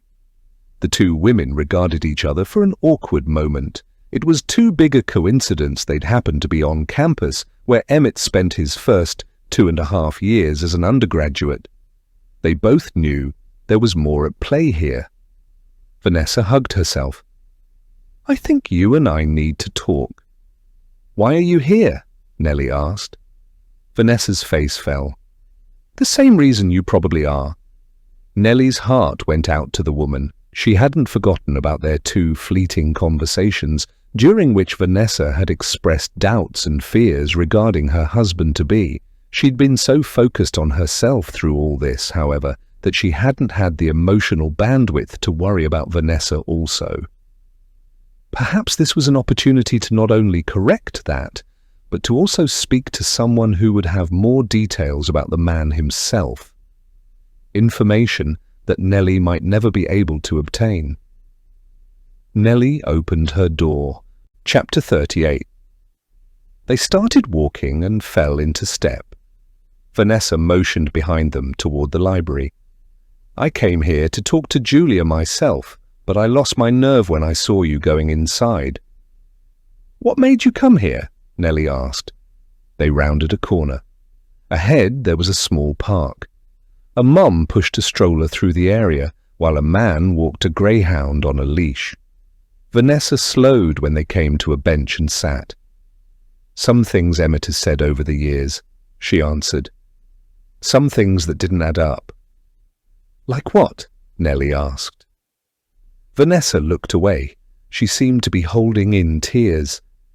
"I've never been in love before," she said. "Well, that's not true. I've been in love before, but nobody's ever really loved me back.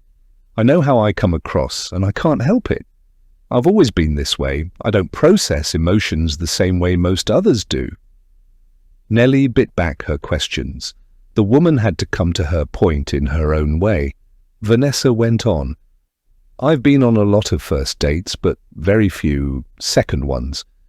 The one man I got close to before was only after my money, and when I turned 40 a few years ago, I started to think I'd never find someone. I felt like that was it for me. I was going to spend the rest of my life alone. Then Emmett came along. He swept me off my feet. He was everything I ever wanted, handsome and witty and charming, and above all else, kind-hearted. Any woman would kill to find someone like that. I fell in love with him. The first year was incredible. We never had an argument, and everything seemed perfect. But then, as we became more involved, I started noticing these little things about him that seemed off. When I asked him questions about his past, especially high school and college, he grew cagey and sometimes gave me contradictory answers. But I was so happy, I didn't want to think he might be lying or dodging. But then you came along, and I could tell right away there was something between you two. Call it a woman's intuition. You know him from somewhere, don't you?" Vanessa finally looked her in the eye. "Emmett's real name is Marshall Dawes." Vanessa did not react for a moment. Then her eyes slowly slid away from Nelly and focused on the ground in front of her. "He tried to rape me when I was 13, Nelly said, surprised by what she was sharing. "I knew it was him when we met at the race on Sunday, and he recognized me too. Ever since then, he's been out to ruin my reputation, so I have no credibility. That way, if I were to come forward and speak out against him, no one would believe me." Vanessa looked up again. "Do you have proof?" "I have enough that any honest police officer would have to look into Emmett's past." "What did you find out?" Vanessa latched onto her forearm. "Please, you have to tell me. I'm about to marry this man. I have to know who he really is." Nelly saw the fear and desperation in the other woman's eyes. She felt like she owed Vanessa the truth. The woman had, after all, given this monster several years of her life. So she told Vanessa everything, starting with her first conversation with Tina and ending with her exchange with Julia a few minutes ago. "But here's the most damning thing," Nelly said. The night before winter break started, Alice saw Emmett and Marshall driving past the house to leave campus. A month later, once the new semester started, Alice found out Marshall had been in a car accident that night. Only he claimed to be the only person in the vehicle. When Emmett basically disappeared and wouldn't return her calls or emails, she started to get suspicious. She and Marshall spoke one more time, and she pressed him on this.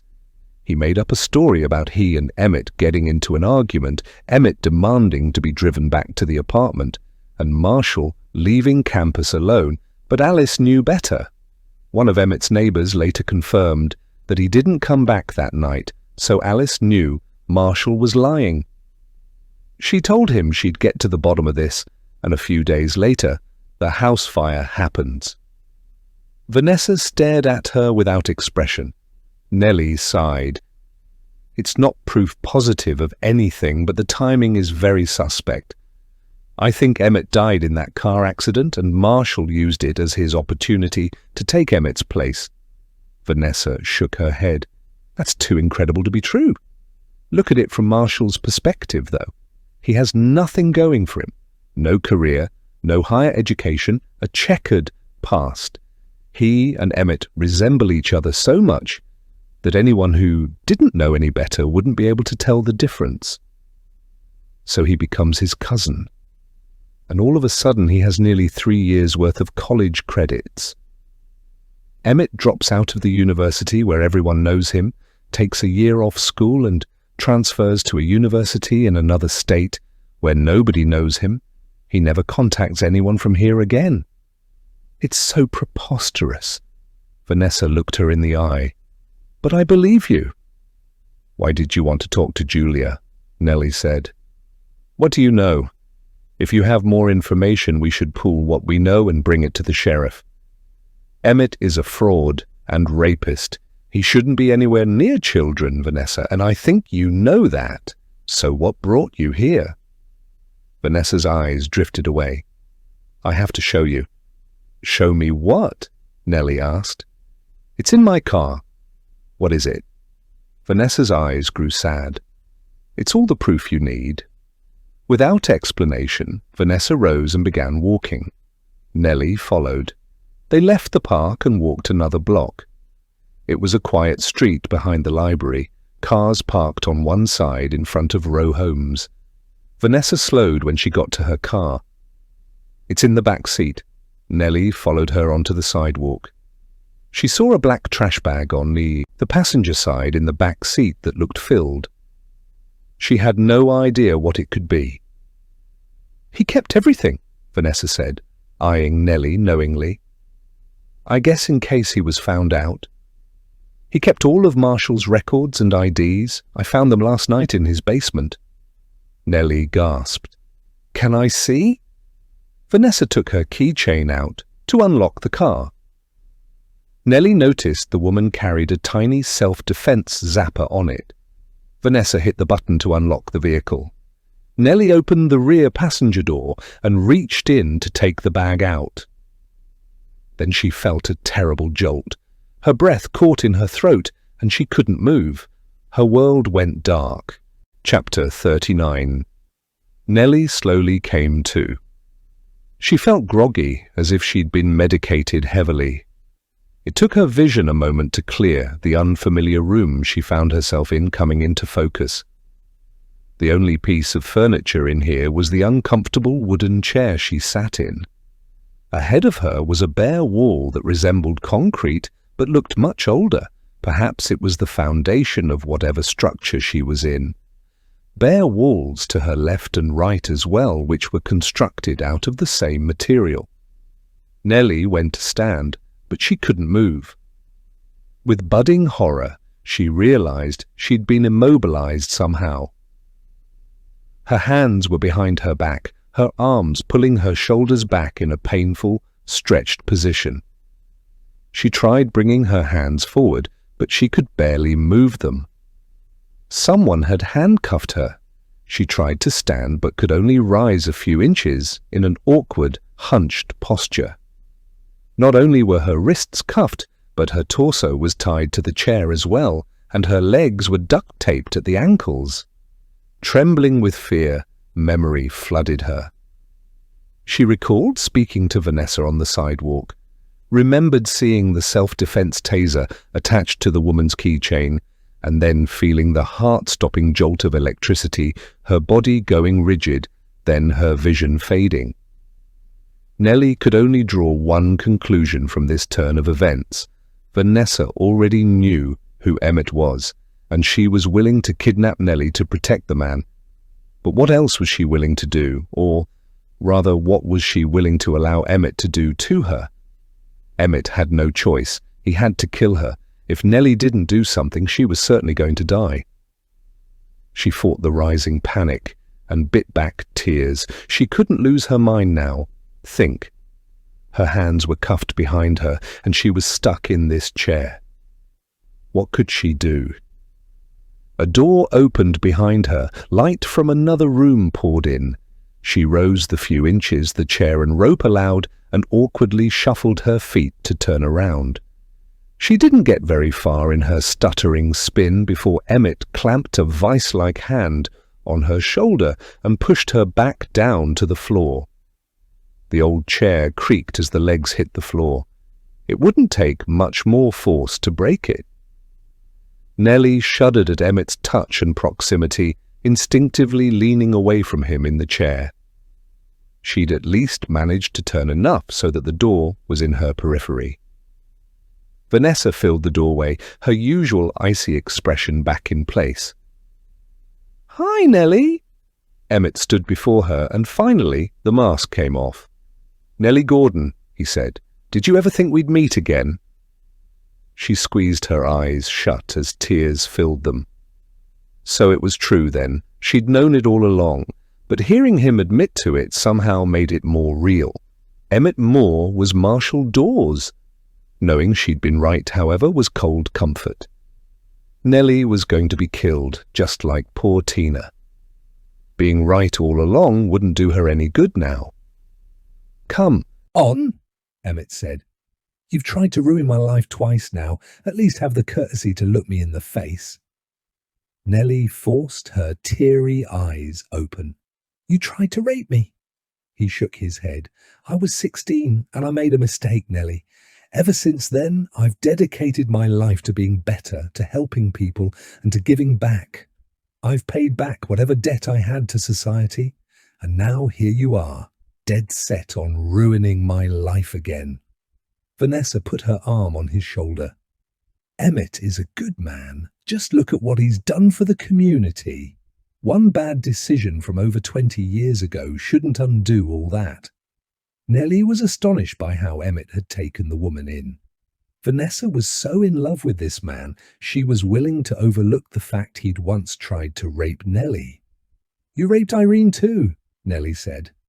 Emmett pulled a face. "That's a lie. She was a head case.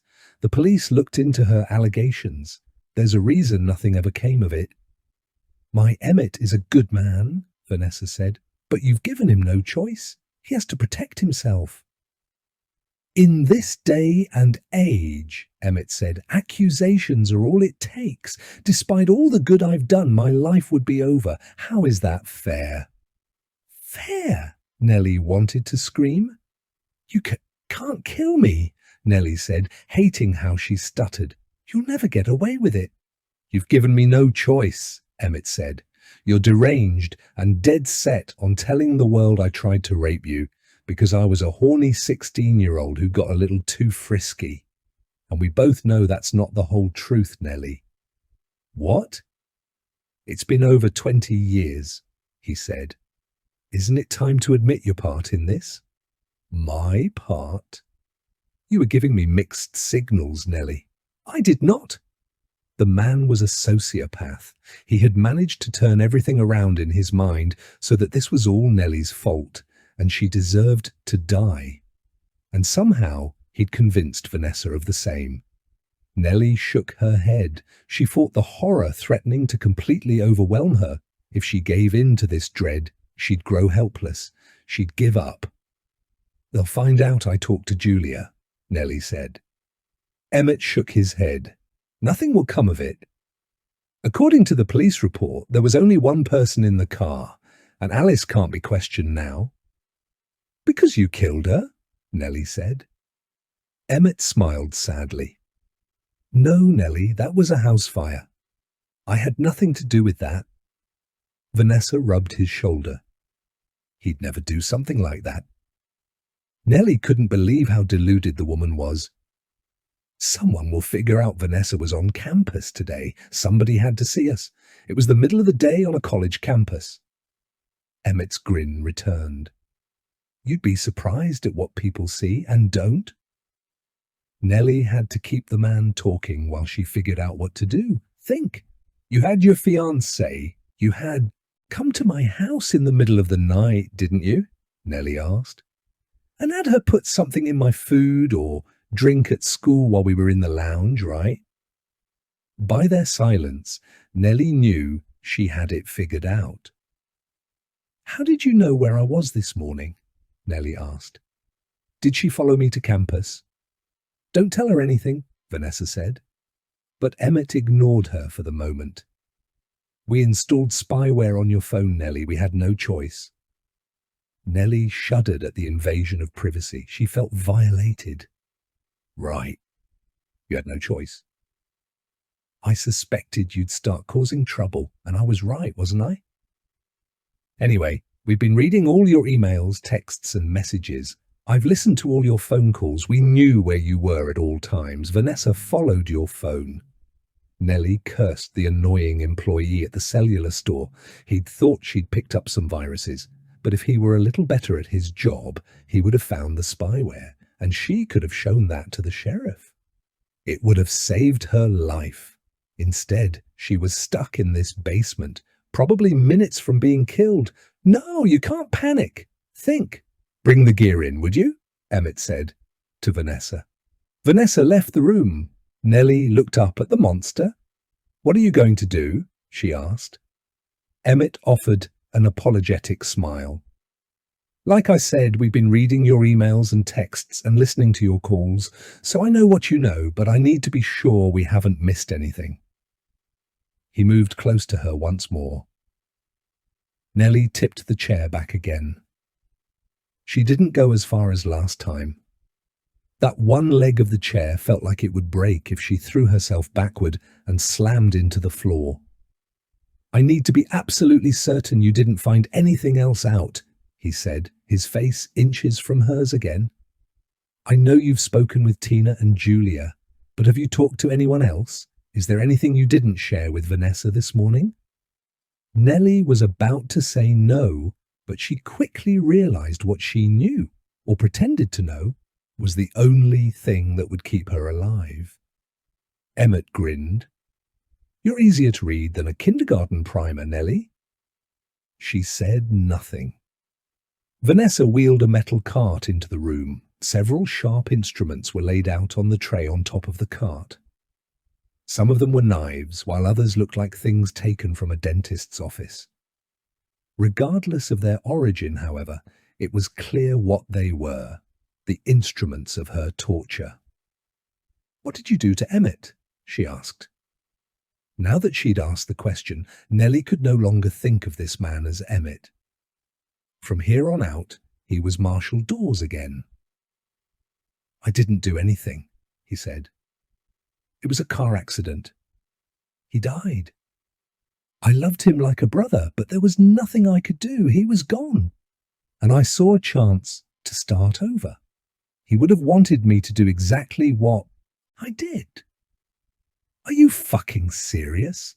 Nelly said, unable to hide her astonishment. The man was truly a sociopath. He had himself convinced that the real Emmett Moore would have wanted Marshall Dawes to impersonate him in the event of his passing.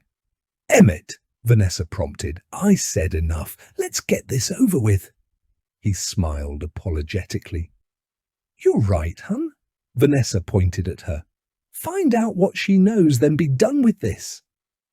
Marshall put his hands on Vanessa's shoulders. It will take some time. I have to be sure. We have to be sure. Vanessa was not happy. She shook her head and wormed out of his grip, turning her back on her fiancé. "You've got 5 minutes," she said. "Then I'm doing it myself." Nelly went cold.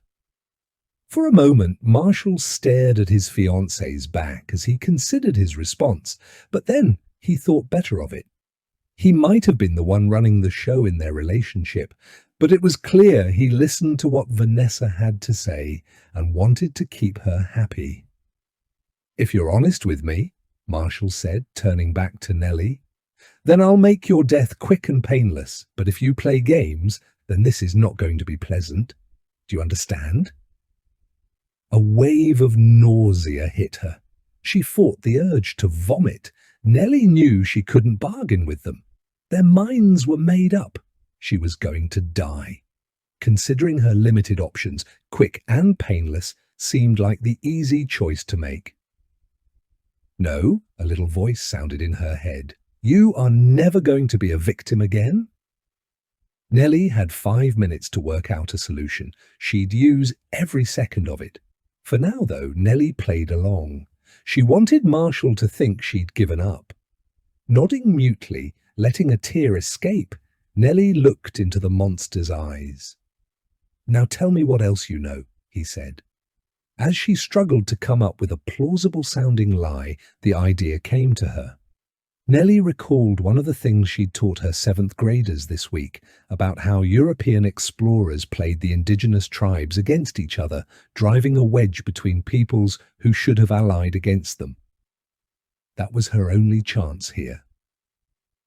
While the two of them were distracted, she might be able to extricate herself from the cuffs. Nelly looked in the other woman's direction. "Marshall knows I don't know anything else, Vanessa.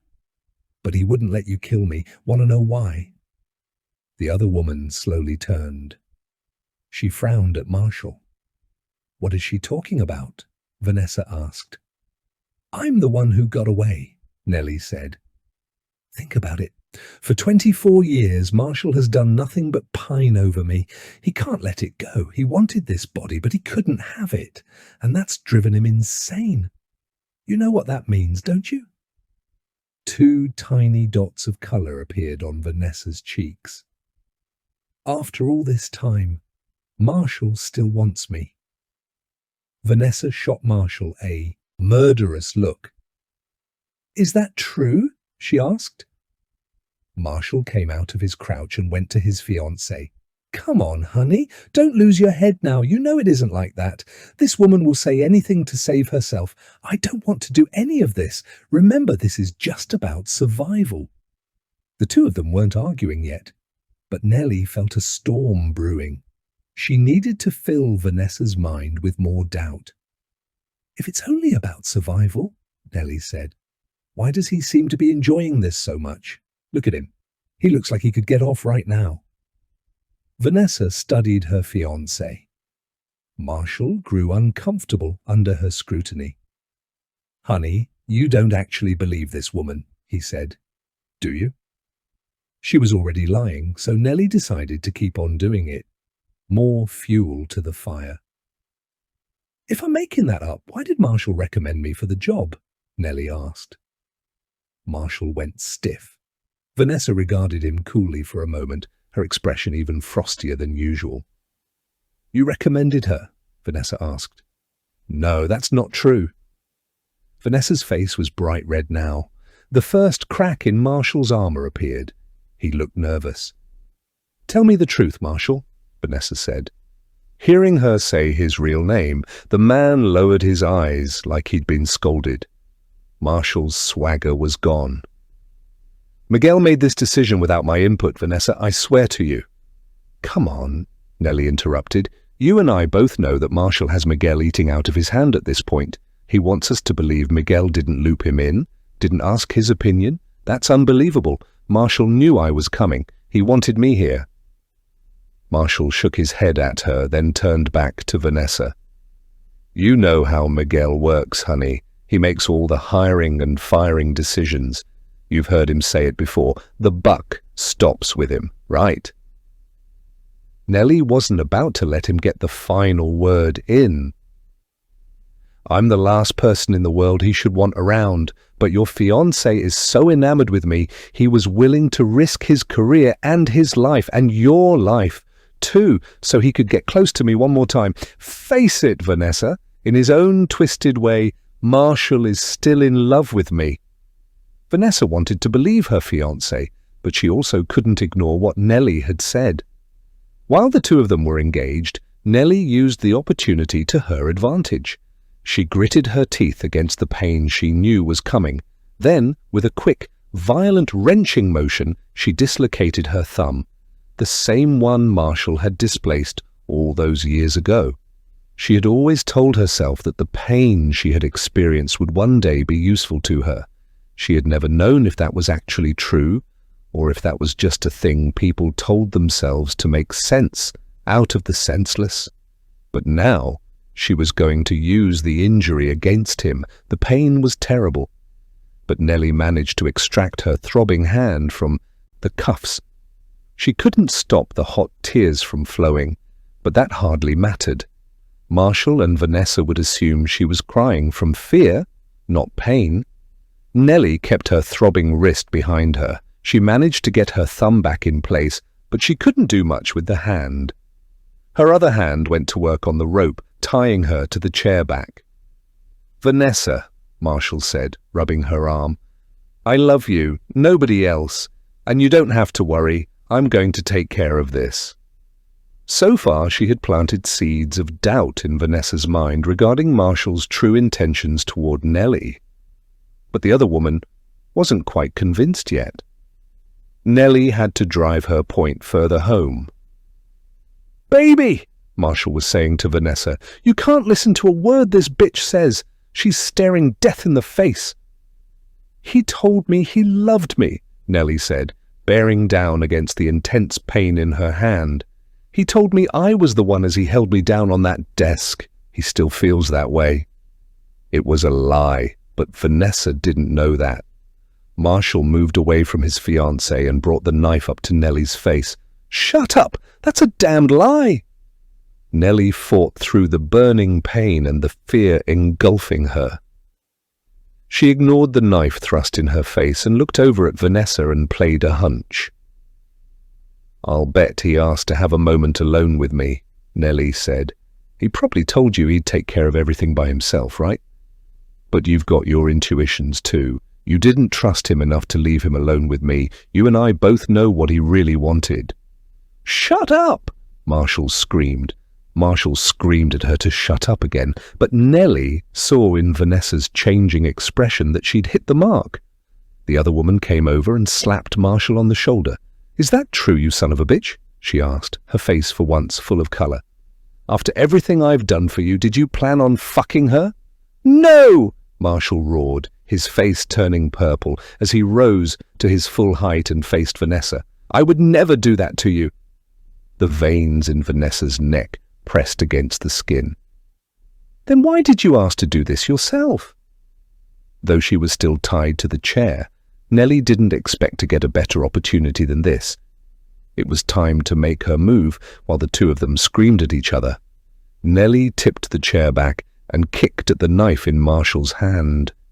He wasn't expecting the sudden, violent motion from her.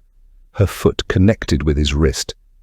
Using the momentum from that kick, Nelly pushed herself backward as hard as she could. The chair smashed against the floor, breaking into several pieces. Nelly's hands were free, but only one of them was working. The dislocated thumb was one big throb after another. Quickly taking stock of her situation, Nelly discovered the impact from the fall had broken the legs of the chair, but the seat was still attached to the back, and her legs remained duct-taped together at the ankles. Marshall was kneeling on the floor beside his fiancée. Vanessa was lying on her back, her body twitching. One of her hands, covered in blood, was up around her neck. Then Nelly saw the knife Marshall had been holding. It was stuck in Vanessa's throat. Chapter 40. Nelly had kicked Marshall's elbow, inadvertently causing the knife to stick Vanessa in the throat. Judging by the amount of blood pooling and how the woman's spasmodic movements were slowing down, Vanessa was going to die. "No, no, no!" Marshall helplessly knelt beside his fiancée, his hands pressing against the woman's throat in a futile effort to stop her from bleeding out. Nelly clawed at the duct tape keeping her ankles together. She'd put her thumb back into place, but the pain in that limb was still terrible. It left her with one working hand to extricate herself from the tape and chair. Vanessa stopped twitching.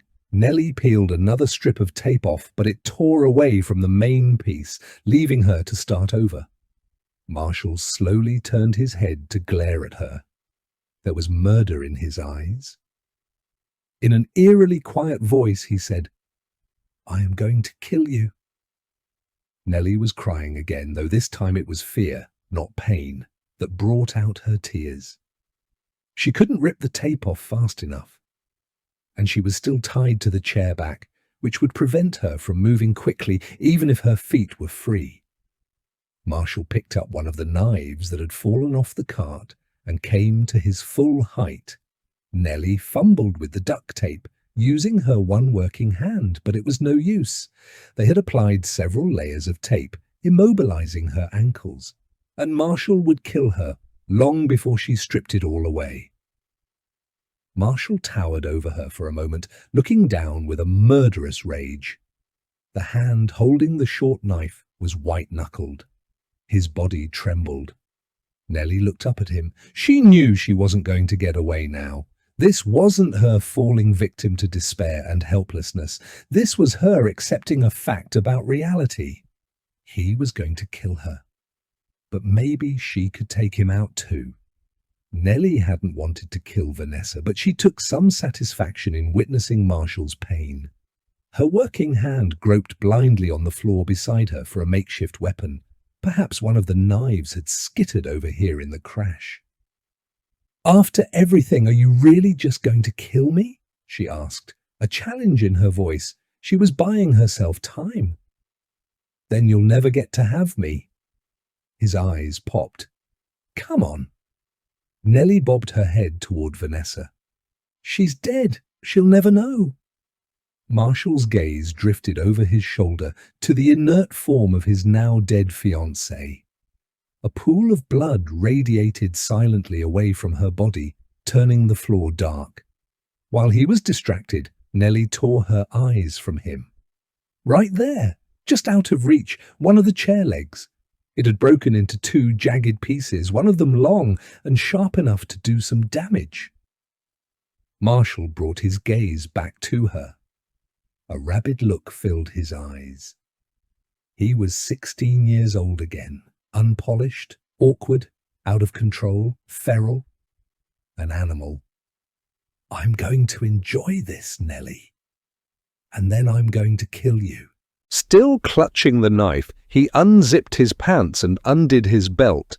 As he began to slide them down his legs, Nelly flew into action. She lunged and grabbed the wooden shard. Marshall reacted instinctively. He stopped fumbling with his underwear and moved in to kill her, thrusting with the knife. Nelly rolled out of the way and drove the broken chair leg upward into Marshall's belly.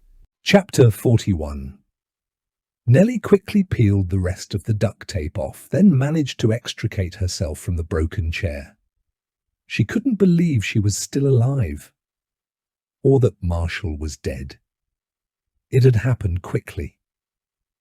After she drove the wood into his gut, he'd barely had time to register shock before he'd slumped onto the ground beside her. Clutching at his belly, Emmett had faded fast. Nelly must have hit a major artery. The pain in her wrist had subsided, turning into more a burning sensation that ran up into her forearm and down into her hand. Emerging from the room of horrors, Nelly entered a large, open space filled with old furniture, faded paintings, and dusty heirlooms. She was in a vast basement, the ceiling high overhead. Alcoves dotted one of the walls, and two hallways extended in opposite directions. Nelly remembered Beck pointing out Vanessa's large home during their drive to the sports pub. mentioning the house was old and had been part of the Underground Railroad. She must have been in Vanessa's basement. It took Nelly a moment to spot the staircase leading to the ground floor. Before she headed in that direction, Nelly glanced back into the room. Blood covered much of the floor. The chair she'd been in had shattered into many pieces. Vanessa's and Emmett's corpses were on opposite sides of the room. Nelly began to pick her way through the rows of old junk, passing between rickety metal shelves that housed generational artifacts. She found stairs and emerged in a kitchen. There was a landline beside the refrigerator. Nelly dialed the sheriff. "Hi, Vanessa," Bill Van Dyke answered. "It's Nelly Peak," she said. "I'm here, at Vanessa's house. You better come get me." She burst into tears as Bill asked her questions and told her to hold on. Nelly didn't answer any of them. Instead, she slid down against the refrigerator till she was squatting on the floor. She let go of the phone. Bill continued to speak, but she didn't hear a word he said. She was alive. Chapter 42. Months later. The batting helmet was a little too big for Carly's head, looking a bit comical, but the girl didn't seem to mind as she took her place in the batter's box. Her teammates cheered her on from the dugout. Nelly clapped along with Beck, who, as usual, was performing her artistic interpretation of a cheerleading routine. Beck thrust the old pom-poms this way and that and shouted cheers she half remembered from her high school days. Carly took a big swing at the first pitch. It would have been enough to send the ball into the outfield, but unfortunately the softball didn't even reach home plate before it hit the dirt. "Come on, Carly," Nelly screamed. The girl took another big swing at a ball that had no chance of touching the plate. Strike two. Carly stepped out of the box to gather herself. The score was something. Nelly had lost track. It didn't really matter. Overland didn't field a competitive team. Most of the girls playing had never tried the sport before this season. They were just out there to learn the game and be part of a team. The outcome of this game didn't matter at all. And yet here they were, in the bottom of the ninth, and it seemed vitally important that Carly drive in the winning run. Everyone had apparently forgotten that Overland had recorded one win in their 10 games so far and had no hope of making the playoffs. As a matter of fact, Nelly wasn't even sure there were playoffs to be made, but all the same, everyone was on their feet as Carly re-entered the batter's box. The pitch came, and miraculously, it was headed in the general direction of home plate. Carly closed her eyes and chopped at the ball. The crack of the bat was the most thrilling sound Nelly had heard in ages. The ball just cleared the outstretched glove of an infielder. The center fielder shot forward, racing to make the play, but the ball hit the ground first. "Run, Carly!" In her surprised excitement, the poor girl had forgotten to move. Letting go of her bat, Carly pumped her gangly legs. Carly's foot touched the bag just before the ball popped the glove of the first base girl. Meanwhile, the Overland player on third had already come home. Game over. The Overland Wolfpack were 2-10, but the team celebrated like they'd won the Little League World Series. Nelly felt a hand on her shoulder. Carly's mother looked down at her from one row back in the bleachers, a grateful smile on her face. "Thank you," the woman said. Carly's parents had gone through a difficult divorce earlier this year, and Carly's grades had begun to suffer. The girl had retreated into herself, becoming depressed and anxious. Nelly had, somehow, been able to reach her. Slowly, Carly had become herself once more. And ever since then, her mother had thanked Nelly at every opportunity. Nelly squeezed the woman's hand. "I didn't do this. Carly did." The woman thanked her again anyway, then went to give her daughter a big hug. Beck flung the pom-poms in the air and threw her arms around Nelly. "We should celebrate tonight," Beck said. Nelly laughed. Beck was always looking for a reason to go to the pub on a school night. Nelly made sure to only indulge once a week, usually Thursdays. Last week, while they were out, Nelly had exchanged numbers with a cute guy who worked for a local hardware company. They were supposed to go out this weekend. As the celebration came to an end, the children collected their belongings and ran to meet their parents. "What a game, huh, Nelly?" Miguel appeared by her side. The principal's hair had turned completely white now. He'd aged a lot this school year. "I'm so happy for them," Nelly said. Miguel smiled at her. "Is now a good time for you?" "Yes." They hung back while the bleachers and field emptied. It was a beautiful spring day, a warm breeze in the air that teased the coming summer. Beck shot Nelly a meaningful look before she headed up the hill toward the parking lot with a gaggle of raucous students, both athletes and spectators.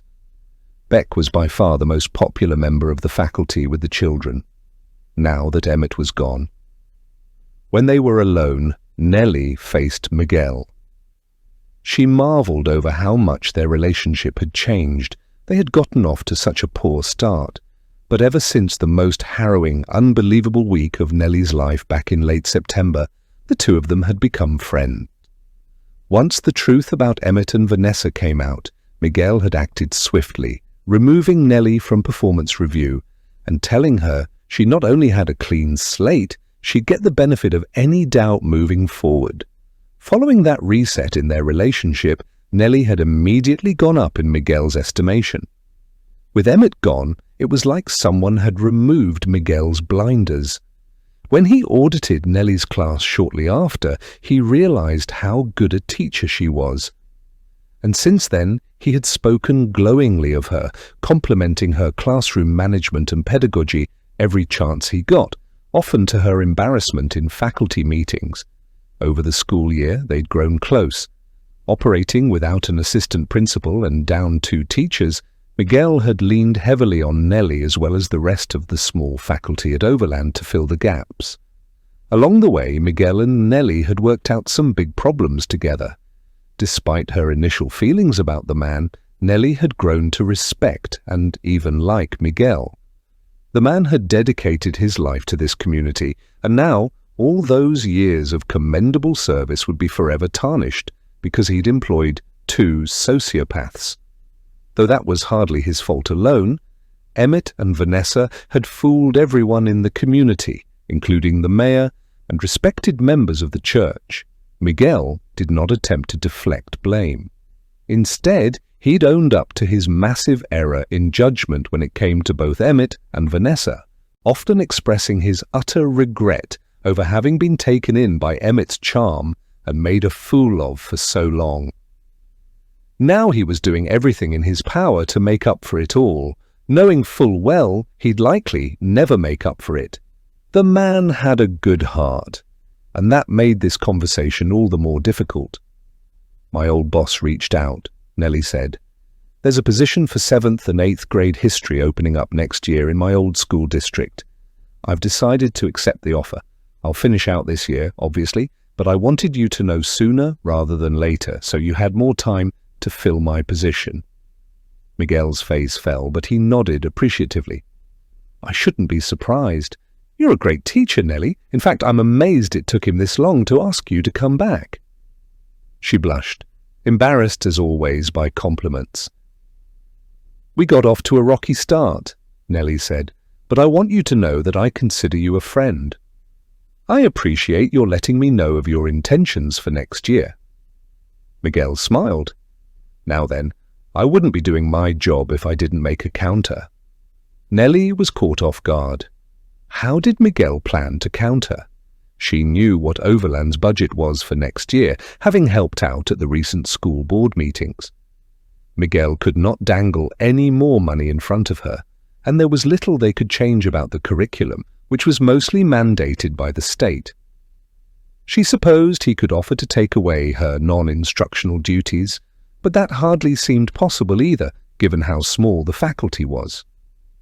Everybody needed to chip in to make things go around here, and she wouldn't have felt comfortable not doing her part.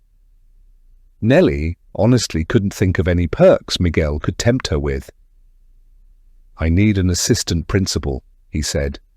Nelly was floored.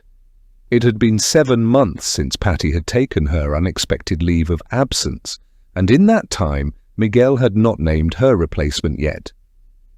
Nelly assumed Miguel was proceeding with great caution, having been fooled so terribly by Emmett, and wanted to be absolutely certain about the next person.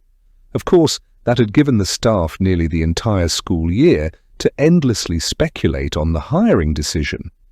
Nelly's name came up occasionally in those water cooler discussions, but she'd never taken the idea seriously, nor had anyone else. Everyone assumed Miguel would appoint someone he knew well, one of the other teachers with more experience and tenure at Overland. "Before you say no," Miguel went on, "let me say something else. I was planning to retire this year, but with everything that happened, I don't feel it'd be a good time to step down just yet. I'd like to stay for another year, maybe 2, and during that time, I would show you the ropes. You're a good teacher, Nelly, and I think you'd make an even better principal." She was at a loss. Nelly had never envisioned being part of the administration. Her only goal coming out of college had been to become a teacher, and, once she was a teacher, to stay one. Leading a classroom was meaningful and fulfilling, bringing her a joy and deep contentment she had never experienced elsewhere in life. "It's a lot to consider," Miguel said, holding up a palm. "Why don't you take the weekend and get back to me?" "I don't know, Miguel," Nelly said. "It's a lot." "Nelly," he said, giving her a wink, "don't you realize you've already been doing all the work of an assistant principal the last few months?" She opened her mouth to protest. But Nelly realized Miguel spoke the truth. It seemed absurdly obvious now that he'd been grooming her for the role ever since he'd begged for her help with school board meetings and other high-level responsibilities. How had she missed it? The answer that came to her a moment later was just as obvious. Too many other things had been going on this year for her to stop and think about the big picture. After the thing with Emmett and Vanessa, and all the unwelcome attention that had drawn, Nelly had been called out to California to testify in the civil lawsuit brought against her ex-husband's former boss, and then had been asked to give a statement to authorities as they considered criminal charges as well. The chaotic school year had kept her incredibly busy also, while Miguel scrambled to fill 2 teaching roles and keep the extracurriculars running smoothly. "Take the weekend," Miguel said. "I really do hope you'll say yes." They shook hands. Nelly lingered at the softball field, marveling over everything that had happened to her this school year. When Nelly opened her eyes, she spotted Beck along with some of her students at the top of the hill, waving at her. She felt like part of the community now, connected. She wanted to be a good teacher for all these children, to protect them, to help them. Nelly waved back. She'd never wanted to be a principal before, but she had to admit the idea was intriguing.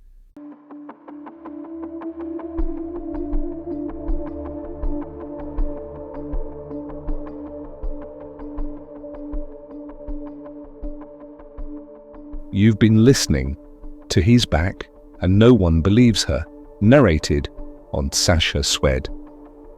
If you enjoyed this story, subscribe for more chilling thrillers every week, where every secret, every lie, and every whisper hides something darker. Thank you for listening.